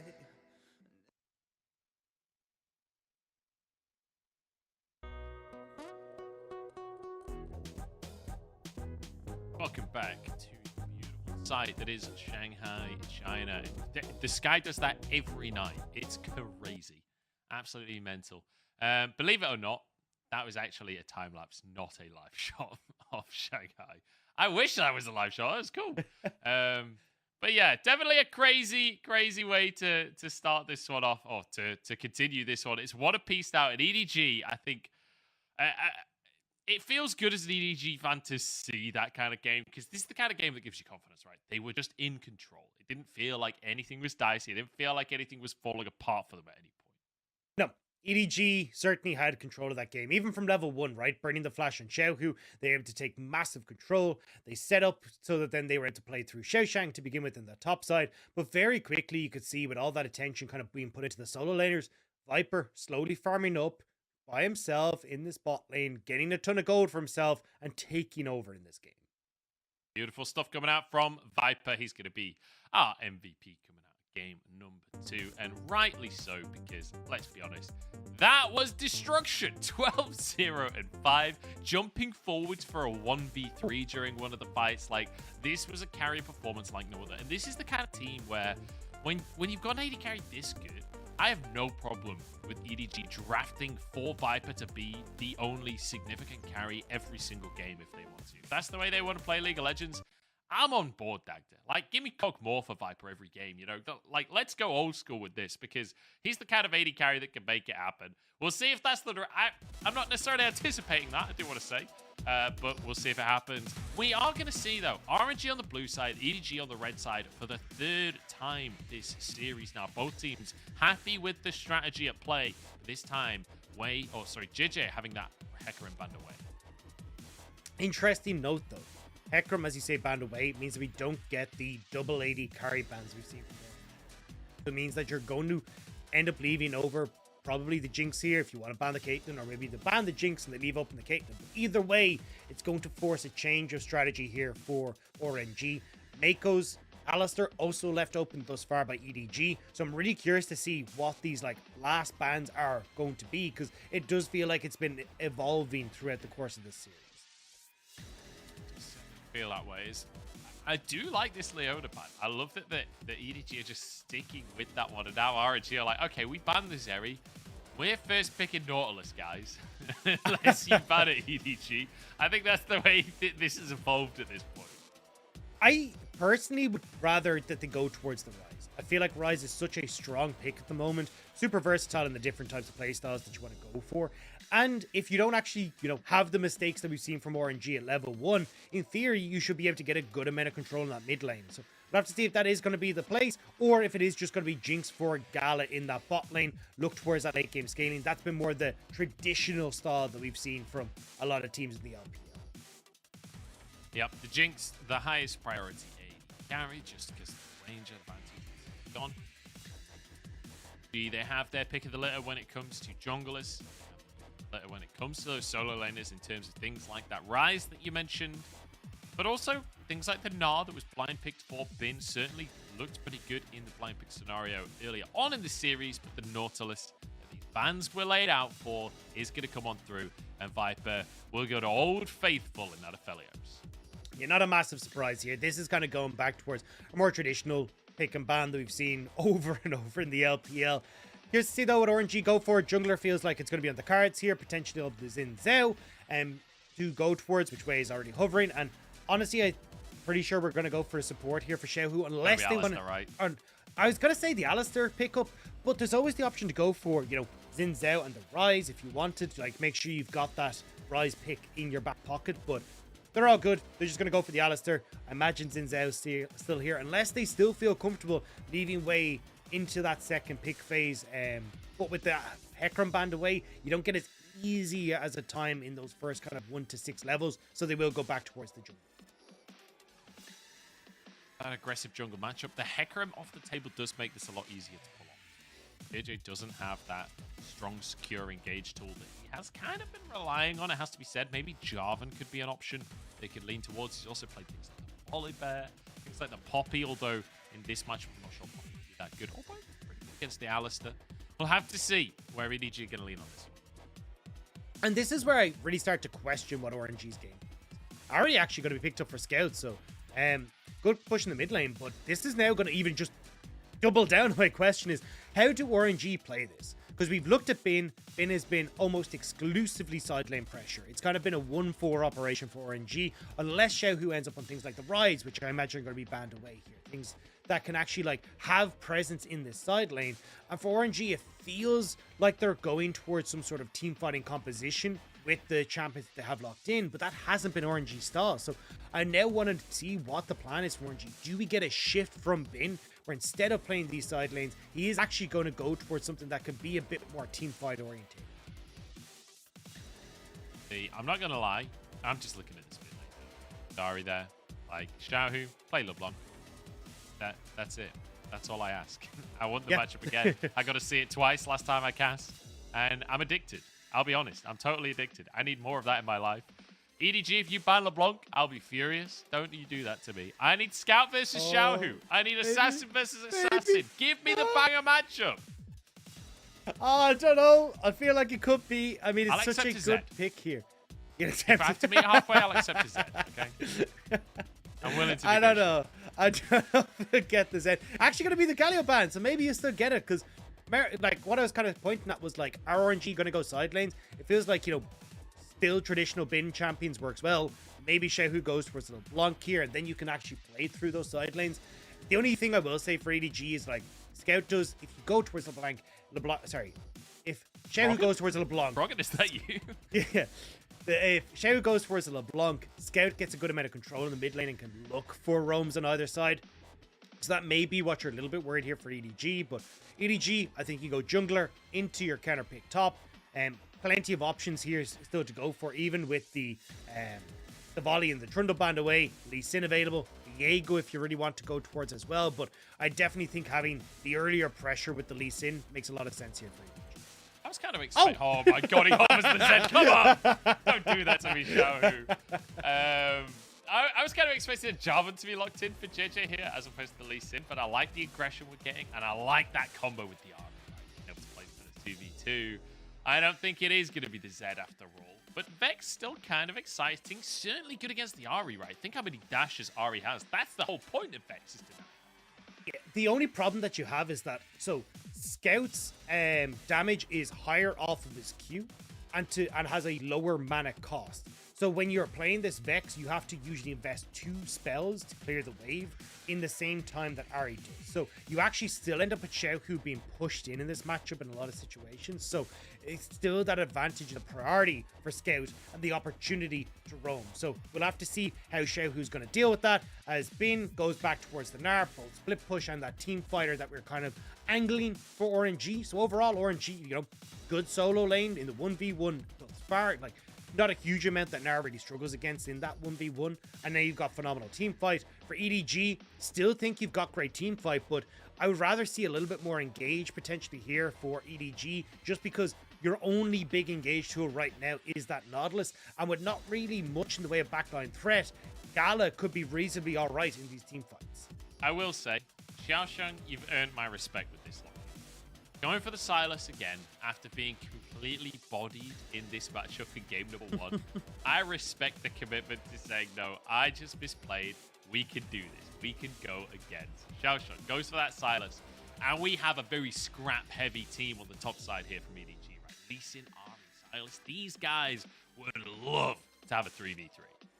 And teams that are, sorry, top side of the map that is very good at roaming and playing for skirmish to say. So if Scout can get that control, lean to top side, you're going to be in a great spot. One of the big things, obviously, with the Aphelios and the Jinx matchup is, hey, if Aphelios gets a lead and can get that kill for us early, we've seen how aggressive Aphelios can play as well. So for EDG, I feel like the crux of their game plan in the early stages is setting up Scout with this Lee Sin. The Charm Sonic Wave is so potent, and start getting this ball rolling in your favor. For RNG, it's seeing if you can try and control this mid lane, set up for Gala to kind of free farm into the later portion of the game, and see if you can play through the advantages that Bin has in those early levels. Playing for later on and playing for Gala for RNG, but for EDG, the name of the game is scrap, and that's what I love to see. Tanked up, we're going to be headed into game number 3 here between RNG and EDG. RNG on our blue side here, and it's the MSI champions of spring last year up against the world champions themselves in EDG. Both teams with minor roster changes coming on in, but both teams with big positives and weaknesses across the course of the split. But EDG, after, it has to be said, a rough few games recently, managing to show us what they are made of in game number 2 of the series, and now drafting a composition where they can be proactive in the early game, and that's a very positive thing for us to see. And when EDG have had control over level 1s, I was curious to see what the plan here was for EDG, but with everyone kind of scooting out towards those sides, fanning out, making sure that no one can get those wards down. Looks like, oh, never mind. As I say that, EDG still want to keep the level 1 shenanigans going, but will be spotted out by that early ward from RNG. Looked like they actually dropped a ward of their own, either not clearing vision. Mako just wanted to say, hey, surprise, surprise, I'm going to the bot lane, guys. Showing on that bottom side of the map. But yeah, it doesn't look like anything's going to happen at the level 1 at very least. 10 seconds until those camps spawn. You'll see both junglers moving over towards their camps. Wei starting on the top side and starting solo. So it will be no information there as Scout takes a heavy chunk from Xiaohu. Nicely done by Xiaohu to find a cheeky little trade. But I want to talk about the junglers, right? Xin vs Lee Sin, you anticipate early presence from both of them and pathing in opposite directions. I think the mid jungle for both sides is going to be really crucial, and who can kind of get that early advantages. Xiaohu doing a really good job here against Scout, and that's actually, so you often a lot of the times we'll see the Ahri able to push relatively all right with the Q start here, because the big thing about the Q is that you've got the lower mana cost, you've got the same damage on the way out, but true damage on the way back in, which helps to shove as Ahri. But because you start with the movement speed W here for Scout, he's trying to play off the auto attacks and play up in this lane matchup, and it's just not working out. Xiaohu consistently getting these fear off, getting good trades, and Scout now kind of on the back foot here. In the early trades, and that's despite starting with that Foxfire first as well, which, you know, they changed how that works a little bit, so it's a bit more effective. Xiaohu being too aggressive, though. The ward hop from JJ forces out the flash. Sonic Wave is there, and First Blood taken by JJ, but answered already by Wei. The charm a little too late from Scout. Will be a 1-for-1, but ultimately First Blood for EDG. Crucially, though, that gold went to Xiaohu, whereas the gold on EDG went to JJ. So despite the fact that you've got the wave now pushed in for Wei, Xiaohu actually picked up a good amount of that CS. You can see it's relatively even in the mid, but the gold advantage is actually in favor of Xiaohu. So nice start here for Xiaohu, at least in getting that kill and not falling behind in this lane match. Mako and Viper could be in trouble. Wei, he got an assist in that mid lane. That wasn't enough. Now he wants some kills on the bottom side of the map. Viper and Mako versus the world. Can they survive the dive? It's like Wei isn't going to pull the trigger, though. Drops a ward on over. This will actually just be a play from RNG to set Gala up with a plate in the bottom side, but also deny a foot farm from Viper. JJ's in the mid lane, flash charm from Scout, and there's no flash available. Oh, but there's some personal space right there. Xiaohu just outplays them. And the Sonic Wave goes wide. Really well played by Xiaohu, and that flash invested from Scout to try and make that play happen. We said the mid jungle was going to be where it's at. Well, thus far, EDG not able to make that stick.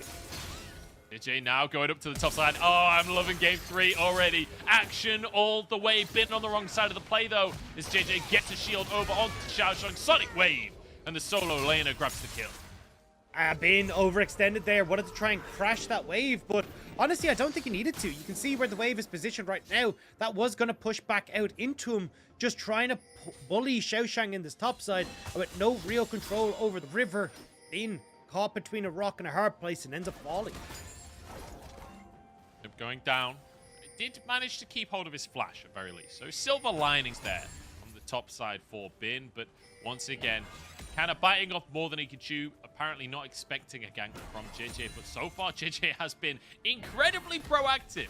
We were talking about Wei being the jungler that's incredibly proactive coming into this series, but JJ, I am loving this, right? He ganks mid, he re-ganks mid, he ganks top lane. He's just everywhere on the map.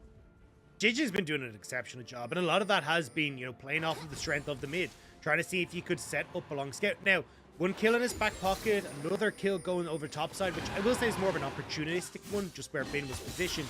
But we'll have to see if JJ can continue this strength. Wei has been farming up, and Wei's been doing, was proactive in the Weibo series, but it's something that we haven't seen from Wei a huge amount. I thought we were starting to get a little bit here with him playing down towards Gala, but again, I want to see more from Wei here. Seeing if he can try and get a little bit more control for Xiaohu in that mid lane, especially when that flash comes up for Xiaohu, and he's got that little bit of a window where Scout doesn't have his own flash up.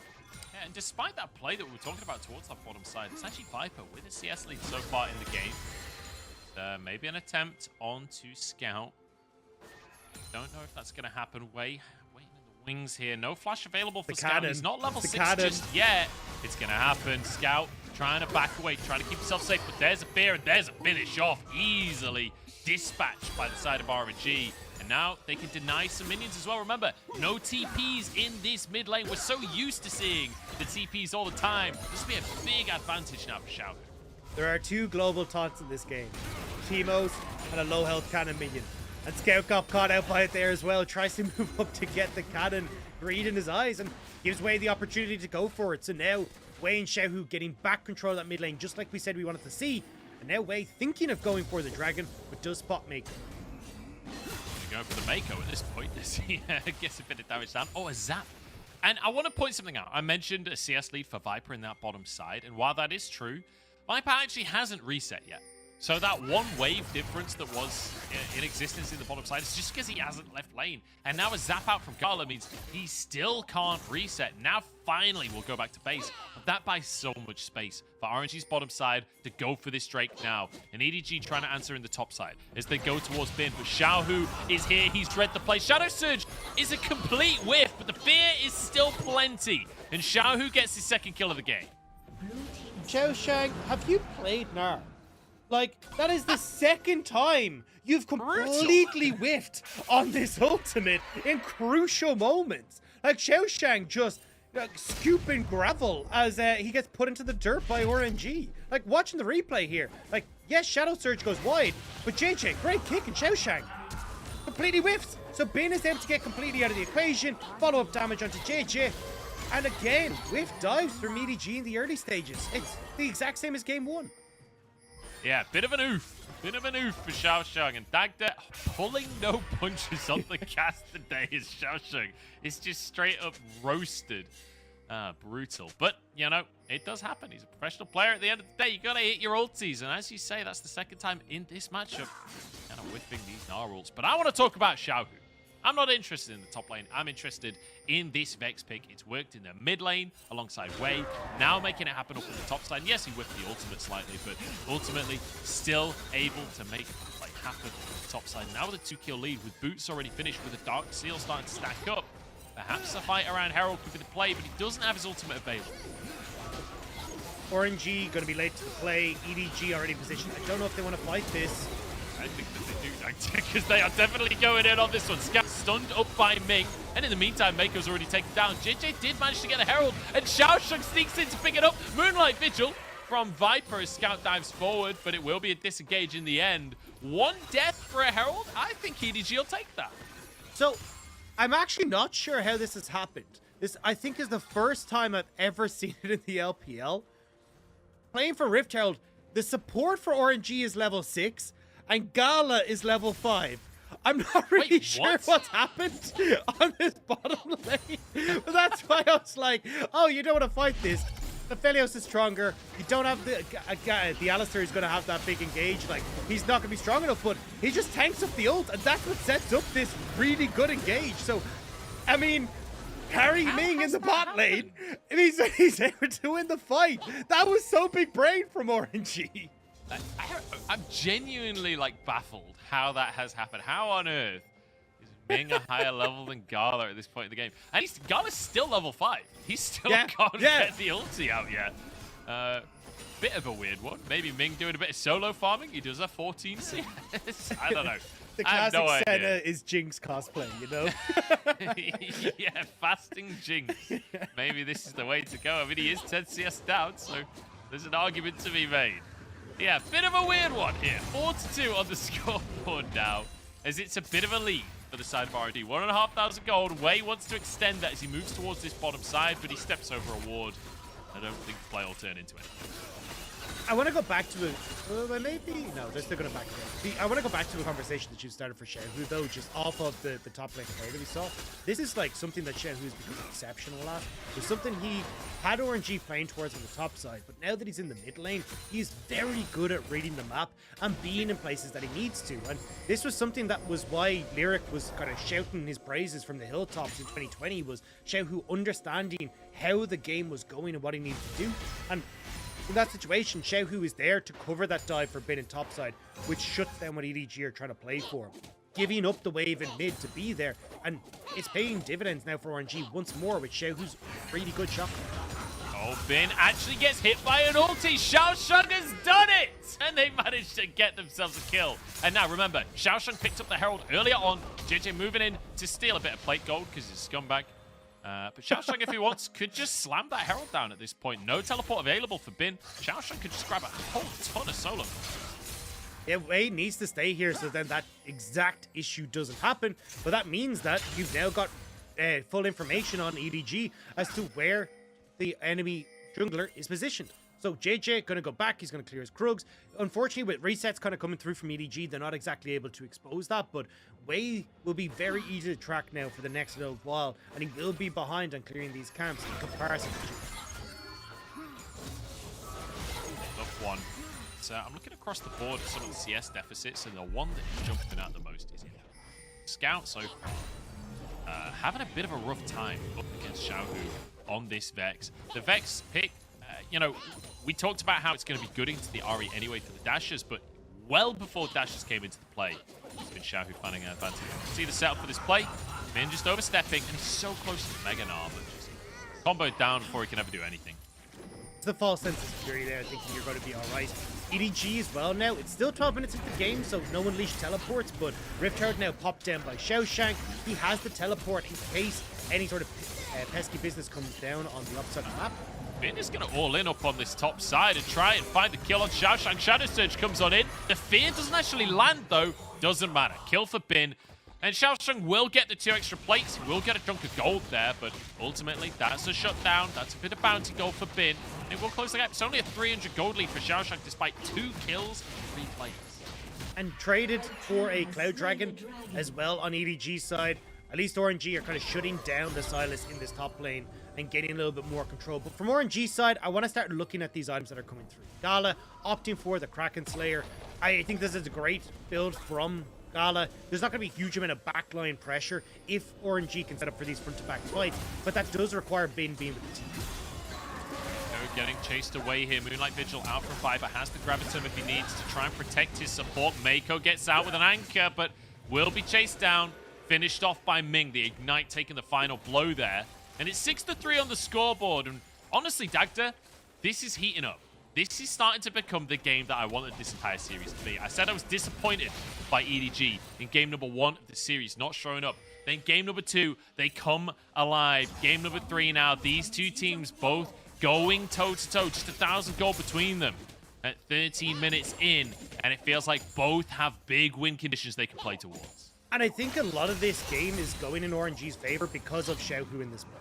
He's been so good at getting active on the map, getting into positions where he can actually, help influence this early game. Whereas we look at Scout, like every matchup that I've seen with this Ari is able to get control over the lane, but I think misplaying in the level 1, not being able to get control early, and the ganks from Wei have really shut down how Scout has been able to influence the game. And for EDG, that's now causing them major issues with RNG having a slight gold lead, being able to play more heavily down towards this bot side, and getting some access to things like the dragons in these early stages. 3 minutes until that next dragon though. Riftail will be the main port of call here. Gala is resetting, and RNG want to fight once more. Certainly do. Gala needs to get up there quickly though. Finishes off his tier 2 boots, so we'll have a lot of damage with that. Oh my god, the combo coming through straight onto Wei. He's the one that needs to be alive for the play, but in comes the damage. And EDG on top of the play. Xiaohu flies in for the fear, but Xiaoshang trying to answer. He is damn tanky with a stolen unbreakable will. Dives the backline, but finally falls. Gala is the AD carry to shout about this time around. The reset's coming up through. He's excited, and he's chunking through. Viper says he's the better player, and now the Herald is open. I mean, it's bloodbath in that fight. Mako limping away, JJ just getting out, and Gala is standing tall, but it's a 3-for-3. Gala will now get pushing mid, but we can just get this fight take 2 in just a matter of moments. But replay here, great opportunity for the pick to come through on EDG, but Ming with the hero play. This is why Ming's Alistair is so feared, being able to shut carry through as the AD carry. And we keep on talking about how Viper is the big man in the bottom lane, how Viper carries every single game, but this game, it's Gala. 2-0-2 now. Had a CS lead from the laning phase, slightly ahead in gold. But Dagda, I think we might have a take 2 on this fight. I think the bell might be ringing once more as RNG don't want to let this go without a fight. Trying to clear some vision. Hex smash over the wall from Ming. Misses the charm. Everything but the Caliber misses. The Xiaoshang takes a huge chunk and is just taken out. It's already won by RNG. And now a Shadow surge forwards. Viper Gale force out safe to Xiaohu. Keeps himself alive. Moonlight Vigil blocked by Bin. RNG, they've got everything they needed. And EDG didn't get the Rift Herald, so they get to go back the flash over. From Scout. The play onto Gala, and Viper gets the kill. EDG, they don't go down without a fight. And they stop RNG in their tracks. I wasn't even looking at Gala. I thought he was all fine. I thought he was out, but EDG, they make that pick, and now Gala dead for 20 seconds. Dragon in 45. EDG coming back on the map, and RNG just a little bit late to that play on the at the Rift Herald. Like, Bin didn't manage to get there eventually, but he had actually gone down towards that bottom side, so RNG not able to instantly follow up, which means that EDG are able to at least walk away a little bit here. Ming, great positioning with the flank. Means a Viper has to go right the way to the equation, but you can see how late Bin was here, and if Bin had been that tad bit early, maybe you get the slow, maybe you get that Mega Nard to make the play, but yeah, just no vision here for Gala. Tries to push in that wave before going for Rift Herald, and it costs RNG so much. Now EDG have the opportunity to trade objectives. Rift Herald could go to RNG, but that would be a second dragon and another Hextech Soul for EDG started. I just want to say that, oh, hang on. Oh, no, JJ's okay. I just want to say, Xiaohu, with the engage there, the follow, Shadow Surge land on the Viper, he didn't have his fear available. Zhonya's as soon as he arrives. Basically, doesn't cast a single ability before the Zhonya's. It's like the Westdoor version of Vex. Like Westdoor used to use the TF ult and then Zhonya's immediately to buy himself time. Feels like that version. But the Vex edition from Xiaohu here. Another charm comes on through. Bin in Mega Nard right now. Maybe a chance for EDG, but Scout's so low. And in goes Xiaohu, eradicating everybody. Xiaohu eviscerates EDG before our very eyes. A dominant victory here for RNG as they will finally take a Herald. There is a reason Xiaohu is considered the best Vex in the LPL, and you just saw it there. Wei Xiaoshang just about able to escape, but Xiaohu, that was beautiful. Just about eking that Shadow Surge on towards Scout, who had already been chunked out. Sets that fight up beautifully. Now you get the Dragon for RNG. Rift Herald. Bin's getting top tower. The only outer turret that is really going to cause you issues right now for RNG is mid lane, and that's where that Rift Tower is going to go. But watch this. You get this phenomenal engage from Ming, popping the Unbreakable Will, and now Scout just getting caught by Xiaohu's Shadow Surge. The fear from the personal space. It all comes together so incredibly well for Orange. I love watching Vex in the fights. It's so much fun, especially when Xiaohu is the pilot. EDG now, 5,000 gold down. They're one Drake down as well, with the next one coming up in 3.5 minutes time. But Baron is probably the next objective on the chopping block here for RNG, if they can find control. Xiaohu with 2 items is pretty difficult to deal with in the side lane at this point. I'm not sure anyone can match him. And Xiaohu, I think, heard us talking about Gala. We were saying, you know, Viper's been the carrier, now Gala's stepping up. Xiaohu's like, look at me. I'm the carry now, okay? He comes up on the Vex and just single-handedly dominates. I mean, look at his items. I mean, it's not even the fact he's at the Zhonya's as well. It's that 10-stack Dark Seal that he's going to become a franchise fairly damn quick. And I do agree with you that pushing side lanes is great for Xiaohu, but I love the way he's playing this. Push side and then group. Threaten the Shadow Surge. Because you don't know where Xiaohu is until he walks up on this ward, EDG can't contest the mid-wave push. Now with Xiaohu here, EDG may be looking for the contest with Scout on the flank. Might just be a tier 2 taken. One more auto. There's the charge. Tower taken. Bit of an engage. Wei uses his ulti quite early in the scrap on this one. G are quite happy with the way that trade has gone. No ultimates used by them just yet, so perhaps an opportunity for a fight the next minute or so before Wei has his available again. But then again, I mean, they're so far down in gold. I'm saying they may have an opportunity for a fight. I'm turning Scottish, apparently. It's 7,000 gold lead for RNG right now. Even without an ultimate from Wei, I'm not sure EDG can fight them. It's so hard. EDG, you can see, thinking of the desperation Baron there with those resets coming through from RNG, but RNG are just playing this so well. I mean, already getting that vision to make sure that EDG aren't sneaking the Baron.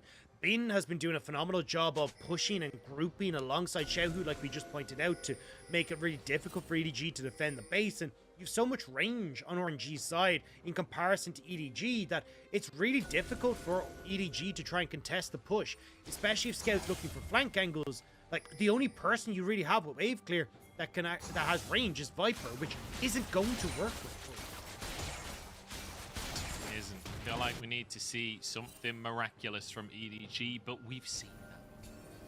One thing I can say for EDG that are in the Lee Sin, you can always play physics, right? You can always try and mess about with vision, but it's RNG that are messing about with vision right now because they haven't swept. They're on a ward. There's full information for EDG, and they're not going to let this one go without a fight. Big gold lead for RNG. Remember, they have a huge advantage as we start this one off. Ming going in, but a good flash now. Mako re-engages, but he's just not tanky enough. The Glacial means he just gets one shot. Moonlight Vigil comes out from Viper, but doesn't do all too much. They've stopped the Baron, but they've lost their support. They can't keep this contest up. And Bin hovering on Mega Gnar as well. EDG can't really look for the engage because Bin will just turn at a moment's notice, but at least for RNG, they get the pick. Baron is still there. It doesn't really cost them too much because realistically, the big goal for RNG is this Dragon in 30 seconds. The resets, though, coming in now means that EDG will have push in mid, the ability to set up for those picks you just talked about, Munch, in this river area. Keep your eyes on Scout. This charm is going to be so crucial in this fight. As his flash, the flash charm could be everything. Mako having a really tough game 0-5 so far. Xiaoshu just takes the Alistar ult again. And this is one of the reasons Alistar is so rarely seen, right? Against the Sylas, it's really, really tough. RNG, they would love to get themselves this Drake as they start a fight off Wei with the engage. Rocket used very early in this one, but Mako is basically out of the fight at this point. So low on HP, doesn't have Aftershock, so won't be able to be tanky in the fight. EDG will commit to the Drake once more. The longer they tank this one, Hextech Drake does quite a lot of damage. Shadow Surge, bit of a whiff here from Xiaohu, and perhaps an opportunity for EDG. Remember, they do have the Unbreakable Will for Xiaoshu. He can be the front line, but Wei should be able to just smite this one out. EDG, they and ah for so long, and now Bin about to turn Mega. Charm over the wall from Scout to try and disengage, but Bin flashes. and is dodged by JJ. Viper wants to carry this fight, but purple, red ain't much of a combo. Wei now chasing down the front line, as we've got someone in the back line as well. Ming finds the engage onto Viper, and RNG find two for themselves. And Ming takes the Hex Gate to punch RNG's ticket in this fight. Now RNG starting to push forward. Wave is here. Tier 2 tower is exposed. And they got that dragon in the fight as well. It's all coming up for RNG. Ming finding the miracle flank here. That was the Drake taking sole point for RNG. Baron is on the map. We just saw RNG posturing around Baron not too long ago. Now they have an even bigger lead. Now they have no objective on the bottom side that they can lose if they commit to a Baron. Feels like that's the next thing on the docket here for RNG. And so far, so good for the boys in gold. And EDG, we have to return to the conversations we had earlier on today, Dagda, because this is a team that is struggling with figuring out how to play out a game when they're behind. And it feels like the barnyard from RNG is just taking over. Bin going from Chihuahua to Rottweiler, keeping EDG in check. Ming on the cow is just completely innocuous. No one's paying attention, but gets the perfect play on towards the EDG lineup. And now, JJ again, seeing if he can sneak into position. This is not too, well, possibly to find a pick onto Gala, but also to be in position if RNG start the Baron. JJ, the secret agent, can he get the play? Can he manage to make it happen? JJ behind enemy lines, but spotted by Bin. And oh, JJ slides on out of the play with a wall jump onto a blast cone. Be cleared. So JJ, nobody knows exactly where he is, but they've got a good idea as a bit of damage comes out onto Wei. Vision is secured though by RNG, and ultimately the secret agent play doesn't happen. And you know, you're listing all the farmyard animals that are happening across the course of this draft, but realistically right now, one of the big differences is Scout getting outfoxed here by Xiaohu, who's having a game of his life here on the Vex. Phenomenal team fights coming out from him. See how many hits the Shadow Surge. They can make things happen. RNG are behind the play here. EDG on the wrong side of everything. No vision here. They're trying to chase them down. They're trying to find the opportunity. EDG continuing to move as a group. No rise in this game, so there are no realm war shenanigans. There is no way out. And now a TP from Xiaosheng behind the play. EDG go for the engage, but the Shadow Surge, Xiaohu with one already, finds a reset for himself. Can they find more is the question. EDG trying to disengage, but Viper doesn't have a way out. Slammed into the wall, walloped down, and now Xiaohu finds the back line. RNG just say no to EDG. They're not allowed to do anything. They're not allowed to go anywhere. Not even you, JJ, as Xiaohu shuts them down. 10-2-10, back-to-back fights for RNG. Xiaohu has stepped up wonderfully now for RNG to take these engagements, and it was a long time coming. RNG had to chase them down, but when Xiaosheng gets this great play onto Gala, it's the turnaround for RNG with Xiaohu. Great engagement from Bin here as well to just barely clip Viper, and look at Xiaohu straight on towards the back line, and with Gala going down, Xiaohu had to carry this fight, and there's just nothing that EDG can do. It's so beautiful to see. Xiaohu 10-2-10, and with 10 stacks on the Dark Seal as well. Isn't it pretty to look at? 23-8 on the scoreboard, and Xiaohu, the absolute man of the hour. This is the Emperor of Spring we're talking about here, and it is spring. So you better watch out, EDG. It's over a 12,000 gold lead at this point in the game, and EDG all but out. Viper on the Aphelios, maybe his scaling can be a conversation, but I don't know, Dagda. They need some kind of miracle. They need more than a miracle at this stage. They need something biblical. There's just too much CC for Viper to handle. And if Viper can get those like complete team fights where he's fought solo, maybe. But you just look at the damage that's available for Gala. A full item ahead of Viper. Longer range for Gala. RNG are so far ahead, it's impossible unless they can kill Gala, shut out Xiaohu, and enable Viper. There's too many ands, buts, and maybes for EDG right now, and that's why they're care rate in their base. With Soul Point about to be taken by RNG, EDG have to play Turtle and stay in their house. You know, with all of this talk about chihuahuas, talking turtles, we have to mention that Xiaohu, he's the little tiger. And while he may be small, he's got a bite and a half, and EDG are finding out firsthand here. Vex has been phenomenal, and it feels so good to see Xiaohu in the mid lane. A lot of people were skeptical of this player coming back into the mid lane at the start of the year, and he's looking phenomenal. He's looking exceptional. He's looking like one of the best mid laners in the entire damn league. And now an engage coming out from Ming in the face. Shadow Surge goes wide though, perhaps a chance for EDG, but they're so far behind in gold. Bin behind enemy lines as JJ just can't do anything. Nobody can hurt the RNG members. Their health bars still going strong.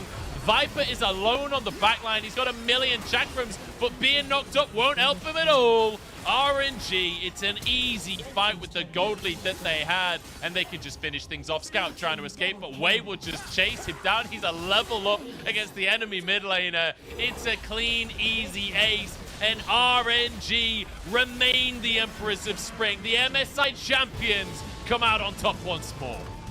2021 bout has been won by RNG, and with that win, they will move up to 3rd place in the LPL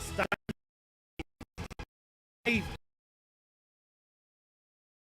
Down EDG, setting themselves up nicely in that top spot, and a confident performance in game number 3 as well can show that when they're not rocked in those level 1s, not stopped in the early stages, there is nothing that can stop RNG. And this feels like a fantastic win for confidence, right, for RNG, because this is a team that went 6-1 earlier on in the split. Since that point, like that was week 4, they were 6-1, 2nd place in the league, and then they dropped down to 4th place, then they dropped down to 6th place. Now finally clambering back up that ladder up to 3rd place once again with a very confident win here against EDG. And you have to go back to the drawing board and think what went wrong here for EDG, because game number 2 they did such a great job controlling that early game, but game number 1 and game number 3 felt like RNG in the sort of beyond the 10-minute mark just had complete and utter control. And I think a lot of that came down to how well Xiaohu played that mid lane. Just being able to completely dictate the pace, and also I think a little bit of a mistake from Scout as well. So the reason I oftentimes see in this matchup the Q taken by Ahri is that it's like 15% less mana, you actually deal more damage, and in those early levels you're able to get a good amount of push in that wave, and that's what kind of sets you up for the stronger late push. And you've also got like lower cooldown too, but yeah, it just never really felt like we actually got that control from Scout in that mid lane matchup.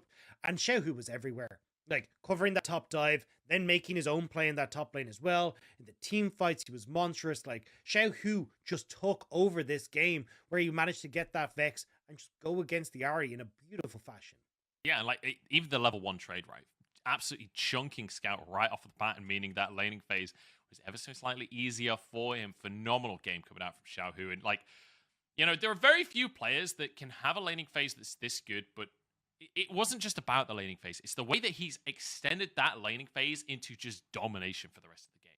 Like, nobody tested him on anything he did. He could just take over, and sure, he whiffed a couple of shadow surges, but when you're shooting 7 of them every fight, you're gonna miss 1 or 2, right? His ratio of hits to misses was very, very positive. And when he did hit, he would just take someone out immediately. So many great personal spaces fearing across the entire team. So many times where we saw him basically say to Viper, look, I know you're trying to carry. I know you're trying to be the late game savior for EDG, but I'm saying no. And it's also just how well he was able to play, like, with the attention that was being given his direction by JJ, right? JJ had put a lot of pressure with this Ahri to make sure that they were able to get Scout ahead, try and get Scout to help Viper in the bot lane, get this Aphelios rolling, but we just never really got to see it because Xiaohu was so good at kind of keeping his distance, avoiding and absorbing the pressure that JJ was trying to enact on mid. And then from that point forward, I mean, just the lane matchup itself going the way of Gala and Ming, getting those early dives coming through as well really helped them. And even though they didn't actually like kill Viper, the fact that they zoned Viper off of I think it was like 2 or 3 waves in the early stages just gave a massive lead to Gala, ton of extra resources, and then your 2 mainstay carries are already set up, so it becomes very easy for RNG to take these fights. And I gotta give props to Ming, like the level 6 at the Rift Child Alistair popping off. Every team fight, he seemed to be in a great position to flank. Like, this guy was huge in this game. Yeah, let's just revisit that for a second. Big somehow level 6 before his AD carry in that game. What? I don't know. I don't know what happened there. I don't know how that occurred. You have to assume, because Viper had a CS lead in the bottom lane as well. I think Gala must have been forced out of lane at some point during that laning phase. It's the only conclusion I can come to, that maybe it all happened off screen, because I can't think of another way that Ming finds an XP advantage unless Gala's just not stood in range of the minions. Like, there is no other explanation, right? Yeah, I really don't know. But I think that's the thing, right? Like, there was so much activity in this game, it could be really hard to keep track of everything that's happening. But either way, I think RNG played around it really well. Using the fact that you were able to absorb the initial engagement from EDG and instantly Ming cleanses it with the Unbreakable Will, flashes into that play. That's really what kind of dictated the course of this early game for me. Like, alongside how well Xiaohu was playing. The fact that you get this nice skirmish, you get the Rift, or you don't actually get, no, they got the first Rift, so they do get that Rift Herald, and then they start to be able to control the game. Like, this was a really crucial juncture, and thanks to Ming, they could solidify that win nice and early. And, one of the things that we were trying to look at today was EDG's team fighting.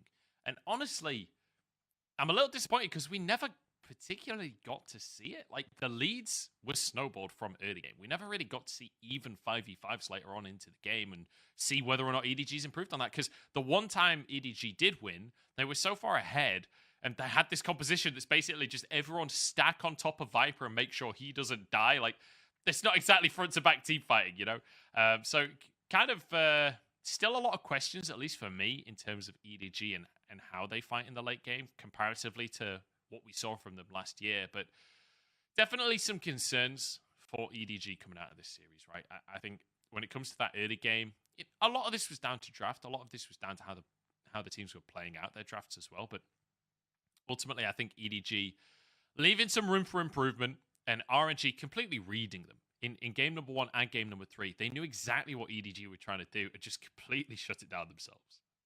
I want to kind of like take it back a step. I want to kind of look at like what we're talking about for EDG, because I feel like we got to see the major example of those issues in game number 1. Like, JJ completely separated when he goes for these engages. Like, the team fighting was completely disorganized. But when you came into game number 2, I felt like there was a bit of an easier go button. You have a very much a, hey, Xiaoshang, ult someone, scout follow up with ult. This Galio Camille combo is just going to set up nice and easy. But even when they weren't using that, I still think JJ actually had a much better performance in game number 2. But game 3, we didn't get to see the engages because of how disjointed and uncoordinated it was. It felt like once more we kind of started to see EDG fall off and RNG rise up. Well, Bin has had an amazing series for himself up in the top lane on that Gnar, and as such, we're going to have him for an interview. So we're going to kick it over there. We'll see what our winner has to say. Hello everyone, welcome to post-game interview in Shanghai studio. This is Christina. Now we're joined by Bing, the top laner from RNG. Congratulations on your 2-1 victory, and now you got a 400 victory on the LPL stage. What does this milestone mean to you? 让我们恭喜 RNG 获得比赛的胜利。现在我们邀请到的是上单选手冰来接受采访。首先要恭喜你们今天2-1拿下胜利，然后想问到的是，今天队伍的 BO3 第一局结束之后，也是解锁了 LPL 400胜场这样一个里程碑。你觉得这个里程碑对你和对队伍来说都意味着什么呢？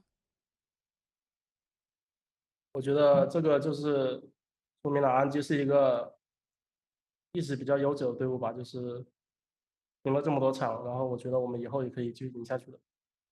Actually, I think we got the 400 victory. It really proved that RNG is a historical team, and we will try to win as many as possible. The road ahead is long. I will win many games in the later games, in a later stage. And nextly, I want to touch on the matchup on the top lane today. Gnar against Saras and Gnar against Camille. What's your evaluation on those two champions? And what kind of champions in patch 12.4 will have a high priority from your perspective? 接下来我想问一下关于今天的上路对决啊，你是选用了3把纳尔，分别是对阵到的是塞拉斯和青钢影。那么你觉得今天的这3局上路的对决，以及这几个英雄之间的 counter 关系啊，或者是他们之间的他们之间在12.4版本的这样对决怎么样？以及12.4版本还有哪些英雄的优先级在上路会比较高？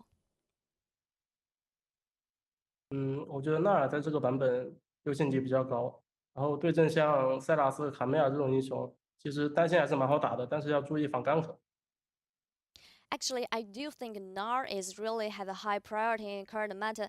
When Nar against Cyrus and Camille, I do think he needs to watch out for their jungler and their teammates to gank on the top lane. Next, I want to touch on the game one. Did you guys make special feedback or adjustment after losing game one? Is that because the Twistar farmed so well? 接下来想问一下，在今天第二局失利之后，队伍做了哪些调整？是不是因为对面的小炮在第二局的时候发育的非常好呢？第二局的话，我们是觉得可能对面的阵容有一点太好杀我们的 AD 了，特别是5v5的时候，有可能他们那个阵容我们也不太好限制对方的突进，所以我们第3把在 BP 上做了一些调整。So we just make some adjustment in game 3 because we think our enemy opponents, their draft in game 2, their draft is so hard for us to protect. It's hard for us to protect our AD carry, so we just made a little bit change on our ban pick strategies. So my last question is about the game 3. So maybe your enemy opponent put a lot of pressure on top lane. So how did you manage to deal with it? And share us more your communication around those of Rift Herald team fights, especially Xiaohu's Vex ultimate is excellent. 最后一个问题想要问到的是，在今天第3局前期的时候，对面可能在上路给你施加了一点压力嘛，然后但是你们在围绕着峡谷先锋出了那几波团战，特别是小虎选手他维古斯的大招也是非常的精准，在那几波团战之后，你们是很顺利的拉开了经济优势，然后能够滚雪球结束了比赛。可不可以跟我们分享一下，在那几波围绕峡谷先锋团战的时候，你们当时的决策沟通是一个大致什么样的思路呢？其实第3把我上路前面出了点小状况嘛，就是我自己的失误导致我上路本来应该是优势的，然后变成了一个军事到劣势的一个对局。然后峡谷先锋那波团的话，我觉得是我们队友打得比较好，因为他们找到了对方的失误，然后技能也放得比较完美吧，就这样把对面的人杀了之后，我上路也跟着他们一起，就挺舒服的。Firstly, I think I maybe made a little bit mistakes on the top lane because I think Nar against Cyrus, I should be in big advantage, but because I made a lot of mistakes on the top lane, so I just fall into disadvantage and maybe 50% to 50%. And around those team fights, my teammates really did a perfect job on that. So they did a little bit the hard engagement and their skills is so tacit, played so well. So in that case, I can got this way follow my teammate. Thanks to my teammates. And thank you, Bing. Thank you so much for joining me. 让我们再次感谢冰选手来到我们英文流的赛后采访。Back to you guys.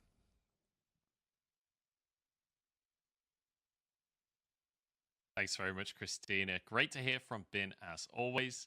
And, I think the biggest thing I'm taking away from that interview, Dagda, is that Bin saying, like, look, yes, this is a good win. This feels good to have this one in the books, but we've got a long road ahead of us. There are plenty more series to be played.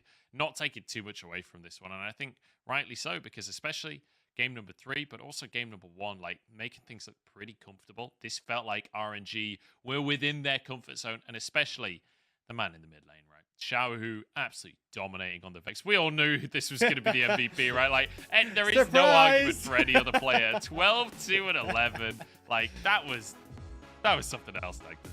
That was nasty. And look, Xiaohu, we've said it already, one of the best Vex that we have in the league. The guy's a monster.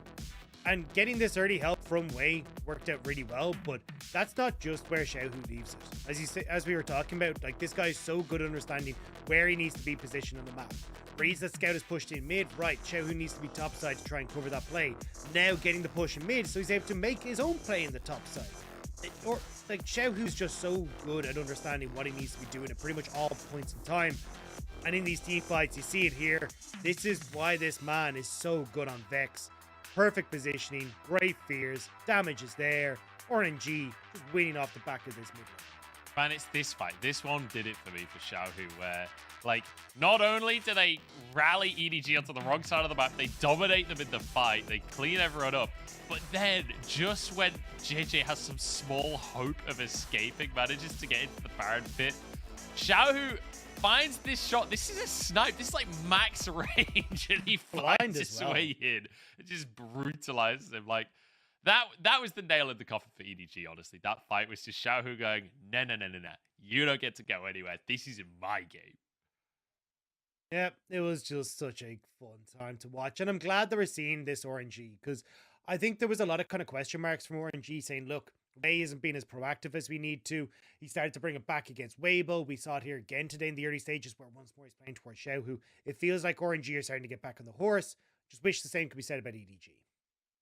And we could see RNG, the Emperors of Spring, once more. We'll have to wait and see as the year progresses. But MSI on the horizon here after playoffs. We'll see which team is going to be able to conquer it. RNG looking in good form, though. I have to say, I'm getting consistently more and more impressed by RNG. The series is RA. A little bit of a blip, has to be said. But generally speaking, very positive things to be said about RNG. But with that said, we've finished up our day here, Dagda. So let's take a look at our results as we round things out, because it's been a relatively long day. Lyric and Mazel doing a lot of the legwork as they had LGD versus Weibo, and Weibo customarily completely sprinting it during game number 2. That seems to be a habit that they've got into at this stage. But then AL actually managing to beat out IG 2-0. A very impressive performance from AL.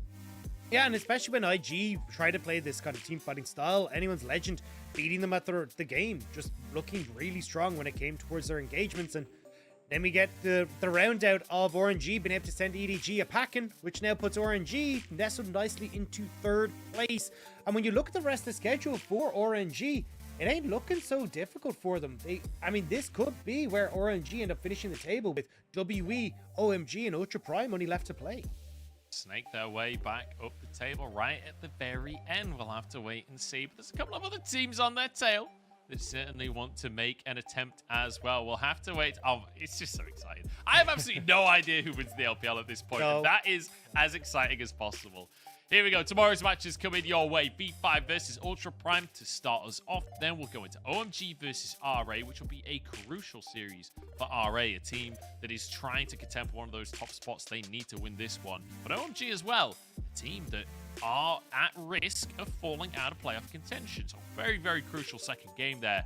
Then obviously over in Suzhou, we have Top Esports versus LNG, 2 big name teams, 2 teams that arguably could be fighting for not just a top spot, but like the top spot. It's not secured by anyone just yet. Both of these teams still within the running right now, and a win there could be everything. Especially for LNG. Trying to match RNG here today. I mean, a win against Top Esports would put you in that, at least in the wins department, on the same scoreline as RNG, put you in very close to taking that 3rd place spot, potentially even higher. For Top Esports, I mean, we're sitting in 6th place at the moment. They would definitely love a few more of those wins. Dagda, this is starting to become one of the most exciting spring splits I've seen in a long time. I love it. Because usually we have 1 or 2 teams that's far and away ahead. Not this time around. There are so many teams in contention. I cannot wait until we get some best of 5s. That's going to round us out for today, though. Thank you, everyone, for watching. Thanks for joining us. We've had some absolute bangers, but we're going to close out the show. We will see you guys tomorrow, but until then, we'll see you in Champs.